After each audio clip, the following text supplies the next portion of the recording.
Tantor Audio, a division of Recorded Books, presents The Good Teacher by Brian R. O'Rourke, narrated by Jennifer Pickens.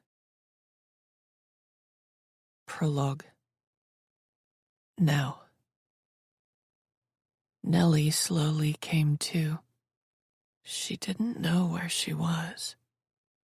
Feeling groggy, she tried to make sense of her surroundings. Ahead of her was an unadorned wall made of old cement that was crumbling in places. There was a naked bulb on overhead that bathed the room in a harsh light. The space had the look and feel of a basement. She was sat in a chair. Nellie waited a moment for her head to clear more, then tried to stand up.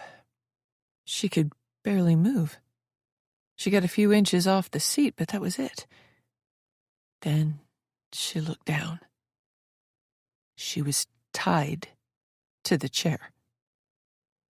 Panicked, she tried to reach for the rope, but found she could not bring her hands forward.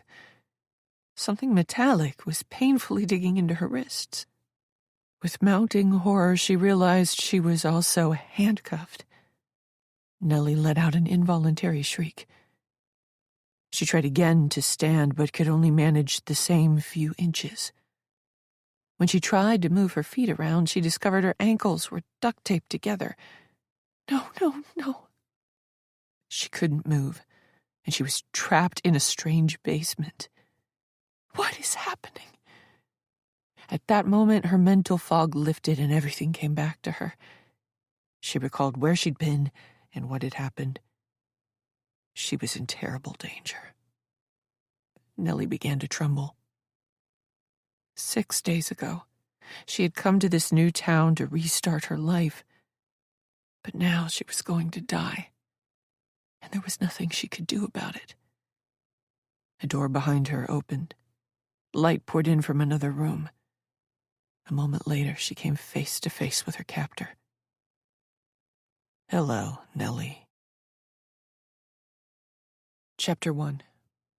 6 days ago, Sunday. Nellie was glad she'd allowed herself extra time to make it to the charity run early, because every person in the small town of Overland apparently had turned out for the event, creating a traffic snarl on what seemed to be the only artery leading to St. Peter's Church. Even though the race was set to begin in half an hour, the parking lot and overflow lot were already full, and teenage boys in bright yellow vests waved orange-tipped batons, directing drivers to park on the shoulder of the road. By the time Nellie found a place, she was nearly a quarter of a mile from the starting line. She didn't relish the thought of having to walk such a distance before she ran. Okay, jogged. A 5K, but there was nothing to be done about it now. Showing up at the last minute and looking frazzled was not the first impression Nellie wanted to make, so she was glad she still had some time to register, collect her bib, and meet her new boss and colleagues. Taking a moment in her car, Nellie checked what little makeup she'd put on in the rearview mirror. She hadn't slept well last evening, her first night in a new place, and despite her best efforts, it showed. You're not young anymore. Nellie would never have pictured herself here at the age of 37, divorced, living in small-town Pennsylvania, about to start at a new school where she'd have to prove herself all over again.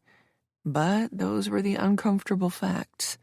There was nothing else to do but make the best of the situation. After being out of work for longer than expected and starting to wonder if her reputation had been permanently damaged, Nellie needed to make this work. And why shouldn't it? The last year had been nothing but heartache and bad luck. She was due for some good. Though Overland was part of a small school district, Nellie had gotten a good feeling during her job interview. The principal, Miguel Cuevas, seemed a decent sort, and she'd been especially happy to hear that he wouldn't ask much of her in terms of non-instructional duties at first. He wanted her focused on teaching and getting adjusted. She got the jitters as she hurried from her car to the registration desk for the charity run. The attendant there directed her toward a navy blue canopy on the near side of the church parking lot, close to the starting line, with the words Overland Middle School stenciled in gold. Pinning her bib to the front of her wicking shirt, Nellie combated her growing nerves by remembering this was exactly what she'd been waiting for, the chance at a fresh start. Putting a smile on her face, Nellie approached the canopy. Chapter 2. Nellie, over here. Her new boss, Miguel Cuevas, spotted her from across the way despite the crowded parking lot. The principal waved excitedly and hurried over to meet her. He was shorter and smaller than she was expecting. Over Zoom, he'd seemed like a bigger man. His gray hair was turning wide at the temples, and in person he looked a little older than he had during their online interview. "Hi, Miguel," she said. "It's so nice to meet you." He pumped her hand. "I'm so glad you could make it," he said, practically glowing. "How was your trip out?" Few things were more boring than listening to someone else's travel pains, so Nellie gave him the abridged version. Her uneventful trip driving from California to Pennsylvania had taken 3 days. Her body wasn't on Pacific time still, but it hadn't caught up to Eastern time yet either. "We have 20 minutes until race time," Miguel said. "Come meet the troops." Nellie followed him back to the Overland Middle School canopy, where her new boss made introductions. Though she was used to standing in front of a room full of 30 children and teaching, Nellie did not enjoy being the center of attention. After a whirlwind of names and small talk, Nellie found herself a little overwhelmed. "You doing okay?" The woman was young, looked barely out of college. Nellie thought her name was Beck, right? She said. Beck smiled. "I'm amazed you remembered my name after meeting all these people." "I'm a teacher," Nellie said. "Half the job is memorizing names." The other woman nodded. "The other half is classroom management." She brought her thumb and forefinger almost together. "And about 1% is actual teaching." They shared a laugh. "We're happy to have you." "Thanks," Nellie said. "So is this everybody?" "A few people couldn't make the race," Beck said. "And Emmett is busy running around like always." Beck was short and not exactly dressed for a charity run, sporting an oversized tie-dye t-shirt and khaki shorts over white leggings. She wore 2 different colored eyeshadows. Nellie was willing to bet her life savings that Beck was the art teacher. "I have to say this," Beck said. "Thank God you're here." Nellie didn't understand why the woman sounded so relieved by her presence. Beck gave her a knowing look. "Now I'm no longer the new girl." She winked at Nellie. "You make it sound so undesirable," Nellie said. "It's not that bad," Beck said, teasing her. "We keep the hazing to a minimum." "Wonderful." "And strictly legal," Beck said. "Well, mostly legal." The ribbing was good-natured. Nellie found herself relaxing and warming to the other woman. Beck caught Nellie playfully scrutinizing her outfit. She tugged at the neck of the much-too-large t-shirt. "I woke up in a strange man's apartment and couldn't find my dress from last night," Beck said. "I grabbed the first garments I saw." Nellie got the sense this was not the first time Beck had made an off-color joke in the presence of colleagues. "Kidding," Beck said, then gave her a sidelong glance. "Or am I?" Nellie couldn't help but laugh. "So, Nellie," Beck said, sizing her up. "Are you a runner?" "Not lately," Nellie said. Exercise had not been a priority in the last year. Nellie had been too busy getting divorced, leaving her job, and looking for a way to restart her life. "Me neither." Beck clutched her non-existent stomach. "All those drinks last night aren't helping either." "You're young," Nellie said. "Wait till you're my age." "Excuse me," Beck said. "I'm 25, old enough to have already suffered my quarter-life crisis." Nellie was beginning to like this woman. "So you've met everyone?" Beck asked. Everyone except, what's his name? The one running around? Emmett. Beck rolled her eyes, but there was no spite in the gesture. Mr. Wonderful himself. Nellie enjoyed their banter. Why is Emmett Mr. Wonderful? He's a great guy, Beck said, meaning it. He's the one who organizes this race every year. All the proceeds go to the women's shelter. He's very active in the community, and he coaches our basketball team, leads the youth group, and every summer he volunteers for Habitat for Humanity. Nellie nodded, impressed. Sounds too good to be true. Beck lowered her voice. Now that Patty might be gone, Emmett is probably our next assistant principal. Nellie pulled a face. Patty Alston had taken an unexpected leave of absence due to some kind of medical emergency. Nellie had been hired to fill in for the woman, though Miguel had intimated that her employment would likely become permanent if things went well. And when Miguel retires, Beck went on, that means Emmett will run the show. Is he married? Nellie asked, joking. Beck laughed. You just missed the boat. Beck shook her head. Recently engaged. Nellie snapped her fingers, feigning disappointment. Truth was, she had no desire to jump into a relationship. She was still recovering from the dissolution of her marriage. She'd been with John for a long time and couldn't imagine getting involved with anyone. She wanted to be alone for a while, get herself sorted. Good for him, Nellie said. Oh, that's him, Beck pointed. The guy about to get on the microphone. Nellie followed the aim of Beck's finger through the crowd, toward a knot of people standing about 30 feet away. A man wearing a gray St. Peter's Church t-shirt was past a microphone. She couldn't make out Emmett's face from this angle. All she could see was his wavy, dirty blonde hair. Emmett brought the microphone up to his mouth. The people hovering near him raised their hands and signaled for quiet, but there were hundreds, if not thousands, here making lots of noise, so few noticed. Emmett addressed the crowd over a staticky PA system. Thank you all for coming. His voice seemed familiar, though Nellie couldn't place it.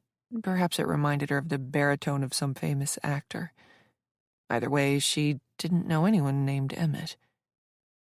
The PA system was of poor quality.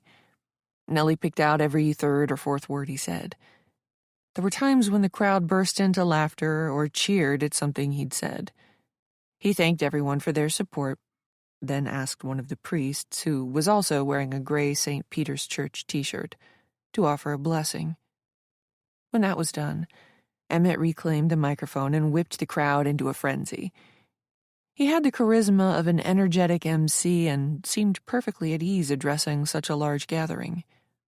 And the whole time, that sense of his voice being familiar nagged at Nellie. The longer he spoke, the more she was certain she'd heard it somewhere before. But that was impossible, because she didn't know anyone named Emmett. Finally, Emmett concluded by offering yet another heartfelt expression of gratitude, which was met with enthusiastic applause.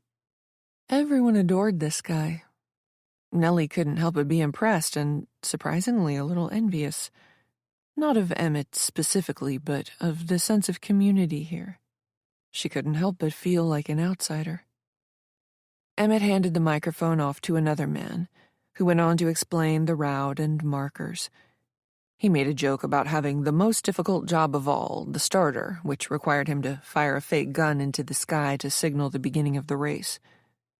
The participants intending to run quickly moved toward the front of the starting line. Nellie's group, the Overland faculty, remained in the middle of the pack. Beck waved her hand and raised her voice over the din. "Over here, Emmett!" Nellie shifted from one leg to the other, staying on the balls of her feet.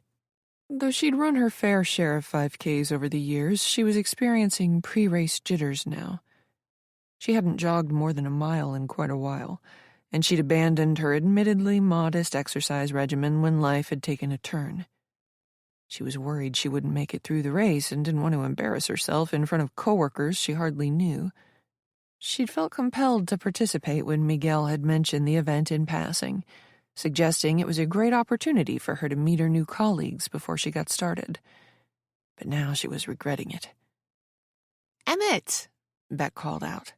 "Come meet Nellie." Despite her nerves, Nellie was excited to meet this man.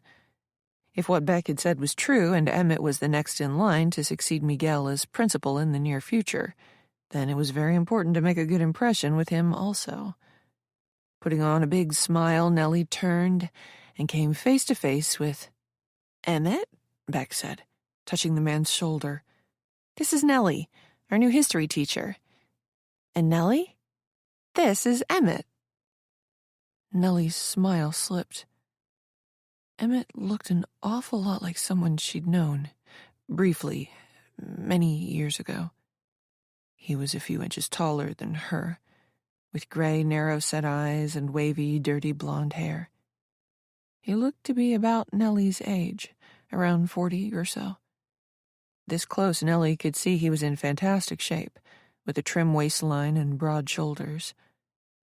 As he flashed her 1,000-watt smile, she got a good look at his teeth, pearly white and perfectly ordered.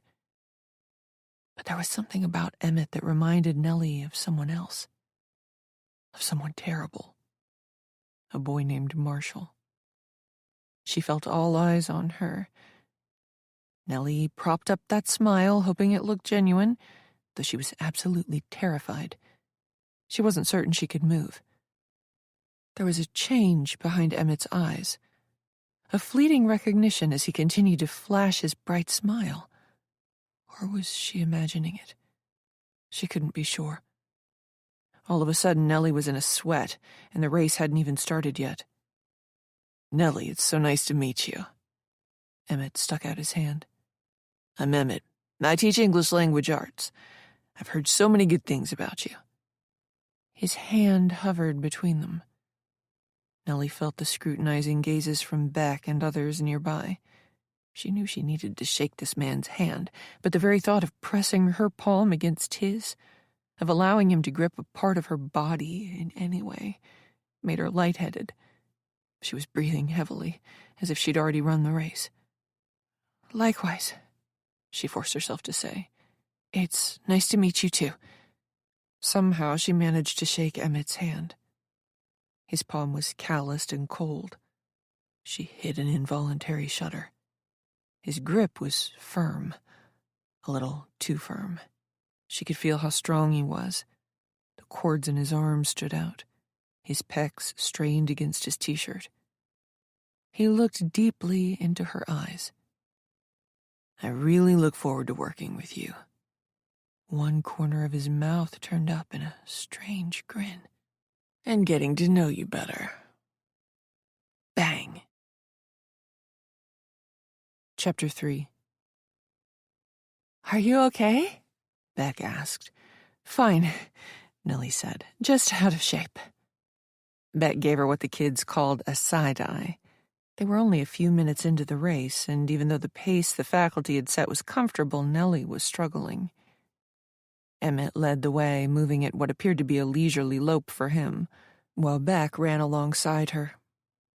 "Don't worry," Beck said. "Only another 2.5 miles to go." Nellie faked a smile.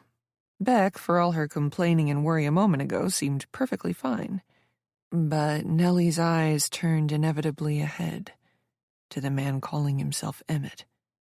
He looked so much like Marshall. The resemblance was strongest in those gray, close-set eyes. And Nellie was certain she'd caught a look of recognition in those eyes, as if Emmett had met her before as well. Marshall had had curly blonde hair, whereas this man had wavy, dirty blonde hair, but age could have dulled both features. Nellie thought about other people she'd known with blonde or curly hair, and how they'd changed over time.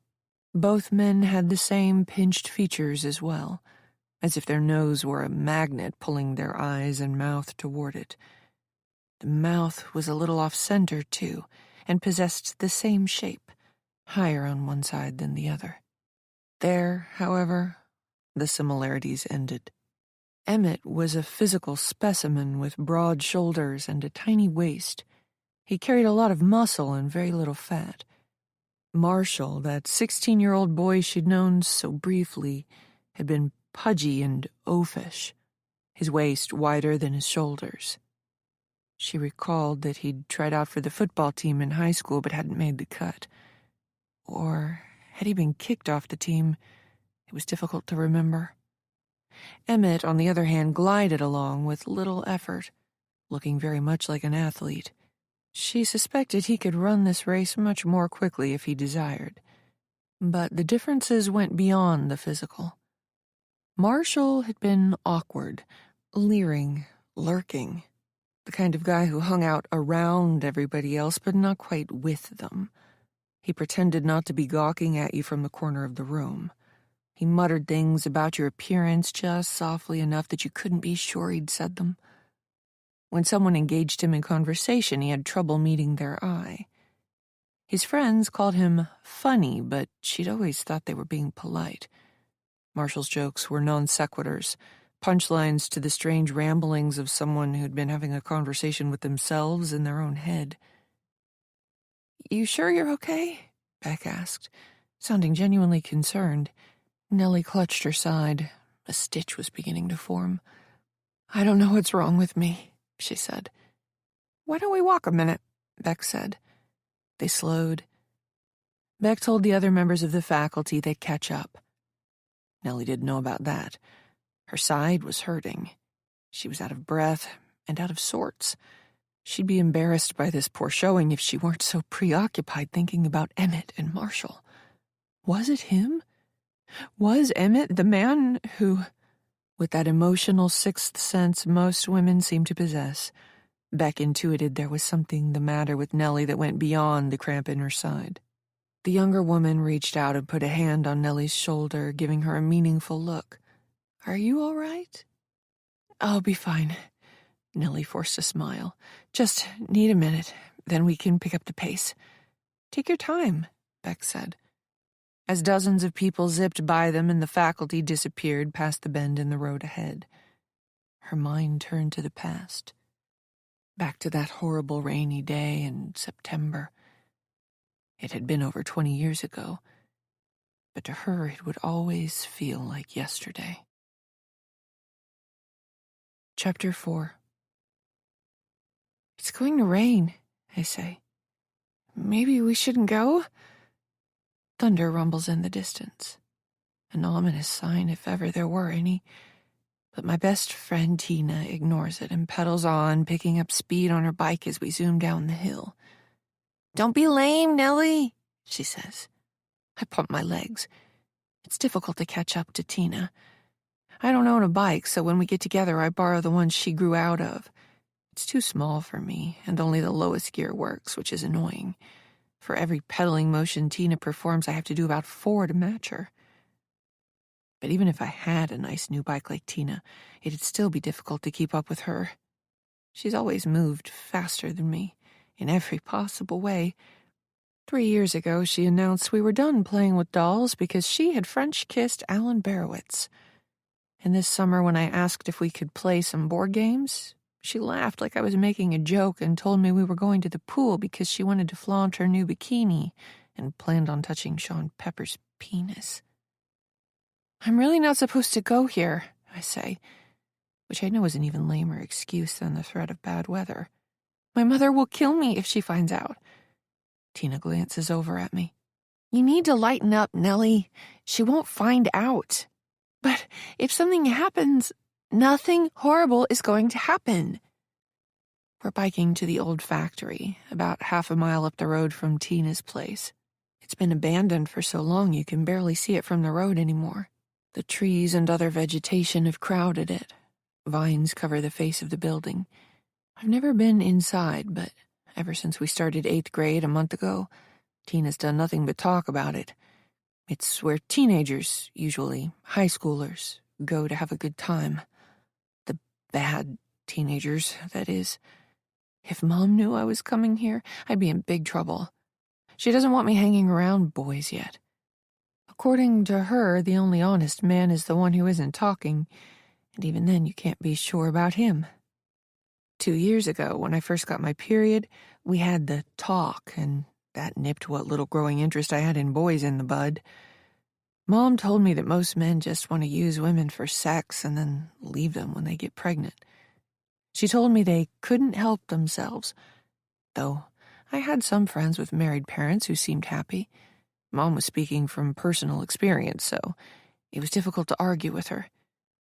That was the same day I found out she had gotten 2 abortions. One before and one after she had me. I didn't have the nerve to ask her why she decided to keep me but not the others. It makes me feel both incredibly lucky and undeserving, all at the same time. Maybe one day I'll ask Mom why things turned out this way. In about 40 years, maybe. But even putting Mom's worries about horny boys aside, coming to the factory still isn't my idea of fun. I would have preferred to hang at Tina's house, where we watched R-rated movies in the basement and sometimes called boys and usually ordered pizza. Her parents were separated but not divorced, and Tina lived with her mother, who worked an important job as a lawyer and never seemed to have enough time to pay attention to what her mischievous daughter was up to. So here I was, riding Tina's old bike to the factory where we were supposed to meet some other people. She said something about beer and cigarettes. I don't plan on touching either, and will have to keep my distance from anyone who indulges. Mom has the nose of a bloodhound, and if she gets a whiff of alcohol or smoke on me, I'll be in trouble. "What did you tell your mom?" I ask. "That we were going for a bike ride," Tina answers, like I'm being an idiot. Thunder booms, this time much more loudly. "In a storm?" "Nellie," Tina rolls her eyes, "you're overthinking this. If my mother calls her and asks what we're doing—" "Nellie, for the love of God! I'm just saying," Tina breaks. As I slow to a stop beside her, a light drizzle starts. "If you don't want to go, that's cool," Tina says, an edge to her voice. "I'm not forcing you to. Go home if you want." I'm hurt by her attitude. She's my best friend, and we made plans today. We were supposed to watch a movie, and her mom had offered to order out. While that might not have been the most exciting afternoon ever, it beat whatever I had going on at home by a mile. Mom would have probably made me do all the chores around the house, then complained about how poorly I'd done them, then gotten angry when I didn't complete the ones she'd never asked me to do.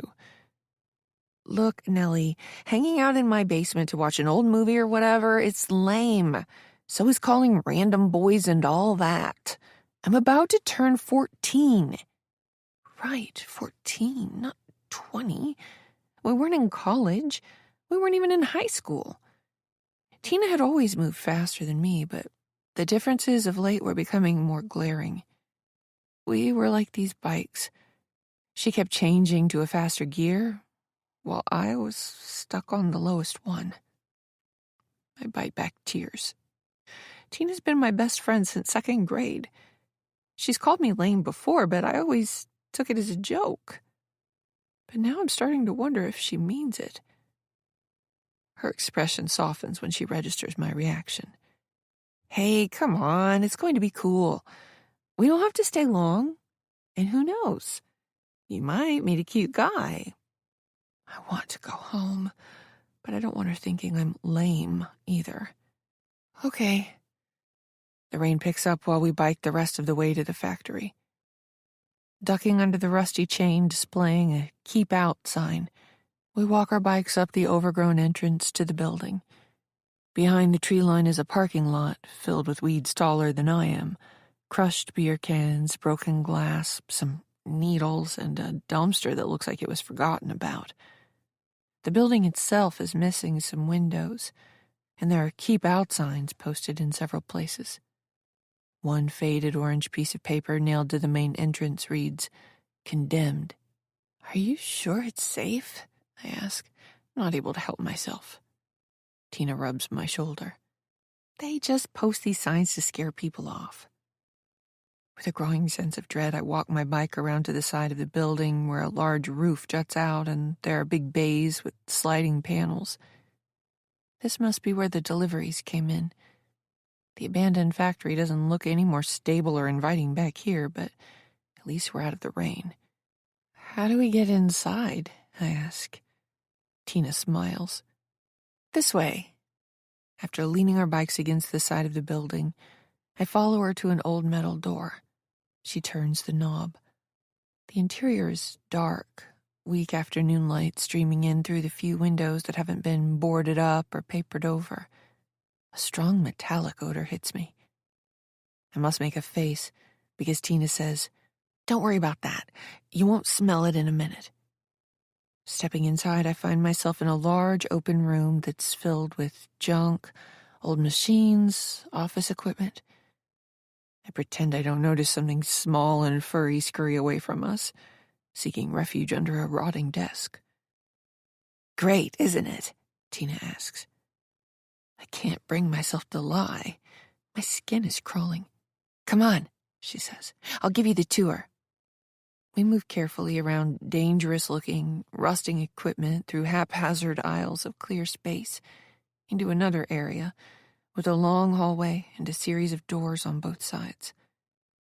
"This is the best place to hide," Tina says. "Not out there." "Hide?" I ask. "Yeah," she smirks. "For hide and seek." I frown, puzzled at this. For all Tina's bluster about childish things being lame, I can't picture her enjoying a game of hide-and-seek anymore. Though, perhaps the ominous setting of an abandoned building makes it more thrilling.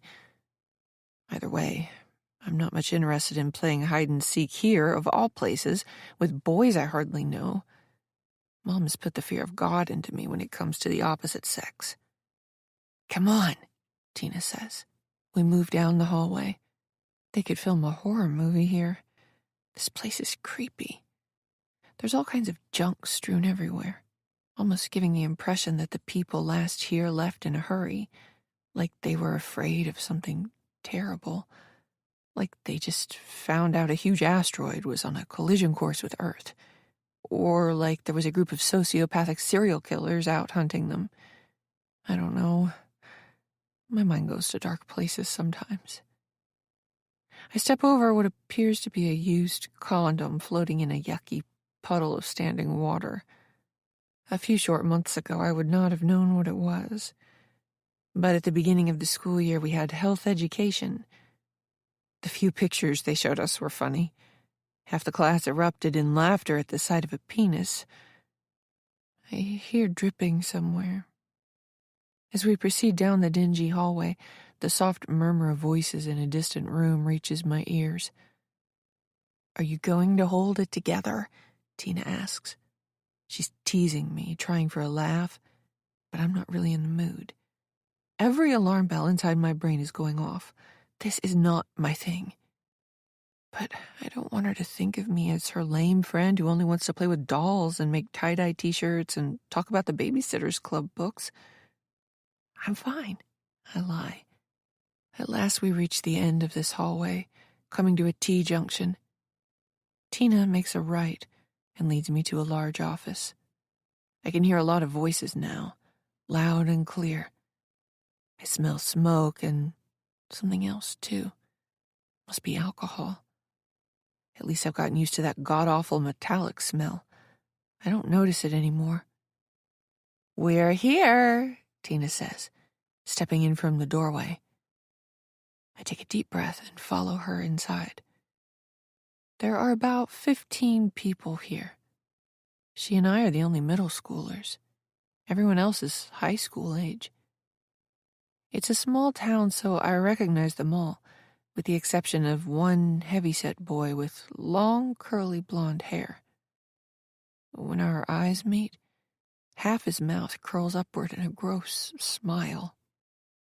I know what's on his mind as his eyes slowly pan up and down my body. "Everybody, this is Nellie," Tina says. A few of them say hello. The rest don't bother. They can tell just by looking at me that I don't belong here, that I'm lame. The boy and girl standing closest to the door pass what I think is a joint back and forth, while that chubby kid on the other side of the office takes a swig from a bottle of malt liquor.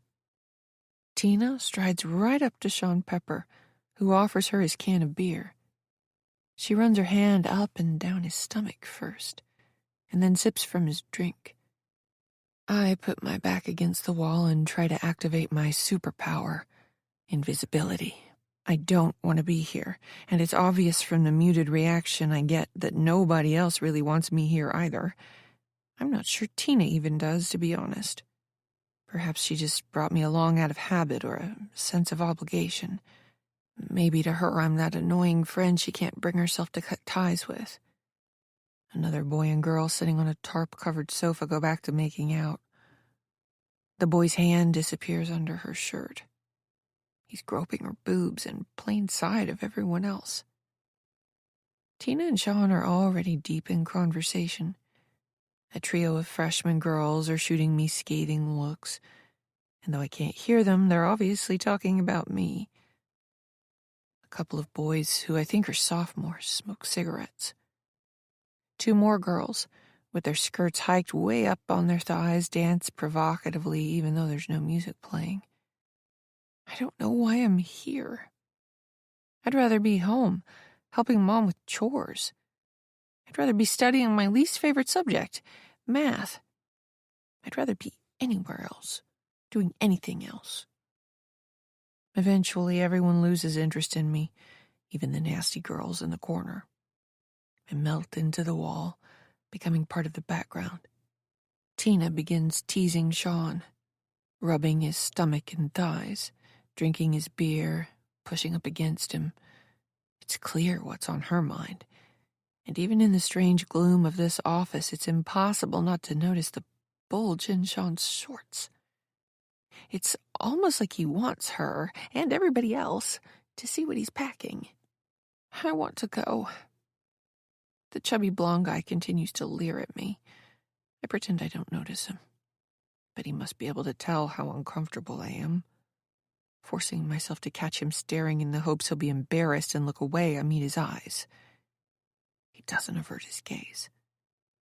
His mouth cracks open slightly. And again he offers me that same icky smile. I have to leave. The rain picks up. It hammers the roof, making a racket. Now is not the best time to ride a bike half a mile up this narrow 2-lane road, missing a shoulder. Somebody driving through this deluge might not even see me. I could be killed if I tried to bike back to Tina's house right now. And what exactly am I supposed to say to Miss Hirschberg when I show up at her door without Tina? I can't tell my friend's mother where Tina is, certainly not what she's doing or who she's doing it with. I'd have to sneak around the back of the house, leave the bike, and then walk to the convenience store and call Mom for a ride from the payphone. Do I even have change? Despite these practical impediments to my departure, the urge to run out of here does not go away. All right, I think everybody's here, Sean announces suddenly. You all want to get started? Let's do it, one of the girls in the corner answers. I have no idea what they're talking about, but I sincerely hope it's not playing this game of hide-and-seek Tina was talking about. All right, cool, Sean says. Last time the guys hid, so this time it's the ladies' turn. Someone hoots. The other girls congregate near the door, with the exception of Tina, who remains beside Sean. You all know the rules, Sean says. You get caught, you have to kiss, at least. What? How is that a rule? Seeing the panic in my face, Tina detaches herself from Sean and comes over. She rubs my shoulder. You are going to love this, girl. I don't want to kiss anybody, I say, much too loudly. A few of the boys look offended. Don't worry, one laughs. Nobody wants to kiss you either. I could die right now. Tina sighs, looking disappointed. Like I said, you don't have to be here. You can go. I can't contain my anger. Tina knew I didn't want to come to the factory at all, but coaxed me into it. And she didn't say a thing about playing this kind of game with a bunch of older boys, one of whom keeps creepily staring at me. Do you hear the rain? I ask. And what am I supposed to say to your mother? Nellie, for God's sake, tell her whatever you want. I don't care. I'm going to have some fucking fun now. You do what you want. Everyone has overheard our short, heated exchange. Practically dying of embarrassment, I lower my eyes. "Everybody plays," Sean says. "If you don't, you have to take your top off for everybody to see." There's more cheering. One of the other girls tugs her spaghetti-strapped top up from the bottom, bearing her bra. All the boys go wild. "Yeah, girl, that's the spirit," Sean says. "Ladies, you have 60 seconds to hide. Starting now." 2 more girls peel off their tops. One of them isn't even wearing a bra. Then they hurry out of the office. Tina struts back over to Sean and puts her forefinger on his lips. "You'd better be the one to find me," she says. As she leaves the room, I swallow what little pride I have left and shoot her one last pleading look. But Tina ignores my gaze and high-fives one of the other girls on her way out. 50 seconds, Sean says, turning his eyes to me. I'm the last girl in the room. The blonde boy puts his big bottle of malt liquor down and crosses the room, stopping in front of me. His breath reeks of alcohol, and he can't quite keep his eyes still. I've never had a drink in my life, but I can tell he's wasted. "I'm going to find you," he says. I could throw up. Not that I want to be forced to kiss anyone here, but if I had to choose, it would not be this guy. "I'm Marshall," he says. Moving away from him, I look at Sean. "Yeah, so I'm not going to play. I'm just waiting out the storm." Sean checks his watch. 40 seconds. The other boys are laughing at me. Marshall eyes me greedily. I feel naked under his gaze. "I said I'm not going to play." "You don't have to hide," Sean says. "So long as you don't mind taking your top off for us." "Ew, gross." The boys start chanting, "Take it off, take it off, take it off." I'm ready to cry. How could Tina do this to me? She obviously doesn't care about my feelings if she's willing to let her friends treat me like this. For the first time in my life, I experienced the bitter taste of betrayal. 30 seconds, Sean calls out. All of these people, the girls included, will pressure me to flash my bra. If I refuse, I'll be the laughingstock. For some reason, both those options seem worse than playing this stupid game. I'll hide, some boy will find me, and I'll kiss him. That's all. Maybe it won't even be this Marshall creep. That sounds much better than baring myself to all these people. "I'm going to find you," Marshall says, as I dart out of the room. Chapter 5.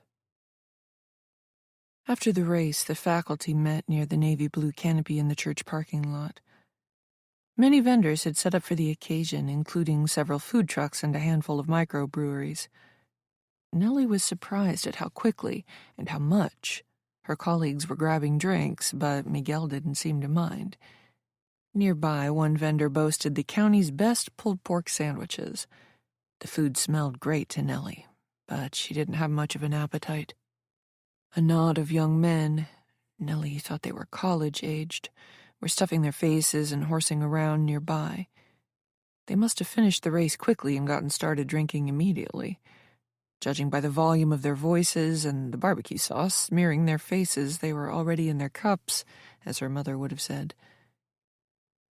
"This fucking pulled pork is amazing," one of them declared, timing his profanity perfectly to coincide with the passing by of a mother and her 2 young daughters. One of his buddies swatted his shoulder, telling him to watch his language, but the kid was unabashed. Nellie turned away from them. Her colleagues were in good spirits, but she was going through the motions. She couldn't stop thinking about the past and wondering if this man, Emmett, and the boy she knew briefly, Marshall, were one and the same. At least Emmett had disappeared, attending to his post-race duties as the event organizer. It gave her some space and more time to think. Was she being paranoid? Seeing things that weren't there? That was what John, her ex-husband, would probably say. Not that she cared anymore what he thought. Beck appeared carrying 2 red plastic cups. Sorry it took so long. Nellie didn't normally drink beer, but she needed something to take the edge off. Thanks. Miguel was waving his hand to get everyone's attention. Group picture. Where's Emmett? Someone called out. I think I saw him with Vanessa, one of the other faculty members answered, over by the volunteer tent. At the mention of Emmett, Nellie felt sick. Who's Vanessa? Emmett's fiancée, Beck said. Did she run the race? Nellie asked, hoping she hit her shock well. She couldn't believe this man was engaged. Vanessa? Beck gave her an incredulous look. She's afraid that if she lifts a finger, one of her fingernails will get dirty. Nellie felt like there was more to the story behind Beck's dislike of this woman. But it was her first day here, and she didn't want to come across like she was prying. How did they meet? Nellie asked. She teaches at the high school, Beck answered. Foreign languages. What's she like? Nellie asked. Though the woman had been standoffish at the race, Nellie felt an odd kinship toward her. They were both connected to Emmett. Beck gave her a sidelong glance. More stuck-up than a liquor store in a bad neighborhood. Nellie stifled a laugh and followed Beck's gaze. Emmett approached the group with a striking blonde woman who was an inch or 2 taller than him. She wore a long skirt and an expensive-looking blouse under a shawl. Vanessa was put together, and judging by her dress and manner, Nellie assumed she came from money. Emmett was in the middle of scarfing down a pulled pork sandwich. Nearby, a group of high school boys began playfully shoving each other. I don't want to hear the word no, Miguel said, stepping in front of Emmett. You're joining us for a group photo. Emmett's smile slipped. You know I hate having my picture taken. Come on, Miguel said. It'll look good on the school's social media accounts. An alarm sounded in Nellie's head. Why would someone as attractive as Emmett, who seemed to suffer from no shortage of vanity, be camera shy? It made her even more suspicious. If you were pretending to be someone you were not, you wouldn't want your picture all over the internet. Oh, don't make him, Miguel, Vanessa said, putting her hand on her fiancé's chest. You know how Emmett feels about social media. It's going to be the death of us, Emmett said. But the rest of the faculty applied peer pressure, and eventually Emmett capitulated, demanding he stand in the back row. While they positioned themselves in front of the canopy, one of the nearby rowdy college boys accidentally bumped into Emmett. Barbecue sauce ended up all over Emmett's wicking shirt. He took it in his stride, but Vanessa laid into the drunk college kids, who apologized and made themselves scarce. You can't take your picture looking like that, Vanessa said, looking her fiancé over. You'd better take your shirt off. No, Emmett said. I don't want to be that guy. She rubbed his chest, her hand avoiding the stains. You're allowed to show off that body. You've earned it. Take it off, one of the other faculty members shouted, teasing Emmett, and then everybody else took up the chant. Nellie's nausea worsened. Hearing everyone shout, take it off, struck too close to home, with the memory of that horrible afternoon fresh in her mind. She remembered what it had felt like to have those boys pressuring her into playing that awful game of hide-and-seek, as they all chanted the same thing at her. Take it off. Emmett finally peeled his shirt off to reveal an impressive torso. Not an ounce of flab anywhere on that body of his. He blushed when several members of the faculty hooted appreciatively at him. A long scar ran diagonally from his shoulder nearly to the other side of his stomach. It looked like an old wound, but it hadn't been there when Nellie knew him. Nellie felt a bit odd posing for a group picture with these people when she hadn't technically started working with them yet. But she would have felt even more awkward standing off to the side and waiting to be asked to join the shot. So, in the end, she wedged herself between Steve and Beck. Miguel arranged for a passerby to take their picture. While that person had them tighten up their arrangement and moved a few people around and made sure nobody was blocked, Nellie thought about math. She would be the first to admit to its utility, but it had always been her least favorite subject in school. More specifically, she thought about odds, and what the odds must have been for her to move across the country to live in a new state so that she could work in a small town in a small school district and wind up being colleagues with a man who had assaulted her 20-some years ago, who was now posing as someone else. Of course, she couldn't put an exact number on those odds, but it didn't take somebody with a PhD to know they were long. Maybe they were too long. Sure, Emmett bore a passing resemblance to Marshall, but there were just as many differences between the two men, most notably in their personalities. Nellie knew a thing or two about that, having worked with so many children and keeping in touch with them, or hearing about them over the years. She hadn't been shocked when she heard Joey DeVito was accepted into Harvard, or when Melanie Rogers became a decorated soldier, or when Patrick Newman was arrested for receiving stolen goods. Personality was largely set in childhood. People changed gradually, over time, by degrees, but for the most part, they were who they were. The gauche, creepy, and criminal Marshall, transforming into the gregarious, charming, respected teacher and beloved community member Emmett, was the stuff of fairy tales, not reality. Maybe it wasn't him. The truth was, Nellie had been through a traumatic childhood experience that had left her scarred for life. She was intellectually honest enough to admit that that damage affected the way she saw things. Perhaps this was just her overactive brain generating a false positive. "Young lady, I need you to smile." Nellie realized the man taking the picture was talking to her. He couldn't have been much older than her, but she had always appeared young for her age, with her smallish stature and youthful features. It was only a few years ago, at the age of 33, that she'd been carded at a liquor store, a story her then-husband had loved sharing with his buddies, giving him an opportunity to brag about how youthful his wife looked.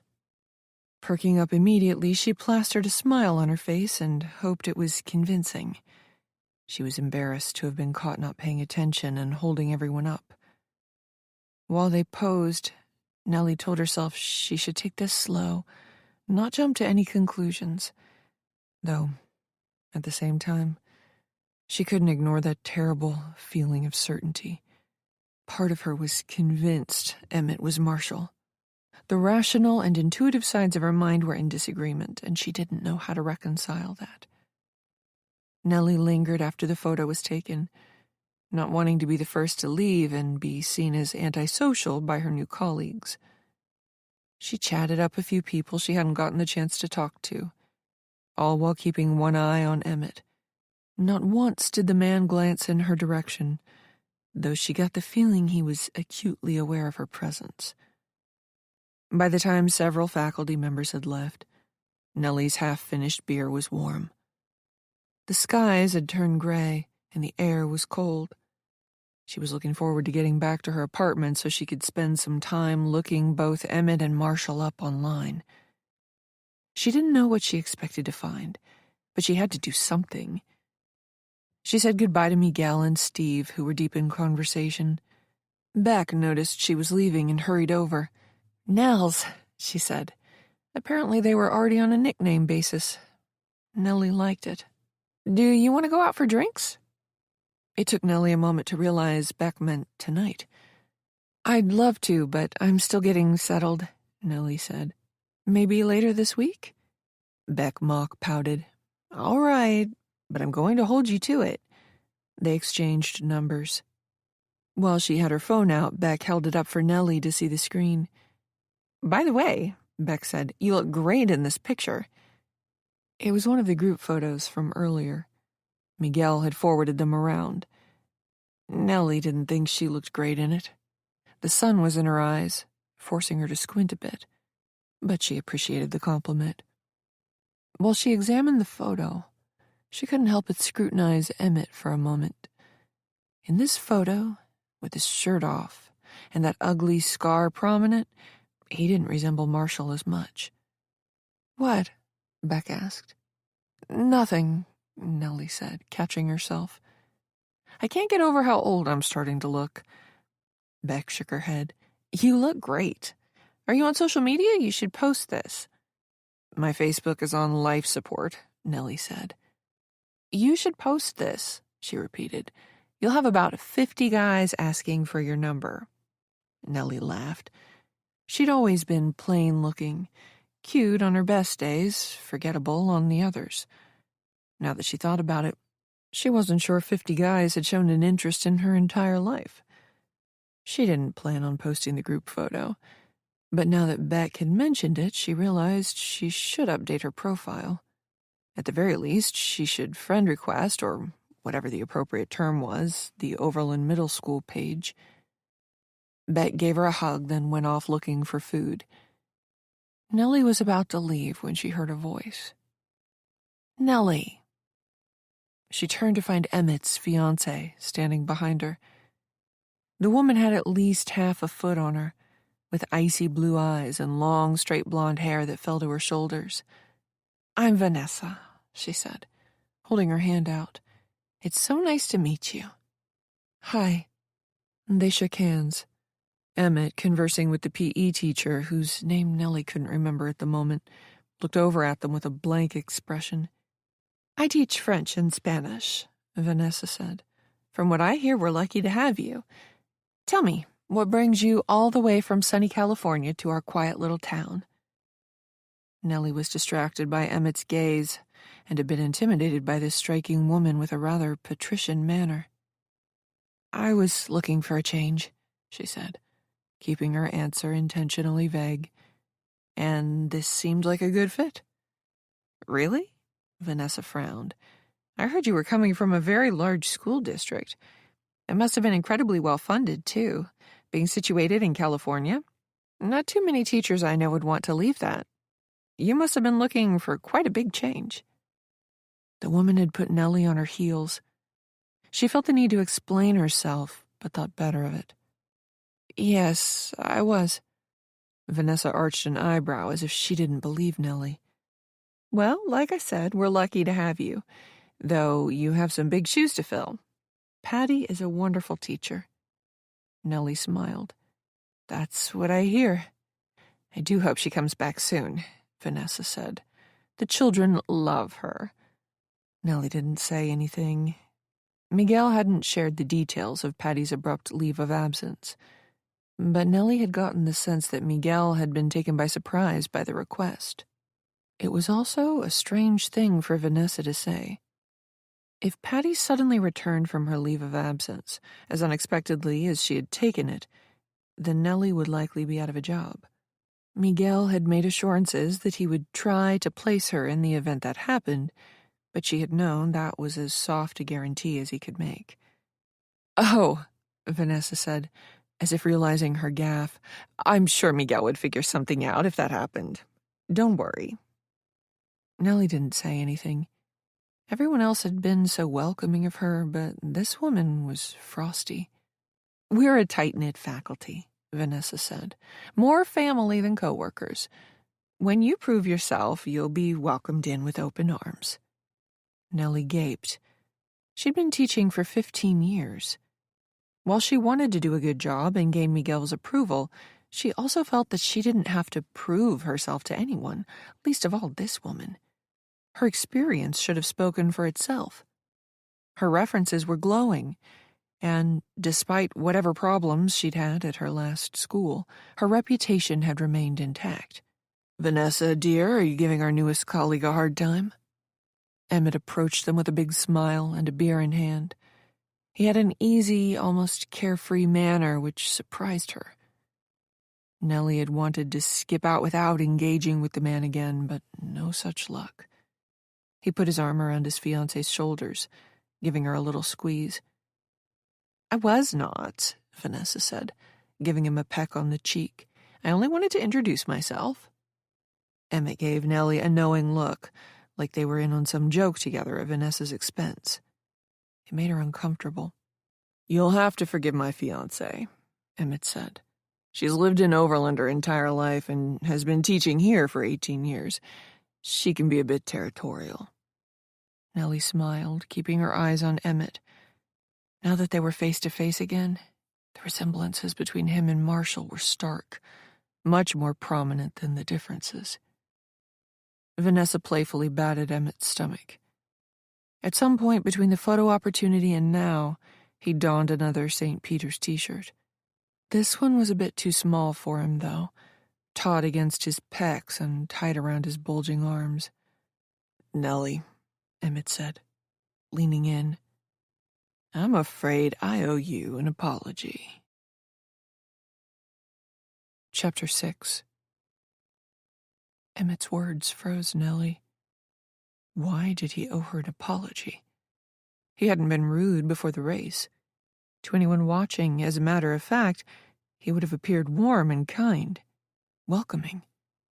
Nellie was at a loss, her eyes drifting to the man's fiancée. But Vanessa's expression didn't give anything away either. She didn't look surprised or embarrassed or nervous about her fiancé admitting to owing Nellie an apology. There was only one thing Emmett, Marshall, could have apologized to Nellie for, but surely he didn't mean that.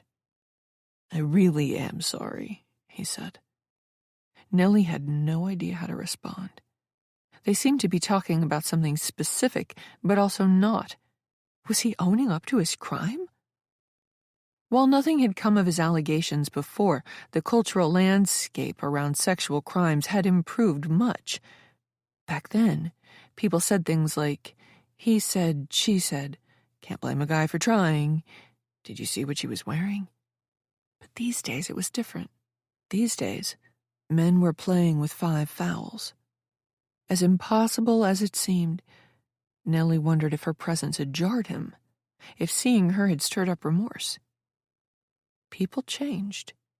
It often took them years, but it happened. Was he sorry? Was he finally ready to account for his sins?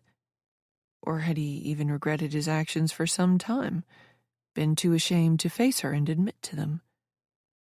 Nellie didn't know, but her thumb, the one he'd dislocated while holding her down, began to ache. Her body's way, perhaps, of reminding her of the pain from that day. It would have been foolish of him to apologize. While the statute of limitations had run out, a public apology for such terrible behavior would have been professional suicide. But the man did look genuinely sorry. Nellie had never expected this moment to come, had no idea what she'd say, and couldn't stomach the thought of him begging her forgiveness. While Nellie considered sympathy one of her strong suits, she had her limits. "I did something that really put you off," Emmett said, "and I'm sorry." Put her off? That was one way of putting it. "When we were introduced," Emmett said, frowning at her confusion. "I can explain if you'll let me." Nellie didn't follow.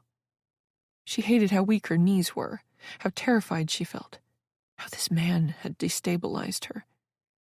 "How many times have I warned you, Emmett?" Vanessa said, rubbing his belly. "You're right, hon," Emmett said, before turning back to her. "I was painfully shy growing up. I'd freeze up if I was in the middle of a big group, wouldn't be able to get a word out, but I knew that I had to get over it if I ever wanted to teach." Nellie was utterly confused. "One day I met a man. I didn't know it then, but he was going to change my life. He was always perfectly at ease around others, no matter the context.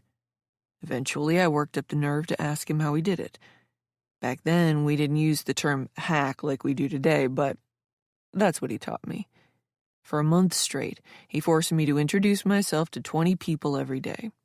Everything changed for me after that. I grew comfortable around strangers, around large groups of them. I learned how to command a room, feel at ease, and make others feel at ease. It was life-changing."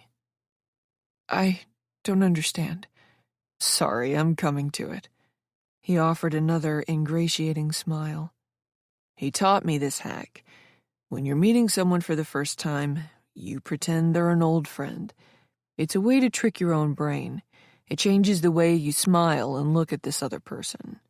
You act like you recognize them." Nellie understood. He wasn't really apologizing. He was attempting to explain away that flash of recognition in his eyes when they'd been introduced. "It's habit now," Emmett said, looking embarrassed. "I do it without thinking whenever I meet somebody new. It's supposed to make the other person feel comfortable and create this instant connection."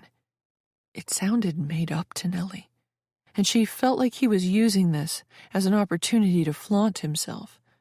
While other faculty members heard him say how sorry he was secretly communicating something else to her, that he wasn't sorry at all.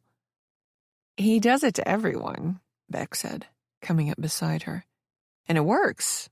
I've borrowed the hack and used it myself. It's helped me a lot in those awkward meet-and-greet social situations." Nellie's head was spinning. "The thing is," Emmett said, holding out his palms, "the trick works with nearly everybody, but when it doesn't work, when you try it on that one person in 1,000, it's very off-putting." Nellie didn't trust herself to speak. "That's a long-winded way of saying sorry." Emmett stuck out his hand. "I wanted to make a good first impression with you, but I blew it. Can we start over? I'm Emmett." She looked down at his hand. Touching him once had almost brought on a panic attack. Now here he was using an insincere apology and the social context to all but force her to shake once more. Nellie didn't want to shake his hand again. But she was also the new teacher at Overland. She was starting her new job tomorrow, and she needed it to go well to help get her life back on track. She wasn't in a position to accuse this man of being a fraud. No one would take her seriously. Besides, what if she was wrong about Emmett? Sure, there was a resemblance between him and Marshall, but Nellie hadn't seen that boy in 24 years. Emmett smiled apologetically. "I'm terribly sorry about this." He began to retract his hand. Nellie felt shamed into shaking. "I'm Ellen Peake," she said, "but everybody calls me Nellie." Marshall knew her as Nellie Gordon, but she realized after the fact how silly it was to emphasize her married name. If he'd recognized her, and she was almost certain he had, then what difference did a name make? "Again, I'm really sorry, Nellie. It's nice to meet you." It took all her strength to say, "It's nice to meet you too." Chapter 7. Eventually, the rain that had threatened all day came, ending the post-race festivities early. Before it turned into a downpour, Nellie hustled back to her car. As soon as she started her engine, the windows fogged, and she was forced to sit there a moment while the defogger did its slow work. While she waited, she watched the vehicles going by. A new BMW slowed next to her. The driver waved excitedly. It was Emmett. He smiled and continued to wave, as if waiting for an acknowledgement. Her skin crawling, Nellie forced herself to wave back so as not to offend or arouse his suspicion. But her movements were mechanical, unnatural. She'd been able, at least temporarily, to not think about Emmett. But now, as she watched his BMW disappear ahead, her intrusive thoughts returned. Her knuckles whitened as she gripped the steering wheel. Now he knows what car you drive. The thought made her start to hyperventilate. A line of cars passed while she got her breathing under control, including several police cruisers. While Emmett knowing her car wasn't ideal, she realized she couldn't have prevented that from happening. Overland Middle was a small school with a tiny faculty. He would have been able to pick her car out anyway quickly enough.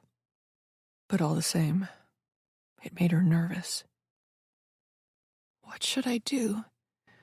Nellie mulled it over on her drive home. For longer than she cared to admit, Nellie considered inventing a story about a suddenly sick family member who needed her help, offering Miguel her sincerest apologies before leaving town in a hurry. As tempting as the idea was, Nellie couldn't go through with it. She wasn't a liar, and she also didn't want to leave Miguel in the lurch. Having taught for so many years now, Nellie understood how challenging it was to be down one staff member, especially in a small school like this. And perhaps most importantly, She didn't want to feel like a coward. If she ran away, would she ever be able to look at herself in the mirror again? Besides, was she certain Emmett was Marshall? She wanted to talk this over with someone she trusted, but she and her ex didn't really speak anymore, and Nellie didn't know anyone in town. She was tempted to contact her new boss, Miguel, but she had no idea how he'd react to what was admittedly an outrageous accusation. Her few close friends back in California had distanced themselves following the divorce and the other nasty business, clearly not wanting to get involved in the mess that had become Nellie's life.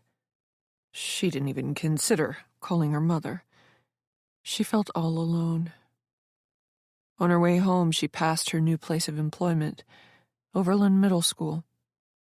Instead of continuing past, she pulled into the lot and parked illegally in front of the building. With it being Sunday night, the school was dark, and nobody else was in the lot. She'd already visited the school's website prior to formally accepting the job offer, but online pictures never did a physical location justice. Overland looked both smaller and older than how it appeared on the internet. For the first time, Nellie wondered if she'd made a mistake taking the job.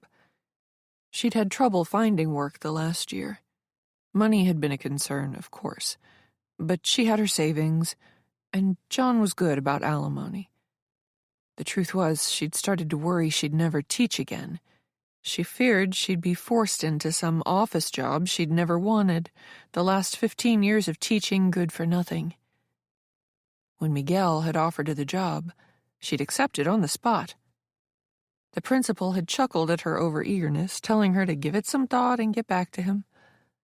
Afterwards, she'd been embarrassed by how desperate she must have seemed. When she had a moment to reflect, Nellie acknowledged that being out of work had made her jump at the offer, even though it meant moving all the way back to the East Coast and starting over in a small town where she knew no one. She agonized for 2 days over the decision, but in the end, she didn't think she could wait any longer in the hopes a position more local or in a larger school district or both would materialize. Keeping her misgivings to herself, she formally accepted the offer. Not only did she have reservations, but now she also had Emmett to contend with. Nellie pulled into the long driveway, driving past the big old house where 72-year-old Orville Lang resided, and parked in front of the barn, where her second-floor apartment was.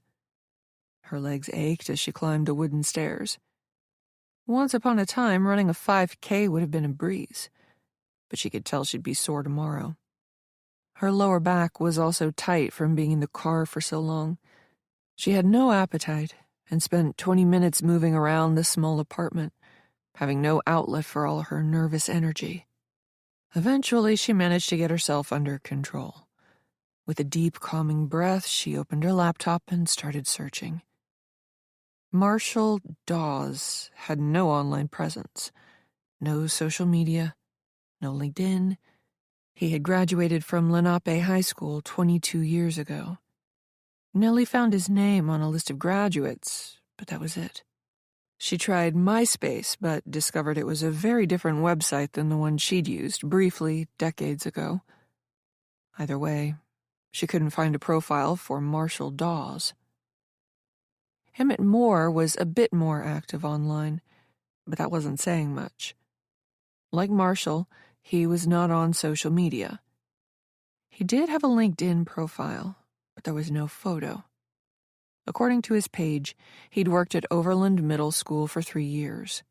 He had graduated from Marist College in New York and worked at 2 other schools before winding up at Overland. Nothing about his resume suggested anything sinister. Instead, his history painted a picture of a dedicated teacher who spent several years at each place of employment before moving on. He did appear on Overland Middle's faculty page, though Nellie almost didn't recognize him. In the professional photograph, Emmett wore large, black-rimmed glasses and had a close-cropped beard. His face slightly angled away from the camera, he wore a serious expression, no hint of a smile. He appeared to be both younger and heavier set in the image, too. She recalled Emmett being actively involved in his church, so Nellie spent a few minutes scrolling through St. Peter's publicly available photos on Facebook. Emmett appeared in only a few, and never quite in the foreground. Nellie had only performed about 20 minutes of online snooping, but already she felt like she was approaching a dead end. Nothing on the internet proved Emmett was an imposter. The lack of photographs could simply be put down to his being a private person, perhaps camera-shy. As for Marshall, it was like the man had ceased to exist after he graduated from high school. Though this was merely a preliminary search, Nellie had to admit there was also nothing tying the two men together. They hadn't attended the same schools, and there was nothing to indicate they would have otherwise crossed paths. As she had been driving back to her apartment earlier, Nellie realized she needed help. Contacting a private detective seemed like overkill, and if word got back to Emmett or her new boss that she'd hired someone to look into one of the most respected members of the Overland community, she could kiss this job and her reputation goodbye. Hiring a PI would be a last resort, the proverbial nuclear option. But at the same time, simply continuing to probe online didn't seem like it would get her anywhere. Approaching local law enforcement with her gut feeling that Emmett was actually Marshall wouldn't go over well either. There was one person Nellie thought about contacting. Her childhood friend, Tina. They were Facebook friends, but beyond Nellie sending a friend request and Tina accepting, they hadn't interacted at all. When Nellie occasionally popped onto social media, she'd sometimes check out Tina's page, looking at pictures of the other woman's children. But if Tina ever did the same with her, Nellie had no idea. When nothing had come of their online connection, for lack of a better word, Nellie feared Tina had accepted her friend request out of a sense of obligation rather than desire, and eventually she gave up on the idea of ever talking to the woman again. Nellie sighed. Contacting Tina didn't seem like a viable option. If the woman still harbored a grudge, rightly or wrongly, then she'd be loath to help Nellie at all. There was a knock at her door. Chapter 8. Nellie checked the peephole before opening up. The owner of the property, Orville, stood on the wooden stoop outside her apartment. He wore a plaid shirt, jeans, and an old baseball cap, and gave her a toothy grin. "Hey, Nellie," he said. "How's it going?" "Oh, fine, just getting ready for class tomorrow." "I see." He turned toward his house. "I installed some floodlights near where I keep my trash. Raccoons have been bad this year. I'm hoping the lights will scare the critters off. They're on motion sensors. I wanted you to know in case they come on in the middle of the night. Didn't want you worried." "Thank you for telling me," Nellie said. Orville lingered. "I don't suppose you'd want to keep an old man company over dinner." Nellie smiled. Being around another human being sounded wonderful right now. Orville's home hadn't been redone in a long time. The walls were covered with pictures of family. In the photographs, Nellie was treated to a time-lapse montage of his children, from very early ages to adulthood, to becoming parents themselves. The carpet bore the stains of long use, of children and grandchildren too, worn down in many places, bunched up in others. A deer head hung on the lintel above the den, but for as old and outdated as it was, Nellie adored the place. She could picture Orville's children running through the living room, jumping on the couch, throwing pillows around, building makeshift forts out of the space's raw materials. In the entryway to the kitchen, names and ages and lines were penciled on the white paint to signify the children's increasing height over time. Some newer markings appeared lower in pen. Nellie guessed they belonged to Orville's grandchildren. "You have a lovely home," Nellie said. "Thank you," Orville said, "but I can't take credit for any of it. Lauren did the decorating. I haven't changed a thing." Lauren had passed unexpectedly almost 10 years ago. Nellie offered the man a sympathetic smile. "Have a seat," Orville said, pulling a chair out at the kitchen table. "Nothing fancy, I'm afraid. Just steak and potatoes." Nellie asked if she could help with dinner, but the old man was having none of it. insisting she was his guest and all but forcing her to sit. While Orville heated the leftovers and got the dishes and silverware out, Nellie reached into her pocket for her phone out of habit. "Ah," she said, remembering. Orville retrieved some Italian bread from the oven. "Something the matter?" "My phone," Nellie said. "I'm trying to break my bad habit of constantly checking it, so when I'm just sitting around, I keep it away from myself." "That's a good idea," Orville said. "I should do the same. I'm always on mine, too." "Problem is," Nellie said, "now I leave it places. 2 weeks ago I left it on the windowsill of a coffee shop. I had to retrace my steps that day to find it." Orville smiled. "Can't win for trying sometimes." The Italian bread smelled delicious, and the steak and potatoes didn't look like leftovers to Nellie. She wondered if he'd pretended they were when he'd asked her to dinner so she didn't feel compelled to accept his invitation. Now she was beginning to suspect the old man had gone to quite a bit of trouble to prepare this meal. "Thank you so much for having me over," Nellie said. "I really appreciate it." "It's no bother. I get lonely these days. What with Lauren gone and the boys moved out. You're doing me a favor by being here." Orville brought some napkins over. "I know you're working tomorrow, but would you like some wine?" "Sure would," Nellie said. He poured her a glass of red. The microwave dinged. Orville brought the food out. Nellie spooned some food onto her plate. It smelled delicious. They made small talk while it cooled. Orville asked her about California, politely steering clear of the subject of her ex-husband. "Nervous about tomorrow?" he asked. "I got the chance to meet my colleagues yesterday," Nellie said. "Everyone seemed nice, but yes, I'm nervous. Before this, I was at the same school for 14 years. I'd planned on working there forever. This is a big change for me." He nodded along. "First day at a new job. That's normal. But don't worry. You're in good hands here. All my children attended Overland Middle. Miguel taught my youngest English composition, if you can believe it." "He's a nice man," Nellie said. Orville nodded. "He must be getting ready to retire soon." Nellie saw an opening. "There's talk that Emmett might succeed him?" Orville's face brightened at the mention of Emmett Moore. "Like I said, you're in good hands. I couldn't think of anybody better to succeed Miguel. Emmett is a great guy. Great guy." Nellie kept her eyes on her food. "That's what everybody tells me." "I saw him at church today. Mentioned you were staying here." Nellie froze. "You did?" The old man sat up, looking apologetic. "Oh, I'm sorry.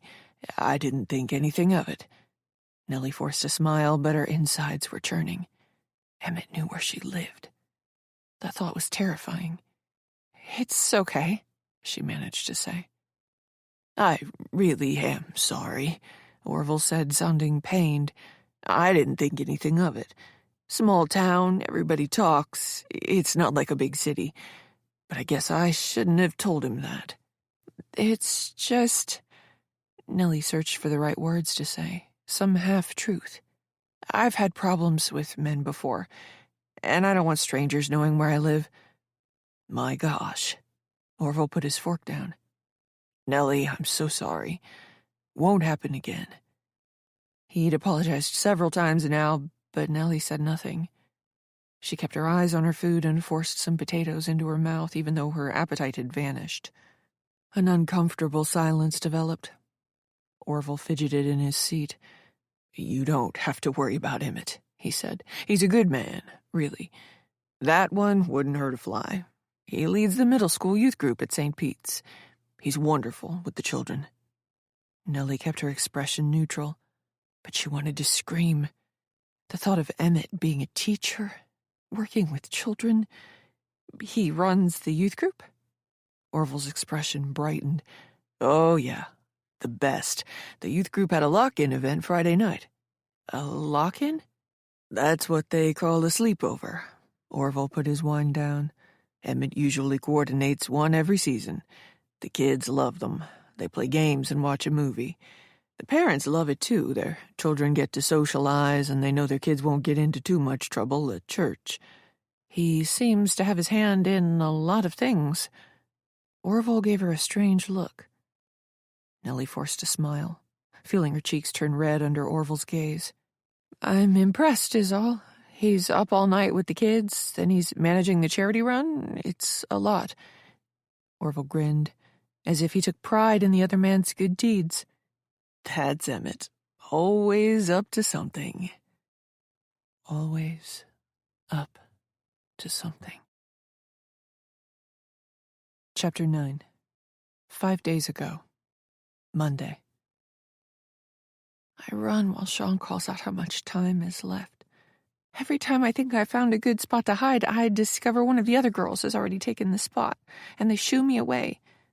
With only 10 seconds left, I duck into a small room at the far end of the factory and hunker down behind a filing cabinet. I do my best to ignore the tiny black insect that scurried away when I disturbed some trash in the room. Ready or not, here we come, Sean calls out, his voice barely reaching me in this room. I hear snickers from the factory floor. The other girls are actually excited to be chased. They're enjoying this moment, savoring the idea of what's to come next when so-and-so finds them and they're forced to make out. But I'm not like them. Sure, I've thought about kissing certain boys in our grade, but not just any boy. I really don't want any of these characters to find me, especially that mouth-breather Marshall. It's only when I'm sitting here, worrying about being found, that I realize I don't know what the rules of the game are. Do the boys only have a certain amount of time to find us? They can't be allowed to take all afternoon. That wouldn't be fair. And what if they do find us? Do I really have to kiss them? Could I get away with kissing on the cheek? Or does it have to be lip to lip? What happens if I refuse? I mean, I know I'll be the laughingstock and we'll have to run out of here, embarrassed. But they're not going to demand I show off my bra to everyone if I refuse. Right? Am I allowed to go outside? Nobody said I couldn't. But it's pouring with rain now. And I realize this white t-shirt isn't the best outfit when you're stuck outside in a squall. Just the thought of any of them getting a glimpse of my bra makes my stomach flip. Being the youngest and, least matured girl here, I would die of embarrassment. I stay on my crouch beside the filing cabinet, hoping no one comes back here. There are a few windows to my right. If worse comes to worst, I can sneak out through those. I mean, assuming those things even open. They're probably rusted shut. If I go outside, then I'm getting on that bike, and I'm taking my chances in the storm. If I go fast, I can make it back to Tina's house in a few minutes. If Mrs. Hirschberg asks, I'll tell her Tina met up with some friends, and they're playing hide-and-go-seek up the road in the rain, but that I wanted to get out of the storm. It's not a lie, and given how permissive Tina's mother is, I doubt she'd get into trouble for it. On her best mothering days, Mrs. Hirschberg can't be bothered to go out and find her daughter. I doubt she'd jump in her car in a downpour and drive around. But even if Tina does get into trouble, do I really care at this point? She says she's my friend, but she obviously doesn't treat me like one. She brought me here knowing I'd be uncomfortable and that I would feel out of place. Hiding from horny high schoolers in this eerie factory is not my idea of fun. I don't have time to grow angry with Tina again because I hear someone rooting around nearby. My insides turn to liquid. I don't want to kiss anybody, but now I'm bargaining with fate, telling God or the universe or whoever's listening that I'll kiss one of them. Just please, please, please don't let it be Marshall. Anybody but him. Maybe it'll be one of the guys who doesn't want to kiss me. Then I'll get out of having to do it all together. I hear them getting closer. I don't dare poke my head out to look for fear of being spotted, but they sound like they're just outside the door. A sneaker squelches as the person moves. It sounds like they're in the room with me. 1 minute, Sean announces. I feel a sliver of hope. It turns out there is a time limit to the search. I just have to hang in there for a little while longer. The sneaker squelches again, and I cover my mouth to muffle the sounds of my breathing. It feels like there's someone in the room with me now. The air has shifted and is different. 30 seconds. Sean calls. I close my eyes, willing whoever it is to go away. Though I can't say why. I have a bad feeling it's Marshall. I picture him lurking on the other side of the room, in his untied basketball sneakers, mesh shorts, his hairy belly poking out from the bottom of his practice jersey. I shudder at the thought of him pushing all that mass against me, one of his hands on the back of my head, his lips seeking mine. I hear a door open farther down the hallway. Did Marshall leave the room? 15 seconds. Sean yells. I dare to hope. Nellie barely slept Sunday night. She would have been nervous and preoccupied anyway, starting a new job, but she also had to contend with the prospect of seeing Emmett. What would she say? How should she act? It was probably best to pretend everything was normal. Be polite, but not overly friendly. Make him think there was nothing wrong while also establishing the parameters of their relationship. Colleagues, but not friends. Nellie didn't want him to know she suspected anything, or, if she knew, that she was intent on doing anything about it. That was all easier said than done, however. The mere thought of interacting with the man put her in a cold sweat. While she peered into the bathroom mirror and fussed with her makeup, a wave of nausea hit her. Gripping the rim of the sink, Nellie put her head down and drew deep breaths. She took antacids to combat the nausea and got dressed.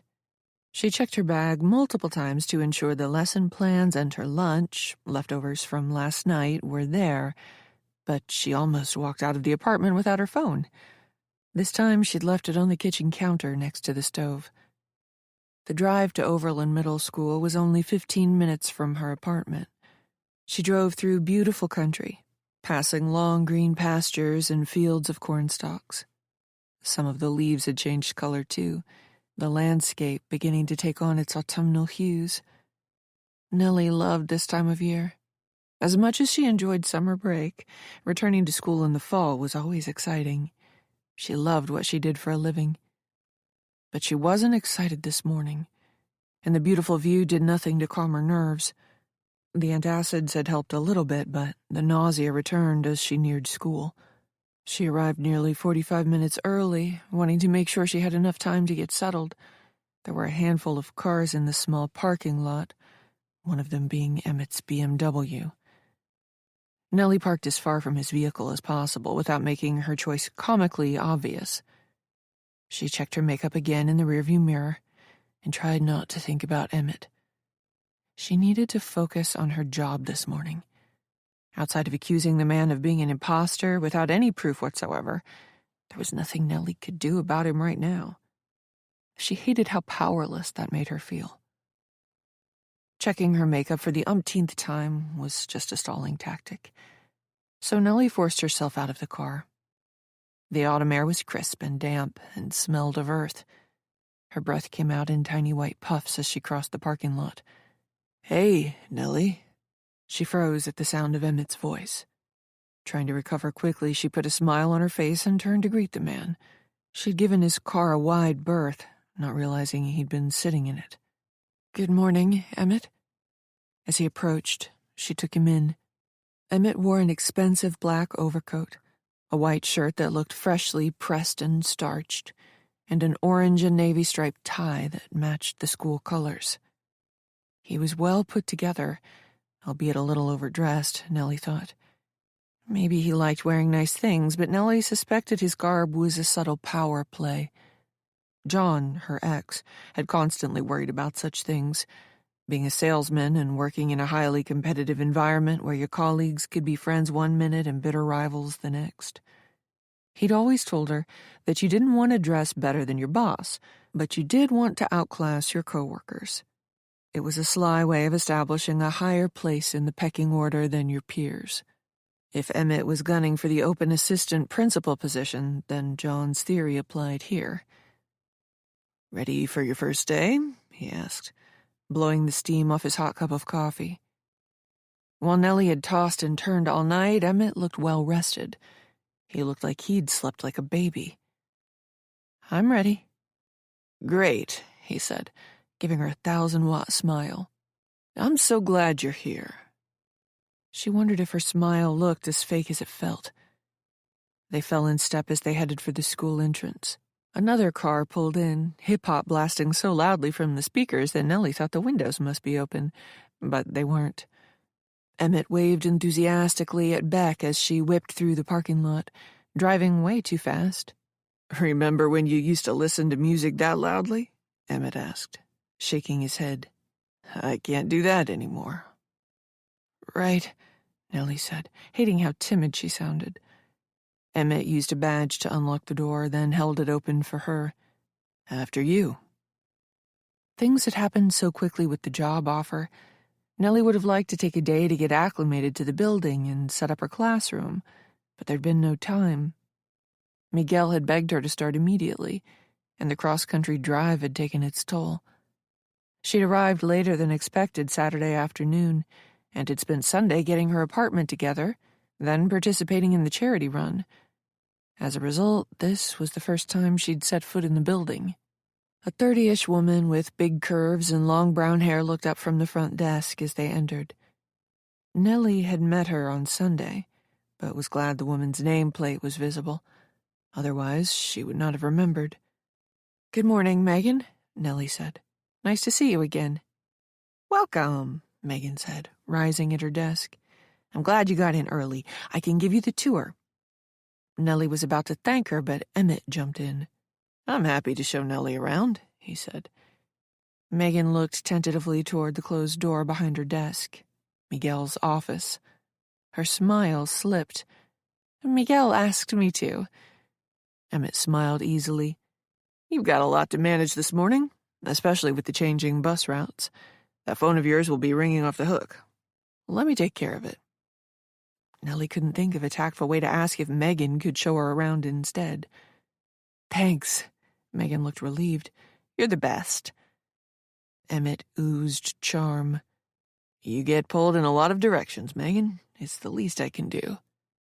Well, she said, glancing back at Nellie, I'm so happy you're here. Good luck. And oh, I almost forgot. Your nameplate hasn't come in. I hope to have that for you later in the week. Here's your security badge. The woman's words barely registered. Nellie took the badge and smiled. Thanks. This way, Nellie, Emmett said, extending an arm.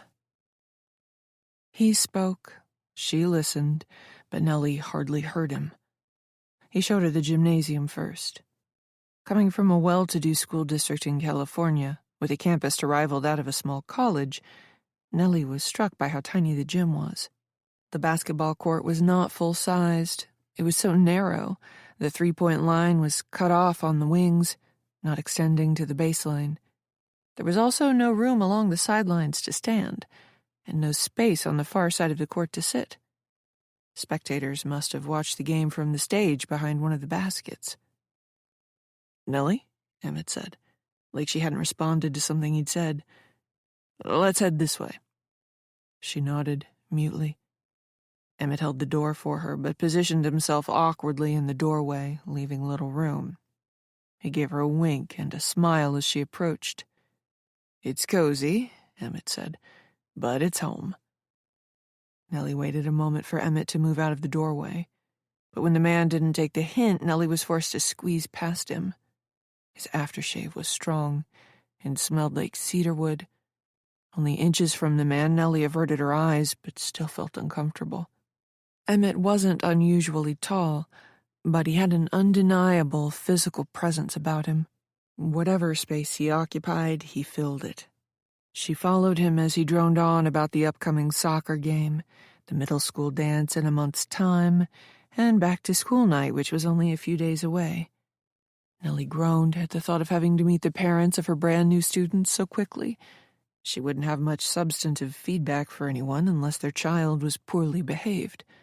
My 8th grade class is focused on essay writing right now, Emmett said, beaming a proud smile. They really are a gifted bunch. I'm fortunate to have such great kids. Nellie smiled politely and nodded at opportune moments. She felt like Emmett was dragging the tour out. Not wanting to come across as rude, she kept her thoughts to herself. But the whole time she was just hoping he'd lead her to her room so she could prepare for the day. That was why she'd come in early. If this went on any longer, she'd have to say something. "Our next topic is the Me Too movement," Emmett said, giving her a meaningful look. "Miguel thought that might be too sensitive a subject for 8th graders, but I pushed back because I feel very strongly." Nellie's breath got stuck in her throat. Emmett kept his eyes on her.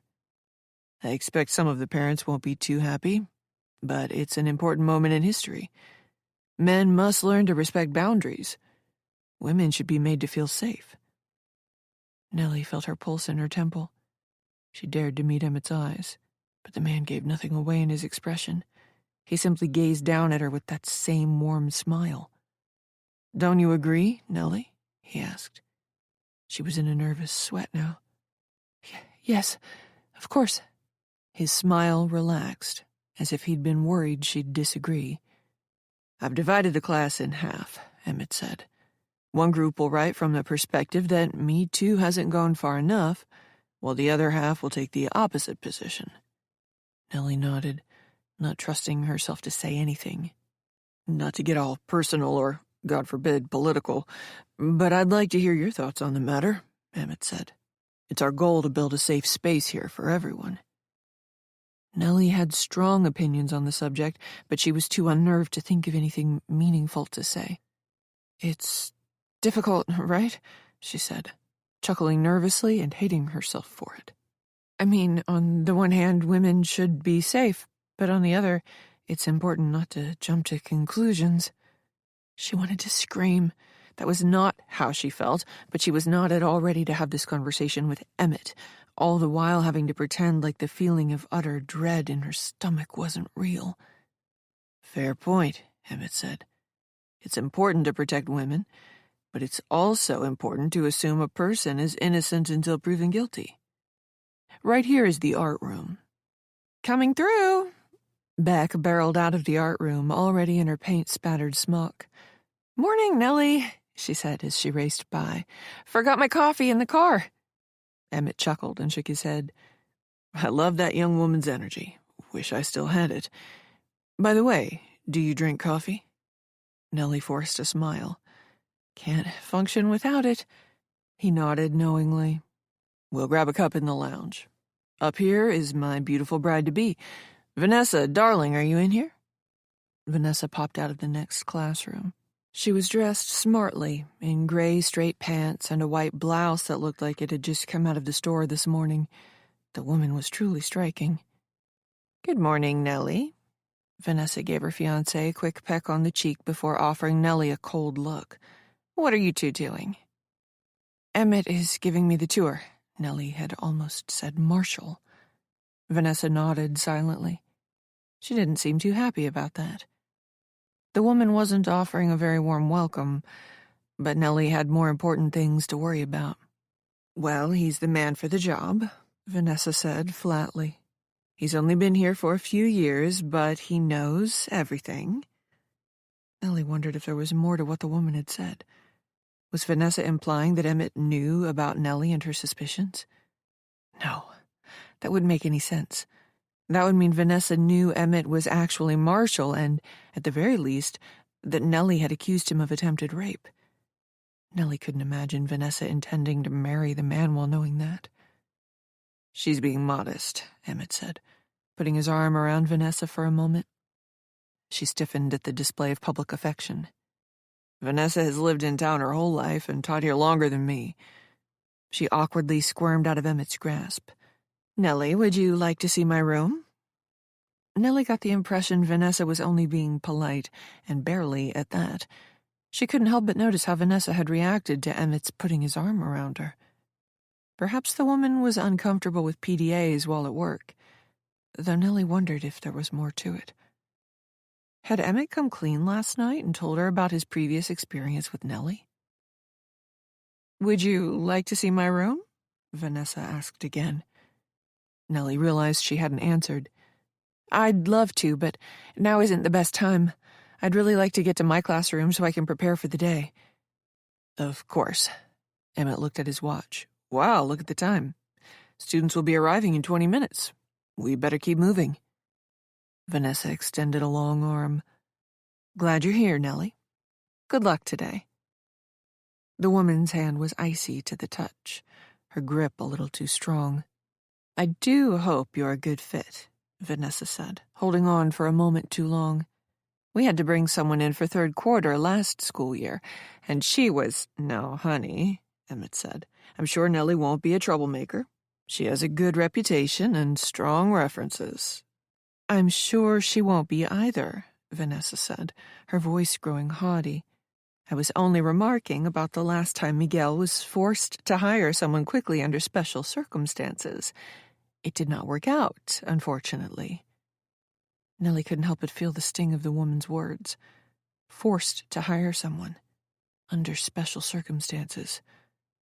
Though she couldn't be sure, she wondered if the woman was slyly suggesting that Nellie might not have gotten the job if Miguel had had more time to make his decision.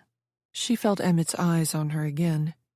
Nellie doesn't seem like a troublemaker to me, he said.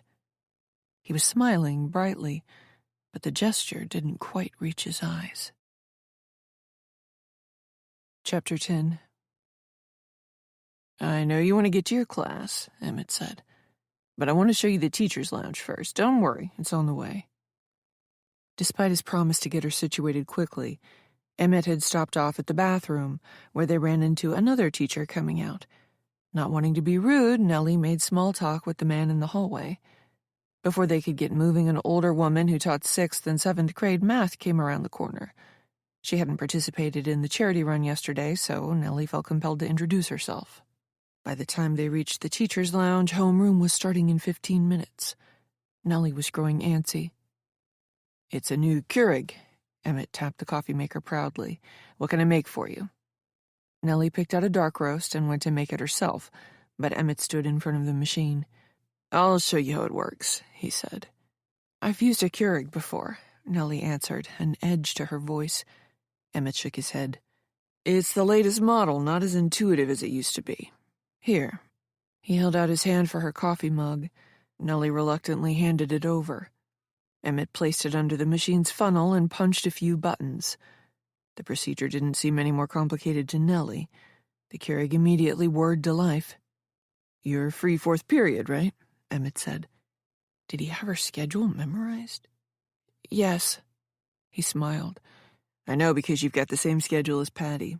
I'm also free that period, if you'd like some company for lunch.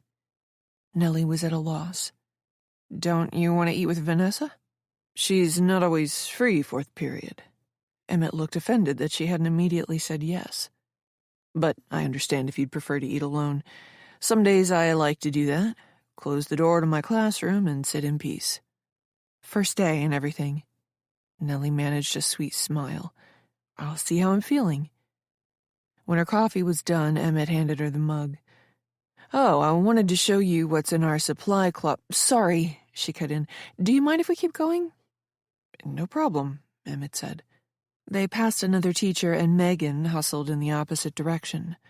They were almost at the end of the hallway now. And here we are, Emmett said, spreading his arms wide. You and I are neighbors. What? Nellie blurted out, regretting her tone immediately. Oh, really? That's funny? Emmett was still smiling, but his eyes narrowed. I hope that's all right? Of course it is, Nellie said quickly. Why wouldn't it be? Because your reaction— Emmett's voice trailed off. Sorry, what an idiot I've been. You were probably itching to get settled, and I've been going on and on. How rude of me. It's okay, Nellie said, peering past him toward her room. Emmett smiled again. I'd better let you get to it. He opened the door for her once more. This time she waited until he moved out of the doorway. Nellie had no intention of ever getting that close to him again. Before I let you go, Emmett said, leaning toward her and lowering his voice, I wanted you to know that the faculty at Overland Middle is one big happy family. We're happy you're here, and everyone wants to see you succeed. Nellie heard a but coming. We might be working in a small town with a modest budget, but we hold ourselves to the strictest academic, not to mention highest moral standards. If you're interested in this becoming a permanent position, I'd recommend bringing your A game and working incredibly hard.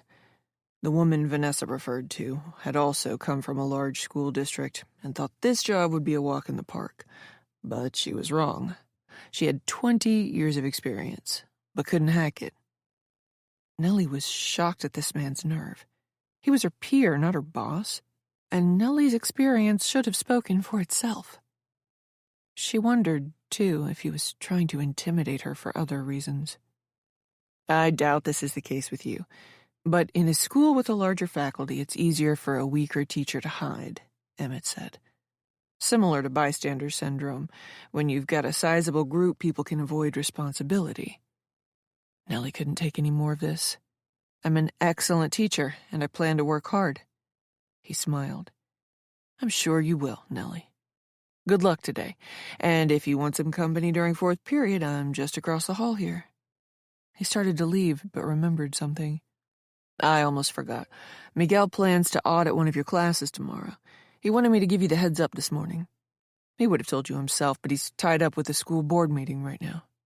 Her boss intended to sit in her class on her second day? Well, she'd expected to be audited. She didn't think it would happen so quickly. Maybe there was something to what Vanessa had said. Miguel had hired her out of necessity, not entirely out of desire.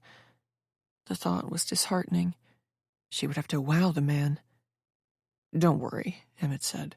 As long as you have the right attitude, keep your nose down, and, most importantly, avoid drama, I'm sure you'll fit in here. If it's one thing we don't abide at Overland Middle, it's someone who doesn't know how to play nicely in the sandbox. He gave her a pointed look. But I'm sure you'll fit in perfectly here. You want this to work out as much as we do, right? What Nellie wanted was to open the floodgates and let everything she was thinking come spilling out with the force of a tidal wave. Accuse him of being a fraud. Threaten to tell Miguel and the community about what he'd done. Yell and scream at him for having the gall to bully her. Expose his hypocrisy. But she couldn't. Emmett had the power. He was not only known around here, he was respected, even admired. His reputation, as unearned and fraudulent as it might have been, was spotless, with many years of teaching behind him, including 3 here, and with his free time spent dedicated to community service. The man seemed bulletproof. Nellie, on the other hand, had been in town for 3 days. No one knew her. She hadn't had time to build up any credit. She was the stranger here, the unknown. If anyone in Overland looked into her background, they'd know her as the woman who'd left her last job under a cloud and couldn't find work for nearly a year. Yes, she said. I want this to work out. Great. He flashed her one of those charming smiles. I'm glad to hear it. She watched Emmett slip into the classroom opposite hers. Nellie couldn't believe her bad luck. This man would be teaching English a mere 10 yards from her. Short on time, Nellie forced herself to get over her shell shock. There was nothing to be done about Emmett right now. And besides, he was right. As unfair as it might have felt, she did have to prove herself to her new boss. Her classroom was rather small to accommodate the 25 or so children who would fill it. Patty had decorated the walls with cutouts of famous historical figures, white dialogue bubbles appearing near many with memorable quotes. There were maps and artist renderings of the ancient wonders of the world, too. In one corner, a faux marble bust of Herodotus looked out over the classroom. Nellie was just sitting down at her new desk, removing the lesson plans from her folder, when she heard the murmur of the first students arriving. She thought she'd had time to get herself situated, but Emmett's protracted tour had robbed her of that opportunity, and she was certain he'd done it on purpose. Chapter 11. So, Nellie, how did your first day go? Nellie found herself in Miguel's office. It had a lived-in feel, no doubt a result of Miguel having held his position as principal for so long. The walls were decorated with student art, term papers, and school memorabilia. There were many pictures of Miguel with students. In some of them his hair was even jet black, and he looked about 40 pounds lighter. She noticed a few awards as well, though these weren't prominently displayed, and she appreciated that. Though the man sitting across from her at the mahogany desk was in charge, Miguel seemed the humble sort, not one to draw attention to his achievements or boast about his accomplishments. Although Nellie hadn't had as much time to get settled as she would have liked, she thought the day had gone well. In the afternoon, she'd had to deal with a rather disruptive student, but otherwise it was smooth sailing. She did need to get a better handle on this material, but she'd take care of that this evening. "I'm glad to hear that," Miguel answered after she gave him a brief recap of her first day. "By the way, did Emmett tell you about the audit tomorrow?" "Yes." She kept her smile in place to hide her nerves. "I'm looking forward to it, actually." "Nothing to be worried about. I do it with every member of the faculty, once a term, regardless of tenure. I won't be there to trip you up, just to observe. We'll sit down after school lets out tomorrow to discuss any constructive feedback I might have." Nellie nodded. "I want you to know I welcome that." "I've got a good feeling about you," Miguel said. "I don't know if anyone's mentioned, but we have a home soccer game tomorrow. No pressure to attend, obviously, but I wanted to let you know that most members of the faculty make an appearance. It's part of our culture. We want to fully support the student body, both inside and outside the classroom." No pressure, Nellie thought. Already demands were being made of her that hadn't been discussed during the interview. While Nellie enjoyed attending sporting events and was apt to wildly cheer her students on, she did not like what her ex-husband, John, would have referred to as scope creep, the tendency for supervisors to give you more and more responsibilities over time, usually through implication and without additional compensation. "I'll be there," Nellie said. "Wonderful." Miguel beamed a smile at her. "Now then, get out of here. Go home and relax. I don't want you thinking about this place or anyone here for a few hours, okay?" Nellie knew that was impossible. She stepped out of Miguel's office. His assistant, Megan, was gone for the day. "You survived," Beck said. Nellie hadn't noticed the other woman, filling her bottle at the water cooler on the other side of Megan's desk. Beck was petite and was barely visible behind the filing cabinet. Nellie chuckled. It was a good first day. Beck motioned toward the office behind her. "I met with Miguel. We had a nice conversation." Beck finished at the water cooler and approached Nellie. "Want to grab dinner? Bellamy's does a wing special tonight." Nellie wanted to spend time going over the material for class in anticipation of Miguel's audit tomorrow, but it wasn't even 4:00 yet. She had plenty of time, and it would be fun to get out, see the town, socialize with someone who might turn into a friend. "Come on," Beck said, mistaking her thoughtfulness for reluctance. "I'll even give you the grand tour." "The tour?" Nellie said. "Yeah, I'll show you Main Street, then more of Main Street, and the rest of Main Street." Nellie had a good laugh at that. "Sounds thrilling. Pick you up at 7?" Beck was 20 minutes late. She powered down the passenger window as Nellie approached her two-door sedan. "Whoa, nice place, Nellie. How'd you afford this on a teacher's salary?" Beck was gawking at the farmhouse. Nellie got in the car. "I'm only renting a room on the second story of the barn, a.k.a. the guest house." "Damn," Beck said, her face falling. "I was hoping you were loaded. I was going to ask you to pick up the tab tonight." They had a good laugh at that, and the laughter continued as Beck had trouble backing out of the gravel driveway. After several near collisions with trees or jutting branches, Beck let out a sigh of relief. "You'd think, being an artist, I'd be good with spatial dimensions," Beck said. "You're fine. The driveway is crooked." She gave Nellie a grateful look. "You're too nice." Beck's car was a mess. There were empty bags of potato chips and pretzels and half-finished bottles of diet soda on the floor and in the back seat. There were also a bunch of drawing pads and student art and a pile of clothes back there, too. "It's a rental," Beck says. "This is how the car came." She whipped around a bend and turned in the opposite direction Nellie was expecting. They passed a handful of newer developments on their right, while on their left, farmland stretched far and wide. "I'm not living out of my car," Beck joked. "I swear." Nellie chuckled. "Remind me where we're headed?" "Bellamy's," Beck answered. "They've got great wings, which means there will be plenty of guys who like to eat wings." It was hard to argue with her logic, but Nellie hadn't planned on hunting for men tonight, or being Beck's wing girl. Did the kids still call it that these days? She had no idea. "Isn't Bellamy's back the other way?" "Yeah, but I promised to give you the tour." Beck winked. "You'll thank me for this. Nobody showed me around when I got here." Nellie smiled politely. She liked the idea of someone being quirky more than the reality of it. Or maybe she was just getting old and fussy. More than 10 years separated her and Beck, and it was beginning to show.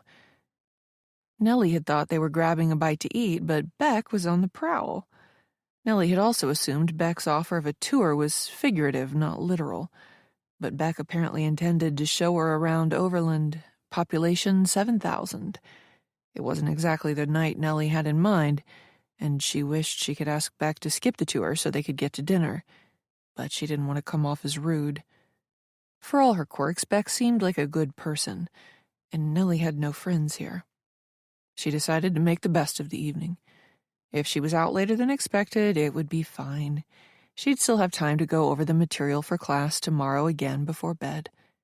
Besides, she'd already put in an hour's work. "So, why'd you take this job?" Beck asked bluntly. Nellie smiled nervously and hoped Beck didn't notice. "I needed a change." "I hear you." Beck took her eyes off the road to glance at her. "I wasn't dying to work in Overland either." "I didn't say I didn't want," Beck talked right over her. "My last principal was a real asshole. I was there for about 3 days when I realized it was never going to work." "Where was that?" Nellie was genuinely interested in hearing Beck's story, but she was just as determined to keep the spotlight off herself. She wasn't ready to talk about her past. It wasn't old enough yet. For the next 10 minutes, Beck proceeded to detail the many ups and downs of her nascent teaching career, digressing several times to share juicy tidbits about her incredibly active love life, which, unwisely for her, too often intertwined with her professional life. Nellie got to hear all about a former partner's favorite sexual position and the size of another ex's genitalia. When she managed to guide Beck back to her career, the other woman explained how she'd changed schools twice in those 4 years, and ended by stating she didn't plan on making Overland her permanent home. "I'll stay another 2 years, maybe 3, she said. "I know principals don't like to hire teachers who have moved around a lot, so I have to stick it out here for a stretch. But this place is a little too make America great again for me." She laughed, shaking her head. "It's not bad, but in a school this small, the non-instructional duties can be a bit much." "Oh, really?" Nellie frowned. "Miguel hasn't asked me to do anything extra yet." Beck rolled her eyes. "That'll change. He did the same thing to me. I was new, he didn't want to put too much on my plate during the transition, but by winter term I was managing the car line and monitoring recess. He even asked if I could help assist the coach of the girls' softball team. I've never played a sport in my life, but that didn't bother him. I finally had to say no." Nellie didn't like the sound of that. "How did he take it?" "Pretty well," Beck said, as if the thought had just occurred to her. "You know, for a principal, he's all right." "He seems nice." "He is," Beck agreed, "but he's also talking about a lower budget next school year. We don't have a music program to cut, which means the art department is next. Needless to say, I'm keeping my eyes open." "That's a shame," Nellie said. "We do a disservice to our children when we slash art and music programs." "I know, right?" Beck slowed and pointed out Nellie's window. "See that big place over there?" They hadn't passed any other homes for a bit, so the sprawling house stood alone, sitting back away from the road. A high stone fence surrounded the property, though from what little Nellie could see, the grounds appeared immaculate. Whoever lived there, their grandchildren wouldn't have to worry about money. "Guess who owns it?" "I don't know. Who?" You'll never guess. Emmett? Try again. Miguel? Nope. You. Ha ha, very funny. They passed the house. A detached garage, big enough to be a small home itself, came into view. And beyond that, there was another structure off to the side. It looked like a pool house. I don't know, Beck. Who lives there? Her Royal Highness, the Lady Vanessa herself. Nellie laughed at Beck's tone. She's not that bad. You're right. She's worse. Nellie hadn't much cared for the woman, but she also didn't want to speak out of turn. Thinking of Vanessa, however, called Emmett to mind. Beck rolled her eyes. If you saw the inside, you'd agree with me. Family portraits hang on every wall. It's a bit creepy, what with those old dead guys staring down at you in every room. Nellie was shocked. You were inside her house? It's this big 300-year-old place. Even though it's been updated and some additions have been put on, I could still feel its age, its history. The original owners were part of the Underground Railroad. The basement is enormous, and it's filled with all these secret passages and places to hide. Nellie couldn't help but wonder how Vanessa could afford such a property on a public school teacher's salary. Beck smiled, somehow reading her mind. You're too polite to ask, so I'll just tell you. Vanessa's grandfather owned the local lumber mill and made a fortune. Her father took over the business and eventually bought the property. When Daddy retired and her parents moved away, Vanessa got the house. She's sitting on a fortune. Wow. But could you imagine living in that place by yourself? Everywhere you go, it's empty. How creepy is that? It's like something out of one of those awful Gothic novels. Nellie pictured the strange, haughty woman moving about the enormous, quiet place by herself. It was an odd image. Anyway, I accepted her invitation. Big mistake. What happened?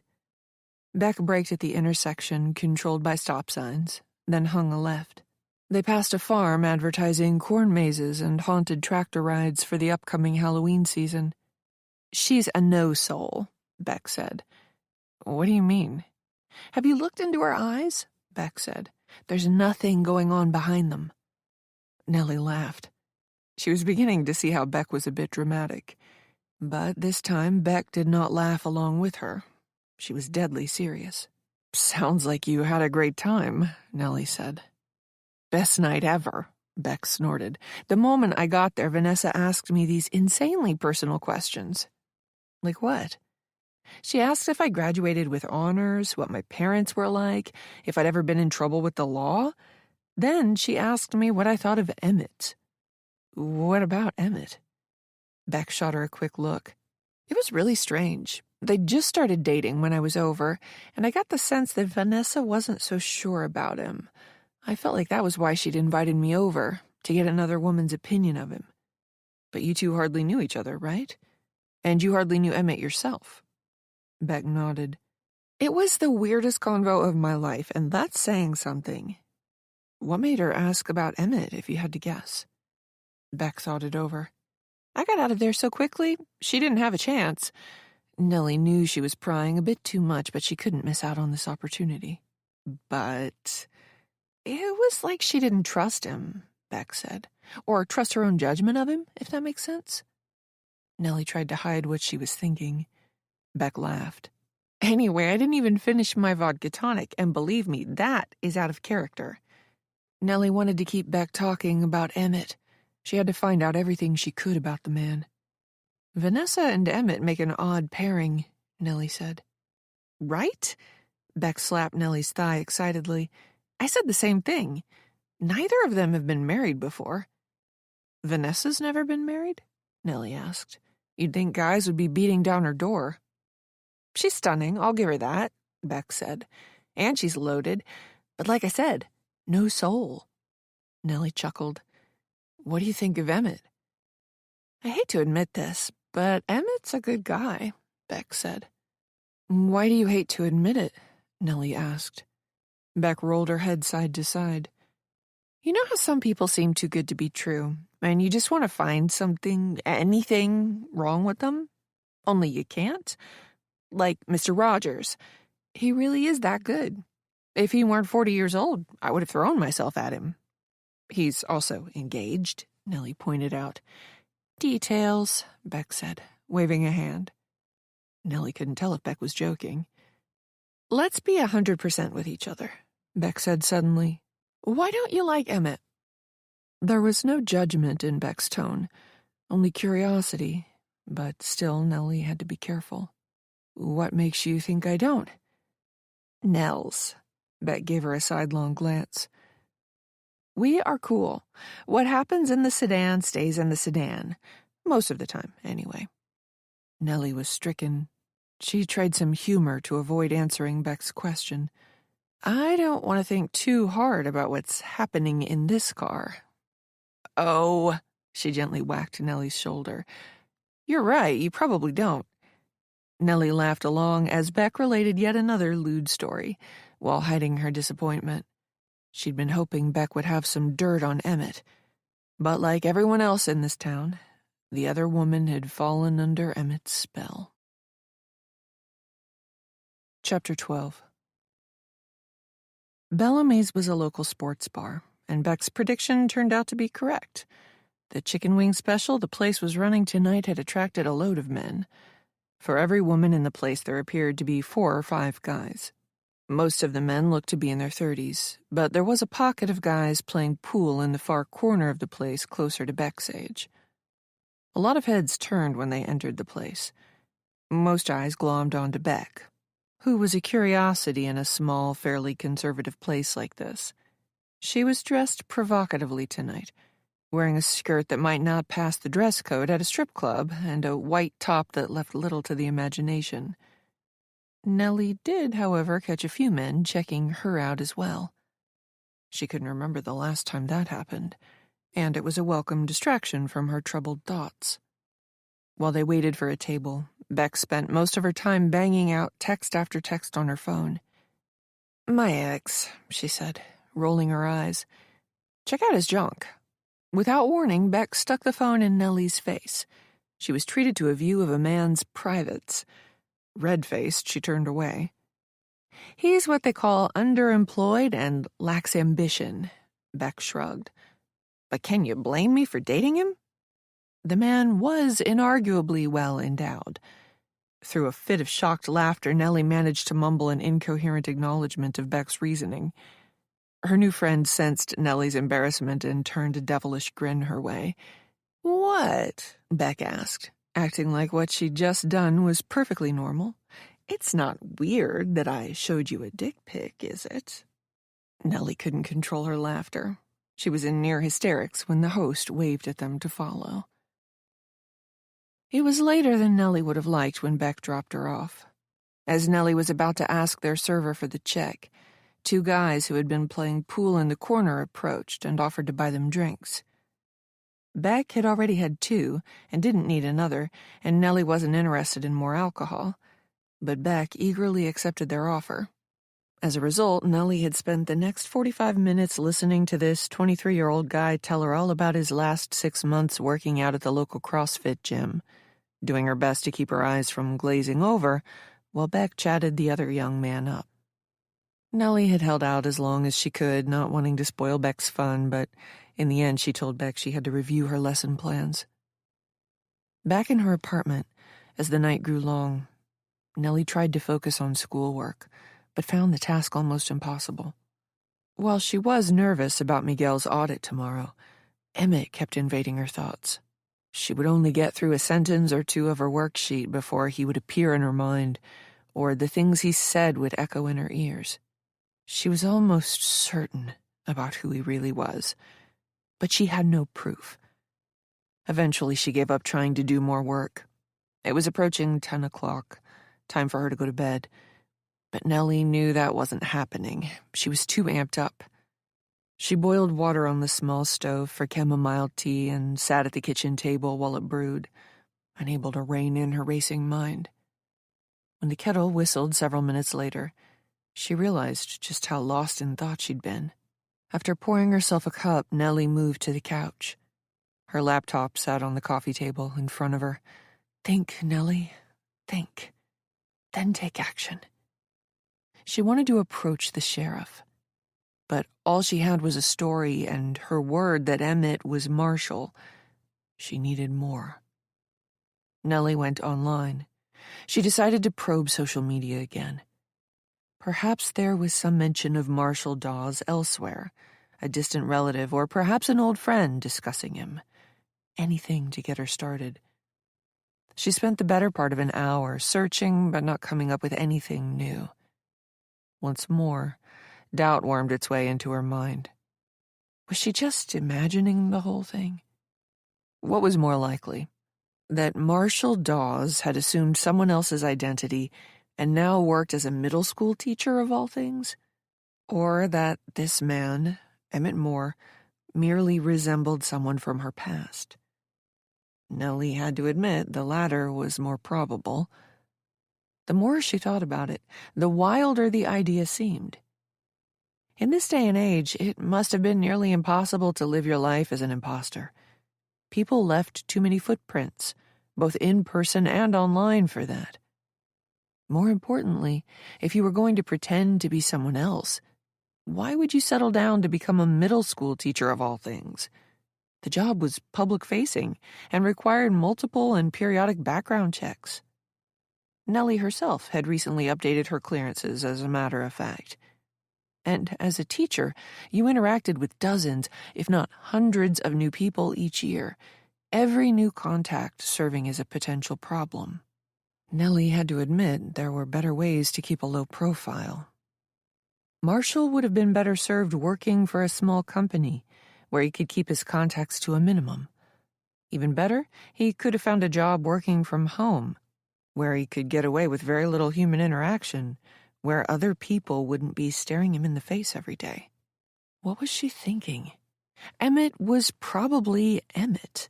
The idea that Marshall could have transformed himself into this charming man was absurd. But no matter how rational those lines of thought were, Nellie could not ignore what her gut was telling her. Eventually, she gave up on her search and drifted over to social media.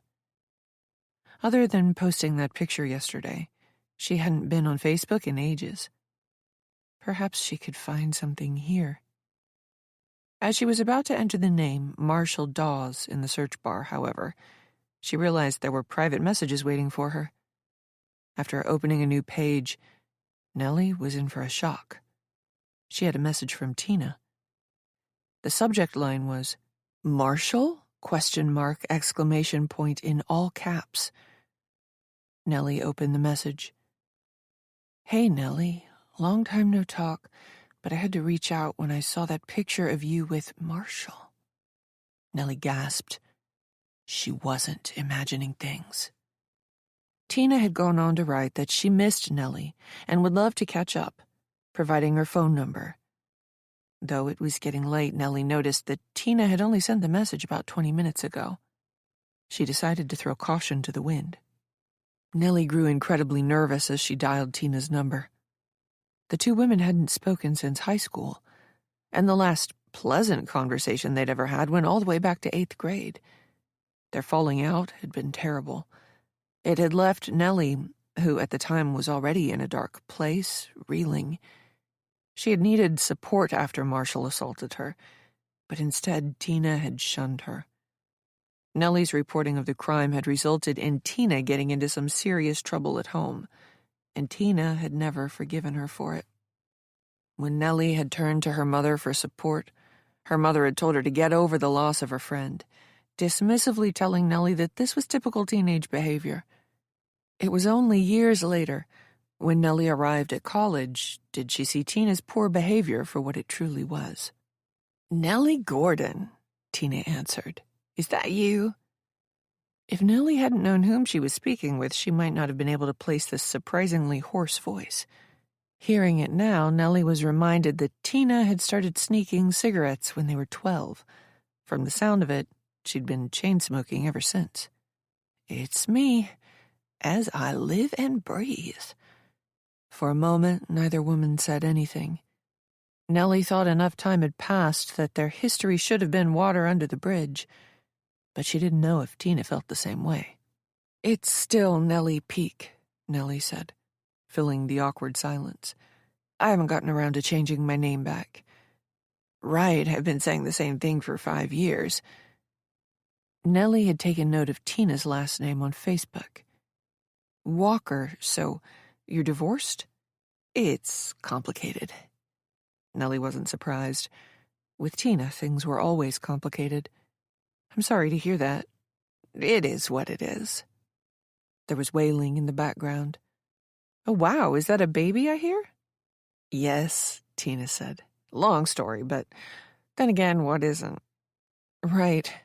Nellie chuckled nervously. How have you been? Tina didn't answer for a moment. Nellie wondered if she'd hung up. But then she heard Tina putting the phone down. Nellie listened while Tina cooed at the baby, getting the child to stop fussing. Sorry, Tina said, coming back on. Colic. Ah, Nellie said. That's too bad. Again, the awkward silence bloomed. Nellie was beginning to think this was a bad idea. Tina no longer seemed angry with her, but she also wasn't in a very expansive mood, despite her message on Facebook. Perhaps she was now regretting having made contact with Nellie at all. Listen, Tina. Nellie, would you mind if I got some things off my chest? Tina asked. Nellie went very still. Are you still there? Tina asked. Yes. Nellie didn't know what to expect. Please, go ahead. I've thought about contacting you for years, Tina admitted, but every time I chickened out. Nellie just listened. It was all so long ago, everything that happened, but, Nellie, I'm so sorry. Nellie was dumbfounded. I'm sorry, Tina repeated. I've wanted to say that to you for a long time now, but I was so ashamed. Do you ever look back on your childhood and wonder what the hell you were thinking? Nellie chuckled. All the time. Tina went on as if she hadn't heard Nellie. Not you, I bet. You were always kind. Tina, please, let me finish.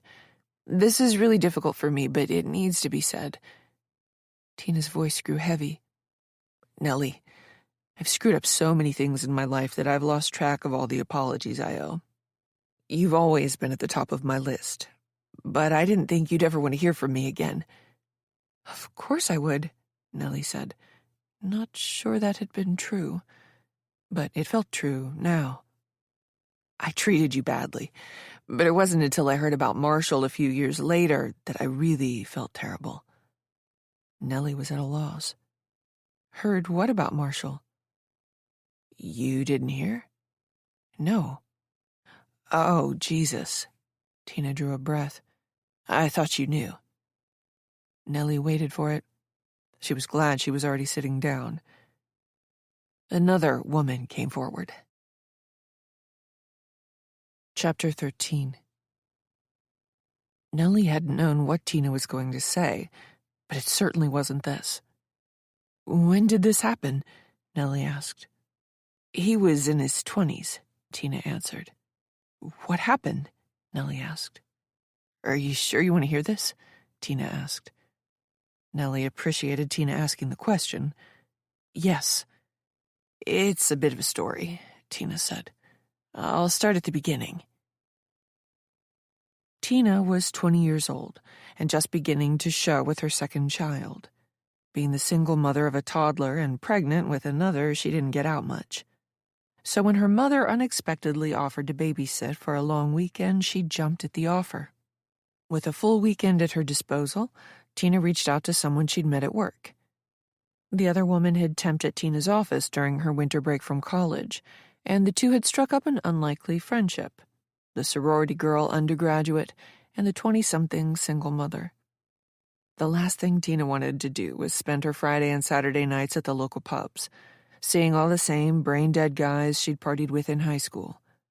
She also did not want to risk bumping into either of the two men who had gotten her pregnant, and who now wanted nothing to do with her or their children.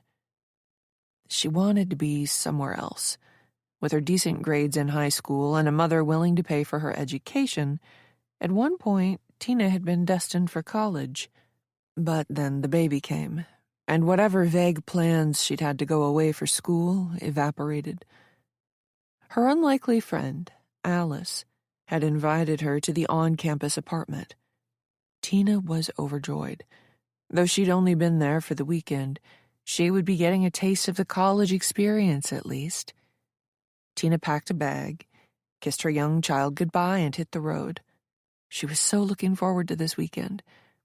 But almost as soon as she arrived, Tina wondered if she'd made a mistake. She sat around while Alice and her friends talked about class and the boys they knew, while pre-gaming at the apartment, throwing back just enough drinks to get themselves buzzed but not drunk, so they were in that perfect frame of mind, riding a blissful wave of booze when the party started. She felt like an outsider. She didn't go to college and didn't know any of these other people around whom these young women's lives revolved. Tina had been so looking forward to a college party. Every guy was handsome, put together, intelligent, and fit. They were all going somewhere. But after the introductions were made and the polite small talk quickly died out, none of the young men paid her any mind. Her baby bump was the ultimate deterrent. The only guy remotely interested was a wasted scuzzball who drunkenly quipped he wouldn't have to wear a condom if they screwed because he couldn't make her more pregnant. While Alice had the time of her life, chatting up the hottest guy at the party, Tina found herself alone in the corner. Being pregnant, she couldn't drink, and she didn't know anybody else. Within an hour, Tina wished she had stayed home and gone to the local pubs. It would have been better than this. She wanted to leave, but her friend was having a great time, so Tina stayed in her corner and drank her soda. The other girls ignored her, and the guys acted like she was invisible. She was about to fake nausea and ask her friend for the key to her sorority house when another group of guys walked into the party. She recognized one. Marshall. "You have to understand," Tina was saying. "I was really feeling sorry for myself. Under different circumstances, I wouldn't have even talked to him. But my friend disappeared with this guy, and I didn't know anybody else there. So Marshall and I started talking." Nellie was afraid she knew where this was going. "He was different," Tina said. "He'd come out of his shell and had turned into an actual human being. He was funny and, kind of charming." Nellie said nothing. "He'd lost all his baby fat. He'd gotten himself in amazing shape. I thought he was hot." Tina made a gagging noise at the memory. "Anyway, there were other girls at the party, and Marshall could have talked to any of them, but he spent the whole night with me." Nellie closed her eyes. Tina was getting choked up. "I slept with him." Nellie had to put the phone down. She walked away from the table.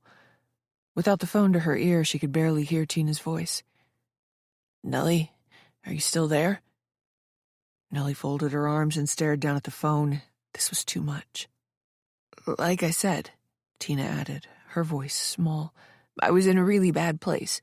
I didn't know if I was going to keep the baby or if I was going to have it taken care of. But more than that, I didn't know if I could keep being a mother to the child I had. I was thinking about adoption or asking my mother to raise Marnie. I was 20 years old, and it felt like my life was over." Nellie picked the phone up. "How could you sleep with him?" "I'm sorry," Tina said. "After what he did to me." "At that point," Tina admitted in a pained voice, "I still didn't believe you. He was so kind to me, gentle even. I was never scared. He was almost too polite when we were hooking up, stopping to ask if this was okay, if that was okay."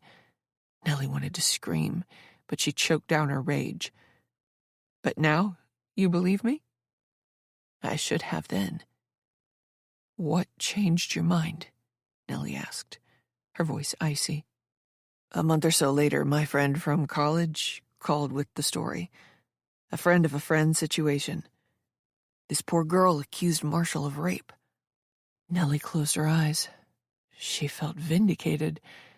Then she felt terrible for feeling vindicated because Marshall had terrorized another woman.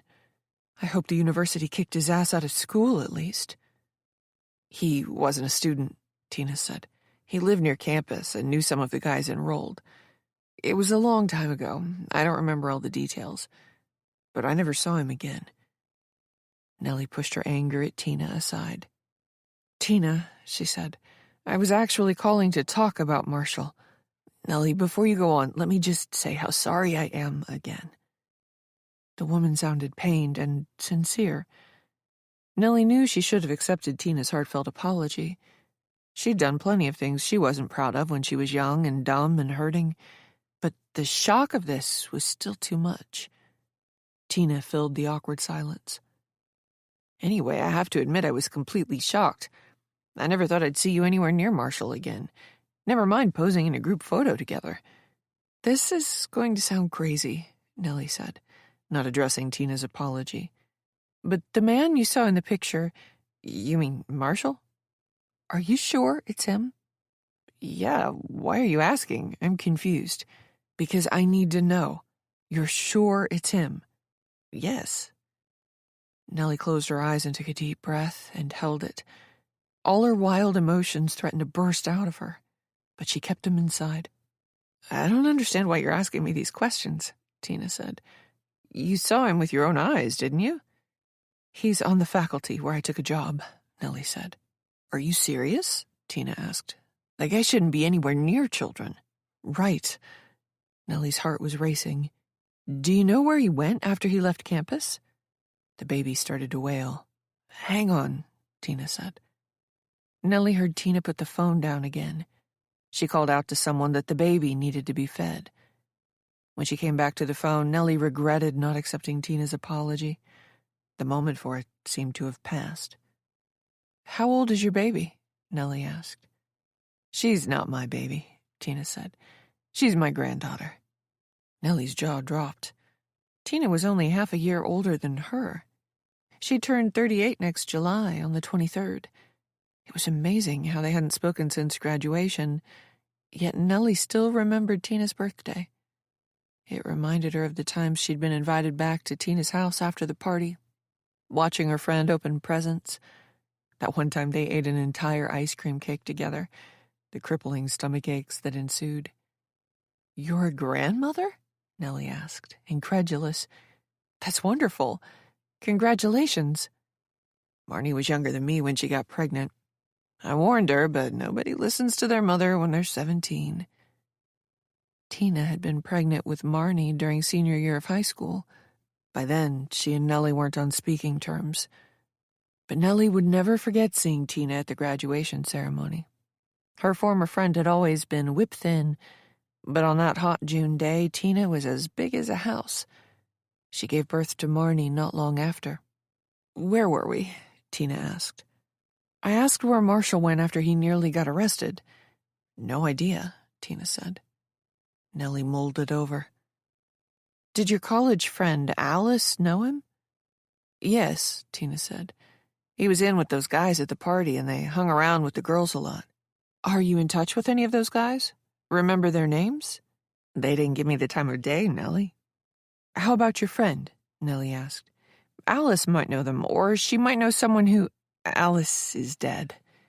"I'm so sorry." Nellie was taken aback. "What happened?" "It was a house fire," Tina said. "She and two of her roommates died. Only one of them survived, and barely at that. Third-degree burns all over her body." "That's terrible." "It happened a couple of months after I went to see Alice," Tina said. "But I only knew her. I wasn't close at all with the others." Nellie's head was spinning. "The man in the picture? He says his name is Emmett. Emmett Moore." Tina read between the lines. "Wait a minute. Are you saying Marshall has a new identity?" "That's exactly what I'm saying." Tina was quiet for a moment. "Let me look again." Nellie held her breath. Part of her wanted Tina to admit she'd made a mistake, that it wasn't Marshall, that the man named Emmett might have resembled Marshall in some way, but that they were clearly two different people. Life would be so much easier that way. "No," Tina said. "I'm positive. It's him." Chapter 14. Nellie could feel her entire world begin to crumble. She wasn't crazy. This wasn't her past trauma making her see things that weren't there. This was real. Emmett was Marshall. And all those things he'd said today, all those off-putting warnings, they were veiled threats. Emmett was absolutely trying to intimidate her. Tina said, "I recognize the scar." "You do?" Nellie asked. "I've seen it before," Tina said. "He got it in a knife fight." Nellie's knees felt weak. It was a good thing she was sitting down. "I don't believe this," Nellie said. "I don't either. And you're telling me he's a teacher?" "Yes," Nellie answered. "He's going by Emmett Moore. He's worked here for 3 years." "This is insane," Tina said. "Where's here, by the way?" Nellie brought Tina up to speed. "This is unbelievable," Tina said. "What are the odds?" "Not long enough, apparently." "How has he acted towards you?" Tina said. Nellie shared the details of her meeting Emmett and of her interactions with him today. When she was done, Tina was still incredulous. "What are you going to do?" she asked. "I'm going to the police tomorrow." Chapter 15. 4 days ago. Tuesday. Time. I've never been so happy in my life to hear that word, except when we were last forced to run wind sprints in gym class. The terrible game of hide and seek is over. I can come out now from behind the filing cabinet. My legs are tingling from having held the deep squat position uncomfortably for so long. When I stand up, I'm a little lightheaded too, and I have to steady myself against the filing cabinet. The world slowly stops spinning, and only then do I notice that Marshall is standing in the doorway. "I knew you were in here," he mutters. His eyes are angry. I force a smile. "Better luck next time, I guess." There will never be a next time. Marshall doesn't budge. He stands there in his crimson football practice jersey, number 16, simmering. I can't leave the room. "You're a cock tease," he says. I know what that means, but nobody has ever accused me of the behavior before. I fake a laugh, pretending I think he's joking when I know he's not. "Ha ha, very funny." "I'm serious," he says, practically growling. "You know what I'm talking about. You kept looking at me before the game. You made me think you wanted it." I involuntarily shudder at the thought of what he's suggesting. No, you are making me uncomfortable." He shakes his head, huffs angrily. "Liar." My throat has gone dry.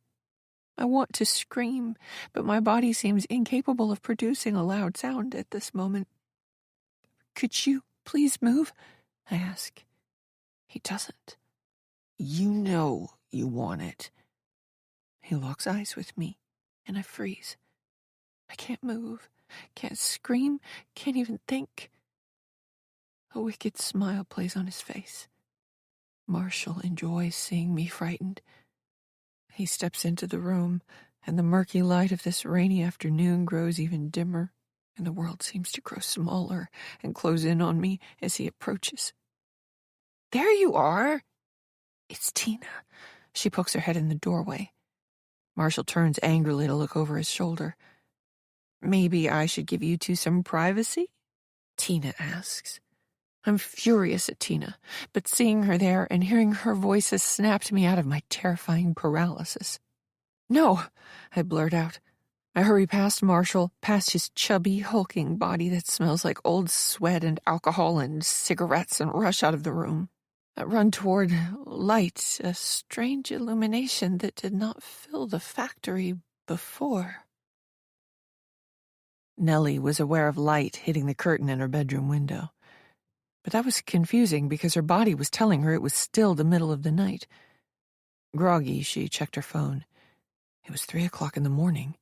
She sat up in bed. Her curtain was lit up like it was daytime. As her mind began to work, She recalled Orville mentioning the floodlights he'd installed to deter the raccoons from getting into his trash. The nocturnal critters must have been up to their mischief, their movements tripping the motion sensors.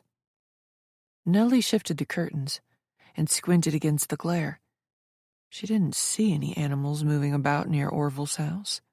As she was about to let go of the curtain, a dark shape moved, disappearing around the corner of the home. Now she was fully awake. The shape had been large. That was no raccoon. Nellie got on her knees for a better look out the window. Orville's garbage cans hadn't been disturbed. As she peered into the darkness beyond the floodlights, Nellie's eyes began playing tricks on her. The shadows seemed to move. One moment she was certain something was there, but the next, her brain made better sense of what she was seeing.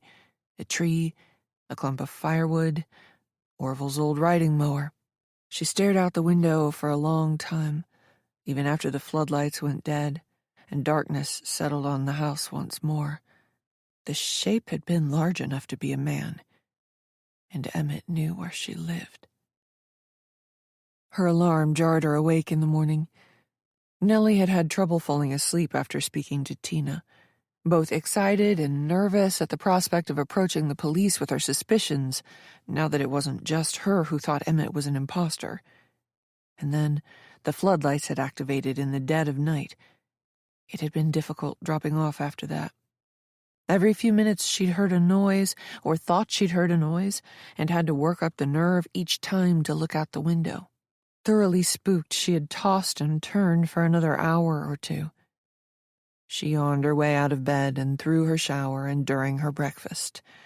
The last thing she needed on the day Miguel was scheduled to audit her class was to be tired and yawning, and she hadn't gotten the opportunity to spend as much time on the material as she would have liked, with dinner running long and being constantly distracted by intrusive thoughts. She was very nervous now, thinking about Miguel observing her, but as long as she had her lesson plans, she knew she'd manage. No outrageous amount of makeup could cover up the bags under her eyes. Tea wasn't going to cut it this morning. She needed a strong cup of coffee to get her going. After dressing quickly, Nellie collected her things, making sure her lesson plans were in her bag, then headed out. As she walked down the wooden staircase, however, something about her car struck her as odd. When she reached the ground, she realized what it was. The car was tilted at a funny angle. Rounding her vehicle, Nellie groaned. Her rear passenger tire was flat. Great. It wasn't even 7 o'clock in the morning yet. She doubted there was a local tow service open for business at this hour. Even if Nellie knew how to fix a tire, she didn't think she'd be able to do it quickly enough to arrive at school on time. What a horrible way to start her second day.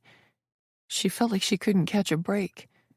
Her tire being flat made no sense, however. During her cross-country trek, she'd made sure halfway through her journey to check her tire pressures. Everything had been fine. If this were a slow leak, she would have noticed. That meant... She opened the passenger door to put her things down, then stooped to examine the tire. It wasn't a little flat. It was completely airless. She reached for her phone to use her flashlight app, but it wasn't in her pocket again. Cursing, Nellie searched her bags and found it crammed between some textbooks. She was going to have to be more careful about keeping it in certain places. Switching on the flashlight app, Nellie did a double take. Now that she could see much better, the puncture wound in the tire was obvious. She could fit her pinky in the hole. Had someone slashed her tire?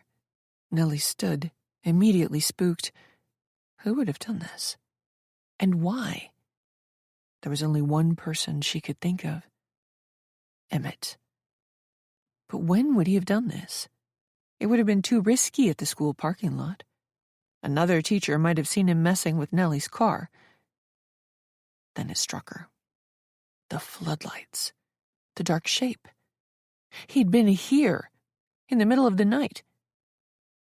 Nellie trembled at the idea of Emmett creeping around in the darkness like some deranged psychopath. Nellie, everything okay? She jumped at the sound of Orville's voice. She hadn't heard the man come out of his house. He stood on the porch in a robe, a steaming cup of coffee in one hand. "Sorry," he said. "Didn't mean to frighten you, but I'm an old man, so I barely sleep anymore. I was sitting down to read my paper when I looked out the window and saw you here, crouched by your car." Nellie took a deep breath. I've got a flat." "Mind if I take a look?" he asked. "Thank you so much for the ride," Nellie said, opening the passenger door of Orville's old truck out front of the school. "I appreciate it." "It's no problem," he said. "I'm sorry I couldn't change it quickly enough so you could drive yourself. Want me to pick you up?" "That's not necessary," Nellie said. She didn't want to put him out. "But how are you going to get home? Call an Uber thingy?" She smiled. "Yes, that's what I'll do. Or maybe Beck can give me a ride." He nodded. "Okay, then. Like I said, I'll get that spare on for you." "Thank you so much," Nellie said. "You'll let me know how much your time is worth to—" He stuck out a palm. "I won't have that. I needed something to do anyway today. You're doing me a favor." Nellie didn't put up much of a fight. She'd pick up a bottle of wine or perhaps bake some cookies as a way of repaying Orville for his troubles. She slid out of the truck, thanking the man again, and headed for the entrance. Emmett just so happened to be coming up the sidewalk. He flashed her a smile, but Nellie wasn't in the mood. She turned away from him and headed for the entrance. "Hey, Nellie, hold up a second." She stopped in her tracks, feeling terrified and angry and outraged and panicked all at the same time. "Morning, Emmett," she said, an edge creeping into her voice. He hustled up to Orville's truck and waved at the old man. "Hey there, Orville. How are you?" Orville rolled his window down. "This poor young woman had a flat." Emmett's face fell as he turned to Nellie. "Gosh, I'm sorry that happened." Nellie fought to keep her voice even. "I think someone slashed it." Emmett frowned. "Huh. The same thing happened to Patty a few weeks back. We're pretty sure it was one of the kids." "Kids getting into mischief," Orville said. "It's annoying, but they could be doing worse things, I suppose." Emmett nodded. "Thanks for driving Nellie this morning. I'm glad she got in all right." "No problem," Orville said. "I'll see you both later." As the old man drove off, Nellie forced herself to lock eyes with Emmett. As panicked as she was, she searched his face for some tick, in the hopes she could spot his duplicity. "I'm sorry that happened," Emmett said before smiling. "But you got here on time. No harm, no foul, I guess." "Not really," Nellie muttered. "I need to buy a new tire." "Oh," Emmett pulled a face. "If money is an issue, I'm sure we could—" He was goading her. Nellie tried to remain calm, but it was getting more and more difficult. "Money's not the problem," she said. He smiled sympathetically. "I understand. It's the time and the hassle, right?" "It's knowing that someone did this to my car intentionally." Emmett shrugged. "You know how kids are." "I haven't been here long enough for any of them to bear me a grudge, Emmett," Nellie muttered. He considered her point. "Didn't you mention you had to discipline someone yesterday? Tom Stovich, I thought." "You think Tom Stovich slashed my tire because I told him to keep quiet?" He shrugged again. "Kids act out for less compelling reasons. And I don't have to tell you this, I'm sure, with all your teaching experience. But you know that sometimes kids do things for no reason." "He wouldn't even know which car is mine," Nellie pointed out. "You never know, Nellie. It's a small staff here, and you know how deceptively observant children are. If he saw a new car in the parking lot, he'd rightly assume it was yours." Nellie was having trouble keeping her emotions in check and feared she'd say something that would get her in trouble. Emmett, on the other hand, was perfectly at ease. With the corner of his mouth turned up in what could have been a mocking smile, Nellie got the sense he was enjoying this conversation. "To be clear, I'm not accusing the boy of anything. And who knows," he said. "Maybe it was just some kid doing it on a dare. Whose car it was didn't even matter. Or it could have happened somewhere else. Where did you go after you left school yesterday? She didn't want him knowing about her comings and goings. I'd better get to it. I'm off to a later start than I'd hoped this morning. That's a shame, Emmett said. He played the perfect gentleman, holding the door and then telling Megan how unfortunate Nellie was to wake up to a flat tire this morning. Megan was terribly sorry, and Emmett went on and on about how unlucky Nellie was. Megan matched Emmett's mood, expressing sympathy for Nellie's inconvenience. But the whole time Nellie watched Emmett. He was a good actor. But he wasn't that good. He was giving a performance, not expressing genuine emotion. He said all the right things, but the emotion wasn't quite right. He emphasized the wrong words, and his expressions were ill-timed, coming a beat too early or late. Even worse, Emmett seemed to know that she saw through him. But rather than be worried about it, that same small, mocking grin appeared at the corner of his mouth. He was eating this up. "Can I call a garage for you?" Megan said. "I know a really good one." "Thank you," Nellie said, "but someone is taking care of it for me. Now I really have to get to my classroom." Before Nellie could turn to leave, Miguel's door opened. The principal appeared and smiled at her. "You decided to give us another try?" he said, drawing laughs from Megan and Emmett. "Morning, Miguel," she said, "and I look forward to seeing you later." "I'm sure you'll do great," he said. She'd been hoping he'd tell her which period he'd be auditing, but Miguel did not offer any information. As she turned to leave, Emmett spoke again. "Say, Miguel, what do you think about Nellie taking a look at our policies?" Frowning, she turned around. Miguel thought about it.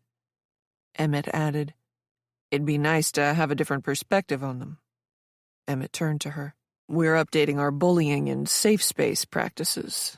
Nellie ground her teeth. Was this asshole for real?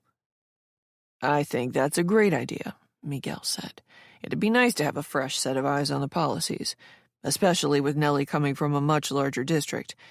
But it's only her second day. I don't want to put too much on her plate already." Nellie felt trapped.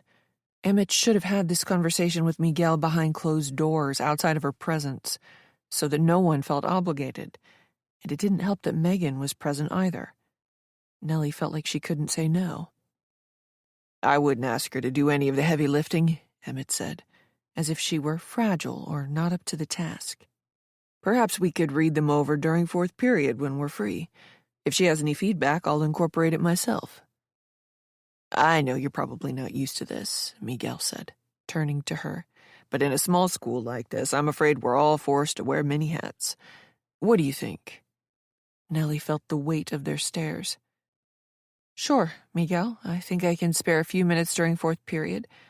But I still have a lot to do in my classroom, and I'd like to use some of the time lesson planning as well." "That's generous of you, Nellie," Miguel said. "Don't worry," Emmett said. "I won't take up too much of your time." Chapter 16. Miguel did not audit her first 3 periods. Nellie had been hoping to get that over with early so she wouldn't be nervous the rest of the day. At the end of her 3rd period, Nellie stood and erased the board behind her, then gathered her lesson plans and notes. "Hey, Nellie," Emmett said. He filled her doorway. "Are you ready?" he asked. "Yes, just let me grab my phone," she said. Nellie had been leaving it in her desk drawer. "If you don't mind, we have a policy here," Emmett said. "No phones in small meetings." Nellie thought he was joking at first, but his serious expression disabused her of the notion. "I suggested the idea to Miguel last year, and it's worked out incredibly well," Emmett explained. "Meetings are not only more productive these days, they're also much shorter because everyone is laser-focused." "I didn't realize this was a meeting," Nellie said. "Kind of, sort of." He moved his head back and forth. "But don't worry, I promise it will only take a few minutes." Nellie closed the drawer and left her lesson plans on the desk under her laptop. Then she followed Emmett down the hallway. The lounge was empty when they arrived. The bell signaling the start of fourth period sounded as Emmett took a seat at the table by the window overlooking the athletic fields. He opened a ring binder. There are 3 policies we're updating. They're the ones with the yellow tabs. Don't worry about the work instructions right now. I want to respect your time. Okay. Nellie took the binder from him. I don't want to be standing over you while you read, Emmett said. I'm going to step out for a minute. When I come back, I'll stay out of your hair, all right? Okay, she said. Thanks. You're the best. Emmett disappeared. Nellie sighed and flipped through the binder. The 3 policies were all several pages, with the last one being the longest. So much for this only taking a few minutes. Nellie was still nervous and edgy around Emmett, but now her anger was rising. She was certain Emmett didn't need or even want her feedback. He was doing this to steal her time. This was yet another subtle and petty exertion of authority over her. He knew she had more important things to do, yet here she was reviewing documents needlessly. Bastard. There was no way to prove that, of course. Just like there was no way, short of eyewitness testimony or forensic evidence, that Emmett had slashed her tire last night. She was practically frothing at the mouth when she realized several minutes had passed, and she'd been reading the same sentence over and over again. Forcing herself to concentrate, Nellie decided to quickly scan these documents and provide him with vague, minimal feedback. If he wasn't happy about that, then too bad. When Emmett returned, he was humming happily. Giving her a bright smile, he removed several Tupperware containers from the fridge. Nellie wanted to shut the binder, tell him the documents were fine, but not enough time had passed for her to have plausibly read everything, and the last thing she needed was for Emmett to paint her as uncooperative to Miguel. So she bit back her anger and continued to read. "Don't mind me," Emmett said, interrupting her. "I have to count every calorie, or I blow up as big as a house." He opened one of the cabinets above the sink and produced an opaque bottle and an oversized container of vegan protein. He made himself a protein shake, carefully measuring out each grain before filling the bottle with just the right amount of water. Then he got to work on the food in his Tupperware containers, which looked like chicken, brown rice, and broccoli. Nellie realized she was staring at him. "Everything okay?" he asked. "Fine," she muttered, moving to the second policy. Like its predecessor, it was several pages worth of boring, mechanical prose. She thought about how each second of her time was being wasted. Emmett continued to hum to himself while the microwave zapped his food. Nellie worked through the second policy quickly. Steve entered the lounge. He greeted them both and went to the fridge, removing a brown paper bag. Emmett sat at the same table as Nellie, but gave her a little space. She heard Steve rummaging through the drawers by the sink.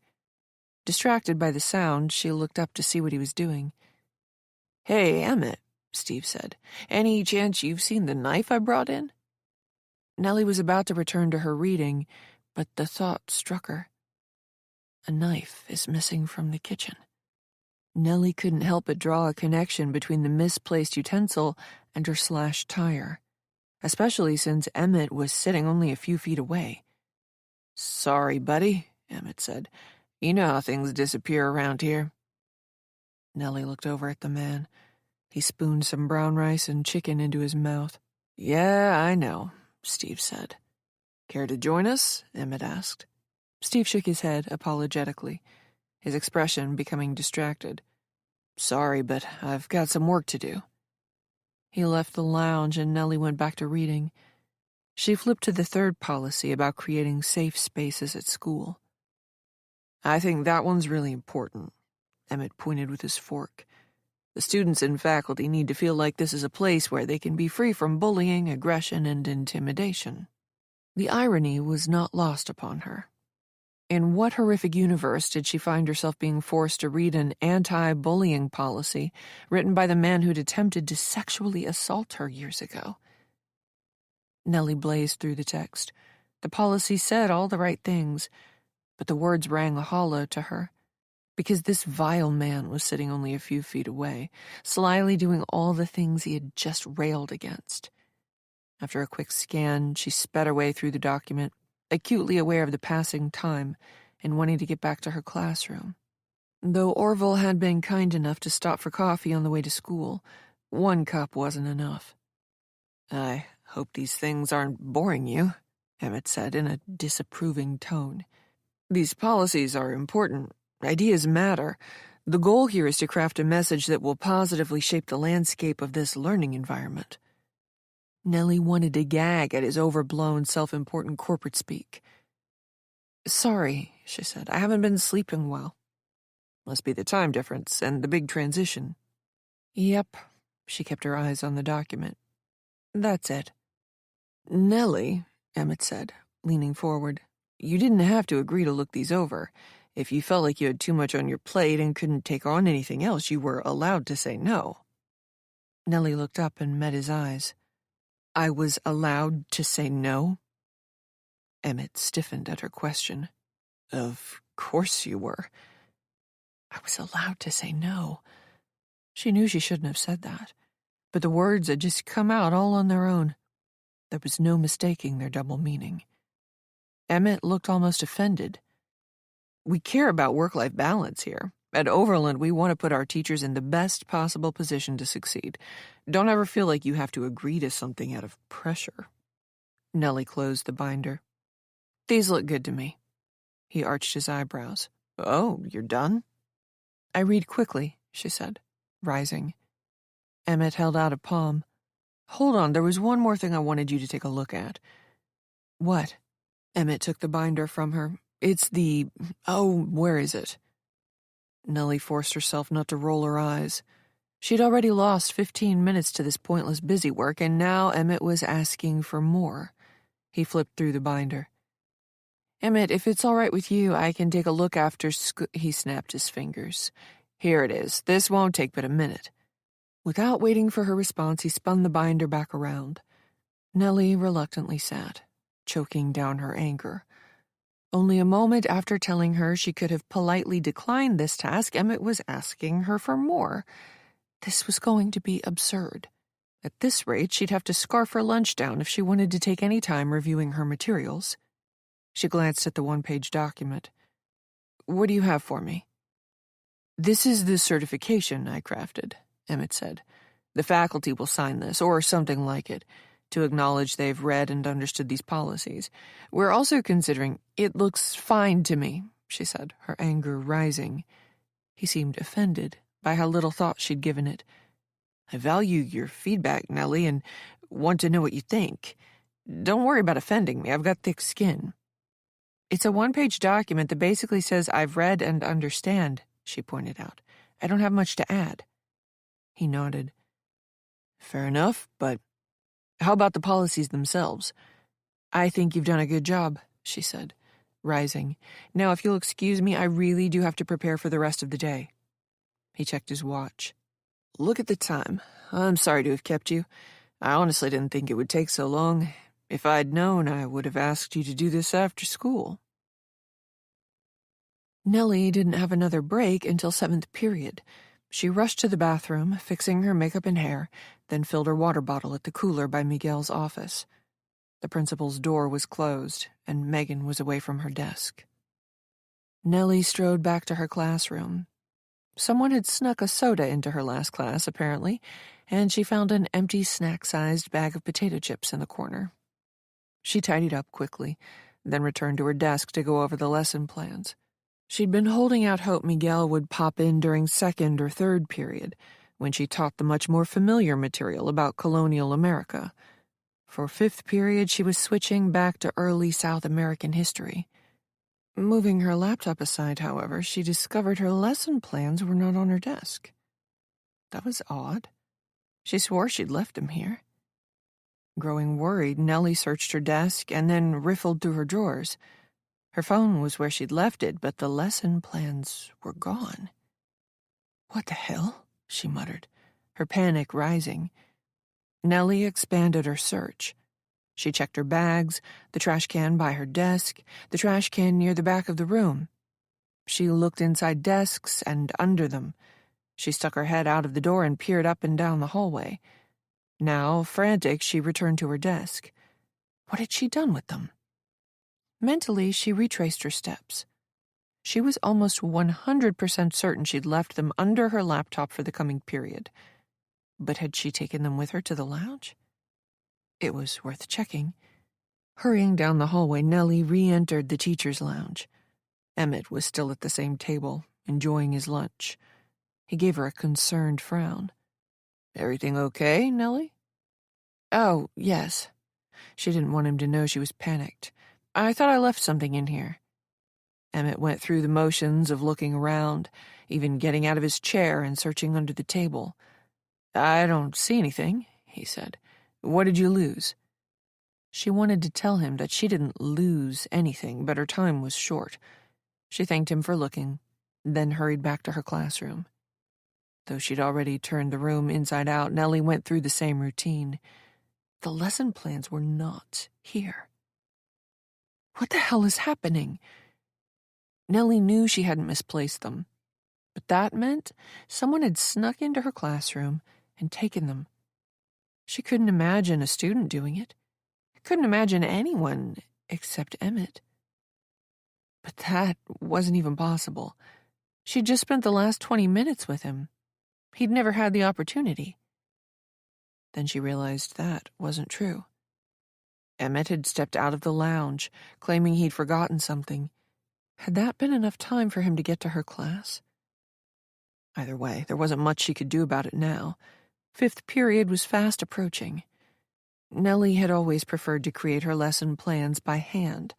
Taking the time to write her thoughts down made them easier to recall later, she'd found. But from now on, she'd do this digitally.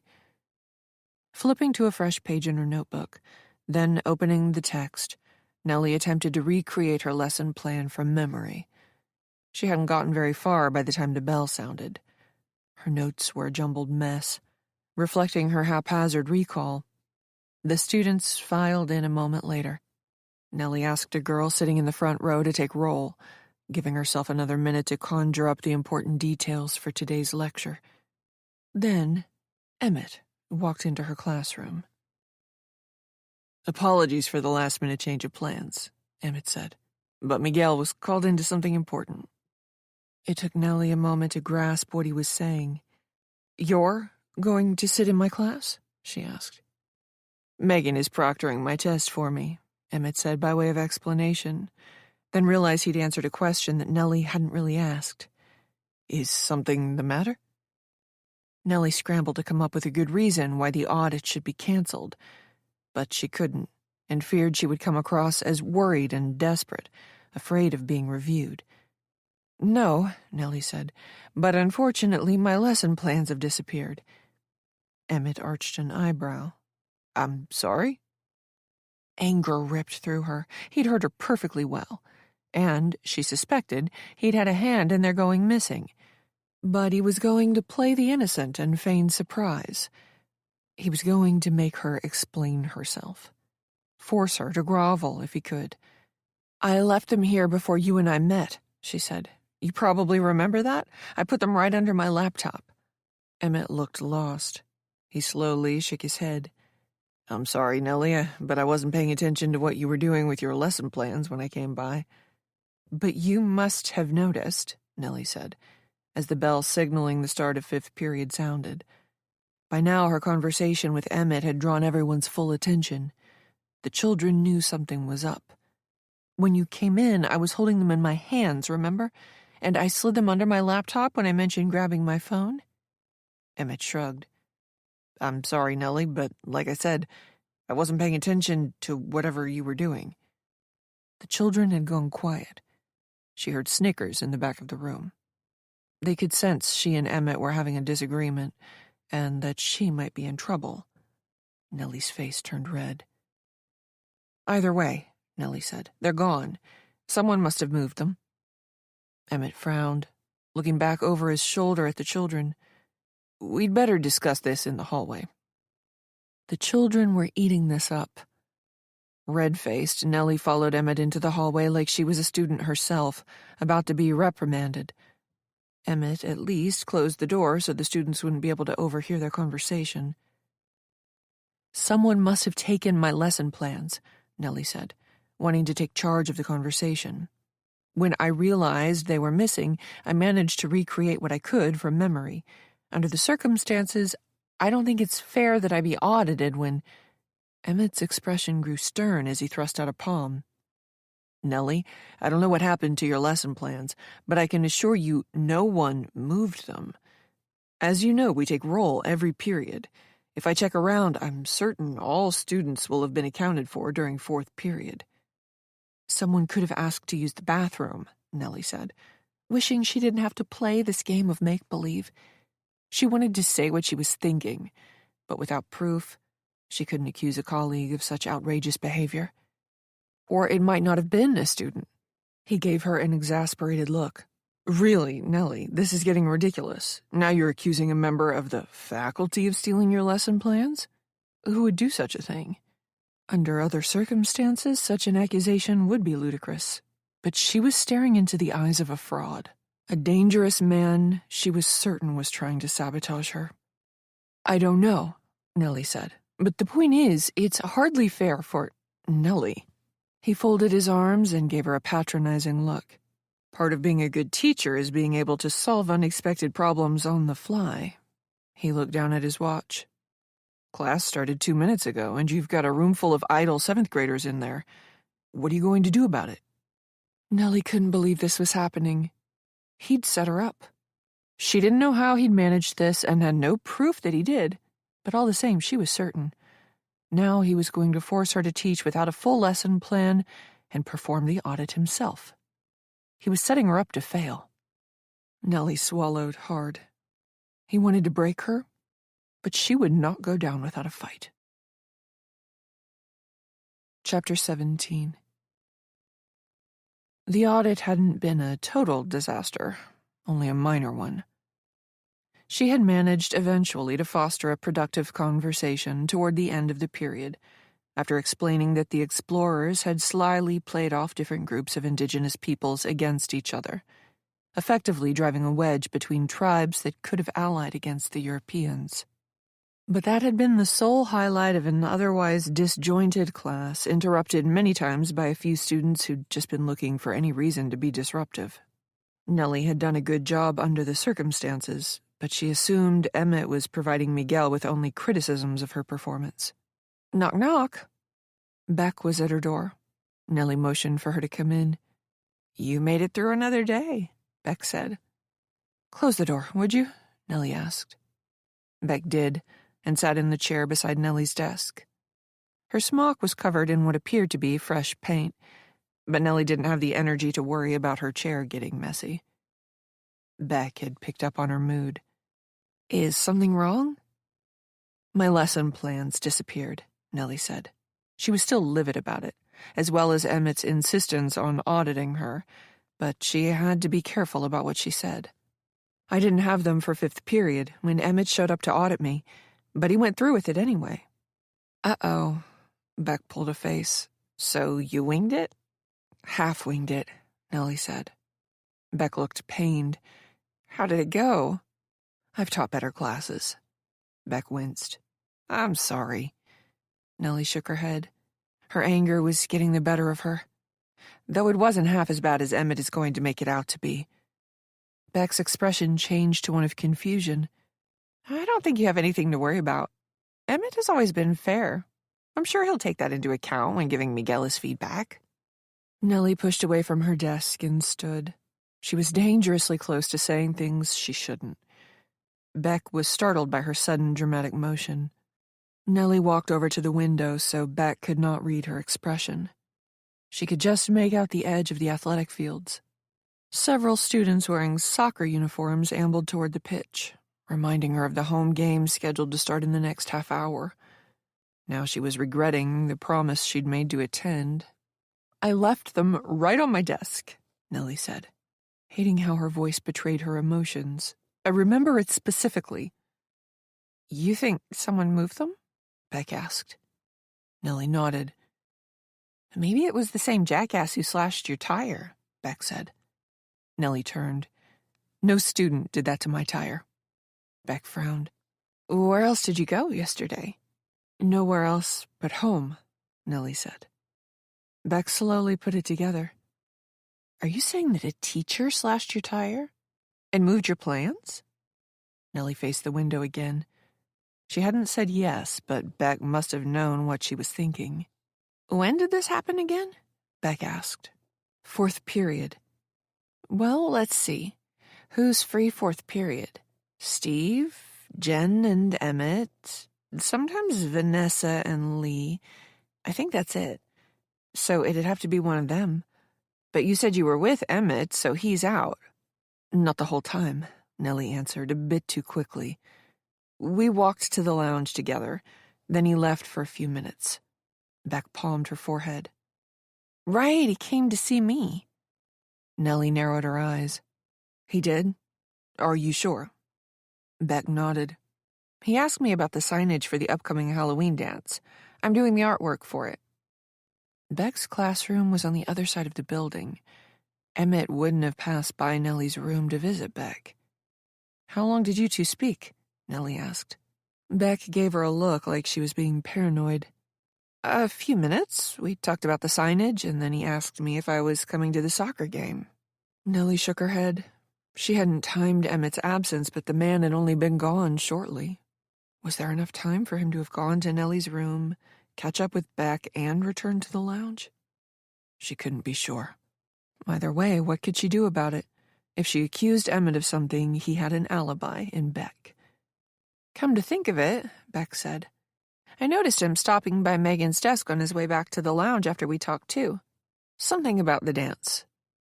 Nellie pinched the bridge of her nose. It was only her second day, but already it felt like things were getting out of control.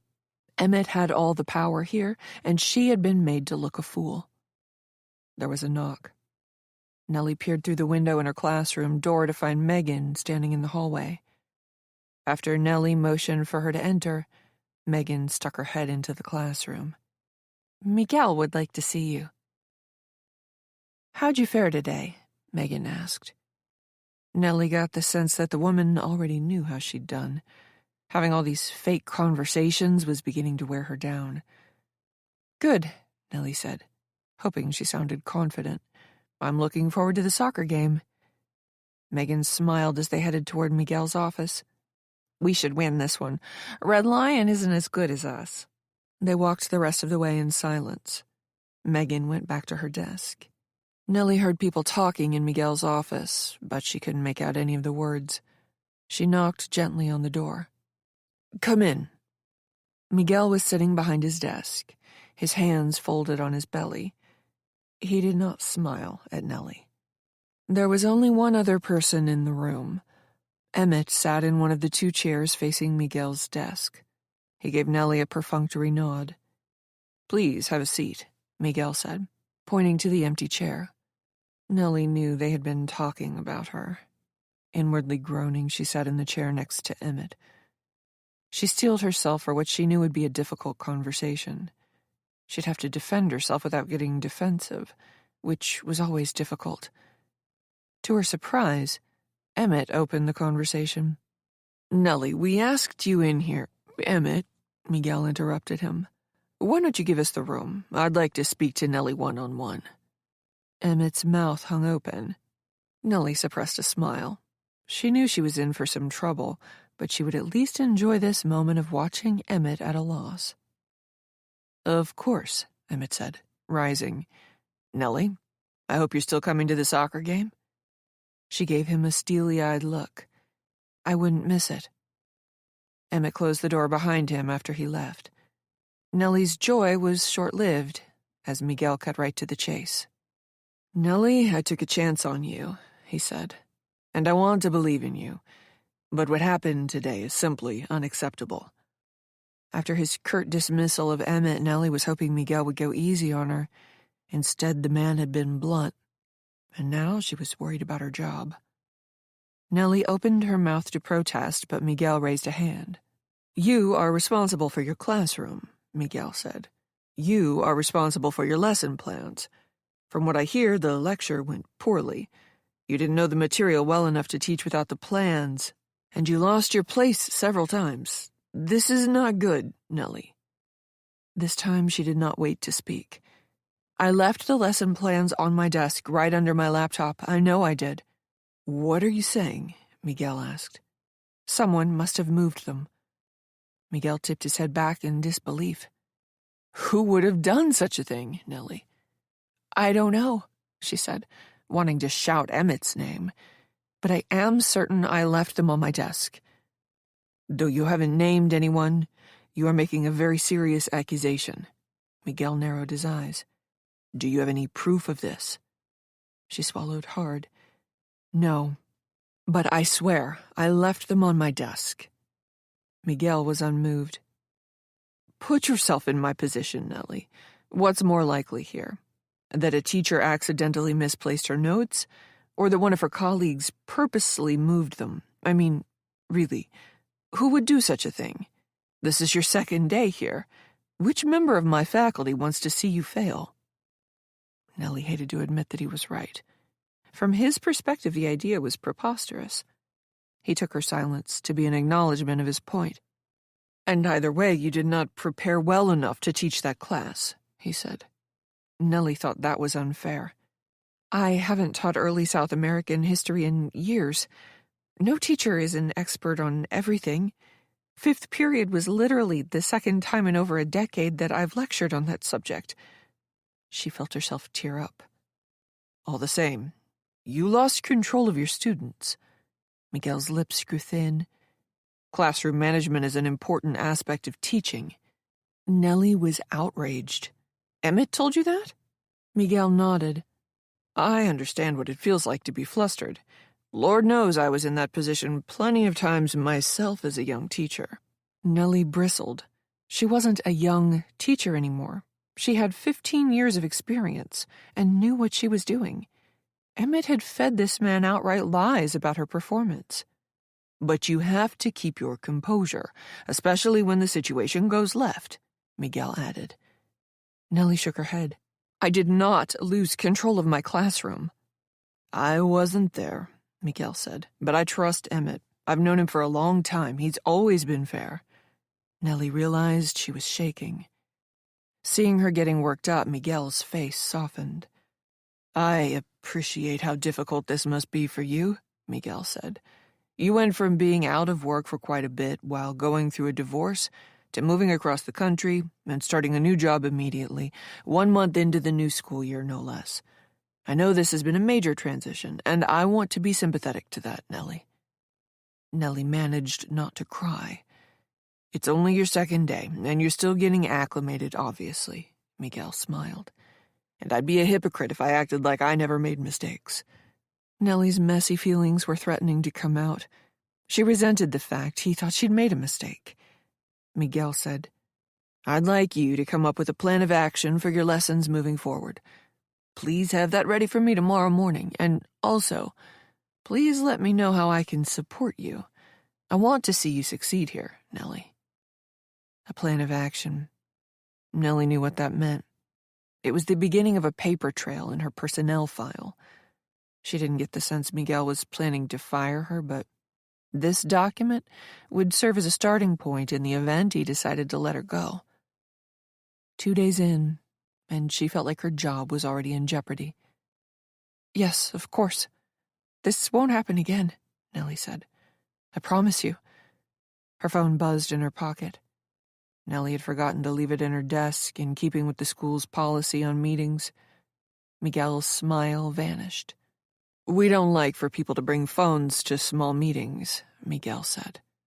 "Emmett should have mentioned this already. If you must absolutely have it on your person, then make sure it's muted."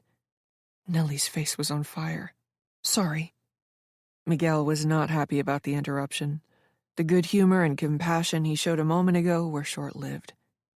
Even though Nellie hadn't done anything wrong, she still felt compelled to make up for what Miguel viewed as her poor showing today. "I've noticed that everybody around here wears many hats," she said. "I wanted to ask if there's anything I can help with. I'd like to do my fair share." Miguel gave her a pointed look. "Are you sure you can handle it?" That was unfair, but she forced herself not to get defensive. Yes. Miguel thought it over. Come to think of it, Megan has to leave early tomorrow. Could you handle the car line at dismissal? Nellie groaned inwardly. Car line and recess were the most demanding and also most thankless jobs. I'd be happy to. Back in her classroom, Nellie closed the door and slumped in her chair. The soccer game was about to start, but she needed a moment to herself and figured it wouldn't be the end of the world if she showed up a few minutes late. What a day. It had started off lousy and only gotten worse. And perhaps the worst part was yet to come. She still had to speak to the police. As necessary as that conversation was, she dreaded baring her soul to a perfect stranger, while accusing a beloved member of the community of being a fraud. Maybe she was just feeling low after a terrible school day. But right now, Nellie was certain the police wouldn't take her seriously. Outside, a whistle sounded. The soccer game must be starting. Nellie quickly tidied up the room and gathered her things. She put her notes for tomorrow in her bag and made sure she'd left nothing valuable or essential behind before closing up. On her way down the hall, she remembered her phone buzzing in Miguel's office. Taking her phone out of her pocket, she tapped the icon for her text messages. Her screen went black. A few moments later, her screen flickered back to life and partially froze. Really? Nellie said, wondering what else could go wrong today. Sighing, Nellie was about to try turning the device off and back on, but then her text messages opened. Nellie breathed a sigh of relief. She wasn't tech-savvy. Her ex-husband had handled the selection and purchase of their electronic devices. This phone was almost 3 years old, she realized. It was probably time to get a new one. When it rains, it pours, she muttered. Tina had texted to ask how her day went. It was only a short message, but all the same, Nellie was touched. She thanked Tina for thinking of her and mentioned she was nervous about going to the police station later. Then she headed outside for the game. Chapter 18. Outside, the air was chill. Nellie zipped her jacket and hunched against the cold. As she made her way to the soccer field below, she was surprised to see a police vehicle parked on the blacktop beside the building. There was a badge and official insignia painted on the door. Above the emblem was the word, Sheriff. She made her way down the gentle but long hill to stand near the middle of the field behind the home team's bench. The game was in full swing. Beck sported a pair of old pom-poms and performed a discombobulated cheer routine loudly and unabashedly, drawing laughs from the parents and the remainder of the faculty. Despite her poor mood, Nellie found herself smiling at Beck's goofy enthusiasm, while the students raced across the field, haphazardly sending the ball in one direction or the other. But the sight of Emmett approaching wiped the smile off her face. She turned slightly, laser-focusing her eyes on the field to deter any conversation. But all the same, the man came up beside her anyway. He stopped only 2 feet away and settled his narrow-set eyes on her. "Hey, Nellie," he said. She decided not to look at him. Nellie cheered when one of her students made a good play. "Emmett?" He drew a deep breath, as if stung by her short reply. "Look, I wanted to connect with you about what happened in 5th period," Emmett said. "We didn't really get a chance to speak because I had to run to my next class." Nellie folded her arms against the surprising cold. "I've already spoken to Miguel," she said. "I'd rather not go over it again." He was silent, and for a moment she thought he'd respect her wishes, but he didn't. "I feel it's important for us to be honest with each other," Emmett said. "I'm not one to sneak around and do things behind other people's backs." She shook her head. The absolute nerve of this son of a bitch galled her. His duplicity, his utter two-facedness. "So I wanted to share what I told Miguel," Emmett went on, "because I feel like I owe you that." She tore her eyes off the field and whirled on him. "Like I said, Emmett, I've already spoken to Miguel and don't really need to hear it all again." She narrowed her eyes. His proximity made her nervous, but her anger trumped her fear. But I do agree with you. I think it's important that we be completely honest with each other. Emmett's eyes flashed in surprise. For the briefest of moments, she had caught him unawares in an unguarded moment, but he quickly composed himself. The man's presence of mind, she hated to admit, was impressive and intimidating. "You have something you'd like to share?" Emmett asked innocently. "First of all, I will find out who moved my lesson plans, and that person will have to account for themselves." "Nellie," she talked over his condescending voice.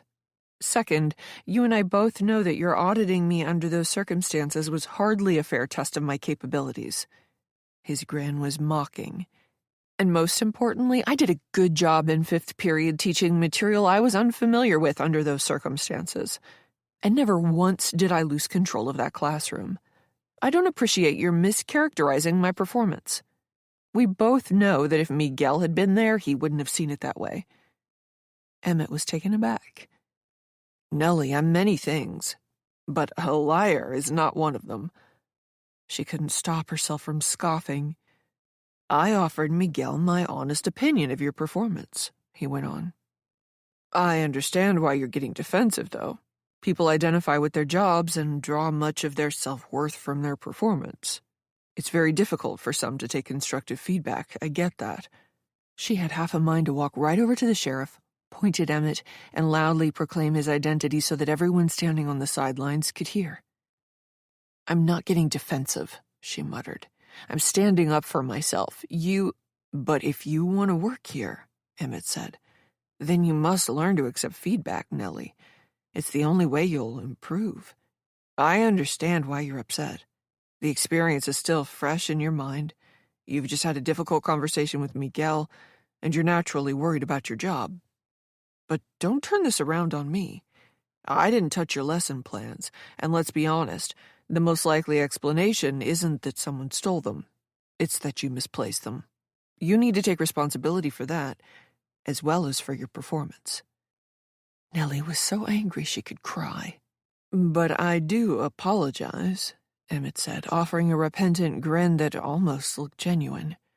"I wanted to talk to you about what happened in 5th period, but I should have realized you'd need time to process everything.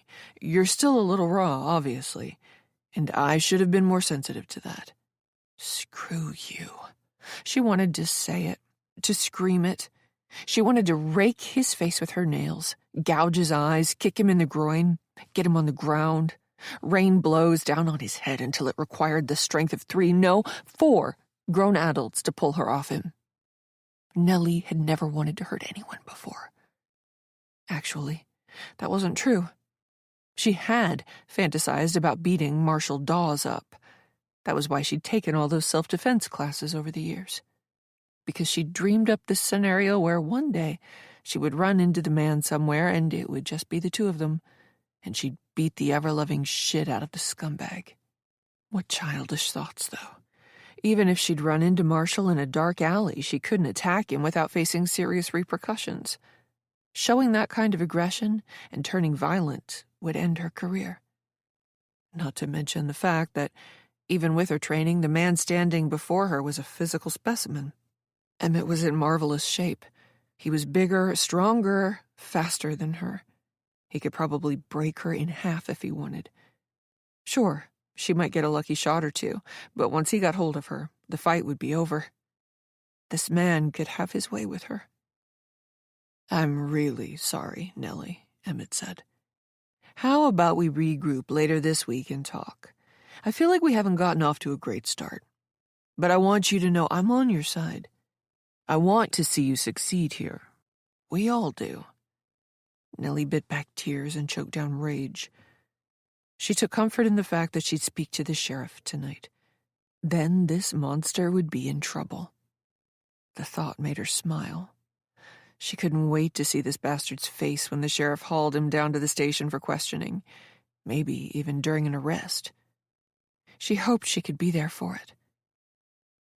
"Yes, Emmett," she said, an edge to her voice. "Let's talk later this week." He smiled pleasantly like they'd had a moment of reconciliation. Then he looked past her and moved along. Nellie seethed while the game played out. She watched Emmett make his way through the crowd, chatting up parents, getting to be the cool teacher whom all the students liked, enjoying the naked adoration of his peers. He had everything going for him. Everything. At halftime, the sheriff approached Nellie. She wasn't expecting him to stop and talk to her. He was a tall man with long arms and a beach ball stomach. One of those guys who, if she'd looked at him from the back, she would have had no idea he was overweight. "Bill Van Dyke," he said with a smile. His catcher's mitt of a paw swallowed her hand. He must have been 6'7" or 6'8". Nellie had to crane her neck to look up at him. "Nellie Peake," she said. "Nice to meet you," he said. "And welcome to Overland. How are you getting on?" By degrees, Nellie became aware of Emmett watching her converse with the sheriff.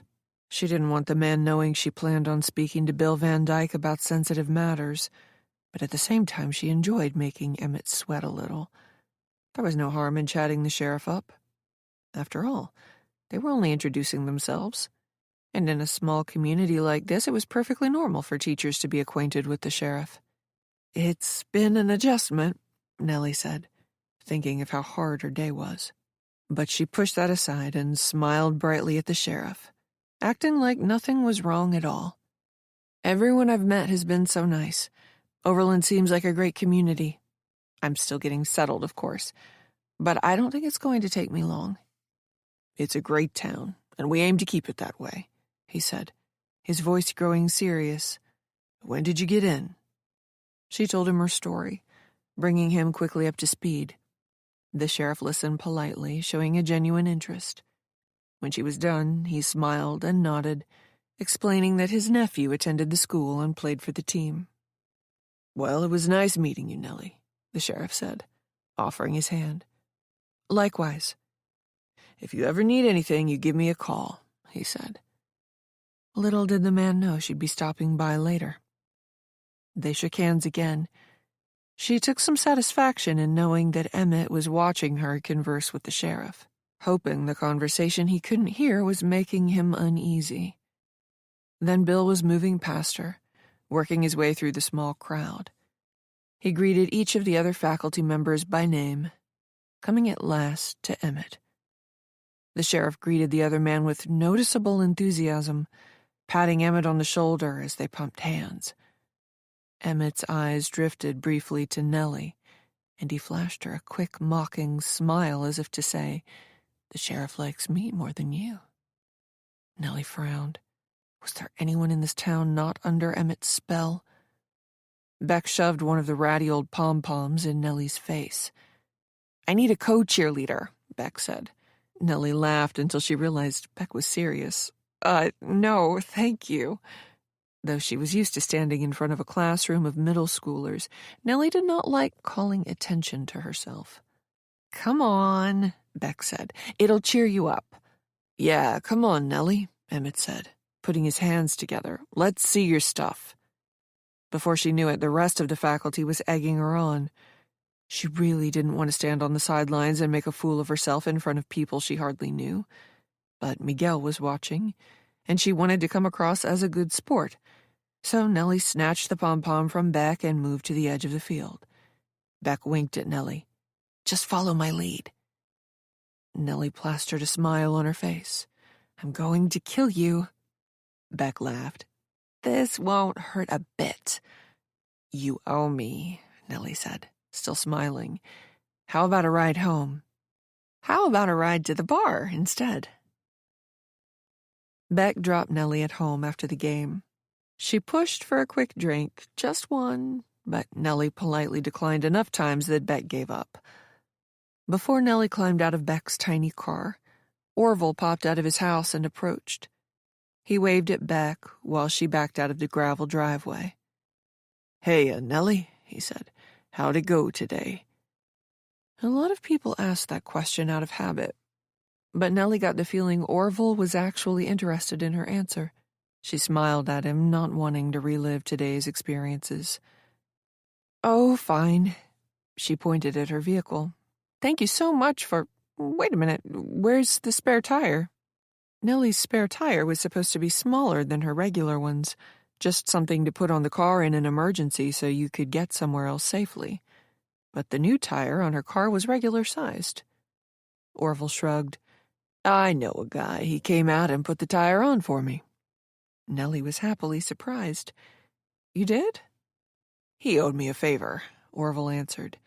"How much was—" Orville waved the question away. "Don't worry about that." "Oh, no, you have to let me pay." "It's fine. Like I said, the guy owed me a favor." Nellie couldn't believe it. She was so touched by the gesture after her lousy day that she teared up. "Thank you so much." "No problem." Orville grinned ear to ear. "He did say your other tires were a little bald and could at least use a rotation, if not changing altogether." He had another thing that her ex-husband used to take care of. Nellie pushed thoughts of John aside and thanked Orville again and went inside to change out of the clothes she'd worn to school. She needed to get to the sheriff's office, but at the last moment, she decided to take a hot shower and wash the day off her. Emerging 15 minutes later, she checked herself in the mirror. The bags under her eyes hadn't gotten any better, and now she seemed to be carrying the entire day with her. Nellie tried some different makeup, not wanting to show up at the sheriff's office looking like a vagabond, then pulled her hair into a ponytail. She donned her nicest pair of jeans and a sweater. She had to look presentable. If she went in there looking spotty, the sheriff would be even less inclined to believe her outrageous claims. She popped a few more antacid tablets on her way out, grabbing her favorite shawl off the back of the door. The sheriff's office was on the other side of town. It took Nellie nearly 20 minutes to get there, spending the last half of the trip on Main Street. She passed an ice cream parlor boasting the world's best apple cider. Someone was burning leaves in the park. Were people still allowed to do that? She watched a cute younger couple walk hand in hand through town, stopping to peer in the windows of an antique shop. There was a used bookstore and a greeting card shop. It seemed like such a nice place to live, but it was hell to Nellie. The police station was old and looked more like a post office than what it was. As Nellie pulled into the tiny municipal lot, the concrete bulging upward in places as tree roots pressed against it, she realized that the building also housed the post office. Several men wearing mail carrier uniforms were conversing out front, both smoking cigarettes. She kept her head down as she hurried inside, not wanting to draw attention to herself. A woman wearing the same colored khaki uniform that Bill Van Dyke wore earlier looked up at Nellie from a big desk in the front of the office. "Afternoon, ma'am," she said. "I'm Val Sullivan, sheriff's deputy. Can I help you?" Nellie smiled nervously. She'd only been in a police station once before on a school field trip years ago and felt entirely out of place here. Looking past the woman, she counted only a handful of desks, 2 offices, and in the corner, what appeared to be bars. She recoiled at the thought of someone being held in there. Hi, I was looking for the sheriff." "Was he expecting you?" "No." "I'm sorry, but the sheriff's not here right now. What's your name?" "I'm not trying to be rude," she said, "but I don't want to make my presence here, official. Is that all right?" "I understand," Sullivan said.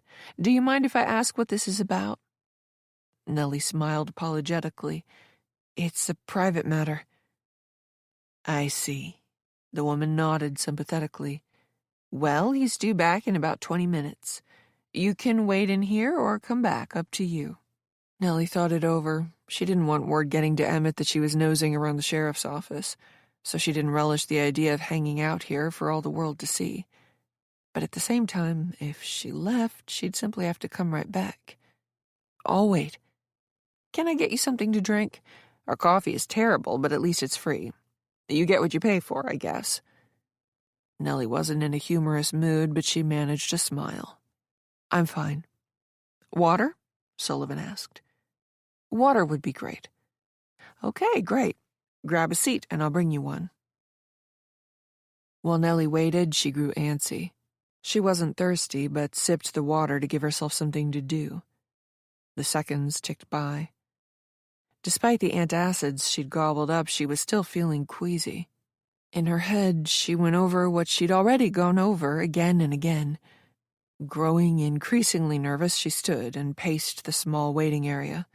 On a normal day, she'd be preparing dinner right now. 6 o'clock was the time she and John usually ate. Why was she thinking about John?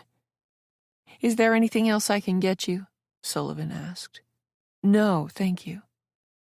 The deputy got on the horn, trying to reach the sheriff through a walkie-talkie unit clipped to her shoulder. But Bill Van Dyke did not answer. Nellie noticed her punching out a text and figured she was trying to reach her boss in that manner also. "Ma'am," Sullivan said when she finished typing, "is there something the matter?" Nellie was about to say no, but that would have obviously been untrue. "I guess I wouldn't be here otherwise." Sullivan nodded appreciatively. "What can I do for you?" Nellie eyed the door. She was thinking about leaving, putting off this conversation for another day or two. Did she really need more drama in her life today? But she knew that was fear and rationalization talking. She knew that if she ran out of here today, she'd be less likely to come back tomorrow and even less likely to return the following day. She knew that if she left the sheriff's office right now, she might as well just keep on driving right out of town. Might as well go find somewhere else to live and work. That was how precarious her situation was. "Nothing, thank you," Nellie said. "Would you like to sit with me over here?" Sullivan asked, leaning back in her chair. "I could use somebody to talk to." "Sure." Nellie passed into the main area of the station. It smelled like coffee back here. Old filing cabinets were pushed up against one wall behind Sullivan, with decaying paper tags denoting their purported contents. Nellie sat in the chair beside the deputy's desk and crossed her legs at the knee. "My name's Val, by the way. Did I already tell you that?" Sullivan stuck out her hand and they shook. "But most people just call me Sullivan, even my mother." The two women shared a laugh. Nellie was glad to have someone to talk to. It took her mind off the upcoming conversation. "Nellie," she said. She didn't know why, but she felt like she could trust this woman. Sullivan nodded knowingly. "I thought that might be you. The new teacher, right?" "Yes." "Welcome to town, then," Sullivan said. "What do you think so far?" Nellie got to talking and was grateful for it, before she realized that the sheriff was coming into the station. Another 20 minutes had passed. He removed his hat and shrugged off his brown jacket, smiling at Nellie. "Miss Peake, it's your lucky day getting to see me twice." He looked at Sullivan. "Anything doing?" 10 men tried to rob the liquor store across the street, but I managed to shoot and kill them all. No bystanders were injured either. I'll get to the report tomorrow." Van Dyke smiled but did not laugh at the joke. He asked Nellie to follow him. His office was at the other end of the small station. The walk afforded Nellie a better vantage point into the holding cell. Nobody was in there, which made her feel unreasonably better. The sheriff asked her to sit and pulled the door closed. He sat behind his mess of a desk. Paperwork threatened to landslide off both ends. "Miss Peake," he sat forward, "what brings you in?" Nellie took a deep breath. It was the moment of truth. This is going to sound crazy.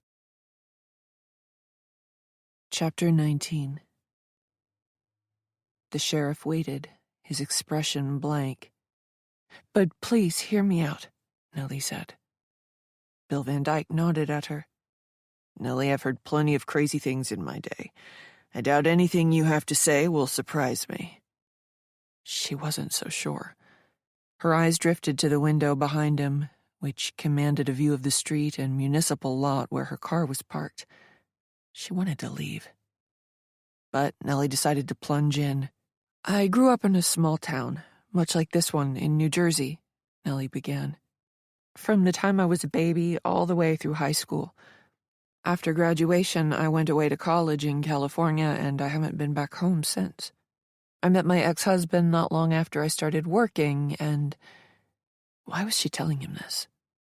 Nellie had already gone off script. It felt like the walls were closing in around her. "Just take your time," Bill said.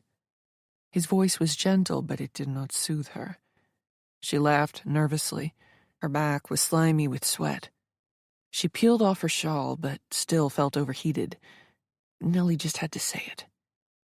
"When I was 13 years old, I met a boy named Marshall Dawes at a party. He was 3 years older than me, so 16 at the time. Her head felt light. If it weren't attached to the rest of her body, she felt like it would have floated away like a balloon. Over the years, she had only shared her story with a handful of people. Telling it had never gotten any easier. Bill came around to her side of the desk, pulling up a chair beside her. "It's okay," he said. "You're safe here, Nellie." She blinked away tears. "He tried to rape me. He almost raped me. He pinned me to this desk and... Anyway, the details aren't important." "Okay." She felt his eyes on her, but she could not look at him. Even after all these years, even after all the therapy, even though this had never been her fault, Nellie still felt ashamed, like she had done something wrong. "I reported him to the police, but this was a long time ago. Back then, people didn't believe women, not even other women." She was thinking about Tina, and how awful her friend had been to her afterward. "It was always a misunderstanding. The girl sent mixed signals, guys will be guys, can't blame a guy for trying." She took a deep breath. "That's how it was until a few years ago, when Me Too happened." The sheriff didn't say a word, he just waited for her to go on. But she felt him sitting next to her. His presence in the small office was like a tangible thing. "Nothing came of it. He said, she said. Imagine the worst thing you can think of happening to you, then imagine nobody believing it happened. Not even your mother. It was a nightmare." She thought of her mother, with whom she hadn't spoken now in almost 2 years. She'd cut Mom out of her life several times, but she always ended up feeling guilty, regretting her decision and reaching out, only to regret that. She recalled Mom's words. "You show up in a wet t-shirt with those shorts on and expected what to happen exactly?" And Mom's other words, years later. "Nellie, you just need to get over it. Life moves on." She didn't know it then as a child, but she knew it now. Mom was damaged goods. She should never have been a mother. She wasn't equipped. Dad had run off when Nellie was young. She didn't even remember him and wouldn't know him by sight. Mom had destroyed what few pictures there were. Marshall left town not long after it happened. He came from a broken home, apparently. The story was that his mother couldn't support him and sent him to live with his father or uncle or a cousin. I don't know. There were a lot of stories. I never knew which to believe. Either way, as quickly as he came into my life, he was gone. I never saw him again. There was a lump in her throat. Until Sunday. She swallowed hard. Her vision was a hot blur of tears. Nellie reached blindly into her purse for tissues and dabbed at her eyes. The sheriff remained where he was, not moving, not speaking. "He's here," she said. "In Overland." "You said his name was Marshall?" the sheriff asked, finally breaking the silence. "Was. Yes." Nellie managed to clear her vision. "Marshall Dawes. Dawes." The sheriff was jotting notes down on a tiny pad he'd pulled from his shirt pocket. "Where did you see him?" Nellie couldn't bring herself to say it. Not yet. She wasn't trying to be dramatic. She simply wasn't capable of telling the sheriff exactly what she'd come here to say. "At the charity run." "Marshall Dawes," the sheriff said. "That name is unfamiliar to me." He said it like he knew the name of everyone living in Overland. Perhaps he did. Nellie fought to get her breathing under control. She realized now she should have opened with the next sentence.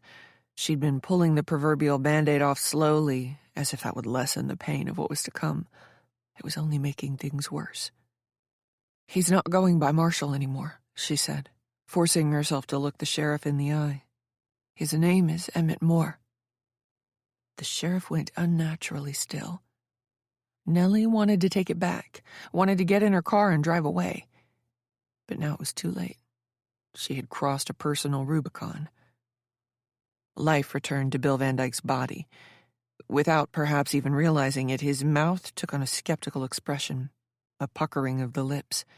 He adjusted himself in the chair, which was much too small for his height.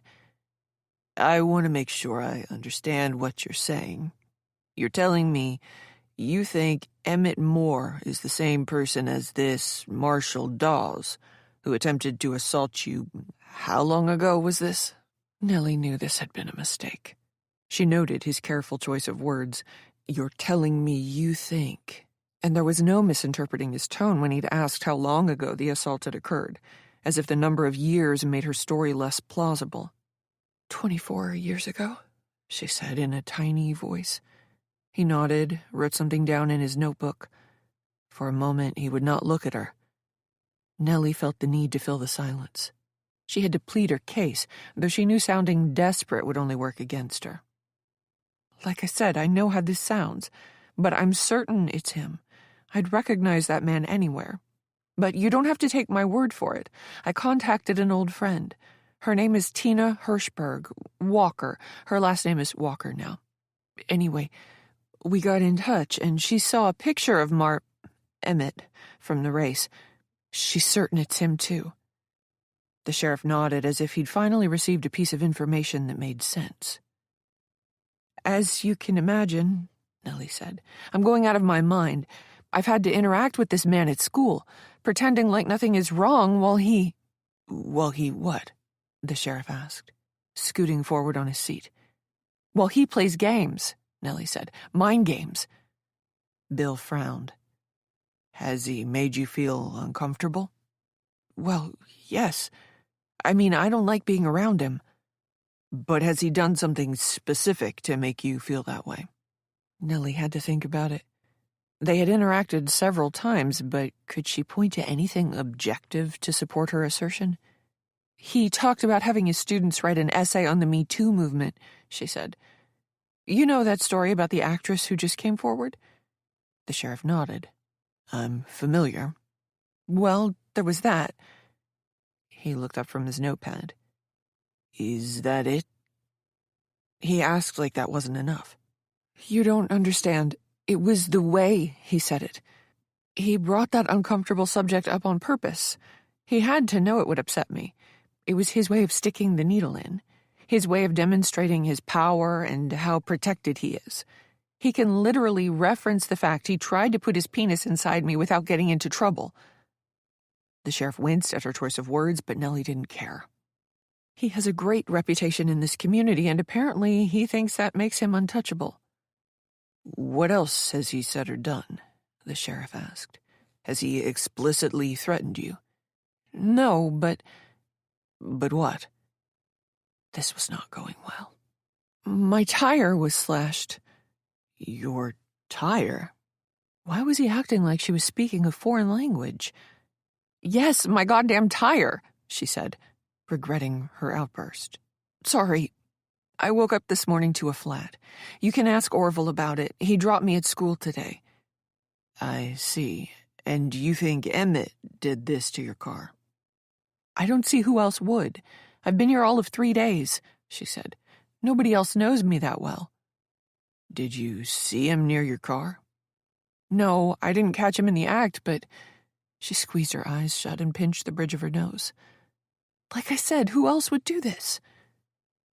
The sheriff didn't answer, once more returning to his notes. "I think someone was outside my apartment last night also," she explained. "Orville installed floodlights on a motion sensor to scare away raccoons. They came on about 3:30, and woke me from a dead sleep. "And you saw someone outside?" he asked. The truth was, she thought she had seen a large shadow moving along the unlit side of the house. "Not exactly," she said. "There was a movement. It could have been a man." His look said it also could have been an animal. But the sheriff kept his opinion to himself. "Has he done anything else to threaten or intimidate you?" the sheriff asked. She took a deep breath. While planning for this conversation, she hadn't decided on whether to bring this up or not. But she felt like she was sinking.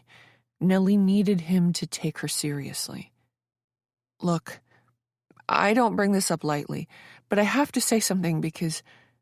She didn't know if she should go on. If what she planned on saying next would make the sheriff more or less skeptical. "But the man is a teacher.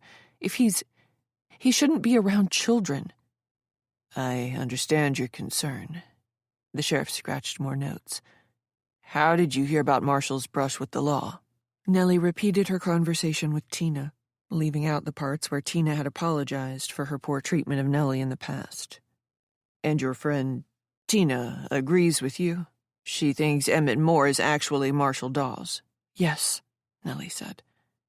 He asked for Tina's phone number. Nellie said she'd ask her friend first before providing it to the sheriff. She assumed Tina wouldn't mind, but better to ask permission prior to dragging her friend into a police investigation. "Nellie," Bill said, putting his notebook down for a moment, "I want you to know that we take charges like this very seriously. I'm going to use all my resources to look into this. You have my word." He spoke solemnly, meaning it. Nellie wanted to cry grateful tears of joy. But she had to take things slowly. This was only the first step. A lot needed to happen between now and the arrest. She wondered how Emmett would react once the sheriff confronted him. He wasn't 16 years old anymore, able to run off and hide away with another family member in a different town to avoid responsibility. He had built a career and life here. He had a reputation to maintain. "I appreciate how difficult it must be to work with a man you believe assaulted you," the sheriff went on. "But unfortunately, that will have to continue for the time being. I don't want Emmett knowing I'm looking into his past. So you'll have to keep showing up for work and, I'm afraid to say, acting like nothing is wrong." Nellie couldn't help but feel disappointed. Is that really the only way to go about this? "It's a tricky situation," the sheriff said. "He hasn't come out and threatened you explicitly. I don't think the court would grant a temporary restraining order under the circumstances. But let's say the judge was willing to entertain the idea. They can only issue a TRO against Emmett Moore, but all we've got is your word that Emmett is Marshall Dawes. The judge won't write out a TRO unless you can prove Emmett is Marshall. And again, that's assuming you get over the hurdle of proving he's threatened you. Lots of hoops to jump through. I'm sorry to say your case isn't helped by the fact that nothing came of your previous allegations." "It was the 90s, Nellie said. "If he tried to rape me yesterday, you can bet he'd already be locked up." "I agree," the sheriff said. "Different times." She wanted to press him on this. Surely there was another approach, one that didn't involve her constantly interacting with this creep. But Nellie realized the sheriff wasn't in a position to arrest Emmett Moore based merely on her accusations. Besides, what if the man had legally changed his name? There was no law against that, she realized. And since nothing had come of her allegations before, even if Emmett was Marshall, Nellie had no evidence of a crime having been committed. All the same, Nellie was crestfallen. It was totally unfair that she had to show up for work, act like there was nothing wrong, and be anywhere near that man. But what else could she do? The investigation had to run its course if she wanted justice. "I understand." "I'm sorry about that," the sheriff said. "Truly, I am, but there's nothing to be done. Your only other option would be avoiding him." "That's not possible," Nellie said, her frustration leaking out. "His classroom is 15 feet away from mine, and I can't call out of work. It's literally my 3rd day of school tomorrow." The sheriff nodded glumly. "It's an unfortunate situation, but I promise you, I am taking this very seriously. In the meantime, I'll work behind the scenes. I can call in a favor from a friend who works for the FBI. He and I go way back. but I'm going to need a few days to run this down. Do you think you can manage?" What other choice did she have? "Yes." He nodded respectfully. "If he does anything threatening, you call me immediately." The sheriff provided his personal number. "Doesn't matter what time." "That was a lot of fun," Tina says with a devilish grin. "Are you kidding?" I ask. "That was the worst. Marshall almost—" I bite my tongue when Marshall Dawes emerges from the other end of the factory, where he nearly caught me in time, and joins the larger group in the middle of the open space. Outside, the rain continues to hammer the building. Marshall gives me a look that manages to be both hurt and menacing. Though she's standing right next to me, Tina chooses to ignore not only what I've said, but the obvious fear and panic in my voice. She's too busy making eyes at Sean, who I'm guessing she just made out with. That's it. I'm done. We are no longer friends. I don't care if her mother sees me returning Tina's spare bike by myself. I don't care if she asks me probing questions about Tina's whereabouts or what she's up to. I'll tell Mrs. Hirschberg everything. Tina doesn't care about me. Why should I worry about getting her in trouble? But before I can announce my departure, Tina speaks up. "I've got an idea," Tina says, her wicked grin widening. "It'd be a shame to let all this rain go to waste." I don't understand what she means, but Sean's eyes bulge and his mouth parts. Whatever idea she's put into his head, he's excited about it. "Right," he says, licking his lips. "It would be." Tina and Sean share a knowing look. I glance around the room. Everybody else seems to have intuited what they're talking about, though I'm still at a loss. Even Marshall's expression has changed. He no longer looks disappointed. Now, he looks thrilled. "Wet t-shirt contest," Tina calls out. The other girls giggle excitedly, while the boys cheer. My stomach drops. It was bad enough having to kiss some random boy. Having all these guys ogle me is much, much worse. There's some chatter, but then the group begins to file toward the exit, where one of the horned-up boys has already thrown open the door, exposing himself to the slashing rain outside. As if this in any way makes up for what's about to happen, the boy strips his now-soaked shirt off, and the girls each rub his chest as they slip outside into the storm. I grab Tina's arm before she gets very far. "I am not going out there." She shrugs out of my grip. "Stay in here, then." There's only one word to describe what Marshall is doing right now. Lurking.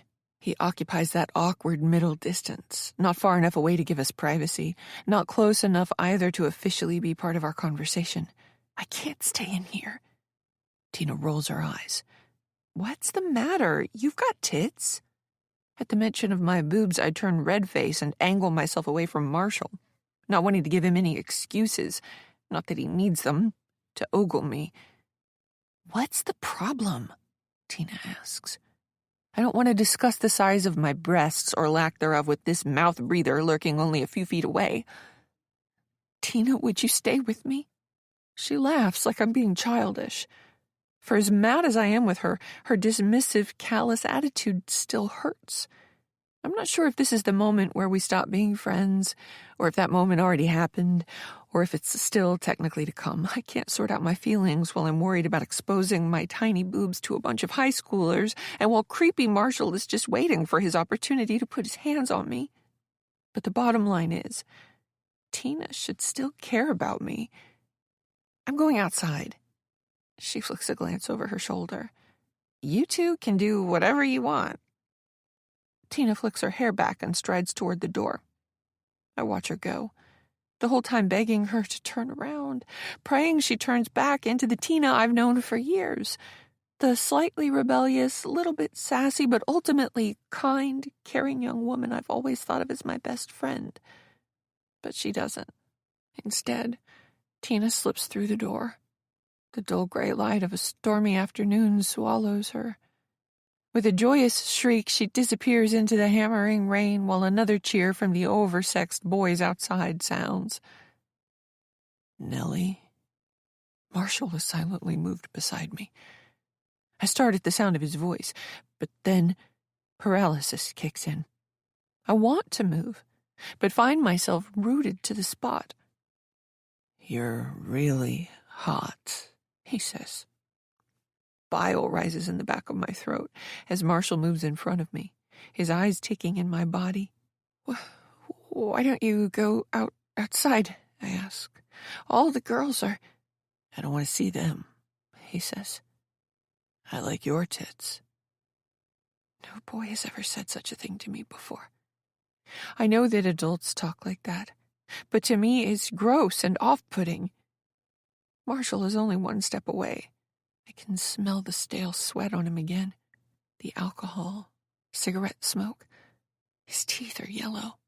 I imagine him smushed up against me, like what I see grown-ups doing in R-rated movies, and the thought sickens me. "I'm going to," he begins to say. "I'm leaving," I blurt out. Somehow I overcome my paralysis and move away from him. I'm going in the wrong direction. The bikes are on the other side of the building, but I don't care. I need to get out, away from him. I'll walk in the rain if I have to. "Where are you going?" Marshall asks, coming up beside me. I don't look at him, nor do I answer. "Hey, wait!" He grabs my wrist. "You can't leave," he says. "It's pouring out there." "Let go of me!" I try to wrench my arm free, but he's strong. I'm terrified by his powerful grip. He might be chubby and oafish, but there's a lot of muscle under that flab. And the guy plays football. He knows how to throw people around. If he wanted, he could... Let go! Next thing I know, Marshall is pulling me in. His lips seek my mouth. I turn my head away and push hard. He doesn't budge. He leans against me, and I can't fight him. The backs of my legs collide with the desk. I lose my balance and tip over, my back landing on top of the desk. While I struggle, he wrenches my arm behind me. Marshall leans on top of me. Panicked, I try to push him away. "Get off me!" His lips are on my neck. I smack his shoulders, but this has no effect. I'm terrified. My whole body is shaking. "Please don't do this. Please let me go." "You want it," he says. While I fight him, one arm pinned behind my back, I feel something pop in my wrist. Hot pain shoots up my arm, all the way to my elbow. His grip loosens, and I try to pull my hand free. But then he clutches my thumb. In the ensuing struggle, he wrenches my thumb, too. More pain. It doesn't feel broken, but it hurts like it is. Marshall quickly pulls his shorts down, exposing himself. I've only seen a penis one time before, in health class. It was weird and comical looking, but Marshall's is ugly. I scream, "Please stop!" His lips crush mine. He tastes like beer and cigarettes, and his breath is horrible. I want to throw up. His tongue protrudes. I keep my mouth clamped shut, close my eyes, pretend like this isn't happening, all while my wrist and thumb throb terribly. "You're going to like this," he says. "You know it." I can feel his penis on my leg, hard, insistent. Then his free hand is fumbling with the button of my jean shorts. I don't know what to do. Only one of my hands is working, and the pain in the other is terrible. I can't push him off me. I can't kick or knee him from this awkward angle where I'm lying on a desk, and he's on top of me. I start to cry. "Shh," Marshall says, his breath stinking. "It'll be okay." As if to reassure me, Marshall tries to kiss me again. I keep my mouth sealed tight and pretend like this isn't happening. But I know it is. This boy is going to rape me. When his tongue probes my mouth again, the idea comes to me. Fighting my revulsion, I open my mouth. He groans as he slips his tongue inside my mouth.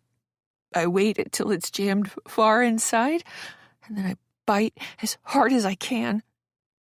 Marshall screams. I let go of his tongue. He wrenches away from me, shooting me a surprised look. There's a foot of space between us, just enough for me to hike a knee and kick him as hard as I can. I aim for his groin, Marshall lets out another groan, doubling over and stumbling backward. I jump to my feet and run. You bitch! He yells. I run hard, bursting through a door on the other side of the building. I find myself in a narrow hallway, turn left, run hard down another stretch until I approach what looks to be the front entrance of this old factory. Hitting the doors hard, I burst outside into the hammering rain and don't look back. I sprint until my legs are on fire and my lungs feel like they could burst. By then, I'm a quarter mile up the road. I dare to look back. Marshall isn't following me. Not at all sure what I'm doing. I clutch my wrist and yank hard. It seems to slip back into place. I do the same thing with my thumb. The pain is still there, but everything feels much better now. Light hits the street in front of me. There's a car coming. It's coming really fast. I realize that the driver doesn't even see me in this weather. They whip around the corner, and I'm right there along the roadside. Diving out of the way, I hear the car's brakes screech. I land in the ditch, hurting my wrist all over again. Later, the police will ask me if I injured my wrist and thumb in that fall. The car is stopped in the middle of the road, its windshield wipers throwing huge swaths of rainwater back and forth. The driver is out of the car, a gray-haired woman, older than Mom. Are you okay? I burst into tears. Chapter 20. 3 days ago, Wednesday. Nellie opened her eyes. It was technically no longer Tuesday, but she wasn't quite ready for it to be Wednesday either. It was 4:30 in the morning. She'd had trouble falling asleep again, going over her conversation with the sheriff and driving herself crazy. Nellie worried that she'd made a mistake, regretted not mentioning her performance review by Emmett, and wondered if she could have said more or phrased things differently. While she stared up at the ceiling, sleep refusing to come, Nellie began to wish she'd just made up a story about Emmett. She could have said he'd pulled her aside during fourth period while they were both free and no one else was around, and blatantly threatened to hurt her, or worse, if she even thought about going to the police with her story. It seemed like the obvious thing to do in hindsight. Though it would have been her word against Emmett's, it would probably have been enough for a judge to issue a TRO at the very least, without her having to prove Emmett was Marshall. But then again, such a ploy could have easily backfired, too. Her word against his? What if the judge didn't believe her? What if Emmett turned up the charm in the courtroom, using every ounce of his newfound charisma, and convinced the presiding judge that Nellie was deluded? A woman who was now making things up because traumatic events in her past had scarred her, damaged her beyond repair. Even if the judge had issued the TRO, that would have created other problems. She imagined the subsequent drama at school, all her new colleagues, none of whom knew her very well, all talking about her behind her back, while Emmett, beloved and respected member of the faculty and Overland community, was forced out on leave while the TRO applied and the sheriff conducted what would have been a very public investigation. She couldn't imagine teaching under those circumstances. But she also couldn't imagine continuing to teach under the present scenario. This was all academic anyway, however. Despite the fact Nellie believed Emmett deserved every bad thing coming his way, she could never have brought herself to lie. She was honest to a fault. It must have been after 1 o'clock when she'd finally drifted off. Groggy, she rolled onto her other side. If this poor sleep continued, it would affect her performance. She wasn't 25 years old anymore, able to operate on only a few hours. Heck, she wasn't even 30 years old anymore. She was 37 and, right now, feeling every minute of it. Why was she even awake? Had something woken her? Suddenly she realized what had happened. She'd been too groggy a moment ago to notice. Light was hitting her bedroom curtain once more. Nellie sat up in bed and yanked open the drawer to her nightstand. She pulled out the switchblade knife she kept for self-defense and pushed the curtain aside. There was no one outside. Frowning, she peered into the darkness enveloping the area, but no shadows moved. All the same, her heart was in her throat. The floodlights winked out, but she waited for her eyes to adjust to the darkness and kept peering out. There was nothing moving. But if that was the case, what had tripped the motion sensor? If it was raccoons or some other wild animals, she would have noticed them, right? Especially raccoons. Though they were nocturnal critters, they were also a bit nasty. Floodlights wouldn't immediately chase them away, especially if they were into trash and smelled food. No wild animal had tripped the motion sensor. Nellie knew exactly what this was. It had to be a creature intelligent enough to trip the lights while remaining invisible. A human being. Emmett. Her hackles rose as she imagined him skulking about in the darkness shrouding Orville's property. She pictured him just beyond the tree line, perhaps with a pair of binoculars, or maybe even wearing night vision goggles. Watching her. She shivered at the thought. What if... Bump. Nellie spun toward the direction of the sound and thrust her knife out. Bump. Nellie heard it again. It sounded like someone was on the steps of her apartment. Fear paralyzed her for a moment, while she racked her brain to recall whether she'd locked the door. Of course she had. Locking a door was automatic, a habit, something you didn't think about while you were doing it. She forced herself to get out of bed, holding the knife out in front of her. There was nobody in her apartment. The door was closed. From here, she could tell the deadbolt was in position, but she couldn't tell if she'd locked the knob as well. Nellie hurried over to the door, her hands shaking. She'd locked the knob, thank God. Bump. Nellie shrieked. The sound was much louder this time, almost like someone was standing right outside her door. She put her back against the door instinctively, as if bracing for impact. Where was her phone? She didn't know. She'd found herself mindlessly scrolling while she'd had trouble falling asleep, so she hadn't left it on the nightstand to serve as endless temptation, but where? On the kitchen table. There. Nellie pushed away from the door and raced to snatch her phone off the table. She unlocked it and punched the call icon, but her screen went blank again. Not now. There was no landline in the apartment. Her only means of alerting the authorities in this situation was a cell phone that refused to work. Nellie pushed her back against the door again, accidentally dropping the knife while she frantically tapped the phone. The screen lit up, but all the icons on her home screen were missing now. Please. Nellie fought tears as she cursed the phone, cursed John because he was the one who used to take care of their mobile plans and he'd divorced her, cursed Emmett, cursed the sheriff for not arresting the man on the spot, even cursed Tina for ever taking her to that condemned factory. Nellie often wondered how differently her life would have turned out if she'd never met Marshall Dawes. Would she and Tina have remained friends? Her icons reappeared. Nellie dialed 911, her thumb hovering over the call icon.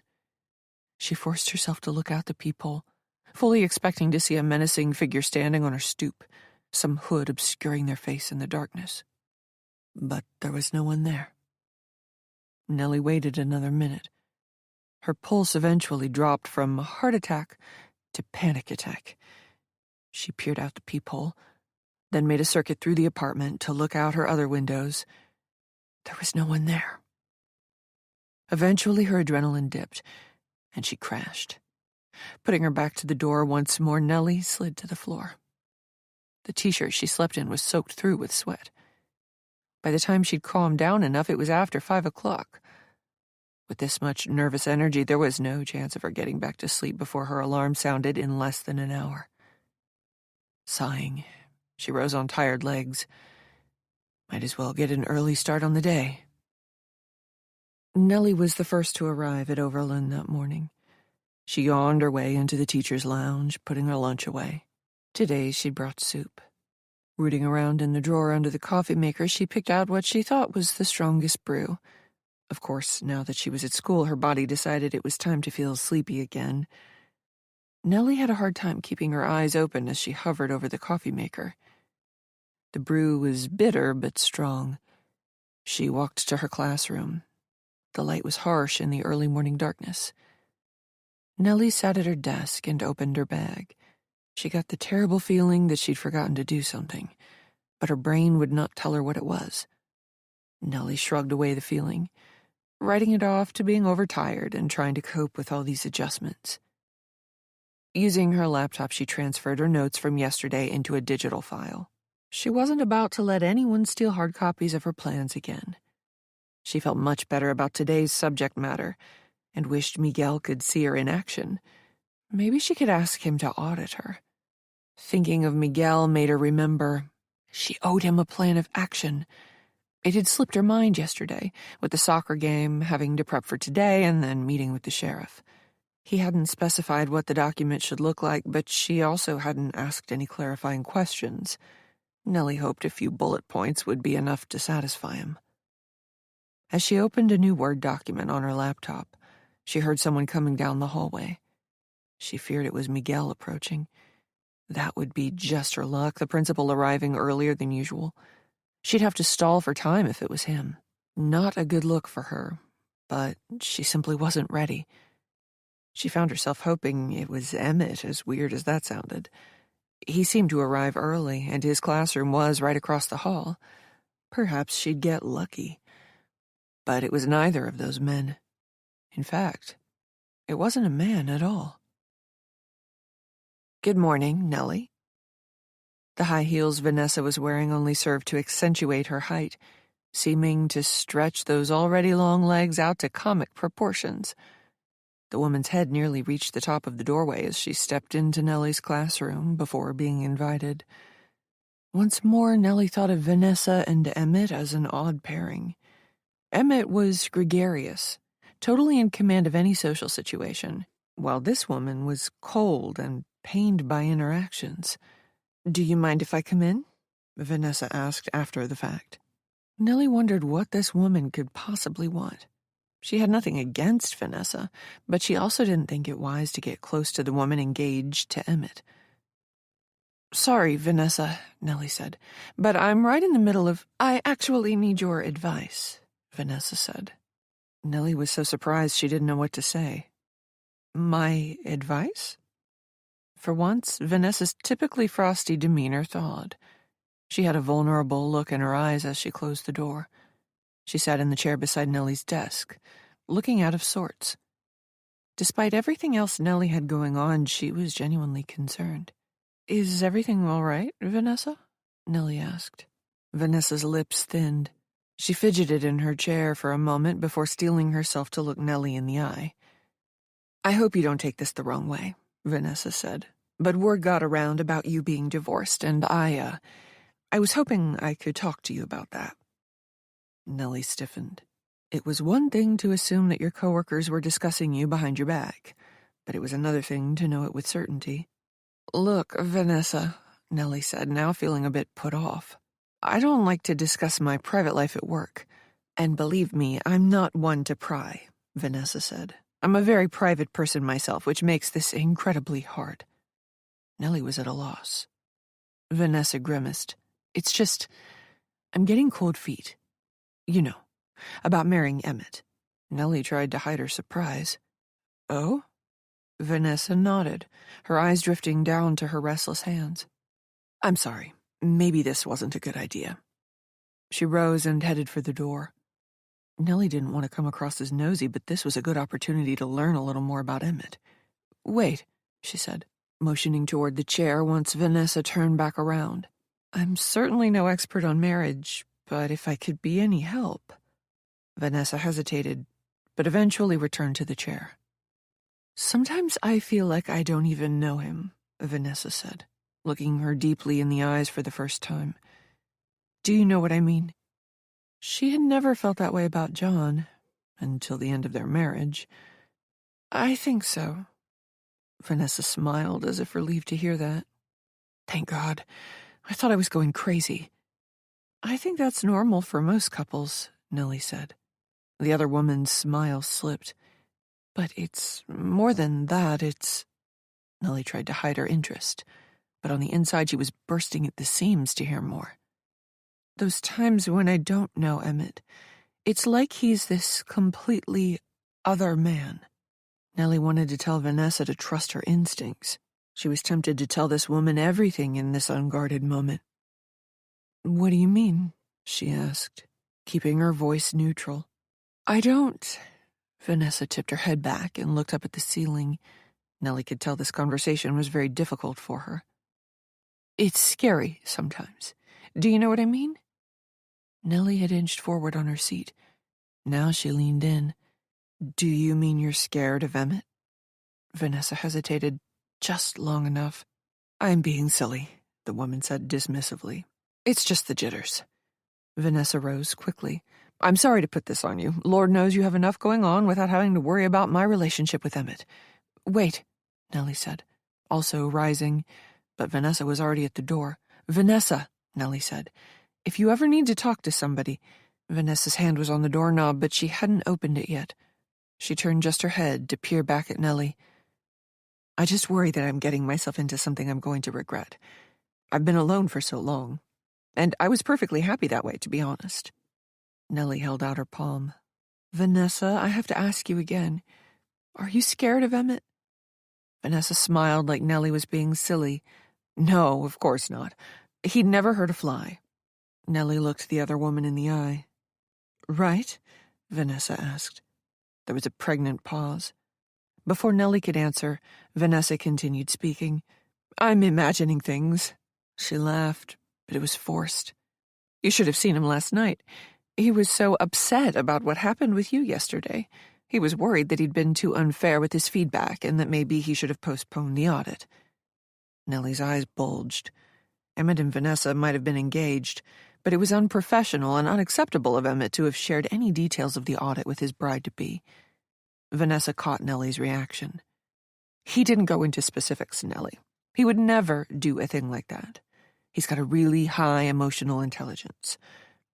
Anyway, my point was, he felt horrible last night about it, and if something like that would cause him to lose sleep, then surely he must be a good person." Nellie was at a loss. Vanessa brightened again. "Well, thanks for listening. Sorry this was a bit of a ramble." Then she was gone. Chapter 21. Nellie emailed Miguel her plan of action when fourth period started. Then she locked her laptop in her drawer along with her phone. She'd hoped to squeeze in a few minutes to speak with the sheriff about last night's events, but she didn't want to keep her boss waiting. Nellie took another sip of her coffee and left the mug on her desk. She was going to need another cup to get through this day. Emmett was leaving his room at exactly the same time as she. The man gave her an apologetic look. "Morning, Nellie," Emmett said, looking nervous. "How are you?" "Fine," she said, not asking him the same thing. They were headed in the same direction. "Listen, Nellie," he said, rubbing the back of his head sheepishly. "I was wondering if you had a minute to talk." She had to give it to him. The man was an exceptional actor. He came off as sorry, almost repentant. His tone carried genuine concern, even a little nervousness. His gait wasn't as certain either. He didn't know whether to keep up with her or give her space. "Sorry, Emmett," she said. "I'm on my way to see Miguel." "Maybe after?" he asked. "I'll see," she said. "I've got some work to do before fifth period." "I heard you were helping out with the car line today?" He decided to match her pace. Nellie wanted nothing more than to get away from the man, but she couldn't do that without being obvious about it. She couldn't very well break into a run. "Yes," she said. "I'm happy to do my part." "I know you are," he said, "and we appreciate that. Do you have any plans this weekend?" Nellie shot him an incredulous look. First of all, what were the odds she had plans when she was new to town? And second of all, assuming she did have plans, did this man honestly think she'd share them? "I have a few ideas," she said vaguely. "That's good," Emmett said. "If you ever need more, you should talk to my fiancée. Vanessa has lived in Overland her whole life and knows everything about this place. I'm helping out at the women's shelter this Saturday if you'd care to volunteer." Nellie pretended she hadn't heard the question. Emmett went on. "Then Vanessa and I might head up to my cabin for a short weekend." He went on and on about his cabin. Nellie stifled a yawn, not caring if she came across as bored by his story. "You look like you could use a coffee," Emmett said. "I'm just headed to the bathroom, then to the lounge. I can grab you a cup while I'm in there if you'd like." She shook her head. The last thing she wanted was this man bringing her a drink. Who knew what he'd do with it? "No, thank you." "Are you sure?" he asked. "It's no bother." "I'm sure," she said. "I've got some coffee already back in my room." He nodded once, then picked up right where he'd left off about his cabin. "It's in this lovely private community. This time of year, the neighborhood is practically empty. The summer season is over, so the renters aren't around. Great place to be alone. You don't have to worry about anyone bothering you." He was still talking when Nellie knocked on the principal's door, not bothering with politely ending the one-sided conversation with Emmett. As she pulled the door closed, she met Emmett's eyes. He looked genuinely offended by her behavior. She didn't care. "Nellie," Miguel said, looking to be in a much better mood than yesterday. "Have a seat." She took the same chair as yesterday while Miguel opened her plan of action on his laptop. "How is it going today?" "Good," Nellie said. Miguel nodded. "And you're still able to help out with the car line?" "Happy to," Nellie answered. Miguel's mouth hung open as he scanned the document she'd emailed. "This is a good start, but I'd like to see some more detail." Nellie groaned inwardly, all the while keeping a polite smile on her face. She wanted to point out that Miguel hadn't provided any direction on this, but she kept her thoughts to herself. "Because you're not as familiar with the material," he said, "I think you should develop lesson plans a week ahead." It was standard practice to lesson plan only 3 days ahead. Sometimes you flew through material, the students absorbing everything quickly, while other times it took you twice as long as you expected. Either way, it didn't make sense to map out the next 7 days of teaching in great detail. The plan would never hold true and thus would require adjusting, only creating more work that wouldn't have been necessary in the first place. "What are your thoughts on that?" Miguel asked. Nellie had been drifting. Stifling a yawn, Nellie realized she wasn't in a position to push back. "I've never planned that far out in advance, but I'm happy to try." "Good." Miguel nodded, then reappraised her. "Are you feeling all right?" She smiled weakly. "Having trouble sleeping." "Is that all?" he asked. "You really don't look well." Nellie hesitated just a bit too long. He knew something was up. "I'm still getting adjusted," she said, "and I'm obviously not happy with how things turned out yesterday." Miguel waved her worry away. "All you can do now is try to be better today." She groaned inwardly. She'd been fine yesterday. Emmett had poisoned him against her. "Right," Nellie said.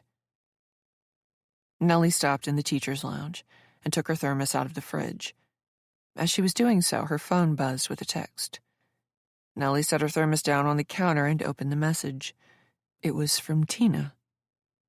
Nellie had asked if she could give the sheriff Tina's phone number so they could speak about Emmett and Marshall. But rather than give Nellie a simple yes or no answer, however, Tina had instead asked Nellie to call her after school let out for the day. "Hey, Nellie," Emmett said, coming into the lounge fast. She smiled politely at him, but couldn't muster a verbal response. He stepped in front of the fridge, coming very close to her. Nellie quickly closed out of her texts, not wanting Emmett to know she was in contact with Tina. "Soup today?" he asked, eyeing her thermos. "Yes," she said. Emmett opened the fridge and collected his Tupperware. "If you're eating in here, maybe we could talk." "Sorry, Emmett," she said in a flat voice. "I have work to do." She carried her steaming soup back to her classroom. Nellie sat at her desk and wondered why Tina was reluctant to speak with the sheriff. Her identification was vital to Nellie's allegations. Without Tina's support, it was Nellie's word against Emmett's, assuming the sheriff couldn't find anything.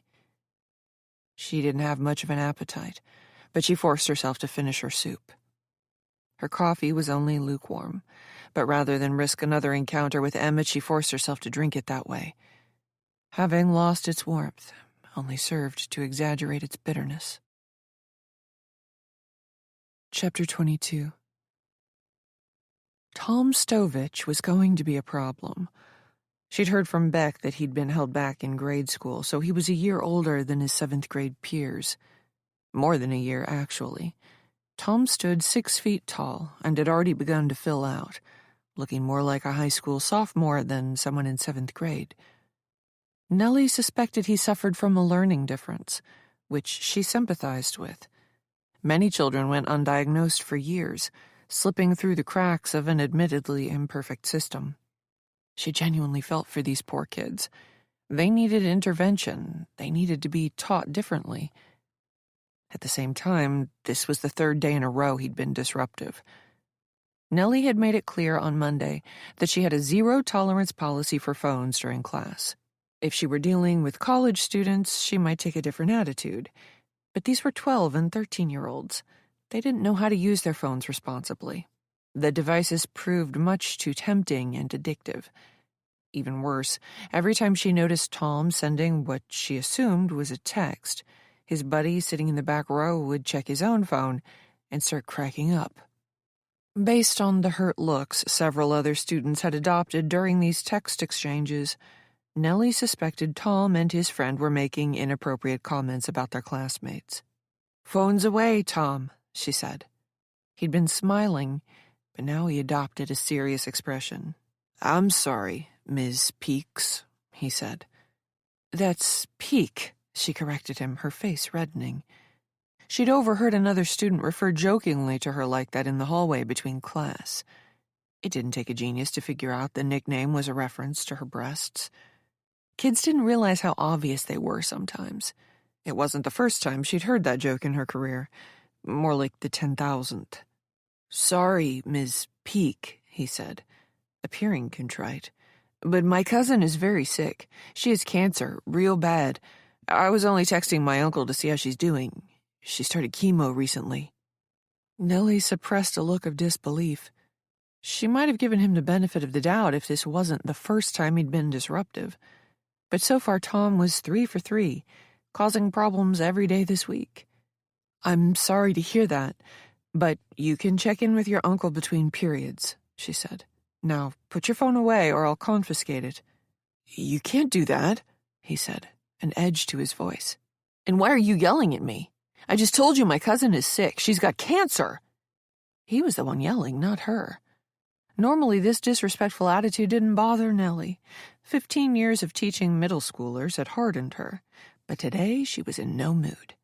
She also felt that Tom was lowering the bar for acceptable behavior, providing a bad example for others about what could be gotten away with in her classroom.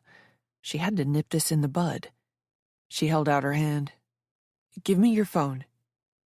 Tom shot her a murderous look. "No, I'm not giving you my phone. It's mine. It's my property." Nellie was close to losing her cool.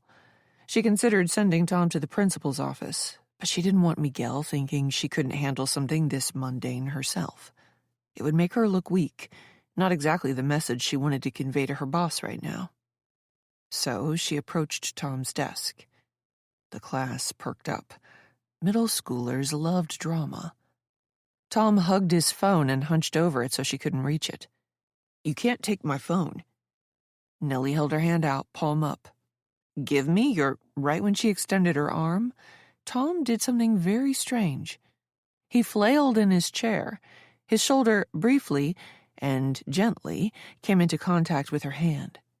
"Ow," he said. "What are you doing? You can't hit me." Nellie rolled her eyes. "Come on, Tom, you moved into me." He shook his head. Nellie groaned inwardly. She had no choice but to involve Miguel now. "Give me your phone or take it with you to the principal's office," she said.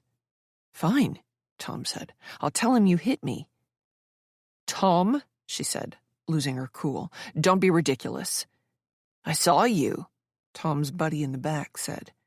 "Yeah," another boy said. "I saw you too." Nellie felt the situation spiraling out of control. While Miguel probably wouldn't have taken Tom Stovich at his word, if several other students misrepresented her behavior, there might be a problem. "Is everything okay in here?" Nellie's head whipped around at the sound of Emmett's voice. He had opened her door and stuck his head in the room. The unexpected side of him threw Nellie for a loop. "I heard shouting," he said. "I wanted to make sure everything was all right." Nellie's face was burning. Several of her students were in hysterics, while Tom and his buddy began screeching. Nellie had to raise her voice over the din. "Everything is fine," she said. "I am taking Tom to see Miguel." "Why don't you let me do that?" Emmett frowned, giving the rest of her students a tentative look. "I think you'd better stay in here." Nellie glared at him. She knew he was going to use this moment as an opportunity to further undermine her. While dropping Tom at the principal's office, he'd surely mention her class was out of control. The way he'd tell it, Emmett would make it sound like a full-scale riot. "Aren't you—" A sharp pain ripped through her. Nellie clutched her belly as her stomach growled embarrassingly. "Are you okay?" Emmett asked. She nodded, pretending like there was no pain in her stomach. For whatever reason, the soup she'd had for lunch was disagreeing with her. Wonderful timing. "Aren't you teaching a class right now?" Nellie asked him. "It will only take me a moment to walk Tom down." Emmett shook his head. "My students are focused on their work. Everything's fine in my classroom." He couldn't keep the smugness entirely out of his voice. He had control over his students. She did not. Her class picked up on it as well, not missing a beat. Her students gave each other knowing looks, many of them enjoying watching her squirm. "Come on, Tom," Emmett said. "Let's you and I have a little talk. Why don't you let me have your phone?" Tom gave Nellie an offended look, as if she'd wronged him somehow, before turning to Emmett gratefully. As they left her classroom, Emmett took the phone and shot Nellie one last meaningful look before disappearing behind the door. Nellie stood outside in the surprisingly hot afternoon, behind the gymnasium in the area designated for the car line. She'd been expecting to make use of a school app for the procedure, but during her free time in 7th period, Megan had instead brought out a clipboard with several pieces of paper attached. "You don't have an app?" Nellie asked, incredulous. "Hopefully next term," Megan said. The administrator explained the process. She was to ask for the student's name and compare it to the information on the master document, which included parents' names, vehicle types, and license plate numbers. It had seemed straightforward while Megan explained everything, herself in a hurry to get out the door. She explained that she had to take her ailing mother for a doctor's appointment this week. But now that Nellie stood behind the gymnasium, shielding her eyes from the glare of the sun, the procedure didn't seem so straightforward. Carline was the only non-instructional duty she'd never performed before in her 15 years of teaching, and she wasn't feeling great. After speaking with Megan, Nellie had spent most of the remainder of 7th period in the bathroom. When she emerged, with only minutes to spare before her final class, her skin was pale and she was covered in sweat. She'd never had food poisoning before, and wondered if this was what it felt like. Sharp, stabbing pains and nearly constant nausea. She'd managed to get through 8th period, barely. As soon as the bell sounded, she was the first out the door, racing to the bathroom. She had to work the car line in only a few minutes. By the time she realized this was going to be a problem, it was too late to ask someone else to take over. Even if there had been, that would not be a good look for Nellie. After all, yesterday she'd volunteered to help out. She couldn't back out of the task literally a day later. Once she was done getting sick, Nellie quickly splashed some water on her face. As she headed for the door to enter the hallway, her stomach lurched. The nausea had come storming back. Nellie was torn. If she didn't get outside in the next minute, everyone would start to wonder what the problem was. She gritted her teeth, feeling the nausea ebb. She'd just gotten sick. Surely she could manage for the next 15 minutes or so. Nellie hurried back to her classroom, grabbed a clipboard, and made her way to the gymnasium. A bunch of students were horsing around near the door where they'd be dismissed for car line. There must have been 50, maybe 60 kids in here waiting for her. This was going to take longer than 15 minutes. The students bunched up as she approached the door. Nellie asked them to move back before she propped it open. The warm sun on her skin brought on another wave of nausea. Nellie ignored it and peered out. A long line of cars snaked through the parking lot. The first vehicle moved forward, the passenger window sliding down. The driver called out the name of her son. One of the children, a short boy, was already making his way toward the vehicle. Nellie consulted the clipboard, ticking off the child's name. More children came forward, eager to get home for the day. Nellie checked them out one by one, but her nausea was getting worse. "How's it going, Nellie?" It was Emmett. He must have walked around the exterior of the gymnasium to meet her outside like this. She gritted her teeth against another wave of nausea. "Fine, I'm fine." "You don't look well," Emmett said. Truth was, she didn't think she'd manage to sign out all these kids before she had to sprint to the bathroom. Her stomach felt like it was being ripped apart. "Do you need me to take over?" he asked. "No," Nellie said. "I can do it." She might have been ready to get sick everywhere, but she would not accept this man's help. He'd only use it as another way to undermine her later with Miguel. "You really don't look well," he said, giving her a meaningful look. Through her agony, Nellie realized what must have happened. This wasn't food poisoning. Emmett had slipped something into her food. No, in her coffee. He wanted her feeling like she had to run to the bathroom and be sick during class. And he knew she was scheduled for Carline this afternoon. "Really, Nellie," Emmett said, "if you need help, you need to tell someone." But she didn't have the ability to put up a fight in this moment. Bile was creeping up her throat. Without another word, she stuck the clipboard in Emmett's chest and hurried away, the children bursting into laughter at her antics. At least she made it to the bathroom on time. Yet another bad day came to a close. As she was packing her things up, another aftershock of nausea hit Nellie.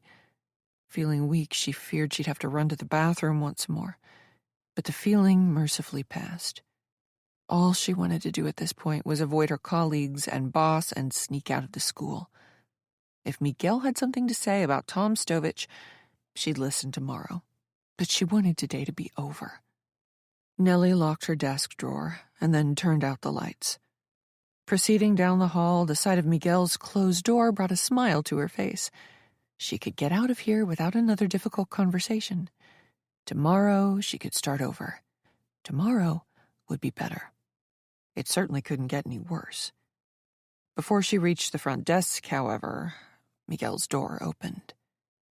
"Nellie," Miguel said in a neutral tone, "have you got a moment?" Chapter 23. "Nellie," he began, "I'm concerned." She swallowed hard. Hoping this would be a short conversation, she'd kept her jacket on and sat with her bags in her lap. Now she put those bags on the floor and unbuttoned her jacket. This was going to take more than a few minutes. She also wanted to send a clear message. She was receptive to whatever he had to say and was in no rush to get anywhere until she heard it. "Tom Stovich claims you hit him in class," Miguel said. "Now then, Tom can be a handful, so I'm not inclined to believe him. But apparently there are other students backing up his story." "His friends," Nellie said. "Be that as it may," Miguel went on, "I have yet to speak to someone taking your side here." Her life had turned into an absolute nightmare. Though she didn't believe in karma, Nellie wondered what she could have possibly done to deserve any of this. As soon as she asked herself the question, she realized how childish she was being. There was no such thing as deserve. The universe didn't dole out punishments or rewards. Things happened. Marshall Dawes had been attracted to her, and, due to some bad combination of nature and nurture, he had tried to rape her. John had loved her for many years. She knew that for a fact. But then things had changed. She'd done nothing wrong in the marriage. She also knew that for a fact. She'd been loving, faithful, thoughtful. He'd changed, or she'd changed, or they'd both changed. One day, he'd woken up and was no longer in love with her. Things just happened. "Have you had an opportunity to speak to everyone in the class?" Nellie said, trying to gather her wits. She felt like she was under siege in this town. trapped behind rings of walls as the enemy closed on all sides. Because I'm certain if you talk to a student who's not friends with Tom, you'll get a different story. Not yet, Miguel allowed, but anytime a student makes a serious accusation like this, I'm forced to take it seriously. It doesn't help that Tom's father is the mayor. Nellie closed her eyes. Any more bad luck and she was going to turn into a full-fledged fatalist. Who his father is has no bearing on the truth, she said. It was true, or should have been, and she knew it wasn't. Miguel grew thoughtful. I'm becoming concerned here, Nellie. He'd already said that. It was code for I don't think you're cut out for this job. Nellie grew desperate. Tom has the markings of a bully. I think he was texting a friend in class and making fun of people. Other students might not feel safe speaking out against him. That's also true, Miguel nodded. But at this point, I'm afraid I have to put you on review. Nellie froze. Performance reviews usually ended in one of two ways: a quitting or a firing. Rarely did someone ever successfully rehabilitate their reputation. Now then, let's talk about Carline, Miguel said. Why don't you tell me what happened? Nellie frowned. She didn't want to go into detail about her sudden illness, but Miguel apparently wanted more information. In generic terms, Nellie quickly went over what happened. I think it was food poisoning, Nellie said. I'm sorry that happened, he said. But if you need help, Nellie, you have to ask for it. I thought I'd be fine, she said. I see. He did not sound like he believed her. Well, I'm afraid there was a mix-up. You marked someone as gone on the form, but then Emmett saw their parent pull up. Naturally, we were worried an unauthorized individual had picked them up. Wait a minute, Nellie said, unable to help herself. Which child did I mark as already gone? Christina Woodward, Miguel said. Nellie shook her head. No, that's not right. She thought back. Though the nausea and stomach pains had been a terrible distraction, she had only checked out a handful of students and did not remember that name. Emmett figured it out, Miguel said. The first student you released was Chris Waldron, right above Christina on the Carline roll. Nellie narrowed her eyes. She was certain she hadn't made that mistake. She remembered ticking the correct box for Chris Waldron. It's an easy mistake to make, Miguel said, especially given how awful you were feeling. But all the same, Nellie, it's simply a mistake we cannot afford. Nellie shook her head. This was Emmett's doing. He'd somehow made her ill and then conveniently swooped in during Carline to take over. It'd be easy for him to come up with a story. With Nellie stuck in the bathroom for the duration of dismissal, she'd had no way to counter anything he said. I'm sorry. Miguel was not happy. We cannot have any more mistakes like this, Miguel said, or I'll be forced to take more formal action. Now, I'd like to see your lesson plans tomorrow morning. That'll be all, Nellie. She rose on unsteady legs, absently reaching for her bags. Shuffling away, she stopped in front of the door, hand hovering by the knob. Nellie? Concern crept into Miguel's voice. Is something wrong? She turned to face him. Someone is stalking me, Nellie blurted out. She was as surprised as Miguel was by the statement. One moment the thought of saying such a thing hadn't crossed her mind. The next, not only had the thought occurred to her, but the words were coming out of her mouth. I'm sorry to hear that. Miguel sat a little taller in his chair, his face softening. Have you spoken to the sheriff? Last night, she said. Gosh, Nellie, I had no idea. Miguel looked unnerved. When did this start? I'm sorry. Suddenly she was crying. It was all too much. She found herself back in the chair. Nellie worried that he'd see this as an act, a ploy to garner sympathy, a ready-made excuse for her subpar performance. But she couldn't help the outburst. There. Miguel came around the desk and held out a box of tissues. Here you go. Nellie grabbed some tissues and wiped under her eyes. When she got herself under control, she answered his previous question. It started when I got here, Nellie said. "But I have to be careful about what I say. Please, please don't tell anyone. The sheriff is looking into this quietly." "Your secret is safe with me," Miguel said. "Is it someone you know? Has someone followed you from California?" Nellie didn't want to answer. "I can't say anything more. I'm sorry."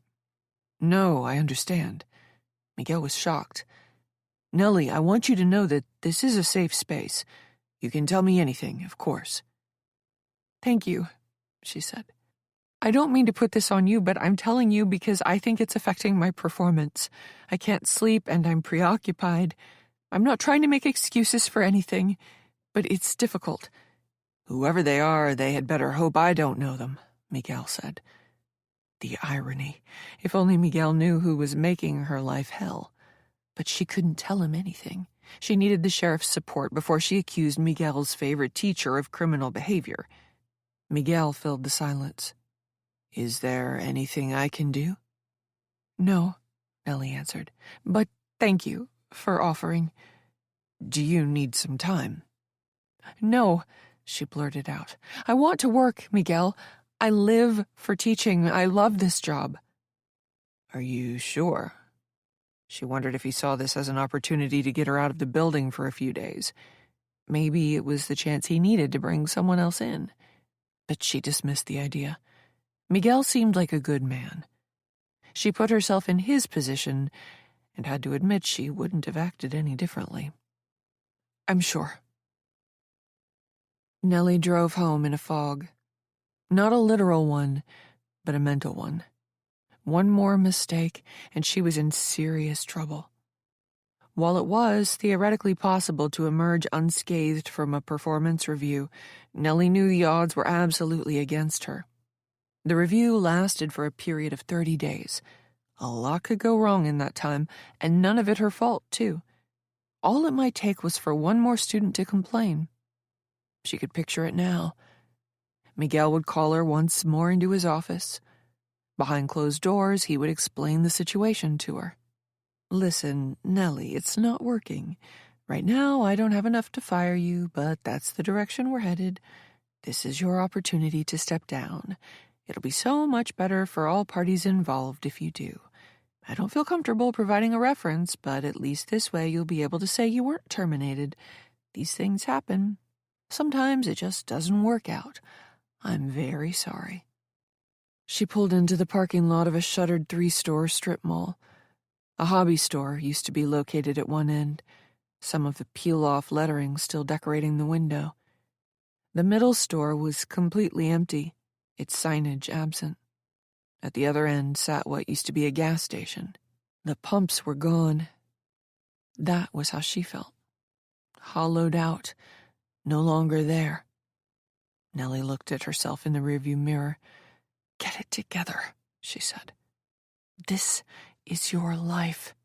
Wonderful. Now she was having out-loud conversations with herself. She was losing it. Nellie wanted to speak to Bill Van Dyke about last night. She figured the longer she went without notifying the sheriff, the fishier her story would sound, especially considering the fact she had no physical proof anyone had been near her apartment. But she also had to connect with Tina. It'd be nice to call the sheriff with her old friend's phone number. She dialed Tina. The call went immediately to voicemail. She left Tina a message, then tried the sheriff. "Hey, Nellie," he said. "How are you?" "Hi, Bill," she said. "I've been meaning to call you all day. I think someone was outside my apartment last night." She went on to describe the events. He listened without interruption. When she was done, he asked, "And what time did you say this was?" "The floodlights woke me at 4:30. "You're sure of that?" he asked. 4:30. "Yes, I checked my phone for the time." "And how long were you awake?" "Like I said, I had trouble falling back asleep. I don't know when I dozed off." "How long did you hear the noises for?" "Well," she thought it over. "The lights switch off if there's no motion after a minute or so. I got out of bed to make sure the door was locked, and that was when I heard what sounded like footsteps." "Right," he said. And how long do you think the noises went on for? A few minutes, Nellie said. They weren't constant. You think it was someone coming up the stairs? Yes. But you didn't see anybody out the peephole. Right, she said, feeling like he didn't believe her. But you can't see the entire set of stairs out the peephole. The person could have been near the bottom. Did you open the door and look? There was no way I was opening that door under the circumstances. Right, understood, he said. How about this morning? Did you check the area before you went to work? Nellie frowned. I didn't see anything. The sheriff let that fact float between them for a moment. How about your friend Tina? Have you had a chance to speak to her yet? We keep missing each other, Nellie said. That wasn't exactly true. I see, the sheriff said. Tell you what, I'm going to send Deputy Sullivan out to your place to check things over. That okay? That'd be great. If anything else happens, you know where to find me. Sheriff, Nellie said, I know it's only been a day, but is there anything you can share? Nellie, I appreciate your wanting answers, he said, a hint of condescension creeping into his voice. But I've just started looking into this. Right, she said. I understand. To be clear, he went on, your case is important to me, and I'm going to give it all the attention and respect it deserves. But like I told you, it's going to take some time. Right, she said again, abashed. I'm sorry. No need to apologize. I get where you're coming from. Do me a favor, Nellie. Get in contact with your friend, all right? It'd help if I could speak with her. I will, Sheriff. And thank you. Chapter 24. Nellie's eyes opened. She was aware somehow of the fact that it was a strange time to be waking up. Having hardly slept the last several days, she dozed off on the couch after getting home from school. It was now almost 7:30. With her stomach starting to feel better, she should have figured out dinner. But she also hadn't drafted her lesson plans for the next 7 days yet, and that had to be done. She realized what had woken her. Tina was calling. Her cell phone nearly slid off the coffee table in front of the couch. Shooting her hand out, she accidentally struck her bad wrist on the table, sending a jolt of pain up her arm. Not that she needed a reminder, but the pain called to mind that horrible day in the factory, when Marshall had wrenched her arm and dislocated her thumb as he tried to hold her down. Nellie's phone hit the floor. Shaking her wrist, Nellie swiped the phone with her good hand. Hi, Tina. Nellie. Her friend's voice was subdued. Where are you? Nellie asked, sensing something was wrong. I got out of the apartment for a smoke, Tina said. Mikey's in rare form again. Mikey? My husband. Nellie frowned. I thought you two were separated. It's complicated, Tina said. Listen, I'm sorry I missed your call earlier, but honestly, it's not a great time. Nellie squeezed her eyes shut. Don't flake out on me now, Tina, not like you did before, and not when I need you the most. What's going on? She asked. It's Mikey, Tina said. He hasn't been around, but now he's back, maybe. Our relationship isn't great, but the thing is, I need him. My youngest wants to go to college next year, and now we've got the grandkid also. Nellie was stunned. I had no idea you had a third child. He's my stepson, Tina said, but not with Mikey. It's a long story. Nellie rubbed her forehead. Tina had a lot on her plate, but there was no two ways about it. She needed Tina's help. I'd like to pass your number along to the sheriff here. He wants to speak with you, she said. Is that okay? It was the same question in much the same language that she'd posed in her text message. Nellie held her breath. I don't know, Nellie, Tina said. Like I said, now's not really a good time for me to get involved in something like that. Mikey would throw a fit. Apparently Tina hadn't changed at all. She was still self-absorbed and unreliable. How could Nellie have been so stupid to think she could rely on this person?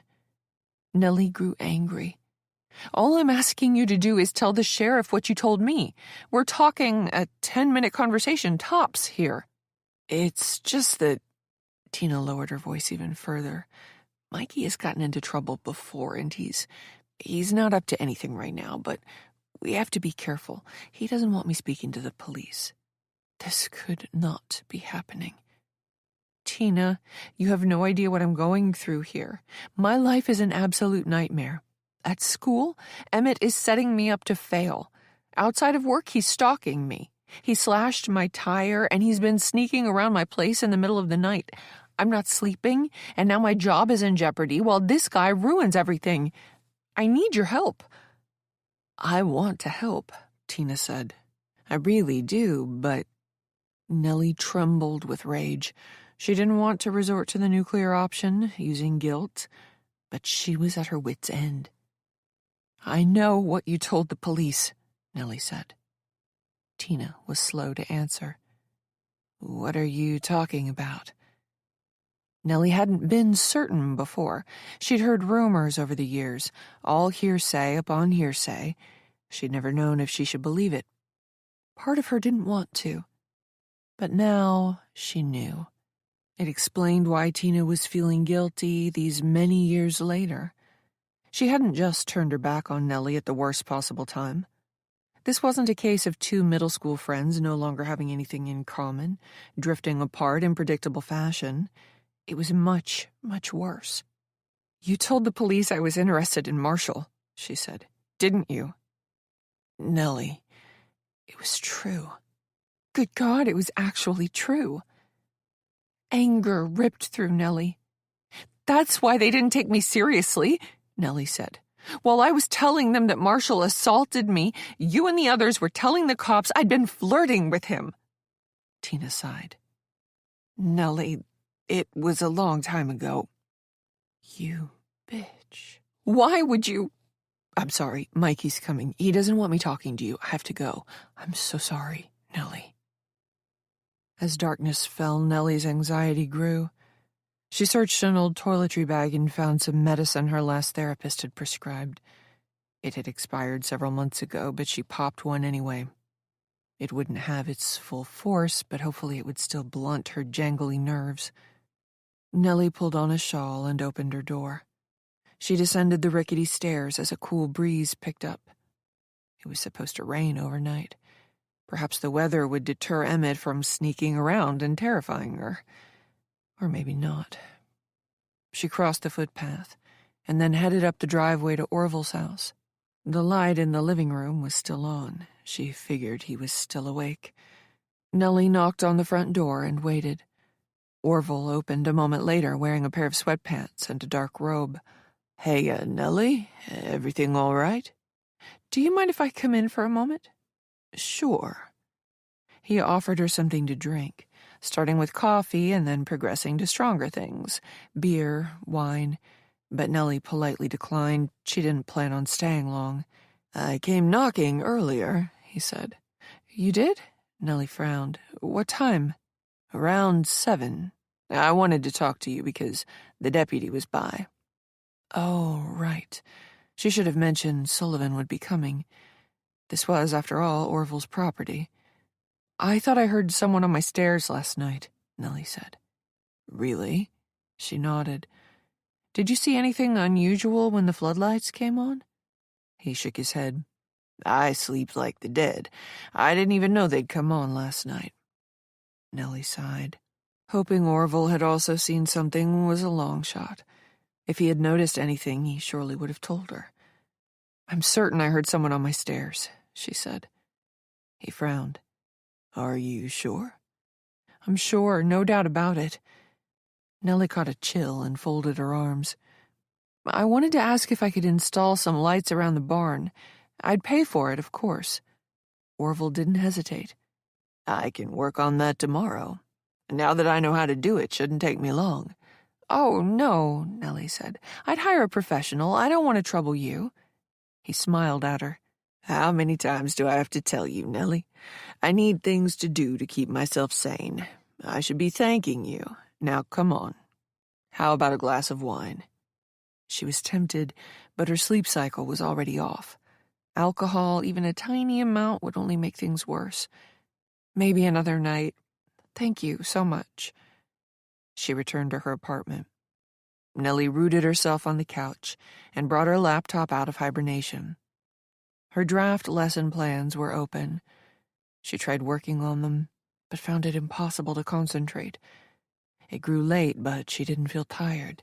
If anything, she was more on edge the later it got.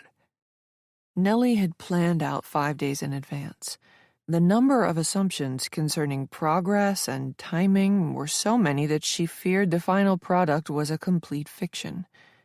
She knew the next 5 school days would bear only a passing resemblance to what these documents suggested. Again, she grew frustrated at being forced to do pointless busy work. Unable to focus, Nellie drifted onto the internet.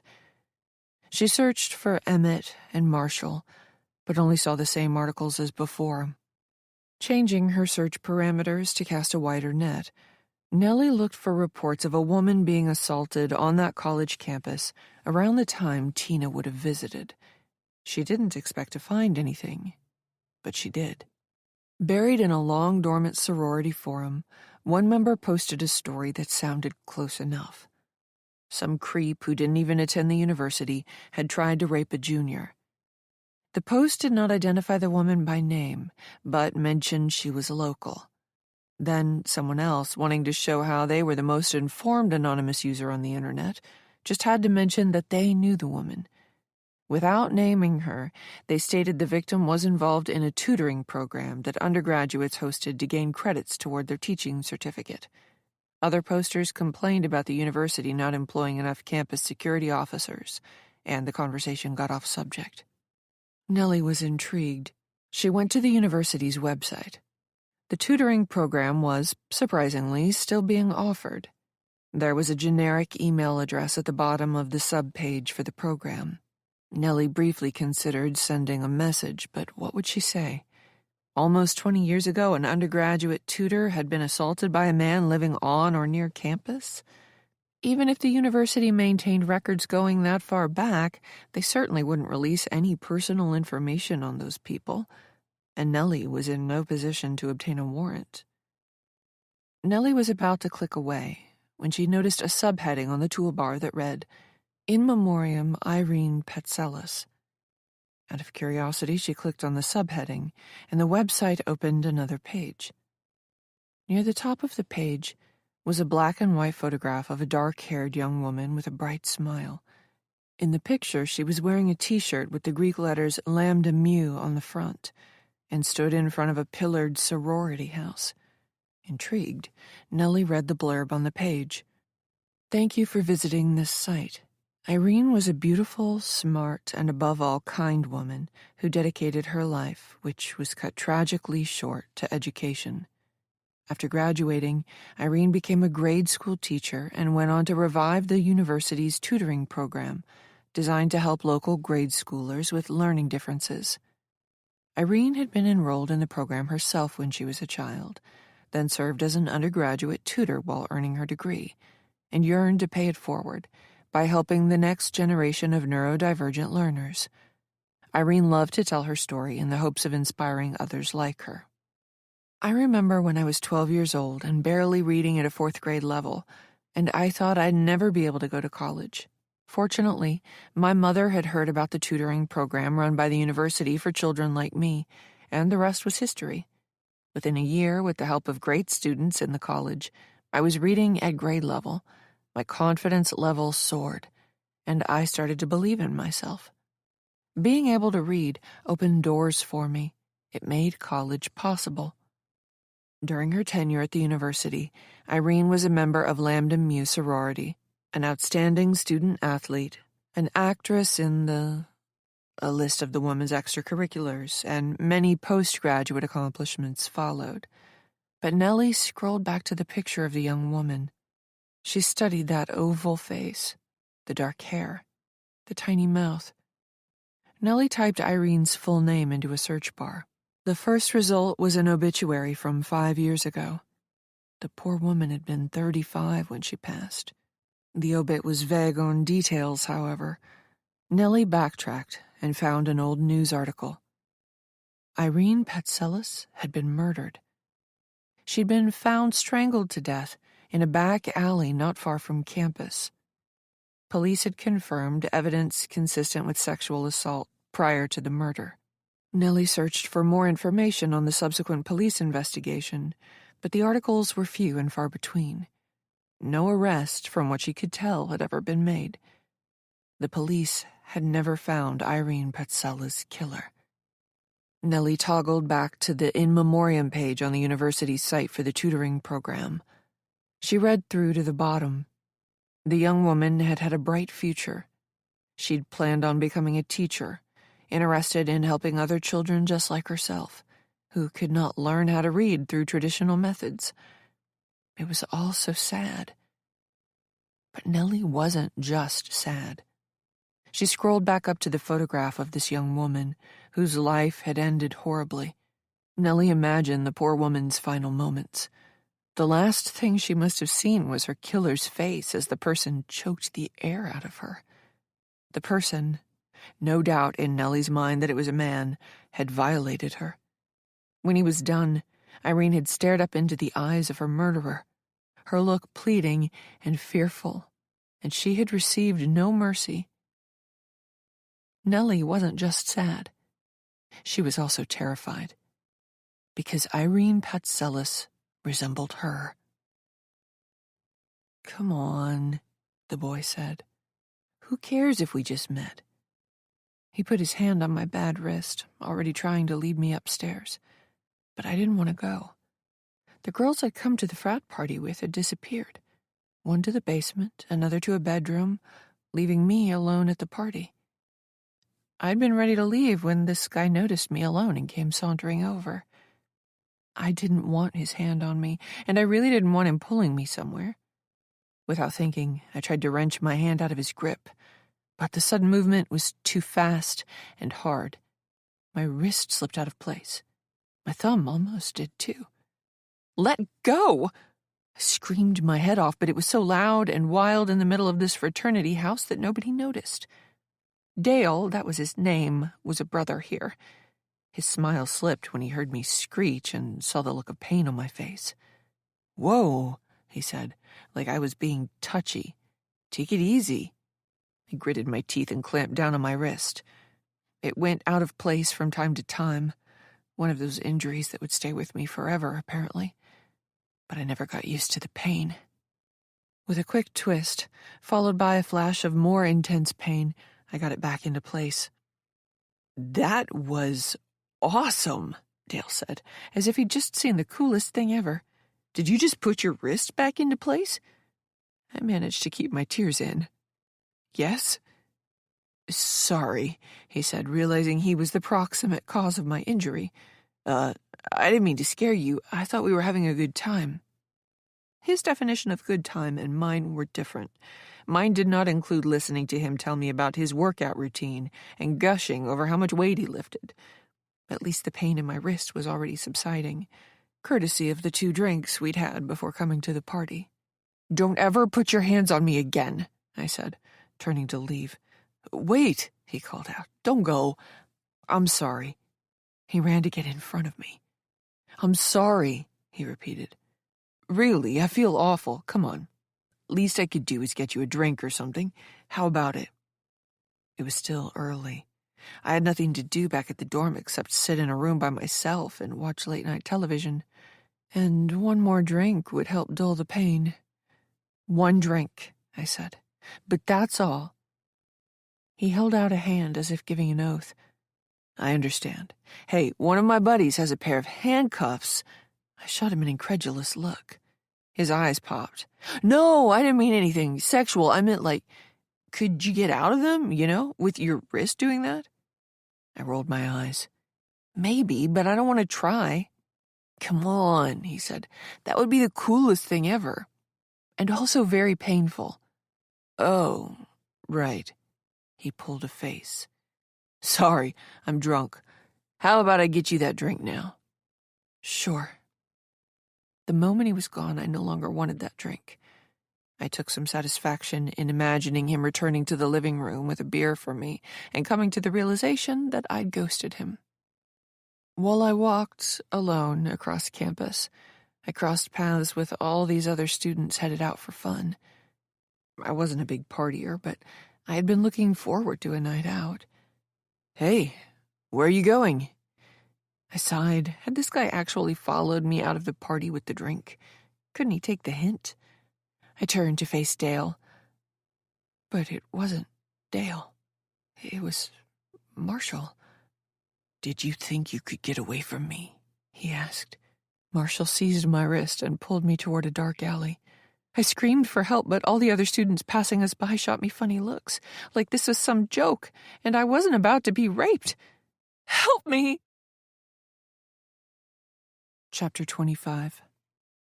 2 days ago. Thursday. The alarm jarred Nellie awake the next morning. She'd barely slept again.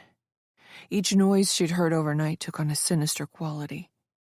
Several times she thought she heard someone on her stairs again, but there was never anyone there. She had a horrible headache. It did not go away after her shower or after she drank 2 glasses of water.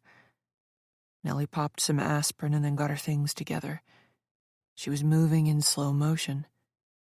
When her stomach grumbled, she realized she'd forgotten to eat dinner last night.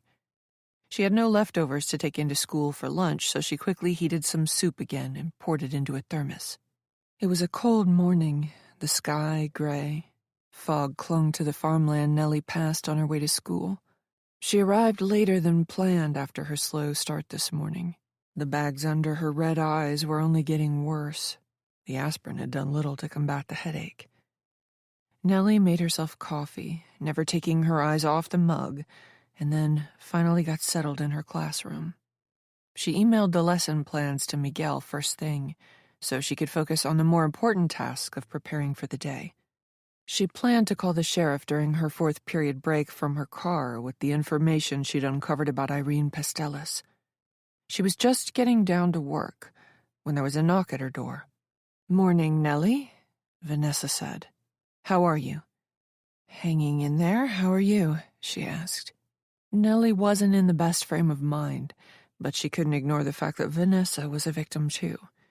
This poor woman had no idea whom she was about to marry, and Nellie wished she could tell her. "Doing better," Vanessa said, offering a tentative smile. "I think I was just having a bad day the other morning." "Vanessa, your intuition is telling you something. I think you should listen." Vanessa adopted a fake smile and acted like Nellie hadn't just spoken. "Anyway, I was wondering if you could help me in the lounge. One of those overhead fluorescents is out. Can you hold the chair for me while I change it?" Nellie had things to do, but changing a bulb would only take a minute. She followed Vanessa to the teacher's lounge, expecting it to be empty, but it wasn't. "Nellie," Emmett said, "there you are." At first, she didn't understand what was happening. Then her brain made sense of what she was seeing. The entire faculty was waiting in the lounge for her. There were balloons and streamers and a welcome sign. Surprised by the gesture and overwhelmed by the attention, Nellie blushed deeply and found herself at a loss for words. "Welcome to the faculty," Miguel said, leading everyone in a round of applause. The din made her head feel like it was going to explode. Nellie did her best to hide her discomfort. Wearing a mischievous grin, Vanessa patted her shoulder affectionately before joining the other members of the faculty in their cheering. Nellie didn't know what to make of this situation. She was literally on a performance review, and here Miguel was throwing her a welcome party with the full staff in attendance. Nellie didn't like being the center of attention, but she forced herself to smile. Holding up a hand and nodding gratefully, she thanked everyone. Miguel put his hands on Emmett's shoulders. "This was Emmett's idea," the principal said, "and it was a good one." Emmett blushed as if embarrassed by the compliment. At the sound of his name, several members of the faculty cheered even more loudly. Emmett was still blushing when he stepped forward and gave Nellie a sheepish look. "Sorry about all this," he said. "We wanted to do something nice for you, but we didn't want to throw you a party on your first day while you were still getting settled in. And we also didn't want to wait too long because that would have been strange. Tomorrow, a Friday, would have been too obvious." Nellie hadn't been expecting anything like this. She would have been surprised either way. Anyway, after much deliberation, we decided that Thursday morning would be best, Emmett said. Sorry, not sorry, if we embarrassed you. Everyone laughed at Emmett's little joke. Nellie played along, smiling and even putting her hand over her heart to pretend like she was touched. But on the inside, she was seething. 2 nights ago, this man had been tripping floodlights and possibly walking up her stairs, absolutely terrifying her. 3 nights ago, this same man had slashed her tire. And those were only his nocturnal activities. In the light of day, he'd stolen her lesson plans. He'd given her an unwarranted lousy performance review. He'd intervened with Tom Stovich unnecessarily, seizing yet another opportunity to paint her as incompetent with Miguel. And he'd put something in her soup or coffee yesterday to make her sick, knowing it would make her afternoon hellish. And yet, here he was, acting like he was her biggest fan, her best friend. This could not get any worse. Or so she thought. Because Emmett wasn't done with his theatrics. With a huge smile, the man approached her. Nellie's skin crawled at the thought of having to embrace this man. But everyone was watching. They didn't know what she knew. She saw Mr. Hyde, but they knew him as Dr. Jekyll. After all, Emmett was the person who'd taken it upon himself to organize her welcome party in the first place. What a great guy. Biting back bile, Nellie went dead inside. She forced herself to feel nothing, to pretend like this wasn't happening, like it was happening to someone else. She aspired to trick herself to having an out-of-body experience. But it didn't work. Nellie didn't leave her body, nor could she ignore what was happening as the man closed in on her. She leaned in to give Emmett a quick embrace. She was aware of his body, of his hands, of his arms, of his chest and stomach pressing against her, the same way it had all those years ago, weighing down on her. She felt one of his hips mashed against hers. His embrace was a little too much, too forceful, more of a squeeze than a hug. It was yet another subtle power play, his way of flexing, of establishing dominance. While everyone awed at their embrace, Nellie wanted to cry. She let go first. But of course, Emmett held on. He kept her in his clutches for as long as he could without the situation turning awkward. After he let her go, Nellie staggered backward. She must have looked a sight. Hopefully her colleagues mistook it for her being overwhelmed by the surprise party instead of what it actually was. She had hugged Emmett. She had just hugged the man who'd tried to rape her. She felt violated all over again. She wouldn't meet anyone's eye. Someone called for a speech. She pretended not to hear. Everything was a whirlwind. Nellie couldn't seem to get a grip on any part of reality. There was no way to steady herself. Beck tapped her arm. Nellie took the cup of water the other woman was holding out for her. Their eyes met, and Beck gave her a strange look. She knew something was terribly wrong with Nellie.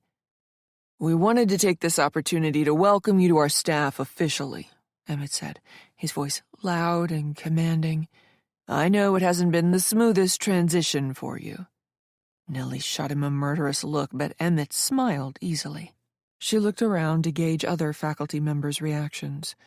They were all smiling too, acting like he hadn't just insulted her.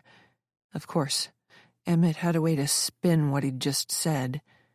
Going from a large city to a small town like this, moving from a huge school district to ours, it must be incredibly difficult. But we wanted you to know, Nellie, that you are appreciated here. Welcome to the Overland Middle family." Emmett raised his cup to signal the end of his toast. Nellie went through the motions. Emmett tapped her cup with his and took a drink. "Speech," Vanessa said, much more insistent than before. "Speech!" Nellie couldn't ignore the calls this time. Swallowing her outrage and bitter resentment, she adopted the phoniest smile of her life. "I'm not one for speeches," she said, "so I'll keep this brief. "Oh, come on," Emmett said. Everyone was having a laugh, everyone except Beck. Nellie caught her new friend watching her carefully. The other woman knew. No, Nellie said. "We all have work to do, I'm sure. But thank you for this. You've all been so welcoming." A few of the smiles slipped. Even Nellie had to admit her words of thanks sounded half-hearted. She needed to give them a little more. "I really couldn't imagine." Emmett's eyes bored into her. He wore a devilish, almost mocking grin. Nellie wanted to point it out to the crowd. She wanted to say, "See? You've got this man all wrong. This is who he truly is." But she knew the effort would not only be in vain, it would be career suicide. They'd turn to Emmett and see nothing but a warm, friendly smile. They'd turn back to Nellie and see a deluded individual, someone entirely out of touch with reality. "I really couldn't imagine a nicer group of people to work with," Nellie said. "Someone odd." Emmett burst into applause. The group followed his lead. Vanessa cuffed the back of Nellie's arm, gently ushering her to the table where the food was. They had gone to a lot of trouble for her. The food looked delicious, but she couldn't imagine eating. To be sociable, Nellie took a sesame seed bagel and marble donut. A few colleagues she hadn't spoken to much cornered her by the counter.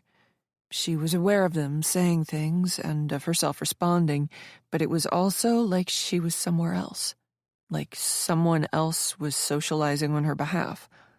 All the while, she was desperate to leave. But social decorum kept her rooted to the spot. When a group of people threw a party in your honor, you could hardly be the first to leave. Nellie absently listened to the guidance counselor. She nodded at appropriate intervals, even mustered a smile or two. But eventually, above all the other sounds in the lounge, Nellie could only hear one voice. Emmett was talking to another group of people only a few feet away. Their eyes met. Nellie fought to maintain her bearing, but putting on a mask had become too much. The man was ruining her. Even worse, he was doing it with a smile, subtly manipulating situations in invisible ways so that no one would believe her. What was the sheriff going to say if he found out Emmett had arranged a surprise welcome party for her? It would only serve to confirm Bill's pre-existing opinion of Emmett, that he was a great guy. One corner of Emmett's mouth twitched in a mocking grin. Something inside Nellie tore.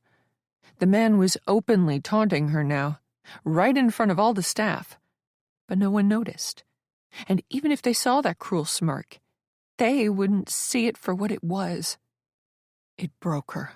Nellie gave up the polite act. She dropped the fake smile and stopped pretending to be interested in what the guidance counselor was saying. She muttered a monotone apology, the best she could do, about needing to get caught up on work. As she left the teacher's lounge, feeling the disappointed, offended looks of the entire faculty, Emmett followed her with those narrow-set eyes and same mocking grin. When school let out, Nellie didn't linger. She gathered her things and headed straight for her car. Beck called out to her from down the hallway just before she exited the building, but Nellie pretended not to hear her. As the day had gone on, she found it increasingly difficult to focus on her job. By the time sixth period rolled around, she could not maintain her train of thought. Little things that usually did not register, a student tapping their foot, someone with a runny nose constantly sniffling, the muted chuckles from the usual troublemakers, served as major impediments. Unignorable distractions that completely derailed her at every turn. At one juncture, finding herself at a loss and simply rephrasing things she'd already made clear, Tom Stovich had rudely asked, "Are you having an aneurysm?" Unable to deal with the kid, Nellie had sent him back to the principal's office. But afterward, she worried that had been a mistake. Once more, she was admitting to facing a problem she could not handle herself. Besides, Tom had already done his damage. He'd made a joke at her expense, undermining her in front of the students. Sending him to the principal's office wouldn't unring that bell. She should have kept him in the classroom, not given him another opportunity to discredit her with Miguel. Rather than risk another painful conversation, Nellie hurried out of school. This couldn't go on any longer. Her life, if this could even be called a life, was unsustainable. She drove straight to the sheriff's office. Bill Van Dyke wasn't expecting her, so she sat once more in the tiny waiting area, while Deputy Sullivan tried to contact the sheriff, making small talk in between attempts. Nellie gave one-word answers, bordering on rudeness. Eventually, Val got a hold of the sheriff, who promised to be back in 15 if Nellie could wait. As the minutes passed, Nellie thought of all the things she could be doing instead of sitting in a police station. Catching up on sleep, eating something healthy, lesson planning, getting the apartment together. Or how about enjoying a walk on a warm autumn day, making plans with Beck to grab a drink, trying out a new yoga studio, finding the best used bookstore in the area, sitting in a cozy coffee shop with her headphones on and knitting, exploring local museums, meeting people. Not so long ago, she'd taken all these activities for granted. But sitting here now, these things seemed like luxuries, pursuits that were far out of reach. It was beginning to feel like life would never go back to being normal. Even worse, she was daydreaming when she should have been preparing for back-to-school night, which was only 2 hours away. Miguel had asked each faculty member to create a short slide deck, no more than 3 pages. Nellie had intended to do that during her 7th period break, but instead she hadn't done much of anything. When she wasn't fighting to keep her eyes open, she was lost in thought. At one point, she realized she'd been staring out the window for over 10 minutes. Under normal circumstances, Nellie could have whipped together a high-level presentation for parents quickly. She'd done this thing many times before. But she was not herself. She'd managed to get the first slide done, the easiest, of course, but struggled to flesh out any of her ideas. Get it together, Nellie. After moving across the country and being out of work for almost a year, she had to make this work. Thinking about losing her last job was unbearably sad. She had loved it there and had planned on teaching in sunny California for the rest of her life. But then she'd said the wrong things about the wrong powerful man, and then the unfounded rumors had started, and then... "Hi, Nellie." She'd been so lost in thought she hadn't heard the sheriff enter the station. His khaki uniform and dark brown hat were wet. It had started to drizzle, another thing she hadn't noticed while sitting in the waiting area. "Hi, Bill," she said. "Do you have a minute?" "Sure." Once more, she followed the tall, paunchy man through the station. Valerie offered Nellie a sympathetic smile as she passed the deputy's desk. In a different universe, Nellie would have asked the woman if she'd like to grab a coffee sometime. But such an idea seemed preposterous now. Having a healthy social life was pure fantasy. Bill closed the door behind her. His office seemed even messier than last time. They took their same places as before. Bill sitting behind the desk and she in one of the 2 chairs facing him. She felt like they weren't starting a new conversation, so much as picking up where they left off. "I know you're very busy," Nellie said, hating how apologetic she sounded. "But I was wondering if you had any information you could share?" The sheriff looked tired. He folded his hands and rested them on his beach ball stomach. That thin smile slipped. There was little warmth in his expression. "Nellie," he said, "I've told you a few times now that this sort of thing takes time." She got the feeling he wanted her to go away, but his answer simply wasn't good enough. "I appreciate that," she said, trying to keep her emotions in check. This peaceful moment is yours. Rest in it, breathe in it, and let it soothe you before the story resumes.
Things are escalating, and I don't know how much more of this I can take."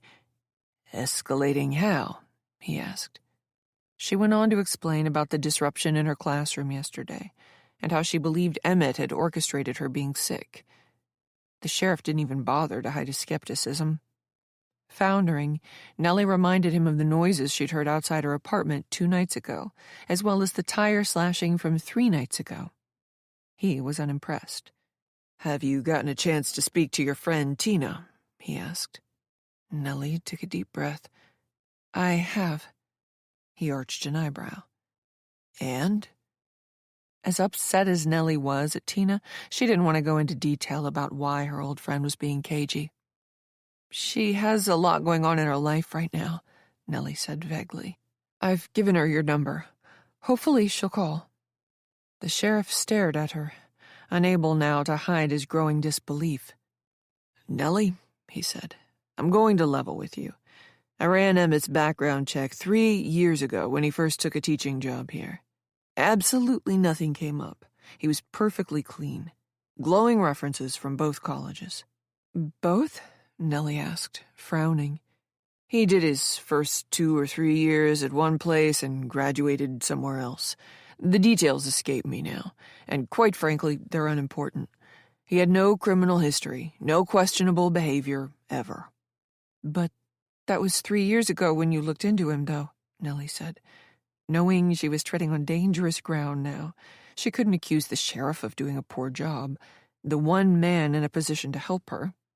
And yet, maybe there's something new that... He held out a palm. "I repeated the work. Same story. I'm afraid that from where I'm sitting, Emmett Moore is who he says he is. I have no reason to suspect otherwise. All I've got is your word that he's a fraud." "And Tina..." "Who won't get on the phone with me, Nellie." His tone was admonishing. She felt like a student being called out by a teacher. "You must realize what this sounds like. You've got a friend who agrees with you, but this person won't get on the phone with me." Nellie knew exactly how it sounded. And yet she knew she was right. "What about 2 nights ago?" she said, growing desperate. "Somebody was at my house." "What time was that again?" the sheriff asked, pulling out his tiny notepad. 4:30. "You're sure of that?" "Yes, I'm sure." "Absolutely?" "Yes." Nellie threw her hands up in frustration. "I told you the first thing I did when I woke out of a dead sleep was check the time." "Yeah. See, the problem with that is Emmett has an alibi." "He has an alibi for 4:30 in the morning?" Nellie asked, unable to stifle an incredulous laugh. But the sheriff nodded. "He was on the other side of town. Emmett jogs every morning around 4 or 4:30. She couldn't believe this. "That's what he told you?" Nellie knew she was losing her cool, but she talked right over the sheriff. "What? Did he spend the night with his fiancée? She could have been sleeping when he snuck out. Or maybe she's just lying." "Nellie." "Don't tell me he's claiming someone saw him while he was out for a run at the crack of dawn." "No, Nellie." The sheriff did not hide his displeasure at being interrupted. "He took cash out of an ATM on his way home from his morning jog at 4:31 a.m. We have him on camera. Even if he jumped in his car right after, he's not getting to your place for 20 minutes. It was a good thing Nellie was sitting down. That revelation might have sent her reeling. She couldn't think of anything to counter the evidence in the sheriff's possession. "If somebody was outside your apartment," the sheriff said, his voice gentle again, "it couldn't have been Emmett." "There was someone, Sheriff." He didn't respond. Nellie looked away. She was certain someone had been out there. But what if she was wrong? Maybe interacting with Emmett on a daily basis had made her snap. Could she not trust herself now? It was a horrible feeling. Then panic seized her. "Wait, you asked Emmett where he was at 4:30 the other night?" The sheriff nodded. "I approached him as if my questioning were related to an early morning robbery." "Oh, no. No, no, no." "He's smarter than that," Nellie said. Emmett is going to see right through you. He'll know I've asked you to look into his background." The sheriff shook his head. It was a tiny gesture, but Nellie caught it all the same. "Nellie, it wasn't him at your apartment, so why would he assume that you were behind my questioning?" Nellie had to concede the point. "Besides," Bill added, "I had to determine the man's whereabouts. It's the only way I could rule him in or out." She put her hands on her head and leaned forward. The walls were closing in. She was still worried that Emmett would suspect she'd put the sheriff onto him. If the man panicked, who knew what he was capable of? "I'm telling you," Nellie said. "Emmett is Marshall." The sheriff flipped to a different page on his notepad. "The same man who organized your welcome party?" he asked. Nellie was caught off guard. "It's part of his gaslighting act. He's putting on a performance for everyone so they don't suspect him of having ulterior motives." The sheriff frowned. "But didn't he also just give you a below-average performance review?" When the two things were taken together, Emmett came across as fair-minded. He was a reasonable man, capable of being gracious but also determined to maintain the teaching standards at Overland. Nellie also regretted not telling the sheriff about this in advance. Now it looked like she'd been hiding it. "He needs Miguel to fire me." Nellie felt trapped. "Emmett has built himself a good life here, but it's all based on a lie. I'm a threat to that. He needs to discredit and push me out." The sheriff just looked at her. "He has no choice," Nellie went on. She wasn't saying anything different. Her only hope was that repetition would drive the point home. "I could ruin everything for him. I'm the last person in the world that Emmett wants around here." The sheriff did not respond. As the silence stretched, Nellie's accusations sounded more and more ridiculous. While the sheriff hadn't scoffed at what she'd said, his growing impatience was becoming obvious.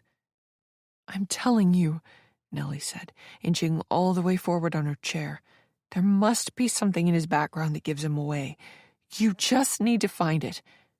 "Speaking of backgrounds," the sheriff said, "I've also checked yours." Nellie stiffened. The sheriff's tone grew gentle, like he was preparing her for bad news. "I want you to know that I believe you, Nellie. I'm terribly sorry about what happened when you were 13, he said. "But?" she asked. "No but," the sheriff replied. "I'm sorry, and I believe you. Full stop." Nellie hugged herself and scooted back on her chair, stiffening. "But there is more you have to say." "Unfortunately," the sheriff went on, sounding like he truly regretted having to continue, "I can't ignore the fact that you were nearly sued by your ex-husband's boss for slander." She knew if she moved at all, Nellie would completely snap. She stayed very still. Everything she felt was brimming. "That man is a rich bully who throws his weight around by threatening legal action," she said. "Do you know how many people he has sued or threatened to sue? Did you look into his background?" "Of course, I took that into account," the sheriff said, though Nellie didn't believe him. "But the thing is, Nellie, the woman you claimed he was trying to assault did not corroborate my story. Yes, I know. She's a 23-year-old administrative assistant, and the 59-year-old CEO is her boss's boss's boss. He has all the power in this situation. For your information, less than a month later, she magically got promoted into a role she wasn't qualified for. Talk to my husband. He'll tell you the same thing. The CEO was buying her off." Nellie realized she had slipped. For nearly 15 years, she had referred to John as her husband. It was habit. It didn't mean anything. But the sheriff pounced. "You mean your ex-husband?" He just had to point it out, make her sound like she was pining for the man, make her sound like she was a woman scorned, someone who'd been hurt by men and was now lashing out. "Yes, Sheriff, I meant my fucking ex-husband." His eyes popped, but Bill quickly composed himself. "I didn't mean—" "Sure you did. Nellie said, beginning to dislike the sheriff now. We both knew who I was referring to, so there was no need to point it out unless you meant something by it. He sighed. Nellie, I don't appreciate the attitude. I've taken your allegations very seriously, and I looked into this myself. But there's nothing here. Emmett Moore is Emmett Moore. All I've got contradicting that is the word of a woman he's just thrown a welcome party for and given a poor performance review to. So that's it? She asked. I will continue to look into his background, the sheriff said, but I can't make you any promises, Nellie. As I sit here today, there is nothing to suggest he's living and working under an assumed name. Put yourself in my position, Nellie. This man is a beloved model citizen. Nellie wanted to cry, but she didn't want the sheriff to see that. His voice grew gentle again, as if she were fragile. I know how difficult this must be for you, he said. New town, new school, and seeing someone who reminds you of that boy. But it's just your mind playing tricks. No, I think the best thing you can do is go to work tomorrow and focus on teaching. Maybe next week, once the dust has settled a bit, try talking to Emmett. If you give him a chance, I think you'll see that there's no way he could be the person you think he is. I'm not saying you need to be best friends with the guy, but if you just talk to him, it might change the way you see things. She snorted. It was an ugly sound. You don't believe me, she said. The sheriff didn't answer, but then again, he didn't need to. Nellie, She didn't even bother trying to stop the tears now. Crying silently, she shot out of her chair and hurried out of the man's office. Outside, the drizzle had turned into a slashing rain.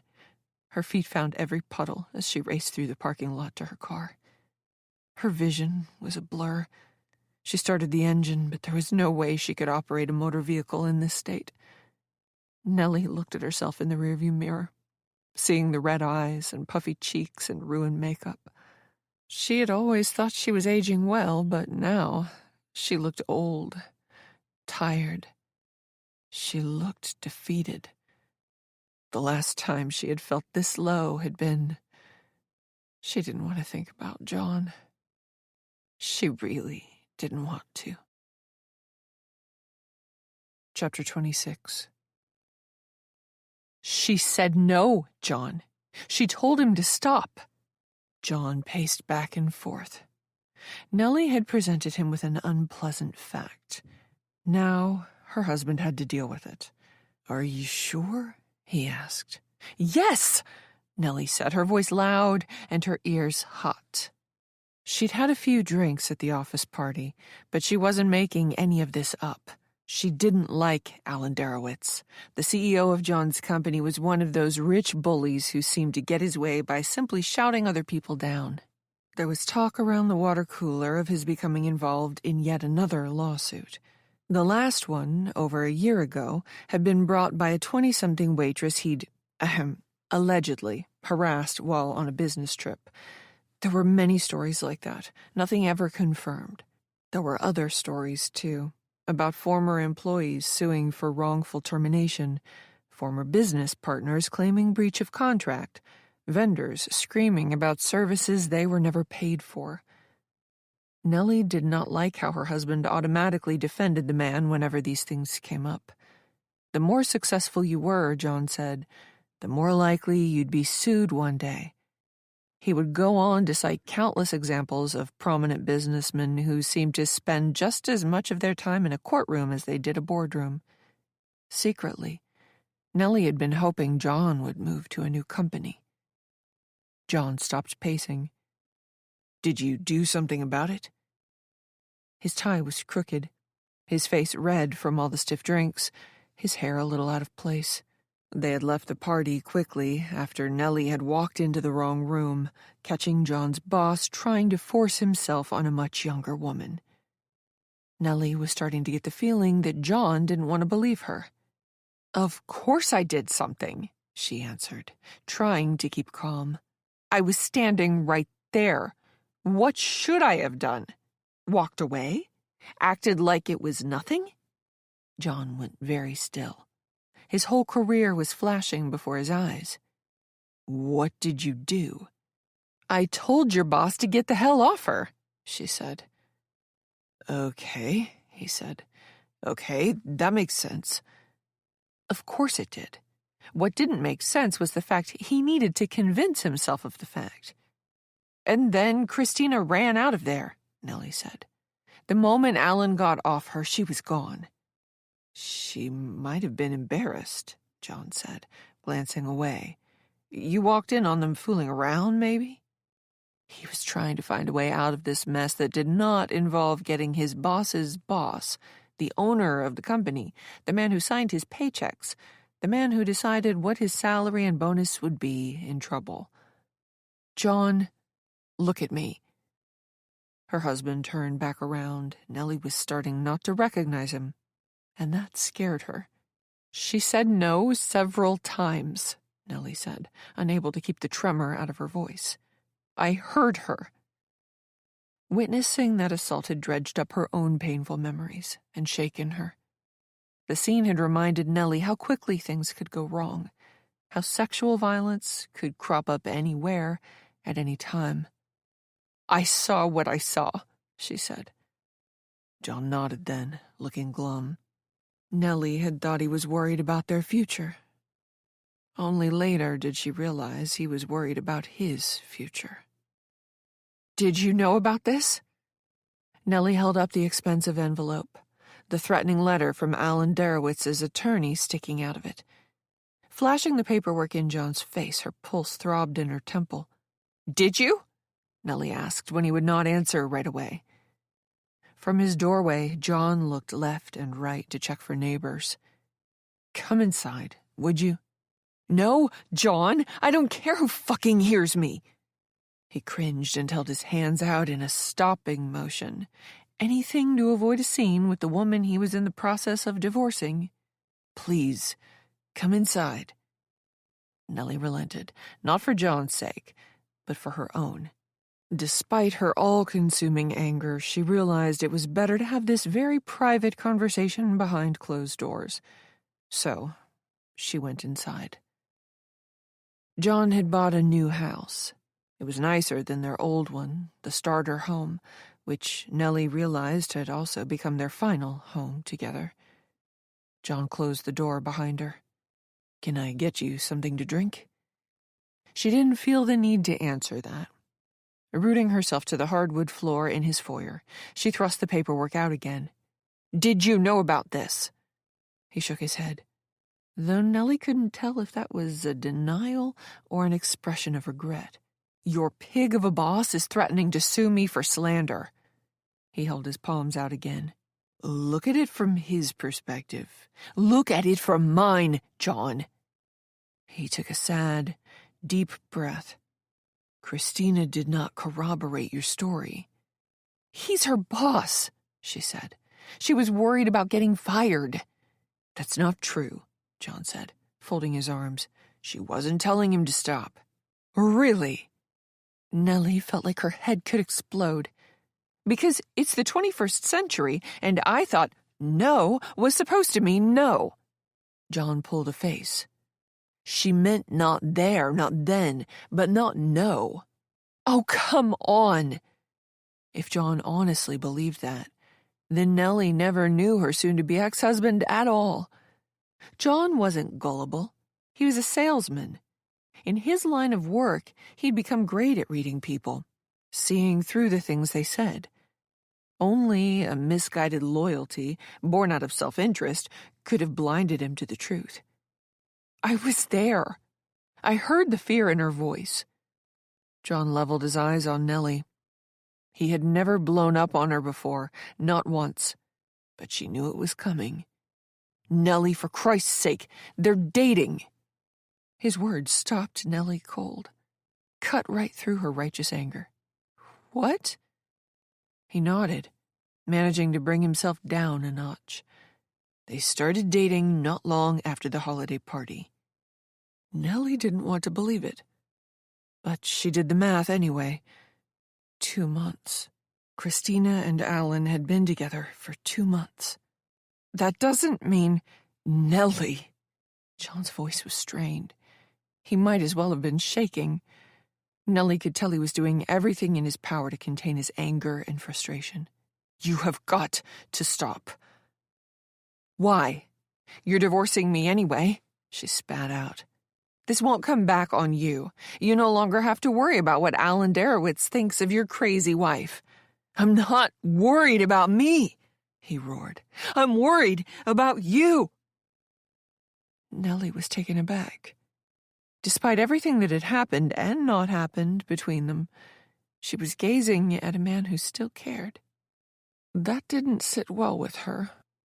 Nellie had cast John in the role of heartless villain in their marriage story. The cold, fickle man who'd randomly decided one day that she wasn't enough. But he wasn't that, and it confused her. In his own misguided way, John was still thinking about her. I never wanted to say this, John began. But you need to hear this because this has gotten out of control. You suffered a traumatic experience when you were a girl, and that's terrible, don't get me wrong, but it's clouding your judgment now. How dare you? You had a few drinks that night, and you stumbled into the wrong room at the office party where you saw an older man on top of a young woman. You saw a person in a position of power on top of someone half his age and much more physically attractive, right? You saw her squirming underneath him on the conference table. You heard her say no a few times. It wasn't a few. He was still speaking. I get why you'd come away from that moment, especially after what you went through as a child, and think certain things. But I gave you the benefit of the doubt. I listened, Nellie. How noble of you. He ignored her sarcasm. But now you won't let this go, even when the woman herself explained that it was basically consensual. Basically consensual. What a phrase. You were just looking for an excuse to divorce me, John. He shook his head. That's not fair. But you didn't want to be the bad guy. So you needed this. Nellie, stop this. You needed everybody to think your wife was crazy, unhinged, a troublemaker. She could feel herself losing control. Do you know what you sound like? He asked. I heard about what happened at school, Nellie. Are you going to lose your job? One of Nellie's more disruptive students had complained about her disciplinary style, using suspiciously grown-up words like harassment and toxic environment to describe it. No doubt fed those terms by parents who'd rather discredit her than face the hard reality about their child's behavioral issues. Nellie had heard about this happening to other teachers. One of her good friends, an excellent teacher with an impeccable record, had got caught up in a similar witch hunt. Though the woman had done nothing wrong, she had feared for her job. She'd been lucky to only be asked to undergo remedial training to address her confrontational demeanor. Of course John had heard. Their friends were still their friends, but apparently they were more John's friends than Nellie's. It's bullshit, she said. Do you know who that girl's father is good friends with? Alan Darowitz. John's shoulders sagged. This is insane, Nellie. The timing is pretty suspect, John. I have never had a complaint in all my years of teaching. Then, after I accuse that scumbag of sexual assault, one of his cronies' daughters makes up a story about my classroom. John hung his head. Do you hear yourself? She was not crazy, and she wasn't about to let this go. She wanted John to hurt as much as she did. You were just waiting for something like this to happen. Your wife, the crazy one. This opportunity fell into your lap and you took it. Now, you don't have to be the bad guy. No one can blame you for divorcing me. No, Nellie, he said. I'm divorcing you because I'm no longer in love with you. She left John's new house and drove through John's posh neighborhood, wondering why his life hadn't skipped a beat while hers had been completely upended. She drove through town, what used to be their town, and past all the places they used to go together, and wondered why he got to keep all of this, why this stayed his but not hers. Why he was getting a promotion and she was in a fight for her job. Why a man who tried to rape a woman got to accuse Nellie of slander. Chapter 27. Nellie wiped away her tears. Her car was steaming up. She activated the defogger. A small hole formed on her windshield as the hot air went to work. A tiny ovoid window into the cold, rainy world outside. She hated feeling so powerless. It reminded her of leaving John's house that day. It reminded her of resigning from her last job, still under a cloud from that student's baseless allegations of harassment. That was all resolved in her favor, of course, but by then her boss had already filled her position for the upcoming school year, and Nellie had been half out the door anyway, the damage already done.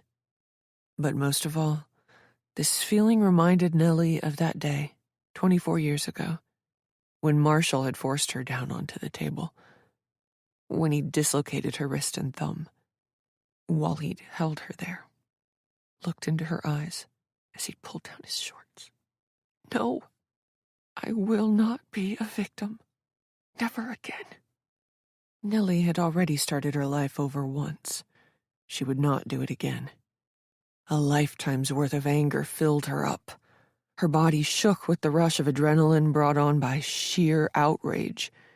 She would not be victimized again. She would not show up at Overland Middle School tomorrow and pretend like everything was fine. Nor would she go quietly away. Nor would she simply do nothing while Emmett set her up to fail. He wasn't going to ruin her life. She was going to ruin his. Nellie left her car running as she stomped through the rain-slicked parking lot. Deputy Sullivan was surprised to see her re-enter the sheriff's station. Nellie motioned toward Bill Van Dyke's office. "I'm going to speak to him again," Nellie said. Without waiting for approval, Nellie tromped through the station. The sheriff looked up from his computer at her through the big glass window on the side of his office. He was even more surprised to see her coming than his deputy. Nellie opened his door without knocking. "If you're not going to do anything about this, I will." He was getting up, holding out a palm. "Now, Nellie, wait a minute. Don't go off doing anything." "I'll get you evidence," Nellie said. "Then you'll have to do something about this. Or I'll talk to the mayor, and he'll find someone who will." "Nellie, hang on a second." She didn't. Nellie strode out of the station as Bill called out, imploring her not to do anything stupid. She was cutting it very close. Nellie still needed to whip together 2 more slides for her classroom presentation. An hour ago, that simple task had seemed impossible. But now that she was charged up, determined to take her life back, Nellie wasn't worried at all. She'd done this before and had plenty of time. Now that she'd taken action, she felt empowered. She felt like she had agency again. Before she returned to the school, however, Nellie had something more important to do. She pulled off the side of the road so she could focus entirely on the task at hand. The phone rang a long time. Nellie was getting ready to leave an accusatory voicemail when Tina answered in a tentative, hushed voice. "Hi, Nellie. How's it going?" "Tina, I need your help." Nellie dispensed with the usual pleasantries. "Are you going to do the right thing?" Tina was silent. Nellie wondered if the other woman was going to hang up on her, but then she heard Tina moving around. "Give me a moment." Nellie heard a door, then echoing footsteps in a stairwell, then another door. Finally, Tina came back on. "Nellie, I'm really sorry about this, but—" "Tina," Nellie interrupted, "you owe me. Mikey will kill me if I get involved." "Do you mean that literally?" Nellie asked. "No, of course not. He'd never lay a hand on me. I didn't mean it like that." "Then how did you mean it?" Nellie asked, wondering if there were any good men left on this planet. "The thing is, this was years ago. I told him about you, about what happened. I mean, about what I thought happened at the time. And I've never since explained that I was wrong." "So what?" "Well, Mikey thinks you're an instigator. He's got ideas about you." "I don't care about his ideas. I need your help." "Nellie, But she could feel Tina's resolve crumbling. "He'd never let me come see you," Tina said. "Why do you need his permission?" Nellie asked. "It's just, I need him right now. The kids and the grandkid. Tina." There was a long silence. Nellie waited. Normally she'd feel compelled to let a friend off the hook. Tell them it was all right, don't worry about it. But not today. Nellie was tired of people letting her down. "Okay, look, okay." Nellie heard Tina moving around again. "I'll have to make up a story, all right? So Mikey won't know why I'm coming out there. So he won't think I'm coming out there to speak to the police." "I don't care what you tell him," Nellie said, "so long as you come." But Tina was hung up on this problem of hers. "I know, I'll tell him you're going through a difficult time and need a friend. Yeah, he'll believe that. It's not even a lie. Not really." Nellie didn't care. This was Tina's problem to deal with. Or not, it didn't matter. It didn't matter if Tina lied to a man like Mikey. He deserved it as far as Nellie could tell. "When can you get here?" "Well, let me think. It's already Thursday, so this week is probably out, and to be honest, I'm really busy next week, so—" "Do you work this Saturday?" Nellie asked. No, but What time do you get done tomorrow?" Nellie asked. "Early, actually. I'm done at 4. But I have to run some errands. Joey needs some new sweatshirts for school." Nellie didn't care. "You can be here by 6 or 7 o'clock then. If you don't feel like driving home, you can stay with me." "I don't know, Nellie." "Tina." That was all Nellie said, but it worked. "Okay, yeah, tomorrow works." Nellie had an idea. "On second thought, we'd better get you a motel room. I'm pretty sure this asshole is watching my apartment. I don't want Emmett knowing you were here." "How much do you think that's going to cost?" Tina asked. "It's just that money's tight right now." "I'll pay for it," Nellie said. "Will you do it, Tina?" "Believe me, I wouldn't ask if it weren't absolutely necessary. This man is going to ruin me, or worse, if I don't take action." Tina took a deep breath. "I'll be there." "Good," Nellie said. "I'll contact the sheriff tomorrow night and set up to meet then." Nellie made it back to campus with 25 minutes to spare. Already the parking lot was filling up, car doors opening and umbrellas budding as people hurried to get in out of the rain and wind and cold. Nellie ran into Beck in the hallway. Her friend gave her a funny look. "Everything okay?" Beck asked. Nellie smiled. It was her first real smile in days. "I'm good." "You look—" Beck gave her another once-over. "You look different. Better." Nellie nodded. She felt better. Despite the fact that everything had gone wrong at the sheriff's office, Nellie was hopeful. Bill Van Dyke might have been able to ignore her, but he couldn't also ignore Tina. And maybe there was something more to that house fire, or more to Irene Petzella's assault and later murder. Nellie would look into both things when she got home. She was going to take Emmett down. "Do you want to grab a drink this weekend?" Beck asked. And by grab a drink, I mean try to pick up some guys. Nellie put her hand on Beck's shoulder. "You've been a good friend to me. I really appreciate it." Beck was taken back by her sincerity. "Thanks, Nellie." "A drink would be great," Nellie said. They agreed to make plans tomorrow night. Nellie returned to her classroom. Even though several hours had passed, it felt like she'd just left only a few minutes ago. She flicked on the lights and got down to business. She had the PowerPoint ready in 10 minutes. Miguel gave a short introduction to the evening in the gymnasium. Nellie half listened, her eyes gravitating toward Emmett. The man stood next to Miguel in front of the stage, nodding along with everything the principal said. Their eyes met once, but Nellie did not look away. She held his gaze, and Nellie swore that Emmett looked nervous for a moment before regaining his composure. Miguel asked him to say a few words, and it was like someone flipped a switch. Emmett was all smiles, all charm, and had the parents chuckling and looking very pleased. After the introduction, Nellie went back to her classroom. She stuck to the bullet points on her slides. keeping her presentation short and making sure to remind the parents that it was only her 4th day here and she hadn't gotten to know all her students very well yet. For the most part, they seemed to get the message.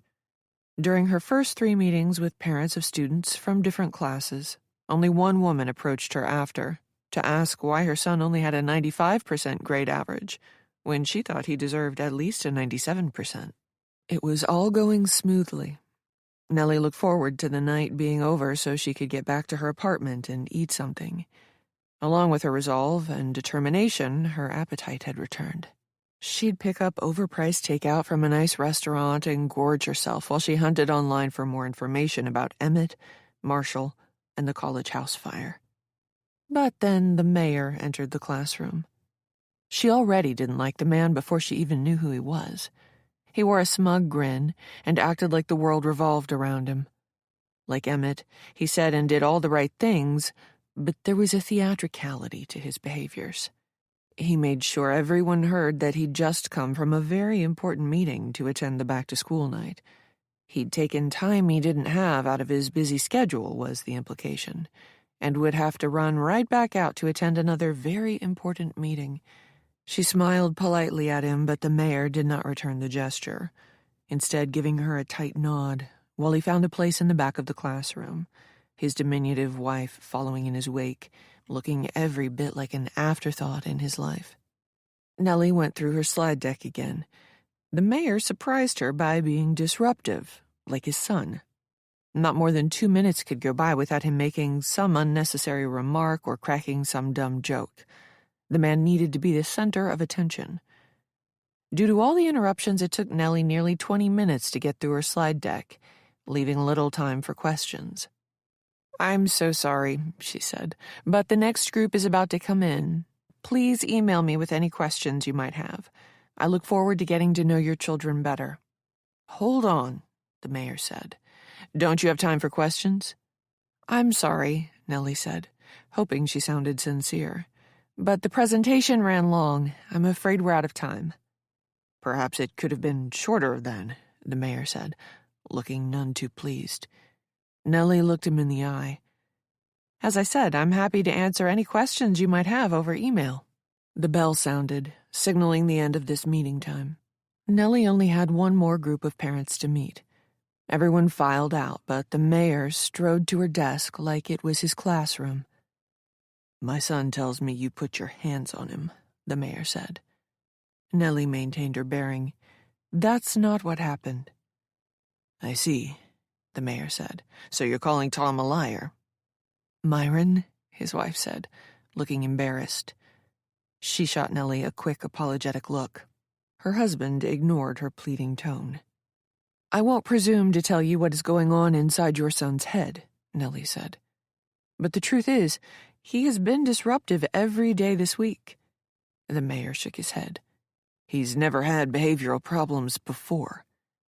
She was supposed to back down, capitulate, make allowances, recharacterize Tom's behavior in the best possible light, promise the parents she would try harder. But Nellie didn't do any of those things. "Be that as it may," Nellie said, "he's having them in my classroom now. If this continues, we will have to sit down with Miguel and figure out a plan of action." The mayor narrowed his eyes at her. "You know, Nellie, I respect Miguel a whole hell of a lot, and normally I trust his judgment, but I think he's made a mistake hiring you. I've spoken to the sheriff about you and know how things turned out at your last job." "I left in good standing," Nellie said, "and if you need reassurances, I'll send you a list of my teaching awards as well as my references." The mayor shook his head. "I can't believe how disrespectful and unprofessional you've been. Come on, hon," he said to his wife. "Let's go see Miguel. He and I need to have a chat." The mayor's wife shot Nellie another embarrassed look on their way out the door. Nellie realized she should have been worried. No one wanted to make an enemy out of their mayor. But the truth was, she was proud of herself. She hadn't let the man's status or title cow her. She'd stood her ground. It wouldn't earn her any brownie points with Miguel, but it made her feel empowered. She felt like she was retaking control of her life. Chapter 28. The Panay vodka was delicious. Nellie ate way too much of it. Sitting on the floor between her couch and coffee table, she checked her phone. All night long, she'd been expecting Tina to cancel her trip, but so far, no texts or calls had come through. There was still a chance, obviously, that Tina would flake out tomorrow, make up a story about something coming up, or even laying the blame at Mikey's feet. But that hadn't happened yet. Once more, Nellie searched for information on Emmett and Marshall, but she saw all the same articles she'd already reviewed multiple times. She scrolled through a search on local private detectives. None of them advertised their prices, but at this point she was prepared to pay top dollar for help. She jotted down the names of 2 men with extensive law enforcement experience. If the sheriff refused to take this seriously, even after Tina provided him with a statement tomorrow night, then she'd contact one of these PIs. The time for half measures was over. Switching gears, Nellie searched for Tina's friend from college, the poor girl who had died in the house fire. She didn't have Alice's last name, but it wasn't difficult to find several stories about her and her friends, given how tragic the event was. Alice Pembry had just turned 21 the day before her death. She and her roommates had been out celebrating the young woman's birthday on campus at a college pub. The article did not identify the friends they met at the bar, but it sounded like they were meeting men. After closing the place down, the girls returned home from the bar. It was unclear whether any of the young men went with them. The article concluded with details about some of the funeral arrangements, noting that the lone survivor was still recovering in the hospital from third-degree burns. Nellie backed out of that article and read through several more. They included much the same information. It wasn't until Nellie reached the 4th item that she found something of interest. One of their neighbors had come forward. She was a TA at the college, renting the house next door with other graduate students. Woken by the sounds of Alice and her friends coming home, the neighbor had looked out her window to see the young women entering their home. The neighbor had a partial view into the backyard of the property as well. She had tried going back to bed but had trouble falling asleep, and had instead started preparing an upcoming exam for her professor. Sometime later, she heard a noise and saw what looked like a young man in her neighbor's backyard. He was dressed all in black and wore a hood and winter hat as well, making identification impossible. The young man darted through the backyard, disappearing from view. 10 minutes or so later, the neighbor smelled smoke. She had immediately dialed 911, but unfortunately, it was too late by then. Nellie read several more articles, but this was the only one that mentioned a man running through the backyard. There was no further information or even speculation about him anywhere. The police and fire department had not, apparently, viewed this as an act of arson either. Just an unfortunate turn of events, a bad fire in an old house, either poor out-of-code wiring, an unstubbed cigarette, a forgotten candle. Having celebrated Alice's 21st birthday, the young women had gotten very drunk, multiple witnesses at the bar attesting to that, with the implication being they must have all been passed out when the fire started. Nellie sighed. It was a sad story, and didn't give her much to go on other than the names of the victims. The lone survivor was a woman, no longer young, by the name of Julia Sowers. Chapter 29. One day ago. Friday. Nellie woke with a clear head and feeling refreshed. It was the first time she'd slept well since Saturday. It was amazing what one good night's rest could do for the spirit. She hopped out of bed and got dressed. As she pulled her socks and shoes on, Nellie realized that she'd only been in Overland for 1 week. 7 days. It felt much longer than that. So much had happened. There was Panay vodka left over, but Nellie decided to save that for dinner this evening. She quickly boiled some soup and dumped it into her thermos and hit the road. It was a bright blue day. Megan wasn't at her desk yet, and Miguel's door was closed. Nellie proceeded down the hall, her step lighter than it had been all week. She stopped in the teacher's lounge to make a coffee before heading to her classroom. Sitting at her desk, she allowed herself a moment to look out the window. You will not only get through this, you will emerge triumphant. Morning, Nellie. She turned in her chair. Emmett stepped into her room and closed the door behind him. Excuse me, she said, instantly on guard. What do you think you're doing? He came over to her desk and sat in the chair beside it. With a big sigh, Emmett crossed one leg over the other and folded his hands. Nellie, he said, his voice sounding a little weary. I think it's time you and I had an honest conversation. She didn't think he'd attack her, not right here, first thing in the morning when there were other people in the building. But with this guy, who knew? Nellie pushed her swivel chair away from her desk to put space between them. Despite her anxiety, Nellie didn't clam up. Whatever he planned to say, she would not make this conversation easy for him. You mean you haven't been honest with me before now? She asked. Emmett's smirk turned nasty. No, Nellie, I was being polite before. Could you make this quick? She asked. I have work to do. This conversation will be as long as it needs to be.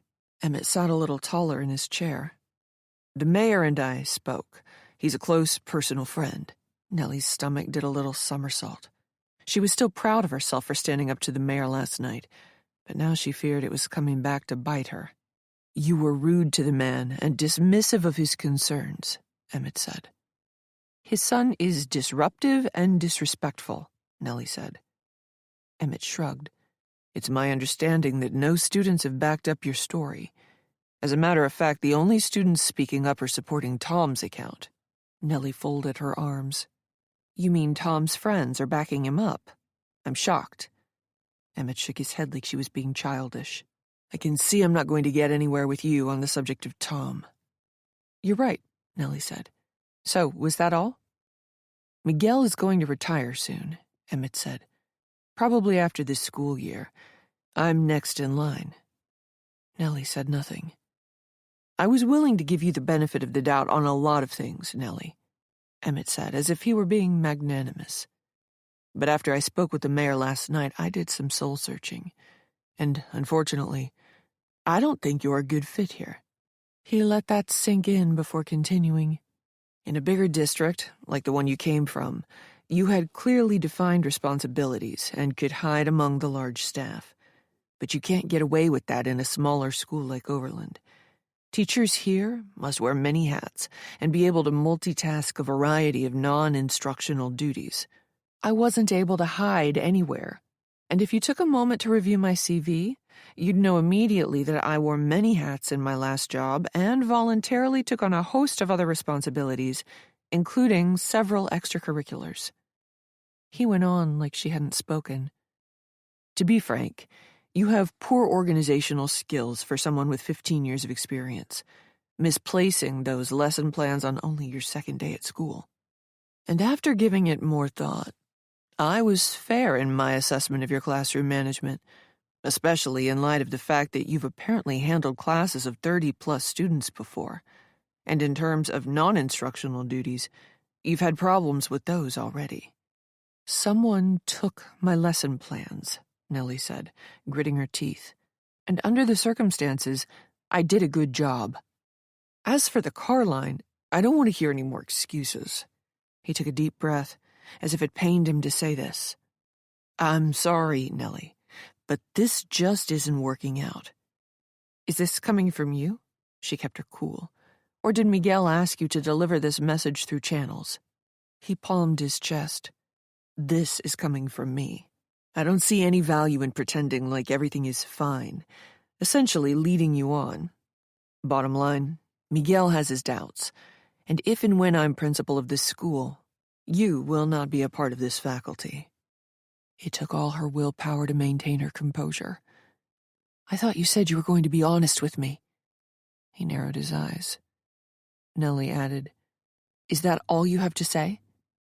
No, Nellie, it's not. But I'm trying to keep this civil. She ignored that. You've been out to get me since I got here. Come on, really? His smile was irritating. I threw you a welcome party yesterday. It's the truth, and you know it. No, Nellie. Here's the truth, and it's pretty simple. You can leave on your own terms now, or you can eventually be shown the door.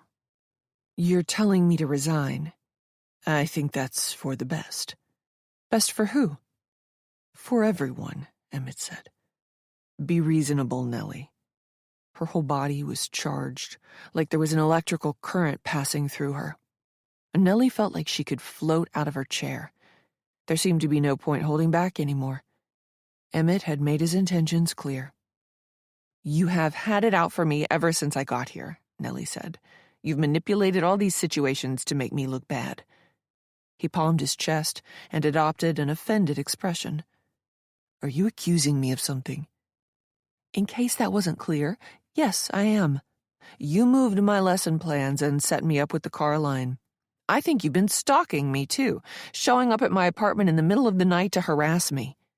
Oh, I see now. He snapped his fingers, as if the idea had just occurred to him. That's why the sheriff was so interested in my whereabouts at 4:30 in the morning, whatever night it was. Whatever night it was, like he didn't know exactly which night they were talking about. It had nothing to do with that supposed robbery, then, Emmett said. Really, Nellie, did you tell the sheriff I was stalking you? You are, Nellie said. You're trying to intimidate me, but it won't work. He grew sober. Those are serious accusations, Nellie. Why on earth would I ever do those things to you? I know who you are, Emmett. He arched an eyebrow, unable to keep the hint of a smile from appearing. Who I am? Yes, and I know what you are. There was an irksome playfulness about his expression now, as if he were entertaining the absurd notions of a crackpot conspiracy theorist. And what am I? You're not going to get away with this, she said. I won't let you ruin me. This is getting ridiculous, Nellie. He rose and went to the door. No one is out to get you. I'm not stalking you. I didn't move your lesson plans. You screwed up the car line. You can't control your classroom. Do you hear yourself? This is insane. Nellie forced herself to rise also. Though her stomach was churning, and though this man terrified her, she found her courage. I'm going to get you. Do you hear me? He looked at her like she was crazy. I was doing you a favor, Nellie, coming in here and offering you the opportunity to resign rather than risk being fired. But I can see now that was a fool's errand. You should hear yourself. You sound deluded and, for reasons I can't fathom, spiteful toward me. Why is that? She looked him in the eye, refusing to be cowed. He gave her another irritating smirk. Did some guy treat you poorly in the past? Are you one of those women who takes a prior bad experience out on every new man she meets? She was outraged. Nellie trembled with anger. I don't hate men, just certain ones. Well, you literally just threatened me, Emmett said, adopting a professional air once more. I'm afraid I'll have to bring this to Miguel's attention. I know this is probably a waste of time on my part, but I must say that whatever you're planning to do to me, you should reconsider. You've already dug a hole for yourself. You don't want to make things worse, do you? Whatever your plans are, they'll probably only end badly. They held each other's gaze for another moment. Then Emmett left her classroom. Come see me at the end of the day. That was the subject line of Miguel's email to Nellie. There was no text in the body itself, just that simple command. She knew she was in trouble. Nellie replayed the conversation with Emmett over and over in her mind while her sixth period class took their test, and while she sat, alone in her classroom, during her seventh period break. Emmett had spoken out of turn by telling her she would be unwelcome back to school if and when he became principal. But other than that, he'd not given himself away. He'd vehemently denied her accusations and presented an otherwise reasonable facade. Nellie, on the other hand, had made serious allegations against him, and then threatened him. "I'm going to get you." It was enough to get her fired. Her last class of the day filtered into the room. Nellie went through the motions of teaching, but her heart wasn't in it, and her mind was elsewhere. When the final bell of the day sounded, her heart was heavy. Once the students were gone, she gathered her things and took a look around. This room had just started to feel like it was hers, but now she didn't know if she'd ever be back here. She made sure to grab what few personal effects she'd brought, stuffing them into her bag in the event she wanted to leave quickly. She'd never been fired before. As she headed for the door, she got a text. Her phone was still acting up. While she tried to open her messages, the screen froze, went dark briefly, then came back to life. The text was from Tina. She opened it warily, expecting a note of apology from Tina, her friend backing out of coming here. But instead, Nellie was in for her one pleasant surprise of the day. Tina planned to arrive in the area between 6:30 and 7 and was checking into the Wayfair motel. The text provided the address and also the nightly rate. Tina asked if they could grab a quick bite to eat and maybe a drink before they met with the sheriff. Nellie figured the drink would serve as liquid courage for her friend, but that was fine. If Tina needed a little bit of alcohol before their meeting with the sheriff, then so be it. Nellie managed a smile in this brief moment of happiness. Nellie didn't know what was about to happen with Miguel, but at least Tina hadn't flaked out. She wondered, briefly, what she'd do if Miguel fired her. If she went on to prove that Emmett was Marshall, would she demand her job back? Or would she move on? Now that she considered the hypotheticals, she didn't know if she wanted to keep working here. She was only 5 days in, but there were already too many bad memories. The place was tainted. First things first, however, she still needed to have this conversation with Miguel. She headed down the quiet hallway. Vanessa was coming toward her, presumably going to Emmett's classroom. The other woman did not meet her eye. Nellie wanted to pull her aside and tell her everything, tell her to leave Emmett, to change the locks on her doors and change her phone number and never speak to the man again. Nellie wanted to probe Vanessa for details about Emmett. If only she could have an honest conversation with this woman, Nellie might uncover some piece of information that would expose the man. But Vanessa would not even look at her. Megan was not at her desk, having left early again to attend to her mother. Nellie saw Beck at the far end of the other hallway, standing on a chair to hang the latest student artwork. She considered saying goodbye to Beck. It would be nice to give her new friend, the one bright spot in this place, a big hug. But then Miguel's door opened and the principal peered out. "Hi, Nellie." His voice was cold, official sounding. "Please, come in." She followed him into the office. When she reached for the door to close it, he held out a hand. "Someone is joining us." "Who?" she asked. "Emmett is acting as my assistant principal, so—" "That won't work." She shook her head. "I don't know what this is about, but I have some ideas. I'm assuming we'll be discussing sensitive personal matters, and I will have to say certain things to defend myself. These involve Emmett, and it would be highly inappropriate for him to be here." Miguel was taken aback by her tone. "I am required by school policy to have a third party join us for a discussion like this." "Fine," Nellie said. "Then get someone else." Miguel studied her for a moment. "Okay, Nellie, if that's how you want it." "Thank you." She got an idea. "I saw Beck down the hallway. Could we ask her to join us?" She knew this would be uncomfortable for Beck, but Nellie needed a friend in the room.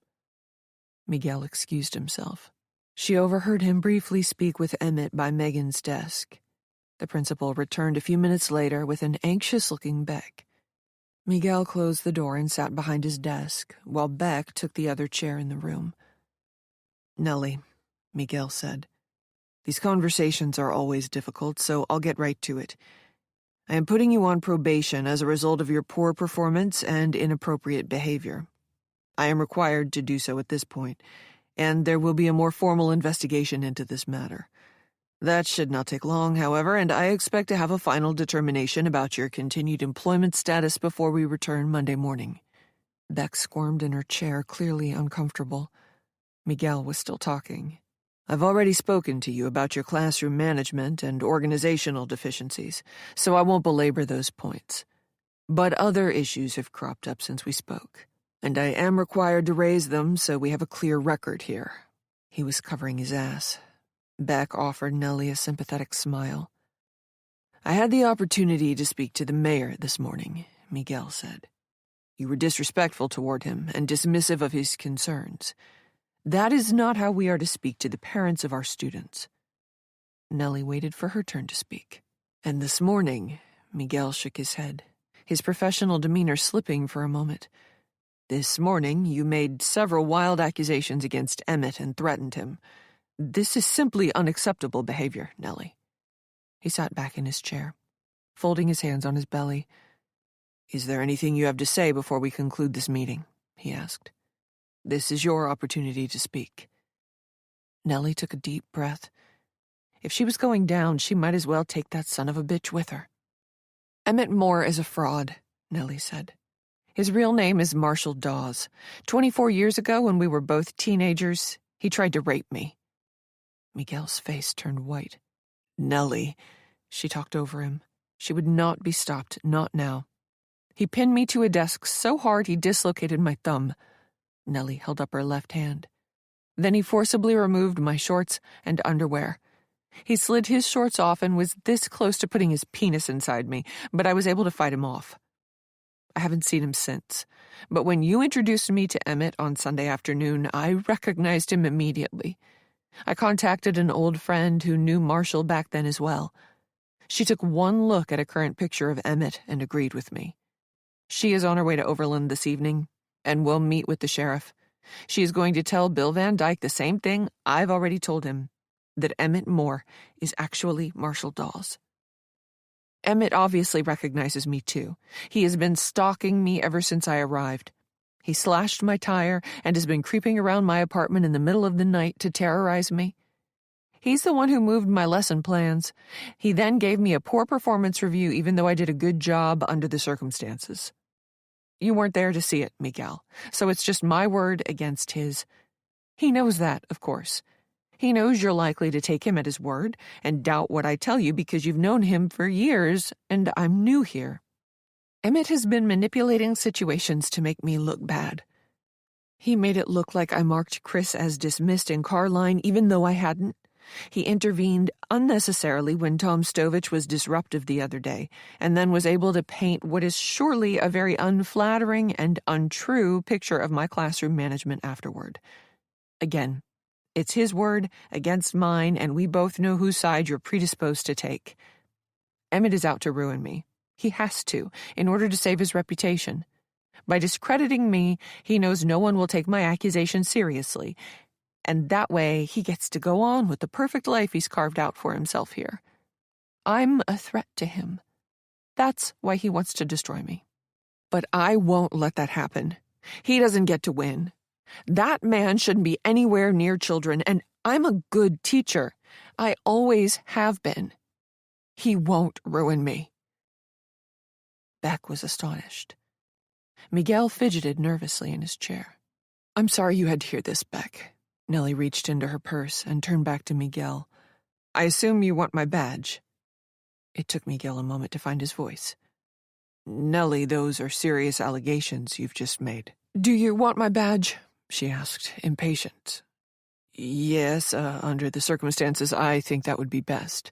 She tossed it onto his desk and rose. "What about Emmett?" she asked. Miguel was at a loss. "What about him? Are you going to put him on probation and ask for his badge too?" Miguel didn't answer. "Since, there are 2 women asserting he's a fraud and he's currently under investigation by the sheriff." Miguel slowly shook his head. "This is all news to me, Nellie. I will have to look into this, obviously, before making any decisions." "Of course," Nellie said. "You wouldn't want to rush to judgment of anyone." Chapter 30. Nellie drove around for an hour, still buzzing from her meeting with Miguel. Part of her couldn't believe she'd been put on leave and, all kidding aside, was headed for termination. But on the other hand, it made perfect sense. How else could this have possibly ended for her? Emmett had all the power in this situation. She was the newcomer in town. He was the one, how ironic, without the checkered past, while Nellie was the woman who'd nearly been sued for slander and had chosen to leave her last job under a bit of a cloud. She rode past St. Pete's Church, where, only a few days ago, she'd come face to face with Emmett, and her life had taken a turn. She continued on, passing the old movie theater, taking in Main Street. Outside of town, endless cornfields whipped past her on both sides of the road. She had time to kill before Tina arrived, so she went to a cellular store. It was situated in a 2-story mall in the next county. Many of the retail shops in the place had closed down, unclothed mannequins peering out of otherwise empty windows. The death of brick-and-mortar retail brought about by Amazon. Nellie went upstairs, passing an arcade filled with some familiar-looking faces. Her handful of students, plunking tokens into arcade cabinets, pretended not to notice her passing by. A bored-looking man in his 20s looked up from his phone when she entered the cellular store. "Help you?" The young man's eyes glazed over while Nellie described the various malfunctions. He asked to see the phone for himself, and naturally the device functioned perfectly while he tooled around with it. "Give it a minute," Nellie said. "It will—" "I'm sure," he said, cutting her off. "Let me check a few things." She watched him work. The employee tapped icons she'd never used before and scrolled through unfamiliar menus. "What are you looking for?" she asked. He frowned, not answering. Nellie let him go about his work. She meandered through the store, looking at phones and cases and chargers, even though she wasn't interested in buying anything. She just wanted her phone fixed and didn't want to be hard-sold on the latest model. It was almost 6 o'clock now. She didn't want to get stuck here, giving Tina time alone in her motel room to think.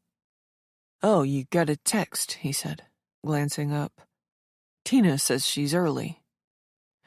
"Thank you," Nellie said. The thought of some stranger eyeing her messages creeped her out.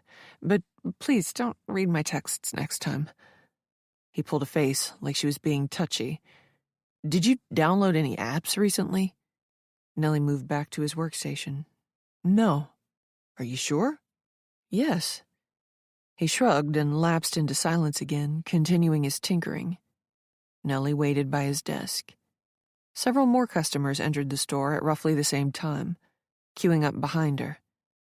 Nellie wanted to send Tina a quick reply to let her know she'd be there soon, but the man was still busy fiddling with her phone. "You're sure?" the man asked again. "You haven't downloaded anything?" "I can't even remember the last time I downloaded an app." He nodded, then looked up. "What do you use this for?" "The phone?" "Yes. Calls, texts, emails, the usual stuff?" "Uh-huh." He tapped a few more buttons.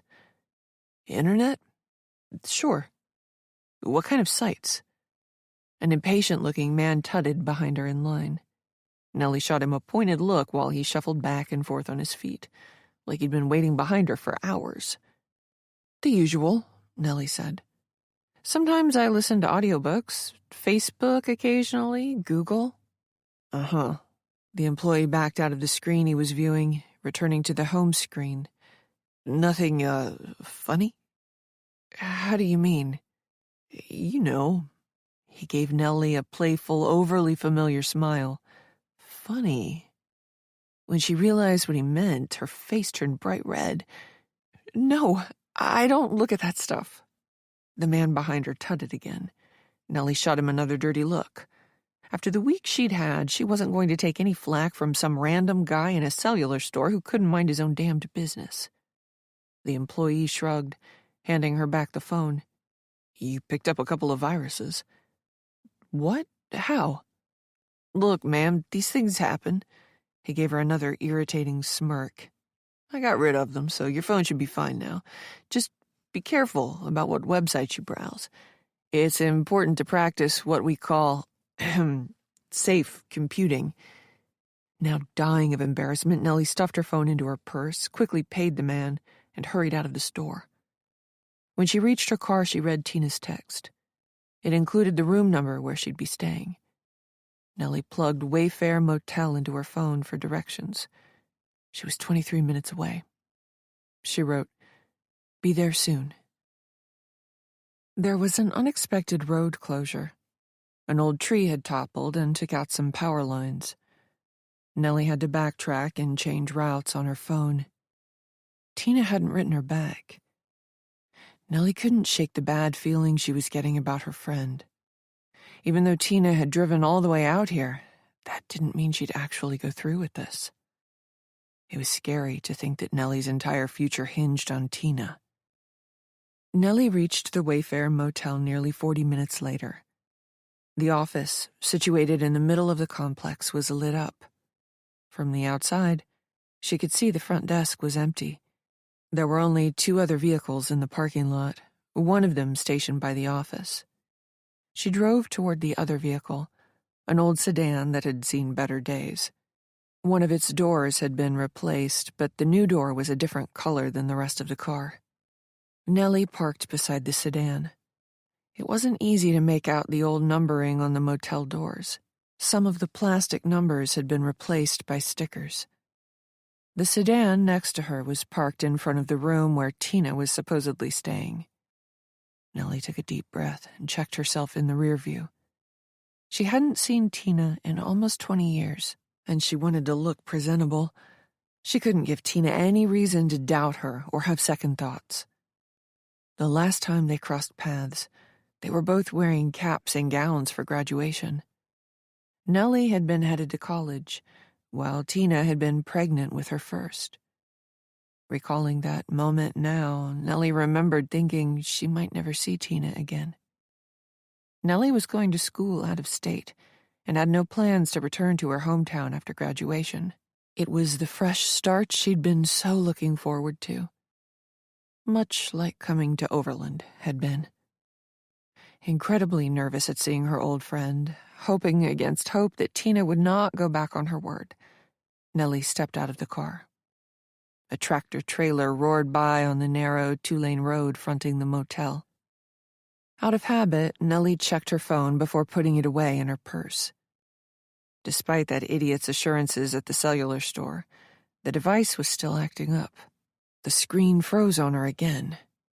Frustrated, Nellie stuffed it into her purse. She'd take it back to the store tomorrow and give the guy a piece of her mind. As she approached, however, Nellie noticed that Tina's door was slightly ajar. She hadn't noticed from her car because the interior of the room was dark and the light above Tina's door was out. Frowning, Nellie stepped up and knocked. "Tina?" she called out. "Are you in there?" There was no answer. It seemed strange that Tina would not be in her room but leave the door open. But then a thought occurred to Nellie. Her friend had probably gone for ice. That was what everyone staying in a hotel did, right? She was probably right around the corner, filling up a bucket. Nellie waited a moment for Tina to return. But as she looked around, Nellie noticed the ice machine. It stood 25 feet away at the end of this block of rooms. And Tina wasn't there. Turning back around to face the door, Nellie knocked again. Now she was getting worried. "Tina?" This time she knocked a little more forcefully. The door inched open. The room was completely dark inside. The hairs on the back of Nellie's neck rose. Something was terribly wrong.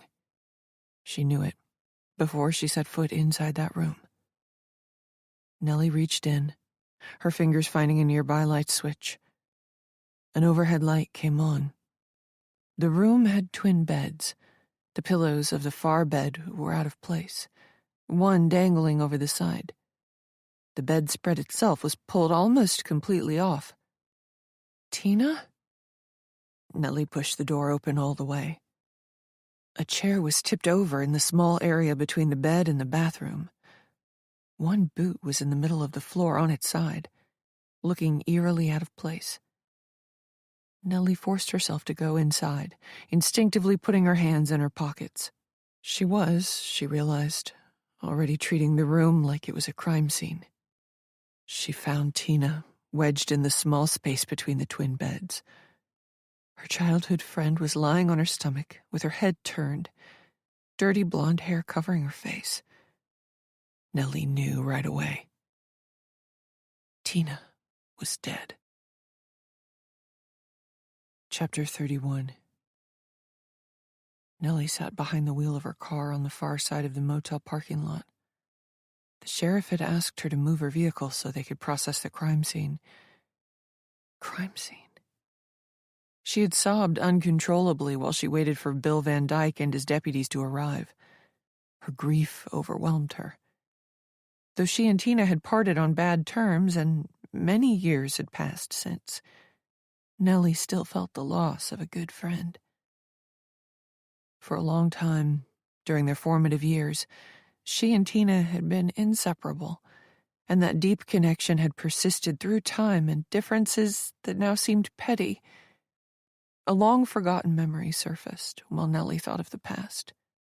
One summer night, while they chased fireflies in her best friend's backyard, giggling hysterically, Tina said the nicest thing Nellie had ever heard, before or since.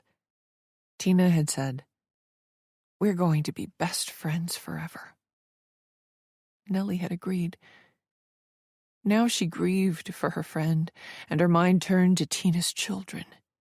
One of them still in high school. They were much too young to have lost their mother.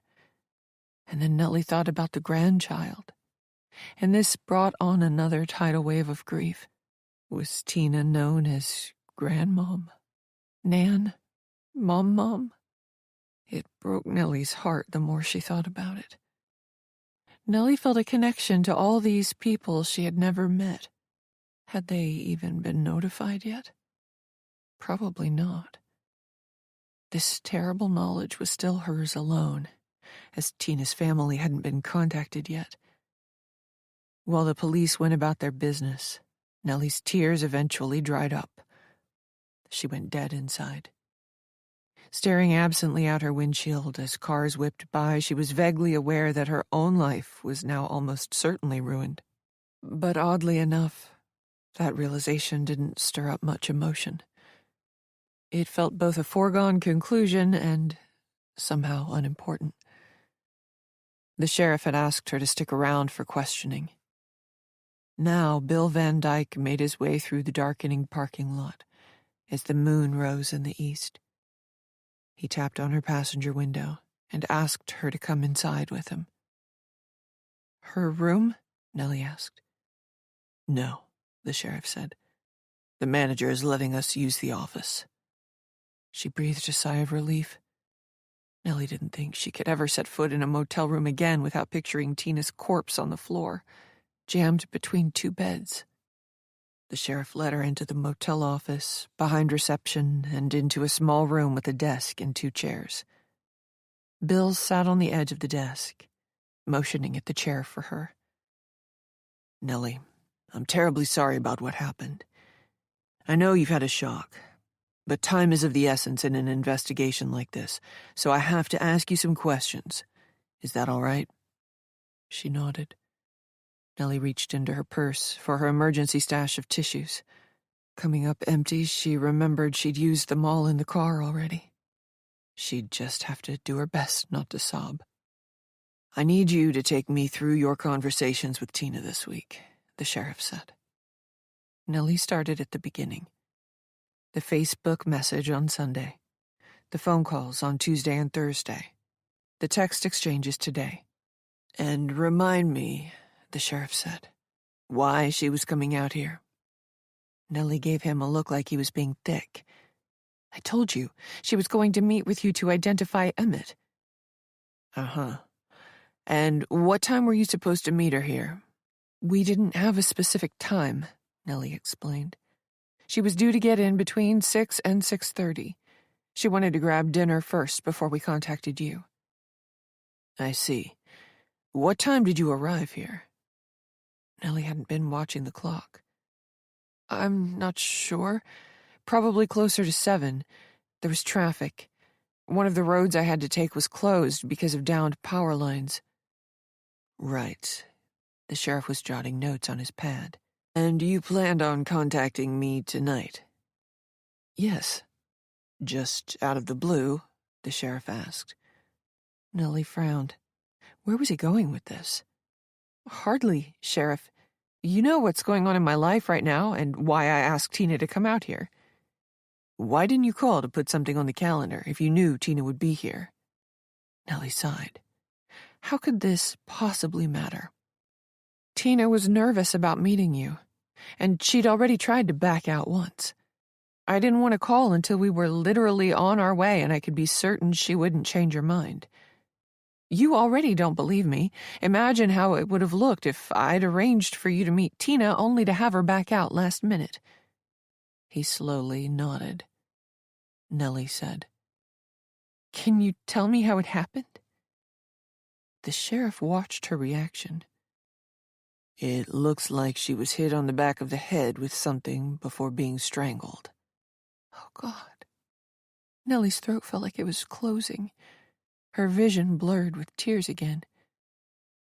Just so I understand then, the sheriff went on. The plan was to meet here, get dinner, then call me. Yes. Nellie managed to get herself under control. The sheriff was wasting his time talking to her. Do you know where Emmett is? Have you contacted him yet? I don't need to call him, the sheriff said, because I know where he is, Nellie. Well, where is he? He's attending an emergency school board meeting with Miguel as we speak. He's been there since 5 o'clock this afternoon, prior to when Tina checked in at the motel. Even though Nellie was on the outs at Overland Middle, she was still surprised to be hearing about this emergency school board meeting now. Typically, a principal let his faculty know if such a thing were happening, even if they couldn't share details. It was the best way to stave off rumors and misinformation. Are you sure? Nellie asked. Because Miguel didn't notify the staff. He did, Nellie, the sheriff responded. He just didn't notify you. Before the sheriff went on to explain, Nellie had already put it together. Bill said, they were meeting to discuss your employment status and what to do about next week in the event you were terminated. The man's words stung, and Nellie wanted to defend herself. But what was the point? The sheriff already had unflattering ideas about her, and she wouldn't convince him right now that Miguel was treating her unfairly. Moreover, Nellie was too hung up on the fact that Emmett once again had the perfect alibi. His happening to withdraw cash at 4:30 after an early morning jog seemed too good to be true. What were the chances that would happen at the same exact time she claimed someone was outside her apartment? But this emergency school board meeting certainly did not feel like coincidence. It made perfect sense for Miguel and his assistant principal to scramble the proverbial jets. They had to discuss the unexpected firing of a faculty member and develop contingency plans for class next week in that event. Nellie wondered if she had lost her grip on reality. No one could deny the last year had been incredibly difficult for her. When she needed her ex-husband's support the most, John had asked for a divorce. Then his boss had threatened to sue her. Then a student in her class had accused Nellie of being verbally and emotionally abusive. Any one of these things by itself was enough to upend anybody's life, but all three at the same time, that would have been too much for most to handle.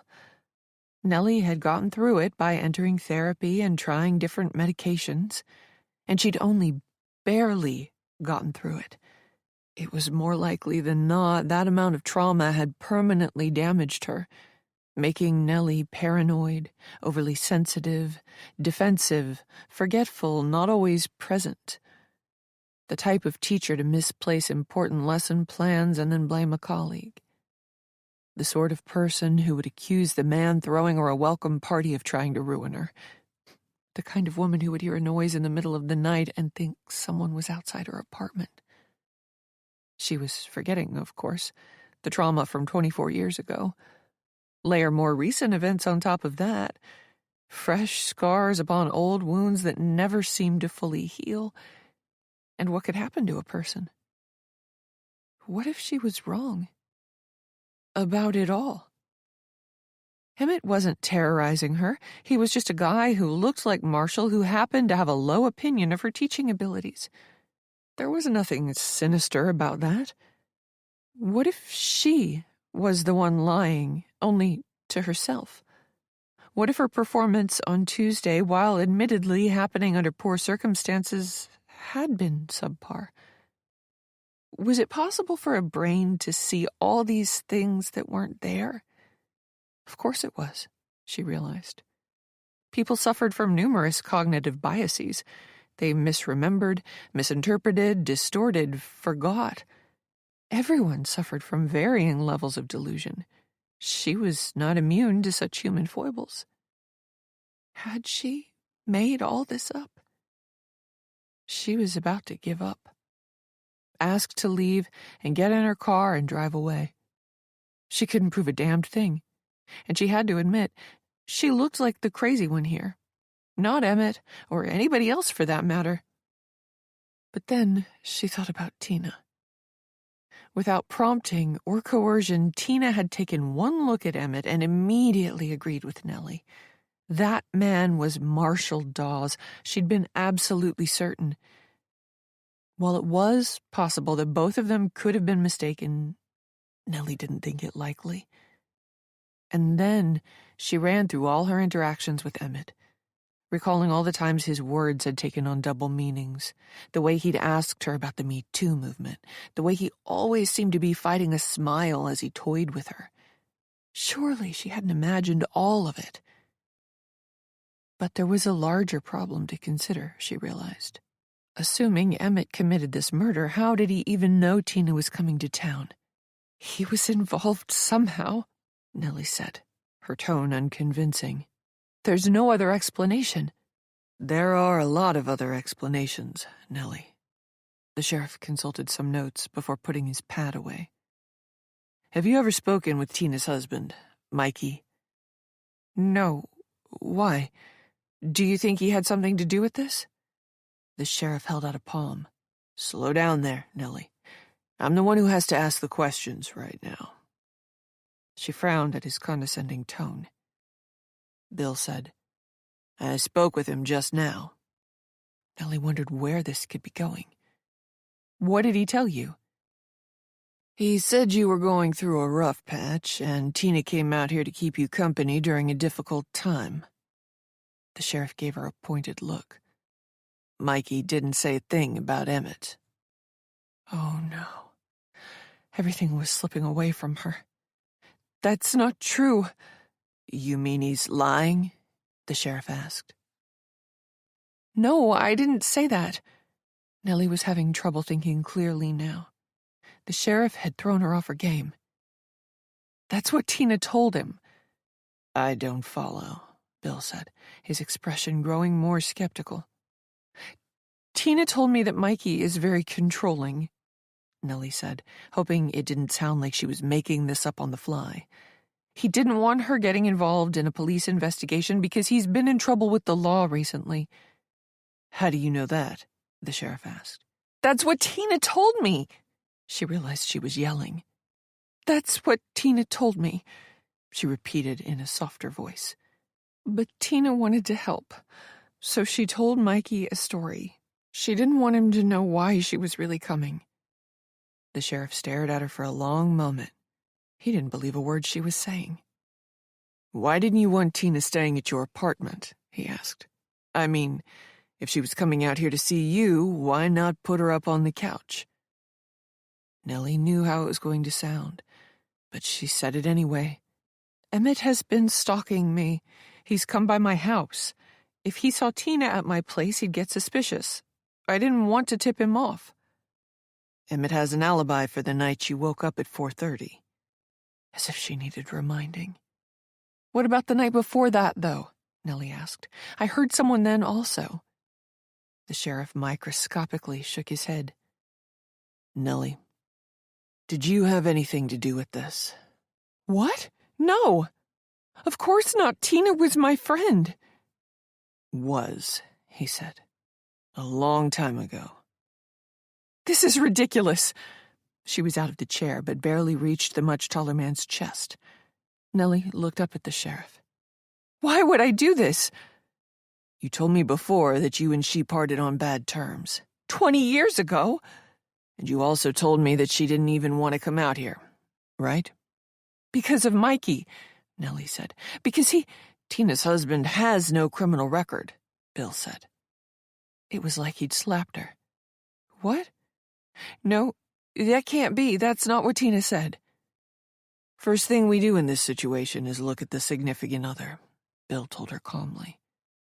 Now, we haven't ruled anybody out yet, but I know for a fact he has no priors. Nellie sat back down. This could not be happening. She was telling the sheriff the truth. But everything she said later looked like a lie. Even worse, Emmett had another perfect alibi. This place must have cameras, Nellie said. Somebody had to see something. The sheriff shook his head. Not this place. It attracts clientele who don't want to be on cameras, usually. Nellie slumped back in the chair. The sheriff bobbed his head. Do you mind if we take a look in your car while you're here, Nellie? Chapter 32. By the time Nellie returned to her apartment, it was almost 9:30. She hadn't eaten again, but what little food was in her fridge looked unappealing. She nibbled on some crackers while she sat in the absolute silence of her living room. She jumped at the sound of her phone buzzing at this late hour. Expecting it to be the sheriff, she was surprised when the caller ID flashed a number she didn't recognize and a name that was familiar. Michael Walker. Nellie didn't want to talk to anyone, never mind Tina's controlling husband, Mikey, but she felt like she couldn't ignore the call. After all, the man's wife had just been murdered. Hello? Is this Nellie Peake? Came a gruff voice. Yes, it is. Mikey? Yeah. I'm so sorry. What the fuck happened up there? Nellie held the phone away from her ear. I don't know, Mikey. It's just terrible. Terrible? Is that all you got to say? Nellie took a deep breath.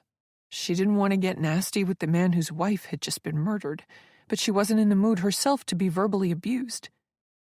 I don't know what you want me to say, she answered. The sheriff told me it didn't look like a robbery or a sex thing, Mikey said. Somebody just murdered my Tina. Nellie was tempted to share her suspicions, but what good would come of that? Did you fucking do it? He asked. Nellie closed her eyes and pinched the bridge of her nose. No, I was the one who found her. Exactly, Mikey said, his voice growing even more nasty.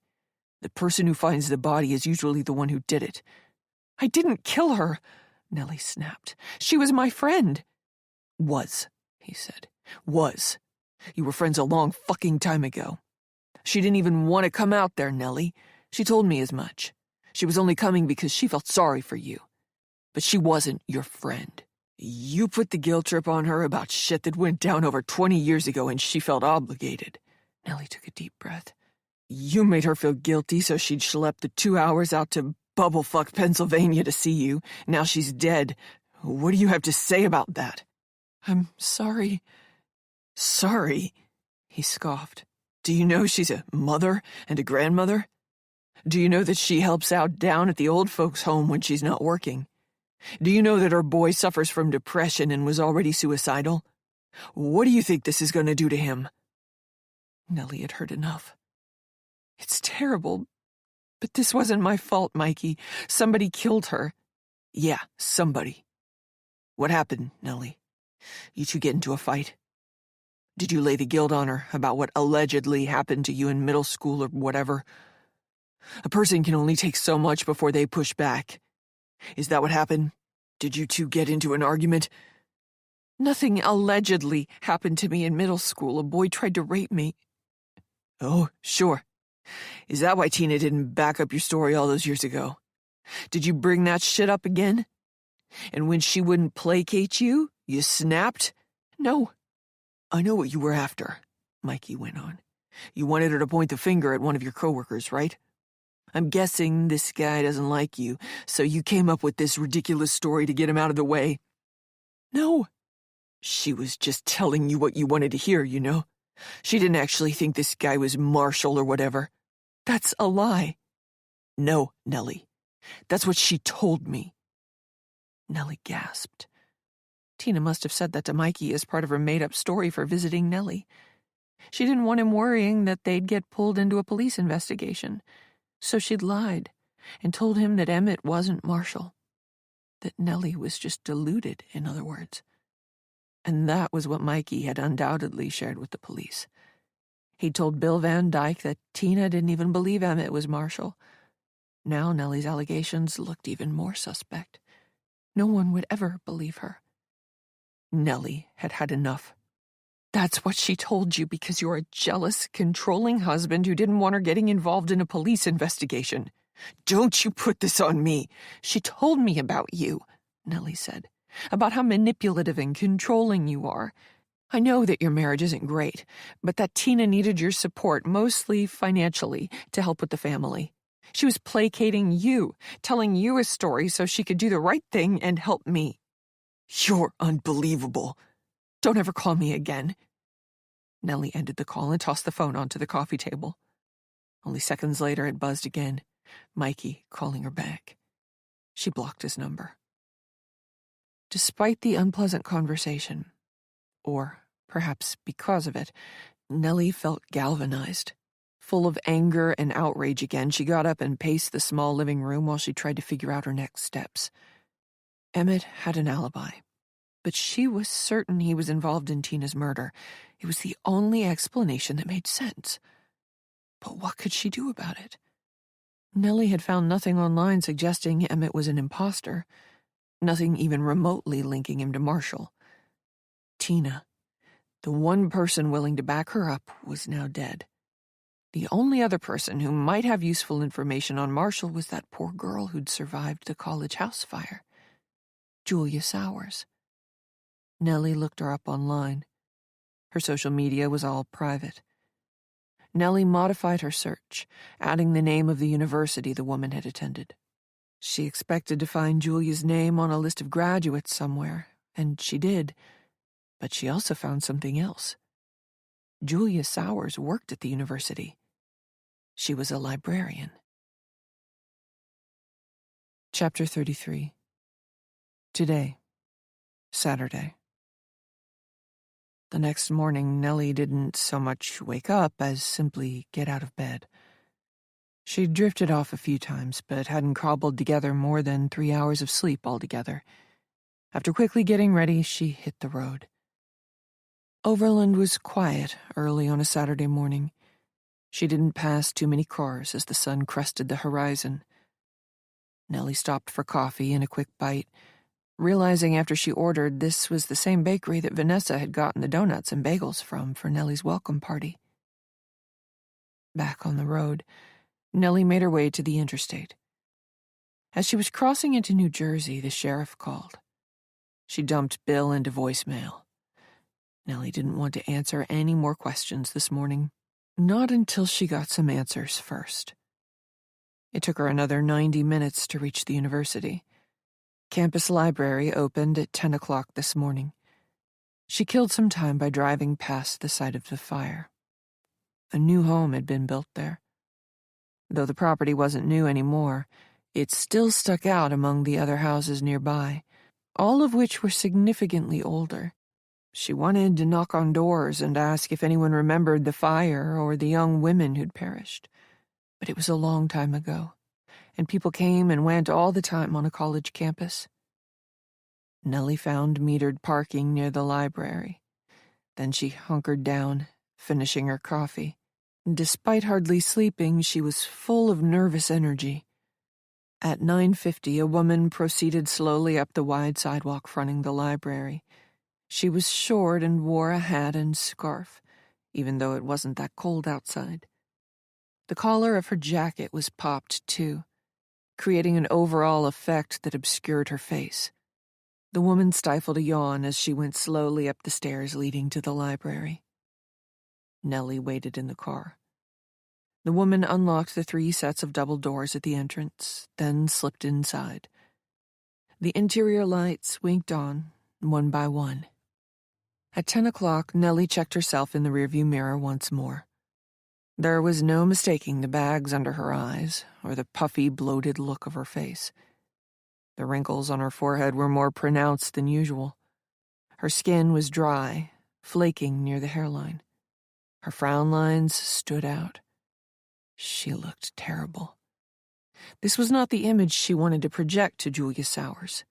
Nellie was already in danger of coming across like some obsessed, crazy person, looking for information on a man Julia had probably not seen since her college days. But other than retouching her lipstick, additional makeup wasn't going to help Nellie. Her phone buzzed again. This time it was Deputy Sullivan reaching out. Nellie didn't know why this woman was calling her as opposed to the sheriff. But she couldn't get bogged down right now. She fed the call into voicemail. Nellie popped out of the car.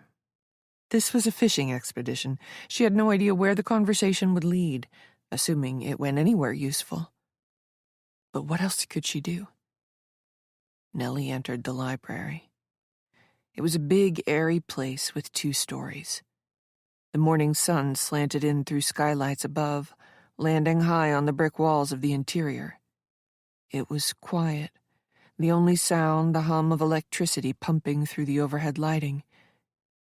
As Nellie approached the front of the library, Julia Sowers stepped out of the office behind the circulation desk. She had removed her hat, scarf, and jacket. Nellie got her first good look at Julia. Half of the woman's face was covered by old burn scars. Her bottom lip looked like plastic, and the hair near one temple was missing, the skin there an unnatural shade that contrasted with the rest of her face. "Can I help you?" Julia asked. Her voice was youthful and soft, at odds with her appearance. Nellie smiled. "Are you Julia Sowers?" The woman's look became guarded. "Yes." She stopped in front of the desk and stuck her hand out. "My name is Nellie Peake. I came here because I wanted to talk to you." Julia tentatively shook her hand. "What is this about?" "I have a friend named Tina Walker." Nellie was careful not to slip into the past tense when speaking about Tina. "Back when you met her name was Tina Hirschberg." "Sorry," Julia was at a loss. "I don't remember anyone by that name." "You probably only met her once," Nellie said. "She was friends with one of your roommates, Alice?" Julia nodded at the mention of Alice. "I knew Alice, obviously, but Tina isn't ringing any bells." "That's okay," Nellie said. Behind her, a couple of bleary-eyed students trudged in wearing shorts and hoodies and Crocs. Nellie looked past Julia. "Could we speak in your office? This is a private matter." "I'm afraid not," Julia said. "I'm the only staff member here right now, and I have work to do. If you want to speak privately, you'd have to meet me later." Now that Nellie had mentioned Tina's name, she did not want Julia growing curious and searching about her dead friend online. Finding out Tina had been killed would make her leery of a strange woman showing up unannounced to ask probing questions. "It'll only take a few minutes," Nellie said, knowing it wouldn't. "Please, I wouldn't ask if it wasn't important." "I can't leave this desk right now," Julia said. "This is the best I can do." Nellie just had to go for it. "It's about Marshall. Do you remember him? Marshall Dawes?" The change that suddenly came over Julia was profound. "Now there's a name I haven't heard in years." "You remember him?" She nodded. "What has this got to do with your friend? What was her name? Tara?" "Tina," Nellie said. "She came out to campus one weekend to see Alice. They knew each other from work. During Christmas break, Alice temped where Tina was employed full-time, and she—" "Oh," Julia's eyes went wide. Tina. Now I remember. Tall, blonde, right? Yes, Nellie said. Tina was dirty blonde and 5'6" on a good day, but the description was close enough. Tina was pregnant at the time and starting to show. Right, Julia snapped her fingers. I remember she wasn't drinking. My God, that was so long ago. She and Marshall knew each other, if I'm remembering correctly? Yes. Nellie tried to contain her budding excitement. All she'd done so far was confirm things she already knew. She still had a long way to go, and there was no guarantee Julia could even help. Marshall came over that night. You saw the two of them together? Yeah. Julia gave Nellie a knowing look. They talked most of the night, and they spent the party together. Nellie nodded. That's right. I'm confused, Julia said. You said you were here about Tina, but now you seem interested in Marshall, too. It has to do with both of them, but could I ask you about Marshall? I guess. Julia's expression turned sour. I haven't seen him in 20 years. Nellie smelled blood in the water. What was he like? Julia's eyes shifted right. A college student was approaching the desk. I have to help this patron. Nellie moved out of the way. The young man asked Julia if the library lent out video games for the Nintendo Switch, Xbox, or PlayStation. Then he asked where all the Blu-rays were. Julia pointed him in the right direction. More groggy students, some of them appearing hungover, were entering the library now. When Julia was free, Nellie approached the desk again. I was asking you about Marshall, she said. What was he like? Julia hesitated. It was a pregnant pause. Nellie assumed Julia had a negative opinion of the man, but that she was also trying to remain polite about a person she only briefly knew many years ago. I didn't care for him. Why not? Julia pursed her lips. He was creepy. How so? He'd stand in the corner, sort of by himself. He was always around the party, but never quite part of it. Julia's description of Marshall's behavior reminded Nellie of that day in the factory. She recalled all the other kids getting on well, but Marshall standing off to the side by himself, making strange remarks nobody could quite hear, and ogling her creepily. He'd make these weird comments, too, loud enough you could sort of hear them, you know what I mean? Anyway, I didn't talk to him much, Julia said. I didn't like his vibe. The rest of my girlfriends didn't care for him either. That's probably why he latched onto Tina. Nobody else really liked him, and he knew her from high school. Nellie thought back to what Tina had told her, how none of the people at the party showed much interest in her. Tina had put that off to her being a pregnant single mother not enrolled at the university. But now Nellie was beginning to think that it was Marshall's fault. Nobody wanted to talk to him, so they all stayed away from Tina. While Nellie was silent, Julia grew curious. Are you a reporter? No, Nellie said. You're not one of those people who are obsessed with unsolved crimes, are you? No. Because over the years, a lot of strange types have approached me about what happened. She had to be referring to the fire. Nellie decided there was no reason to be coy. I'm so sorry about what happened, Nellie said. Tina told me. Julia nodded, a sad look crossing her face. It was a long time ago now. One of the articles mentioned a report of a man in your backyard. Julia gave Nellie a steely look. She feared she'd gone too far. But then again, was there a good way of probing into the delicate subject of the house fire? Our neighbor saw someone, Julia said carefully. Did they ever identify the person? Julia grew uneasy. No. Nellie knew there was something here. Look, I have no evidence to back this up. It's just a hunch, but I think it was Marshall. Julia said nothing, but her eyes did a lot of talking. Nellie palmed the counter between them and leaned forward. You think so too, don't you? It couldn't have been him, Julia said.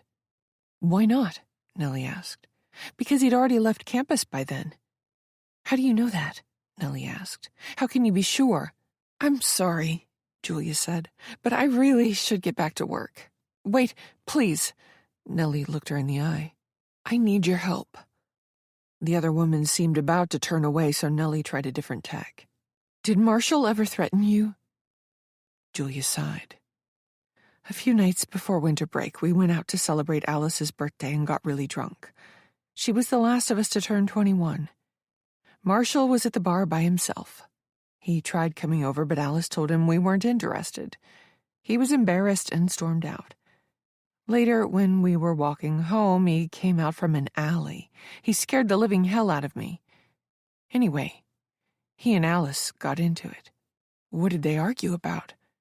He was accused of assaulting a woman. Alice and she were friends. Once we heard that, none of us wanted anything to do with him. Irene Patselis? Nellie asked. Julia nodded.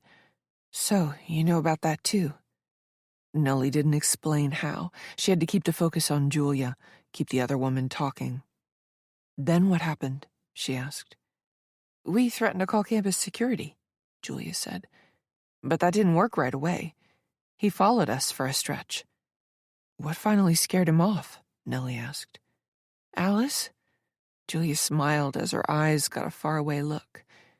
She was always the fearless one in our group. What did she do?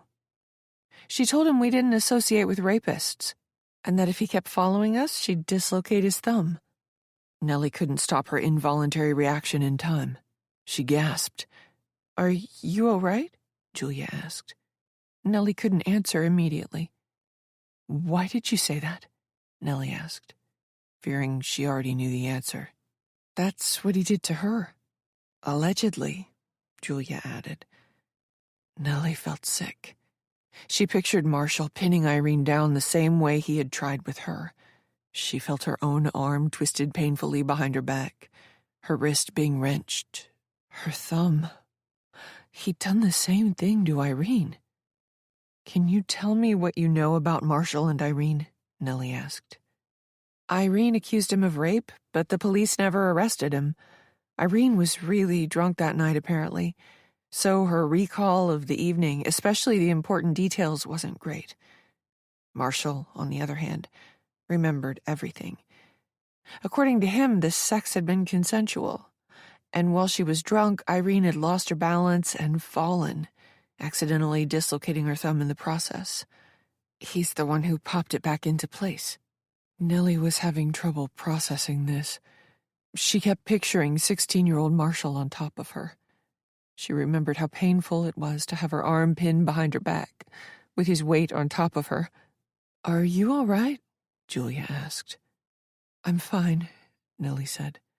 I was just struck by what that poor woman must have gone through. I feel so bad for her, Julia said. Did you know she was assaulted and murdered 5 years ago? It was right off campus. Nellie nodded. Did they ever find who did it? I don't think so. Was that night at the bar the last time any of you saw Marshall? Nellie asked.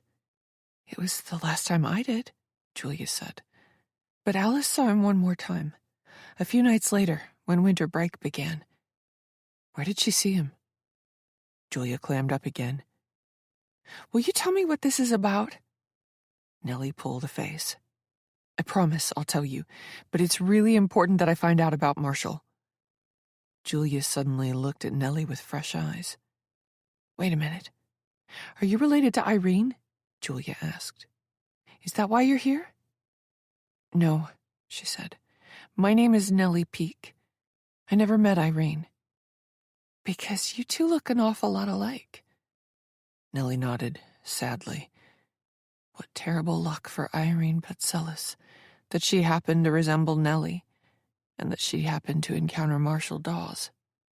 The universe could be such a cold place. I know Marshall, Nellie said, leaning in, and I believe Irene. There's no doubt in my mind that he tried to rape her. Julia didn't answer. Nellie looked her in the eye. When did Alice see him next? She didn't really see him. He was driving by in his car a few nights later. Nellie frowned. Julia had shared a lot with her, So why had the woman been wary of telling her this seemingly insignificant detail? On the night of the fire, do you think it was Marshall in your backyard? Julia looked scared again. I don't know what to think. Come on, Nellie said. I can tell you've got an opinion. We don't know what happened, Julia said, her voice growing sad. And we'll probably never know. Both Alice and Janice smoked, so they could have left a burning cigarette by accident. The building was old, too. Some of the wiring wasn't up to code. That came out in the fire investigator's report. Nellie had to press the woman. But you don't think it was either of those things, do you? Julia's expression became guarded again. Like I said, we'll probably never know. Julia looked over her shoulder at the clock on the wall. I really should get to work. Nellie didn't know what to ask next. She blurted out the first thing that came to mind, in the hopes she could keep the conversation going before Julia completely shut down. How about those guys Marshall came around with? Nellie asked. Did they ever mention him again after that? He wasn't really friends with them, Julia answered. And after the fire, I didn't see any of them ever again. I was in the hospital for a month. Then I took a year off school. I needed time to heal. By then, those guys had graduated. But like I said, they weren't really friends with him. I'm confused, Nellie said. If Marshall wasn't friends with any of the guys who were there that night, and you girls didn't like him either, how did he end up at your party with Tina? Julia shrugged. Like I said, it was a friend of a friend situation. Marshall was buddies with an undergraduate here. That guy knew Alice and Irene from class.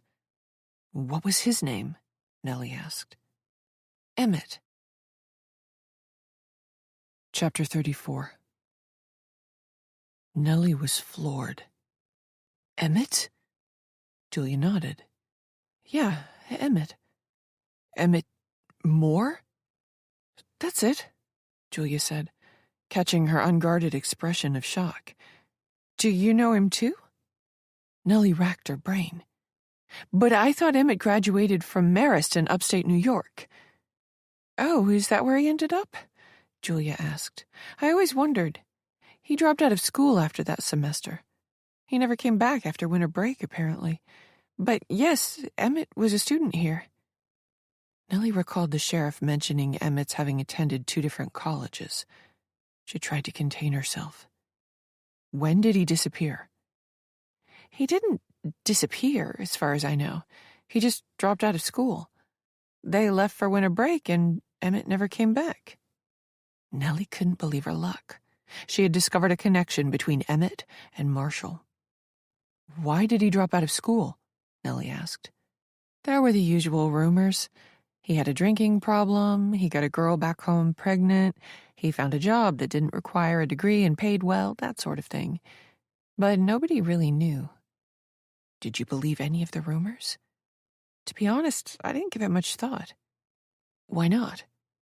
By the time I found out, I was in the burn victim unit over at the hospital. I'm sorry, Nellie said. Julia bit back tears. I was in there for almost a month. When I got out, I wasn't ready to come back to school. I took a year off to heal.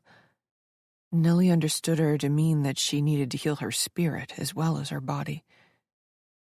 Emmett was going through a lot at the time, Julia added. His parents had passed away before the school year started. Really? Yeah. Julia's eyes did a thing. They passed in a fire also. What? Julia nodded. Freaky, right? Anyway, Emmett still came to school. He seemed like he was doing well, but maybe he was just good at hiding it. And you haven't seen or spoken to Emmett since? Julia sighed. I've told you a lot, but I still don't know why you're here exactly. Nellie took a deep breath. Like I said, it has to do with Marshall and Tina. Not Emmett, though? Him too, Nellie said. Julia waited. She wasn't going to say anything more without Nellie explaining herself. Nellie was pushing her luck. The longer she went without admitting that Tina was dead, the worse things would look for her if Julia found out. She knew she had to come clean at some point. Just not yet. Nellie took her phone out of her pocket. "I'd like to show you a picture." Her phone gave her problems. While she waited for it to unfreeze, Julia checked books out for 2 students. Finally, Nellie logged onto Facebook and found the picture from the charity race. She zoomed in on the shirtless Emmett. When Julia was free again, Nellie approached with the phone. "Would you look at this picture and tell me who you think it is?" she asked. Nellie passed the phone to Julia. The other woman frowned down at the screen. It took her a moment to answer. "It's difficult to say." "But you recognize the person?" Nellie said, growing anxious. "Sure. It's either Marshall or Emmett." Nellie's heart stopped. "What do you mean it's either Marshall or Emmett?"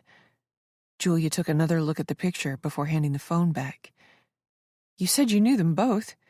Julia gave her a funny look. "So you must understand." "Understand what?" Nellie asked. Chapter 35. "They look alike." Nellie was thoroughly confused. "But my friend Tina," Nellie said, trying to slow her racing thoughts. "She would have seen them both at the party, but she never mentioned the 2 of them resembling one another." Julia's eyes drifted up and to the right as she thought back. "I don't think Emmett was around the weekend Tina came by." "Are you sure?" "It was a long time ago," Julia said. "But yes, I remember Emmett wasn't there. He called to let us know he wasn't feeling well, but that Marshall might still come by.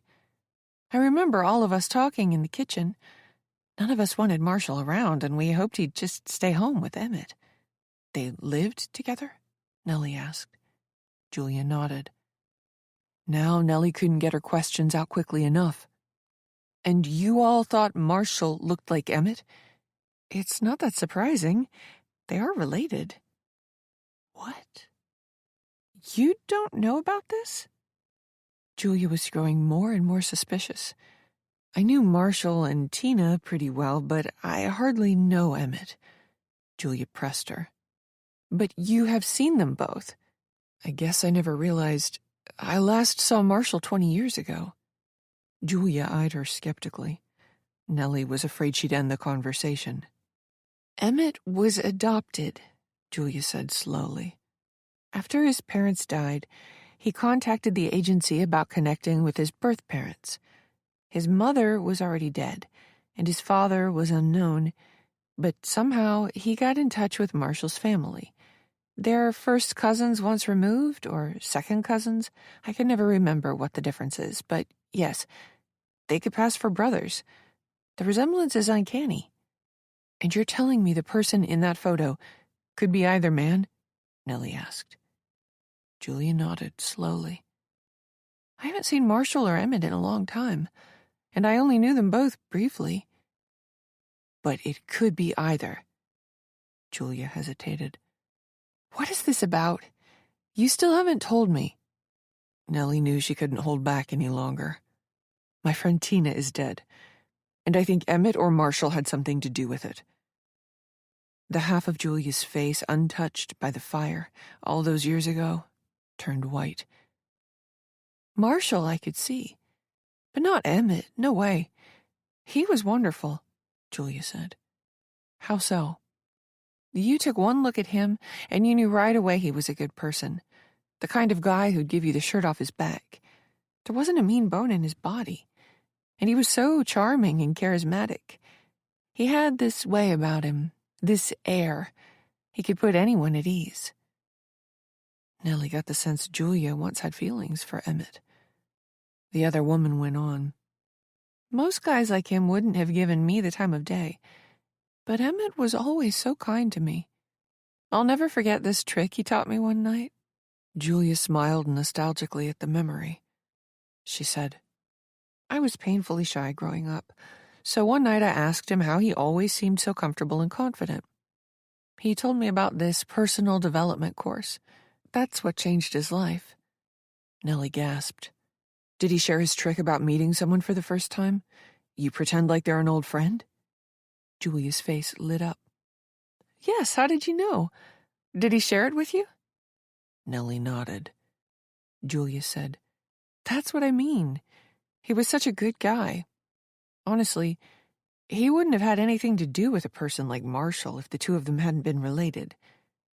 Nellie couldn't believe her luck.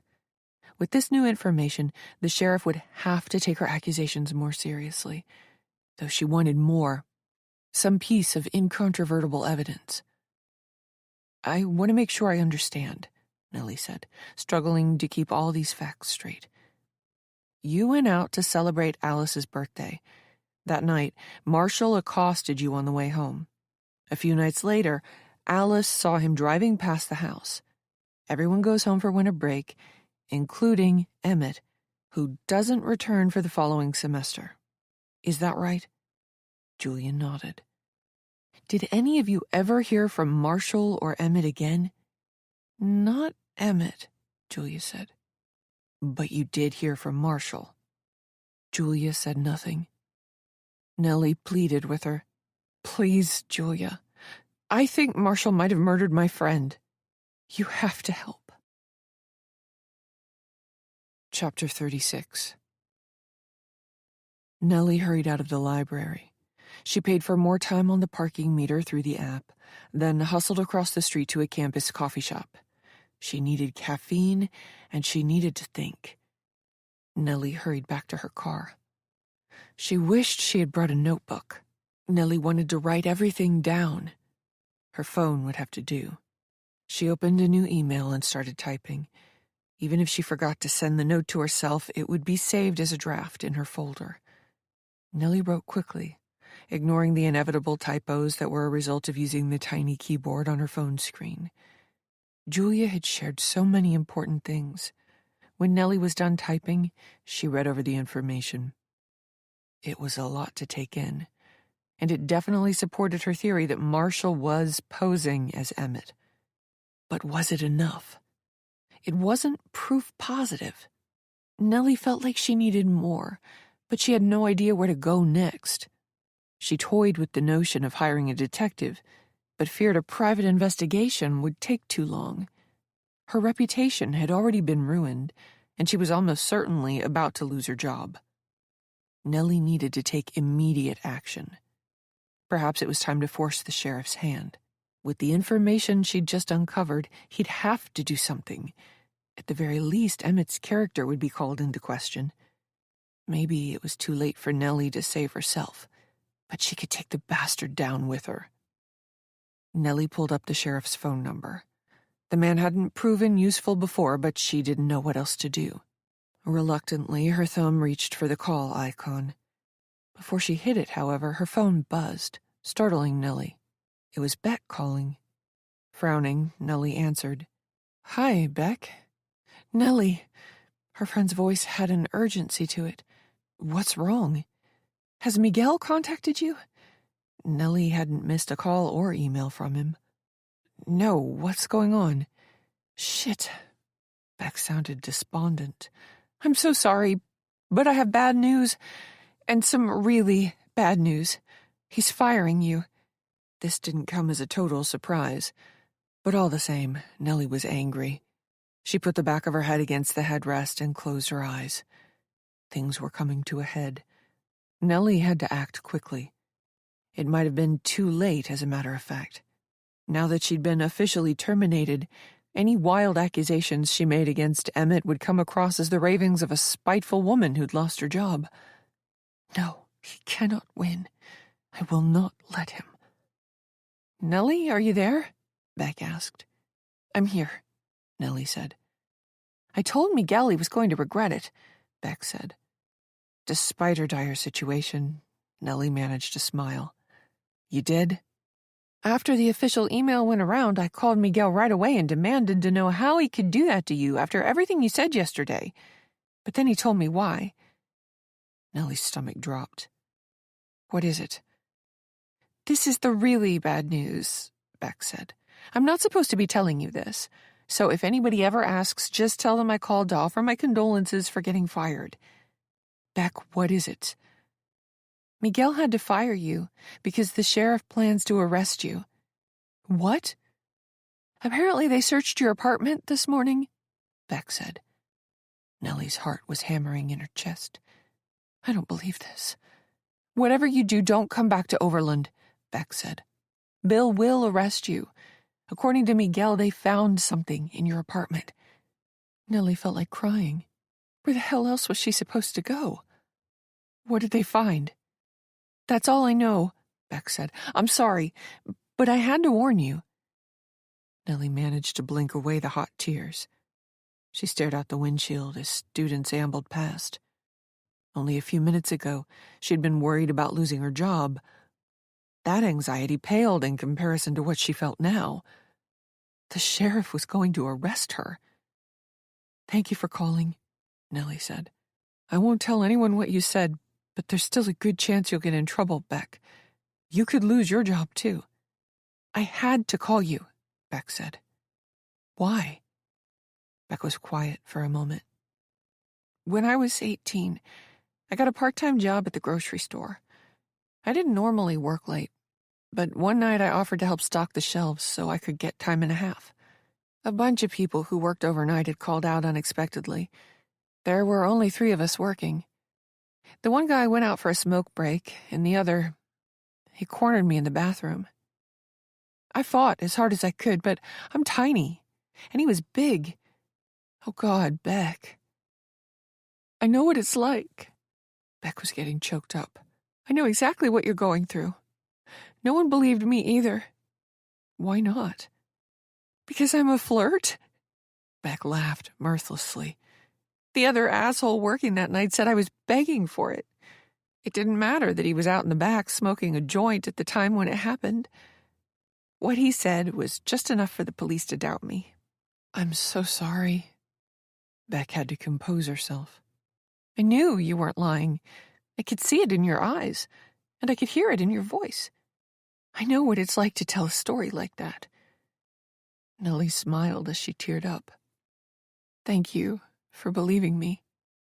Somebody has to, Beck said. I've got information on Emmett.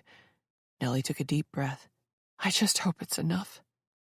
Nels, Beck said, don't do anything crazy. Nellie couldn't suppress an exasperated laugh. Crazy is all I've got left. What are you going to do? Nellie sighed. If I run, I only look guiltier. Wait, don't tell me you're considering turning yourself in, Beck said. You have no idea what the sheriff found in your apartment. If it's the murder weapon. I know, Beck, but I don't see another way. My only hope is this new information will open the sheriff's eyes. Once I share it with him, he'll be forced to take action. Nellie, you're not thinking clearly right now, Beck said. You can't take your chances with the man looking to arrest you for murder. Beck was right, but still, Nellie didn't see another way. Just take a moment, Beck said. Before you decide to do anything, please. Nellie smiled. You turned out to be my favorite part of Overland, Beck. I think you should run, Beck said. While you're hiding somewhere, send that information to the sheriff. Then see what happens. You're probably right, Nellie said, knowing full well that becoming a fugitive was no realistic option for her. Thanks, Beck. Beck was begging her to listen to reason when Nellie ended the call. She sat in the car, her inertia growing. If she went to Bill Van Dyke, he'd arrest her for murder. But if she ran, he'd be much less likely to take her information on Emmett seriously. Nellie gripped the steering wheel. One way or another, she had to make a decision quickly, or it would be made for her. What do I do? She asked her reflection in the rearview mirror. Then someone knocked on her window. Chapter 37. Nellie shrieked at the sudden motion and sound next to her head. When she got her wits about her, she was shocked to see who was standing outside her car. It was Vanessa. The other woman was wearing jeans and a casual top under a light brown jacket. Her hair was pulled back into a ponytail. She wasn't as put together as she normally was. Nellie didn't think she was wearing any makeup. Vanessa gave her a weak smile and waved. Dumbfounded, Nellie powered her window down. "Hi, Vanessa." "Hi, Nellie." The two women regarded each other for an awkward moment. It was too big a coincidence they'd happened to be on campus where Emmett spent his first 2.5 years as an undergraduate. They both knew there was more at play here. Vanessa hugged herself. "I think you and I need to talk." "Why are you here?" Nellie asked. Vanessa's face fell. "The same reason you probably are." Nellie's heart went out to the woman. She hadn't forgotten about their 2 fleeting conversations, during which Vanessa had expressed doubts and fears regarding her husband-to-be. She'd been so focused on herself through all this, however, that she hadn't had the emotional bandwidth to worry about Vanessa also. Perhaps this was an opportunity to not only correct that, but to also speak to someone who would have more details about the man himself. Information that Nellie might never be able to obtain. Nellie opened her door. Chapter 38. They started walking and fell into step. Vanessa motioned behind them, toward the library. "I came here to talk to Julia myself, but I lost my nerve when I saw you going inside." "What made you come here?" Nellie asked. They rounded a corner. Ahead, there was a small park. A mom pushed a stroller through the area while a man walked a greyhound on a leash. Vanessa slowed when they came to a bench and sat. "Some things Emmett has said over the years," she answered. "Some things that didn't add up." "Like what?" Nellie asked. Vanessa looked away. She seemed to be holding in tears. "I've never been in love before," she said. "Well, that's not true. I've been in love before, but nobody's ever really loved me back. I know how I come across, and I can't help it. I've always been this way. I don't process emotions the same way most others do." Nellie bit back her questions. The woman had to come to her point in her own way. Vanessa went on. "I've been on a lot of first dates, but very few second ones. The one man I got close to before was only after my money. And when I turned 40 a few years ago, I started to think I'd never find someone. I felt like that was it for me. I was going to spend the rest of my life alone. Then Emmett came along. He swept me off my feet. He was everything I ever wanted. Handsome and witty and charming and, above all else, kind-hearted. Any woman would kill to find someone like that. I fell in love with him. The first year was incredible. We never had an argument, and everything seemed perfect. But then, as we became more involved, I started noticing these little things about him that seemed off. When I asked him questions about his past, especially high school and college, he grew cagey, and sometimes gave me contradictory answers. But I was so happy, I didn't want to think he might be lying or dodging. But then you came along, and I could tell right away there was something between you two. Call it a woman's intuition. You know him from somewhere, don't you?" Vanessa finally looked her in the eye. "Emmett's real name is Marshall Dawes." Vanessa did not react for a moment. Then her eyes slowly slid away from Nellie and focused on the ground in front of her. "He tried to rape me when I was 13, Nellie said, surprised by what she was sharing. "I knew it was him when we met at the race on Sunday, and he recognized me, too. Ever since then, he's been out to ruin my reputation, so I have no credibility. That way, if I were to come forward and speak out against him, no one would believe me." Vanessa looked up again. "Do you have proof?" "I have enough that any honest police officer would have to look into Emmett's past." "What did you find out?" Vanessa latched onto her forearm. "Please, You have to tell me. I'm about to marry this man. I have to know who he really is." Nellie saw the fear and desperation in the other woman's eyes. She felt like she owed Vanessa the truth. The woman had, after all, given this monster several years of her life. So she told Vanessa everything, starting with her first conversation with Tina and ending with her exchange with Julia a few minutes ago. "But here's the most damning thing," Nellie said. "The night before winter break started, Alice saw Emmett and Marshall driving past the house to leave campus. A month later, once the new semester started, Alice found out Marshall had been in a car accident that night. Only, he claimed to be the only person in the vehicle.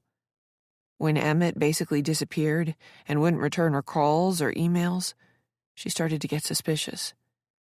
She and Marshall spoke one more time, and she pressed him on this.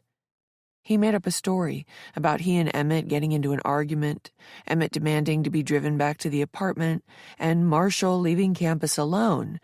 But Alice knew better. One of Emmett's neighbors later confirmed that he didn't come back that night. So Alice knew Marshall was lying. She told him she'd get to the bottom of this. And a few days later, the house fire happens. Vanessa stared at her without expression. Nellie sighed. "It's not proof positive of anything, but the timing is very suspect. I think Emmett died in that car accident, and Marshall used it as his opportunity to take Emmett's place." Vanessa shook her head. "That's too incredible to be true." "Look at it from Marshall's perspective, though. He has nothing going for him, no career, no higher education, a checkered past. He and Emmett resemble each other so much that anyone who didn't know any better wouldn't be able to tell the difference. So he becomes his cousin.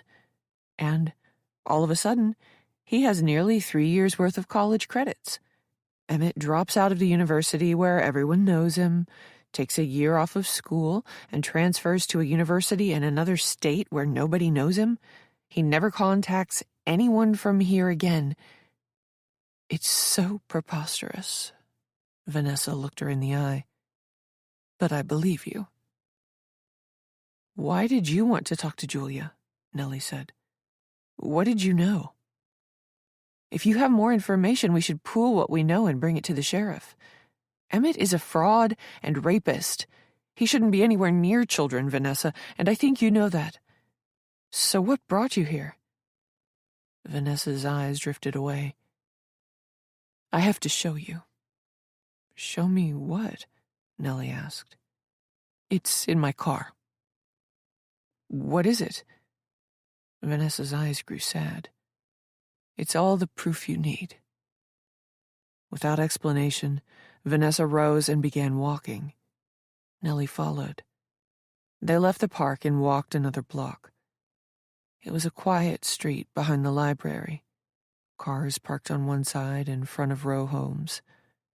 Vanessa slowed when she got to her car. "It's in the back seat." Nellie followed her onto the sidewalk. She saw a black trash bag on the passenger side in the back seat that looked filled. She had no idea what it could be. "He kept everything," Vanessa said, eyeing Nellie knowingly. "I guess in case he was found out. He kept all of Marshall's records and IDs. I found them last night in his basement." Nellie gasped. "Can I see?" Vanessa took her keychain out to unlock the car.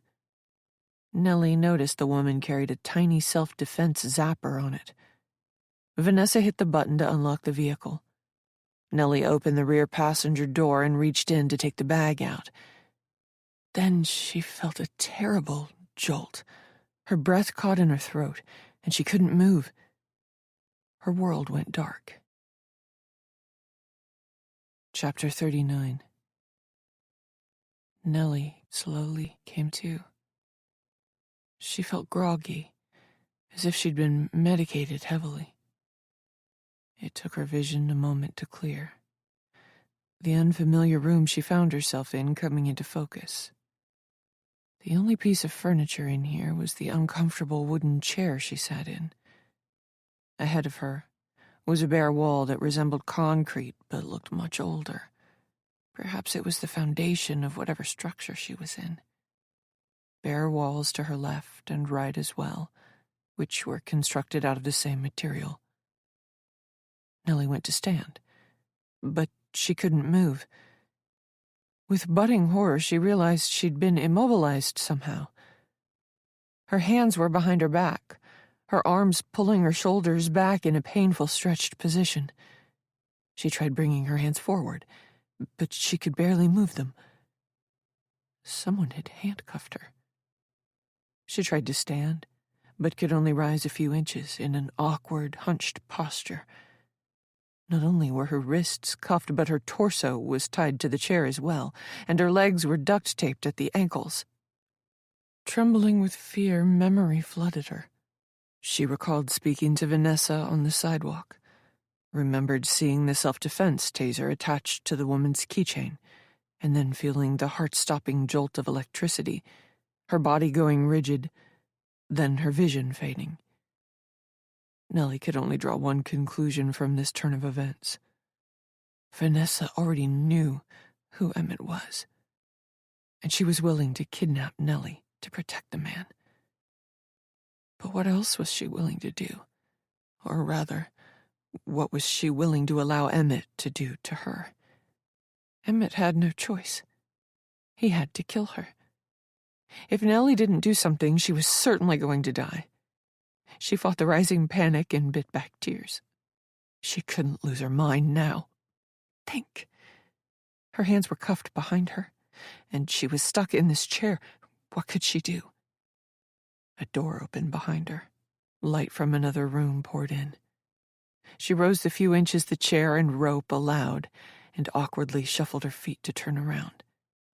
She didn't get very far in her stuttering spin before Emmett clamped a vice-like hand on her shoulder and pushed her back down to the floor. The old chair creaked as the legs hit the floor. It wouldn't take much more force to break it. Nellie shuddered at Emmett's touch and proximity, instinctively leaning away from him in the chair.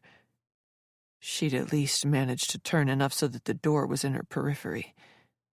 Vanessa filled the doorway, her usual icy expression back in place. "Hi, Nellie."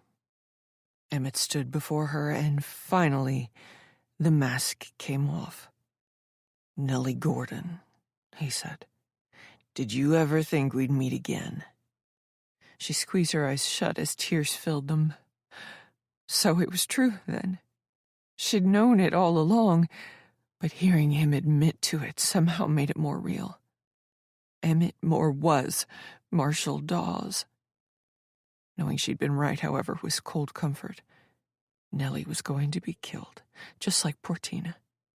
Being right all along wouldn't do her any good now.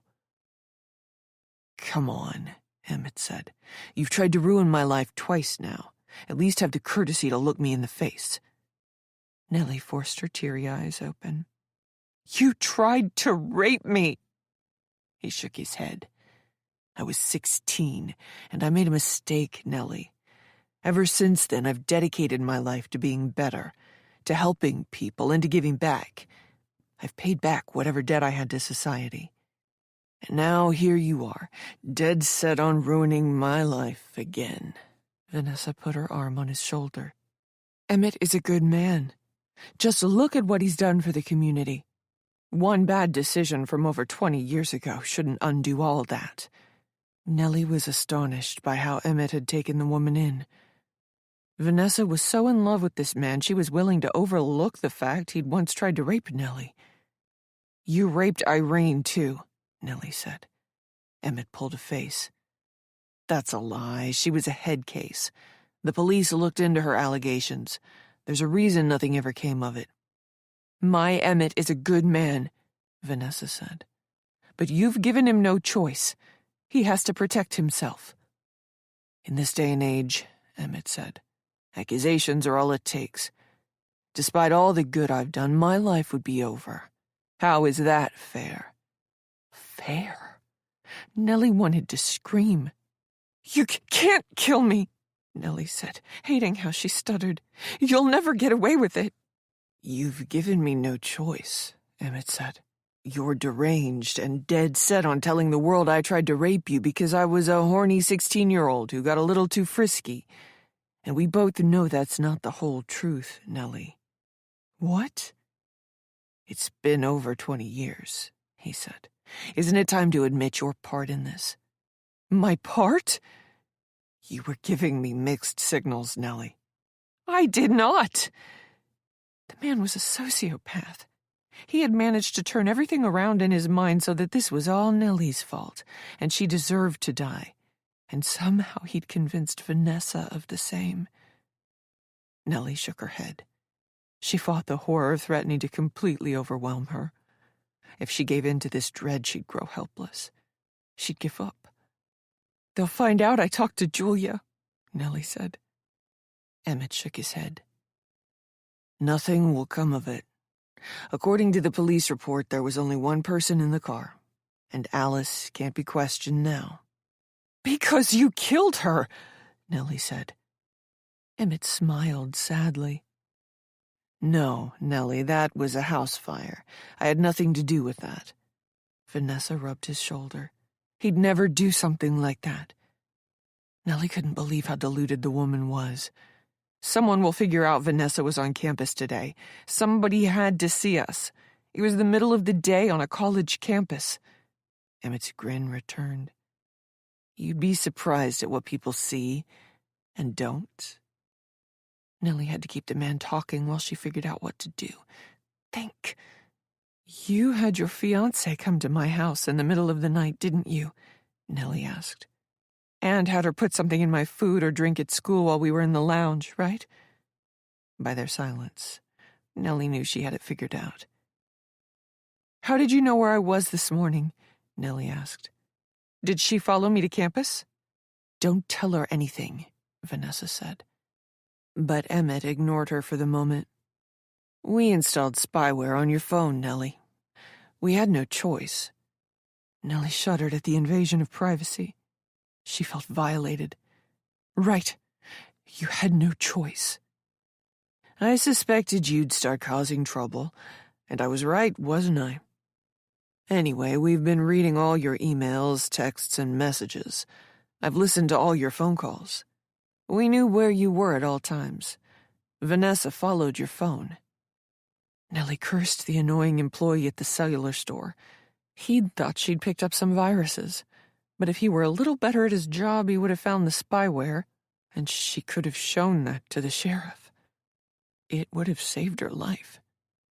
Instead, she was stuck in this basement, probably minutes from being killed. "No, you can't panic. Think." "Bring the gear in, would you?" Emmett said to Vanessa. Vanessa left the room. Nellie looked up at the monster. "What are you going to do?" she asked. Emmett offered an apologetic smile.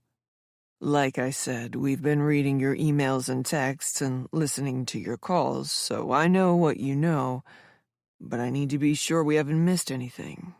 He moved close to her once more. Nellie tipped the chair back again.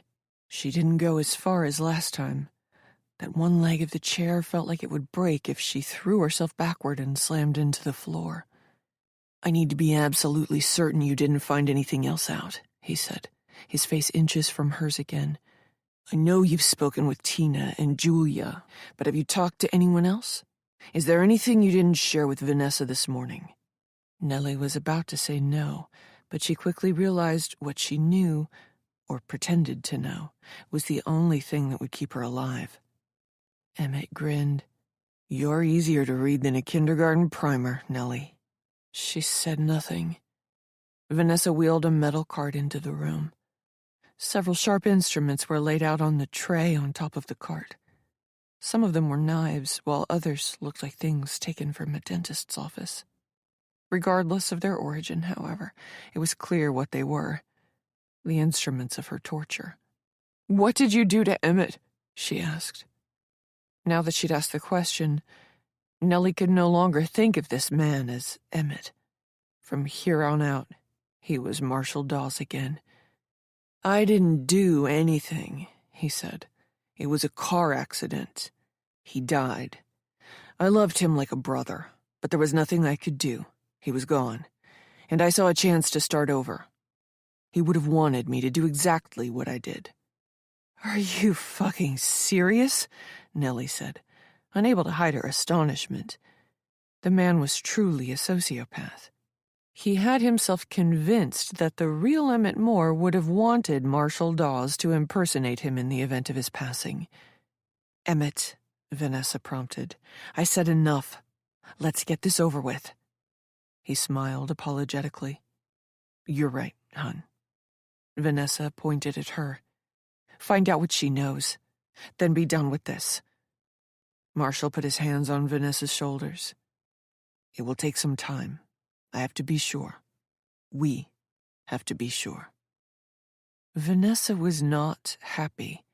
She shook her head and wormed out of his grip, turning her back on her fiancé. You've got 5 minutes, she said. Then I'm doing it myself. Nellie went cold. For a moment, Marshall stared at his fiancé's back as he considered his response. But then he thought better of it. He might have been the one running the show in their relationship, but it was clear he listened to what Vanessa had to say and wanted to keep her happy. If you're honest with me, Marshall said, turning back to Nellie, then I'll make your death quick and painless. But if you play games, then this is not going to be pleasant. Do you understand? A wave of nausea hit her. She fought the urge to vomit. Nellie knew she couldn't bargain with them. Their minds were made up. She was going to die. Considering her limited options, quick and painless seemed like the easy choice to make. No, a little voice sounded in her head. You are never going to be a victim again. Nellie had 5 minutes to work out a solution. She'd use every second of it. For now, though, Nellie played along. She wanted Marshall to think she'd given up. Nodding mutely, letting a tear escape, Nellie looked into the monster's eyes. Now tell me what else you know, he said. As she struggled to come up with a plausible-sounding lie, the idea came to her. Nellie recalled one of the things she'd taught her 7th graders this week, about how European explorers played the indigenous tribes against each other, driving a wedge between peoples who should have allied against them. That was her only chance here. While the two of them were distracted, she might be able to extricate herself from the cuffs. Nellie looked in the other woman's direction. Marshall knows I don't know anything else, Vanessa, but he wouldn't let you kill me. Want to know why? The other woman slowly turned. She frowned at Marshall. What is she talking about? Vanessa asked. I'm the one who got away, Nellie said. Think about it. For 24 years, Marshall has done nothing but pine over me. He can't let it go. He wanted this body, but he couldn't have it, and that's driven him insane. You know what that means, don't you? 2 tiny dots of color appeared on Vanessa's cheeks. After all this time, Marshall still wants me. Vanessa shot Marshall a murderous look. Is that true? She asked. Marshall came out of his crouch and went to his fiancée. Come on, honey. Don't lose your head now. You know it isn't like that. This woman will say anything to save herself. I don't want to do any of this. Remember, this is just about survival. The two of them weren't arguing yet, but Nellie felt a storm brewing. She needed to fill Vanessa's mind with more doubt. If it's only about survival, Nellie said, why does he seem to be enjoying this so much? Look at him. He looks like he could get off right now. Vanessa studied her fiancé. Marshall grew uncomfortable under her scrutiny. Honey, you don't actually believe this woman, he said. Do you? She was already lying, so Nellie decided to keep on doing it. More fuel to the fire. If I'm making that up, why did Marshall recommend me for the job? Nellie asked. Marshall went stiff. Vanessa regarded him coolly for a moment, her expression even frostier than usual. You recommended her? Vanessa asked. No, that's not true. Vanessa's face was bright red now. The first crack in Marshall's armor appeared. He looked nervous. "Tell me the truth, Marshall," Vanessa said. Hearing her say his real name, the man lowered his eyes like he'd been scolded. Marshall's swagger was gone. "Miguel made his decision without my input, Vanessa. I swear to you." "Come on," Nellie interrupted. "You and I both know that Marshall has Miguel eating out of his hand at this point. He wants us to believe Miguel didn't loop him in, didn't ask his opinion. That's unbelievable. Marshall knew I was coming. He wanted me here." Marshall shook his head at her, then turned back to Vanessa. "You know how Miguel works, honey. He makes all the hiring and firing decisions. You've heard him say it before. The buck stops with him, right?" Nellie wasn't about to let him get the final word in.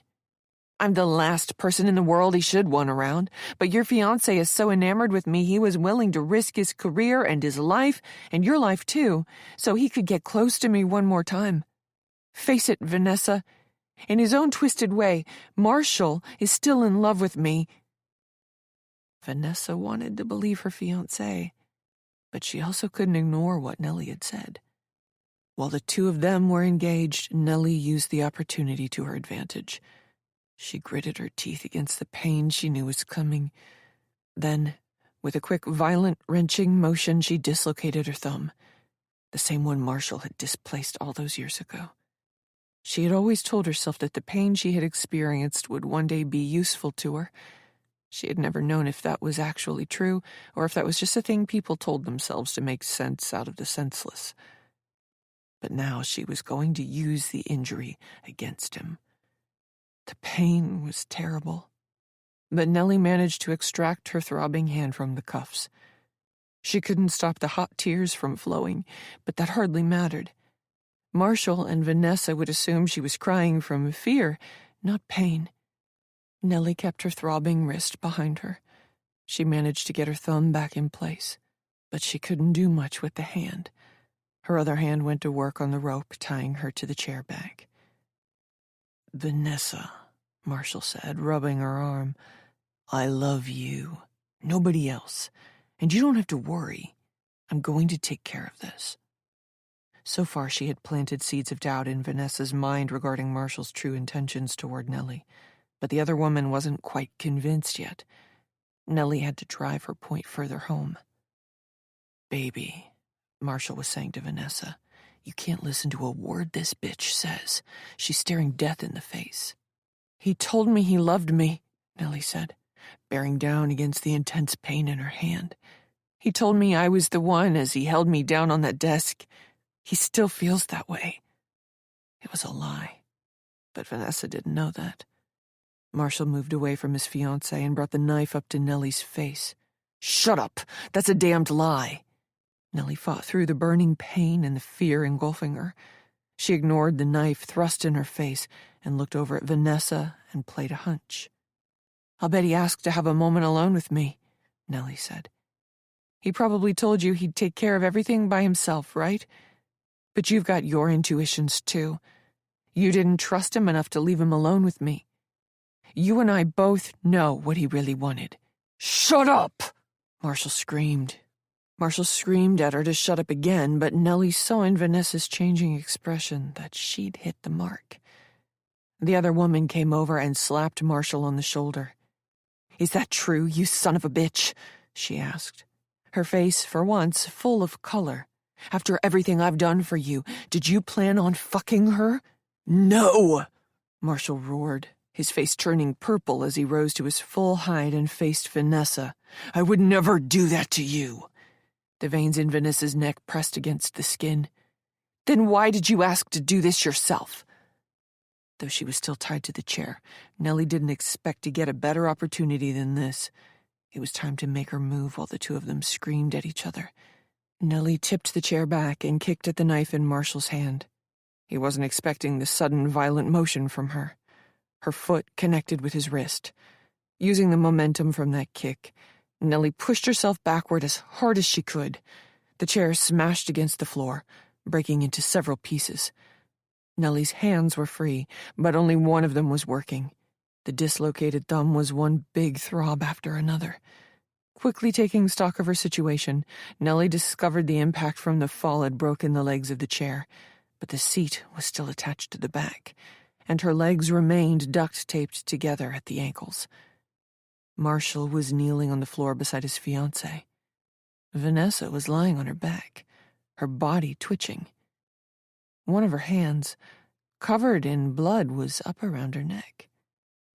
Then Nellie saw the knife Marshall had been holding. It was stuck in Vanessa's throat. Chapter 40. Nellie had kicked Marshall's elbow, inadvertently causing the knife to stick Vanessa in the throat. Judging by the amount of blood pooling and how the woman's spasmodic movements were slowing down, Vanessa was going to die. No! No! No! Marshall helplessly knelt beside his fiancée, his hands pressing against the woman's throat in a futile effort to stop her from bleeding out. Nellie clawed at the duct tape keeping her ankles together. She'd put her thumb back into place, but the pain in that limb was still terrible. It left her with one working hand to extricate herself from the tape and chair. Vanessa stopped twitching. Nellie peeled another strip of tape off, but it tore away from the main piece, leaving her to start over. Marshall slowly turned his head to glare at her. There was murder in his eyes. In an eerily quiet voice, he said, "I am going to kill you." Nellie was crying again, though this time it was fear, not pain, that brought out her tears. She couldn't rip the tape off fast enough, and she was still tied to the chair back, which would prevent her from moving quickly even if her feet were free. Marshall picked up one of the knives that had fallen off the cart and came to his full height. Nellie fumbled with the duct tape, using her one working hand, but it was no use. They had applied several layers of tape, immobilizing her ankles, and Marshall would kill her long before she stripped it all away. Marshall towered over her for a moment, looking down with a murderous rage. The hand holding the short knife was white-knuckled. His body trembled. Nellie looked up at him. She knew she wasn't going to get away now. This wasn't her falling victim to despair and helplessness. This was her accepting a fact about reality. He was going to kill her. But maybe she could take him out too. Nellie hadn't wanted to kill Vanessa, but she took some satisfaction in witnessing Marshall's pain. Her working hand groped blindly on the floor beside her for a makeshift weapon. Perhaps one of the knives had skittered over here in the crash. "After everything, are you really just going to kill me?" she asked, a challenge in her voice. She was buying herself time. "Then you'll never get to have me." His eyes popped. "Come on." Nellie bobbed her head toward Vanessa. "She's dead. She'll never know." Marshall's gaze drifted over his shoulder to the inert form of his now-dead fiancée. A pool of blood radiated silently away from her body, turning the floor dark. While he was distracted, Nellie tore her eyes from him. Right there, just out of reach, one of the chair legs. It had broken into two jagged pieces, one of them long and sharp enough to do some damage. Marshall brought his gaze back to her. A rabid look filled his eyes. He was 16 years old again. Unpolished, awkward, out of control, feral. An animal. "I'm going to enjoy this, Nellie, and then I'm going to kill you." Still clutching the knife, he unzipped his pants and undid his belt. As he began to slide them down his legs, Nellie flew into action. She lunged and grabbed the wooden shard. Marshall reacted instinctively. He stopped fumbling with his underwear and moved in to kill her, thrusting with the knife. Nellie rolled out of the way and drove the broken chair leg upward into Marshall's belly. Chapter 41. Nellie quickly peeled the rest of the duct tape off, then managed to extricate herself from the broken chair. She couldn't believe she was still alive, or that Marshall was dead. It had happened quickly. After she drove the wood into his gut, he'd barely had time to register shock before he'd slumped onto the ground beside her. Clutching at his belly, Emmett had faded fast. Nellie must have hit a major artery. The pain in her wrist had subsided, turning into more of a burning sensation that ran up into her forearm and down into her hand. Emerging from the room of horrors, Nellie entered a large open space filled with old furniture, faded paintings, and dusty heirlooms. She was in a vast basement, the ceiling high overhead. Alcoves dotted one of the walls, and 2 hallways extended in opposite directions. Nellie remembered Beck pointing out Vanessa's large home during their drive to the sports pub, mentioning the house was old and had been part of the Underground Railroad. She must have been in Vanessa's basement. It took Nellie a moment to spot the staircase leading to the ground floor. Before she headed in that direction, Nellie glanced back into the room. Blood covered much of the floor. The chair she'd been in had shattered into many pieces. Vanessa's and Emmett's corpses were on opposite sides of the room. Nellie began to pick her way through the rows of old junk, passing between rickety metal shelves that housed generational artifacts. She found stairs and emerged in a kitchen. There was a landline beside the refrigerator. Nellie dialed the sheriff. "Hi, Vanessa," Bill Van Dyke answered. "It's Nellie Peake," she said. "I'm here, at Vanessa's house. You better come get me." She burst into tears as Bill asked her questions and told her to hold on. Nellie didn't answer any of them. She slid down against the refrigerator till she was squatting on the floor. She let go of the phone. Bill continued to speak, but she didn't hear a word he said. She was alive. Chapter 42. Months later. The battling helmet was a little too big for Carly's head, looking a bit comical, but the girl didn't seem to mind as she took her place in the batter's box. Her teammates cheered her on from the dugout. Nellie clapped along with Beck, who, as usual, was performing her artistic interpretation of a cheerleading routine. Beck thrust the old pom-poms this way and that, and shouted cheers she half remembered from her high school days. Carly took a big swing at the first pitch. It would have been enough to send the ball into the outfield, but unfortunately the softball didn't even reach home plate before it hit the dirt. "Come on, Carly!" Nellie screamed. The girl took another big swing at a ball that had no chance of touching the plate. Strike 2. Carly stepped out of the box to gather herself. The score was something. Nellie had lost track. It didn't really matter. Overland didn't field a competitive team. Most of the girls playing had never tried the sport before this season. They were just out there to learn the game and be part of a team. The outcome of this game didn't matter at all. And yet, here they were in the bottom of the 9th, and it seemed vitally important that Carly drive in the winning run. Everyone had apparently forgotten that Overland had recorded 1 win in their 10 games so far, and had no hope of making the playoffs. As a matter of fact, Nellie wasn't even sure there were playoffs to be made. But all the same, everyone was on their feet as Carly re-entered the batter's box. The pitch came and, miraculously, it was headed in the general direction of home plate. Carly closed her eyes and chopped at the ball. The crack of the bat was the most thrilling sound Nellie had heard in ages. The ball just cleared the outstretched glove of an infielder. The center fielder shot forward, racing to make the play, but the ball hit the ground first. "Run, Carly!" In her surprised excitement, the poor girl had forgotten to move. Letting go of her bat, Carly pumped her gangly legs. Carly's foot touched the bag just before the ball popped the glove of the first base girl. Meanwhile, the Overland player on third had already come home. Game over. The Overland Wolfpack were 2-10, but the team celebrated like they'd won the Little League World Series. Nellie felt a hand on her shoulder. Carly's mother looked down at her from one row back in the bleachers. a grateful smile on her face. "Thank you," the woman said.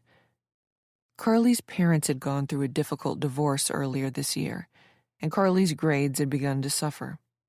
The girl had retreated into herself, becoming depressed and anxious. Nellie had somehow been able to reach her. Slowly, Carly had become herself once more. And ever since then, her mother had thanked Nellie at every opportunity. Nellie squeezed the woman's hand. "I didn't do this. Carly did." The woman thanked her again anyway, then went to give her daughter a big hug.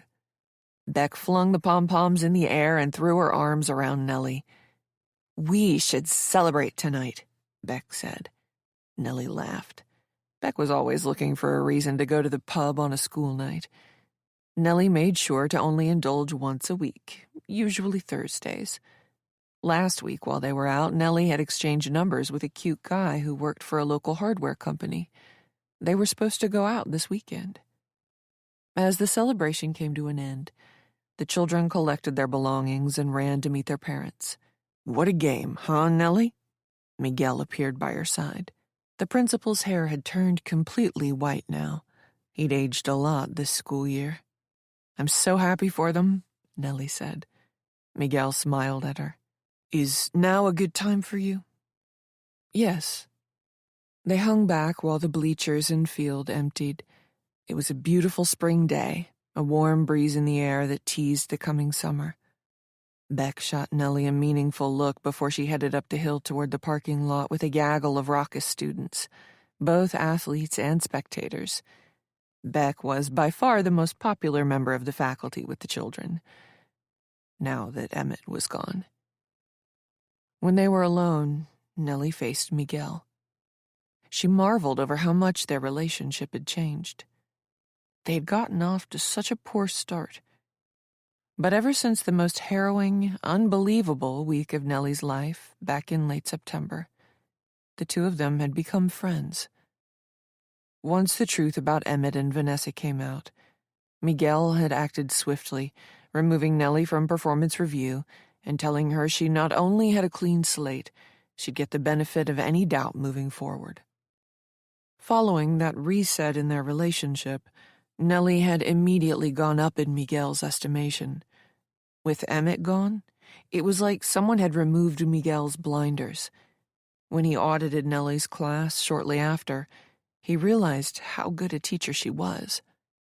And since then, he had spoken glowingly of her, complimenting her classroom management and pedagogy every chance he got, often to her embarrassment in faculty meetings. Over the school year, they'd grown close. Operating without an assistant principal and down to 2 teachers, Miguel had leaned heavily on Nellie as well as the rest of the small faculty at Overland to fill the gaps. Along the way, Miguel and Nellie had worked out some big problems together. Despite her initial feelings about the man, Nellie had grown to respect and even like Miguel. The man had dedicated his life to this community, and now all these years of commendable service would be forever tarnished because he'd employed 2 sociopaths. Though that was hardly his fault alone. Emmett and Vanessa had fooled everyone in the community, including the mayor and respected members of the church. Miguel did not attempt to deflect blame. Instead, he'd owned up to his massive error in judgment when it came to both Emmett and Vanessa, often expressing his utter regret over having been taken in by Emmett's charm and made a fool of for so long. Now he was doing everything in his power to make up for it all, knowing full well he'd likely never make up for it. The man had a good heart. And that made this conversation all the more difficult. "My old boss reached out," Nellie said. "There's a position for 7th and 8th grade history opening up next year in my old school district. I've decided to accept the offer. I'll finish out this year, obviously, but I wanted you to know sooner rather than later, so you had more time to fill my position." Miguel's face fell, but he nodded appreciatively. "I shouldn't be surprised. You're a great teacher, Nellie. In fact, I'm amazed it took him this long to ask you to come back." She blushed, embarrassed as always by compliments. "We got off to a rocky start," Nellie said, "but I want you to know that I consider you a friend."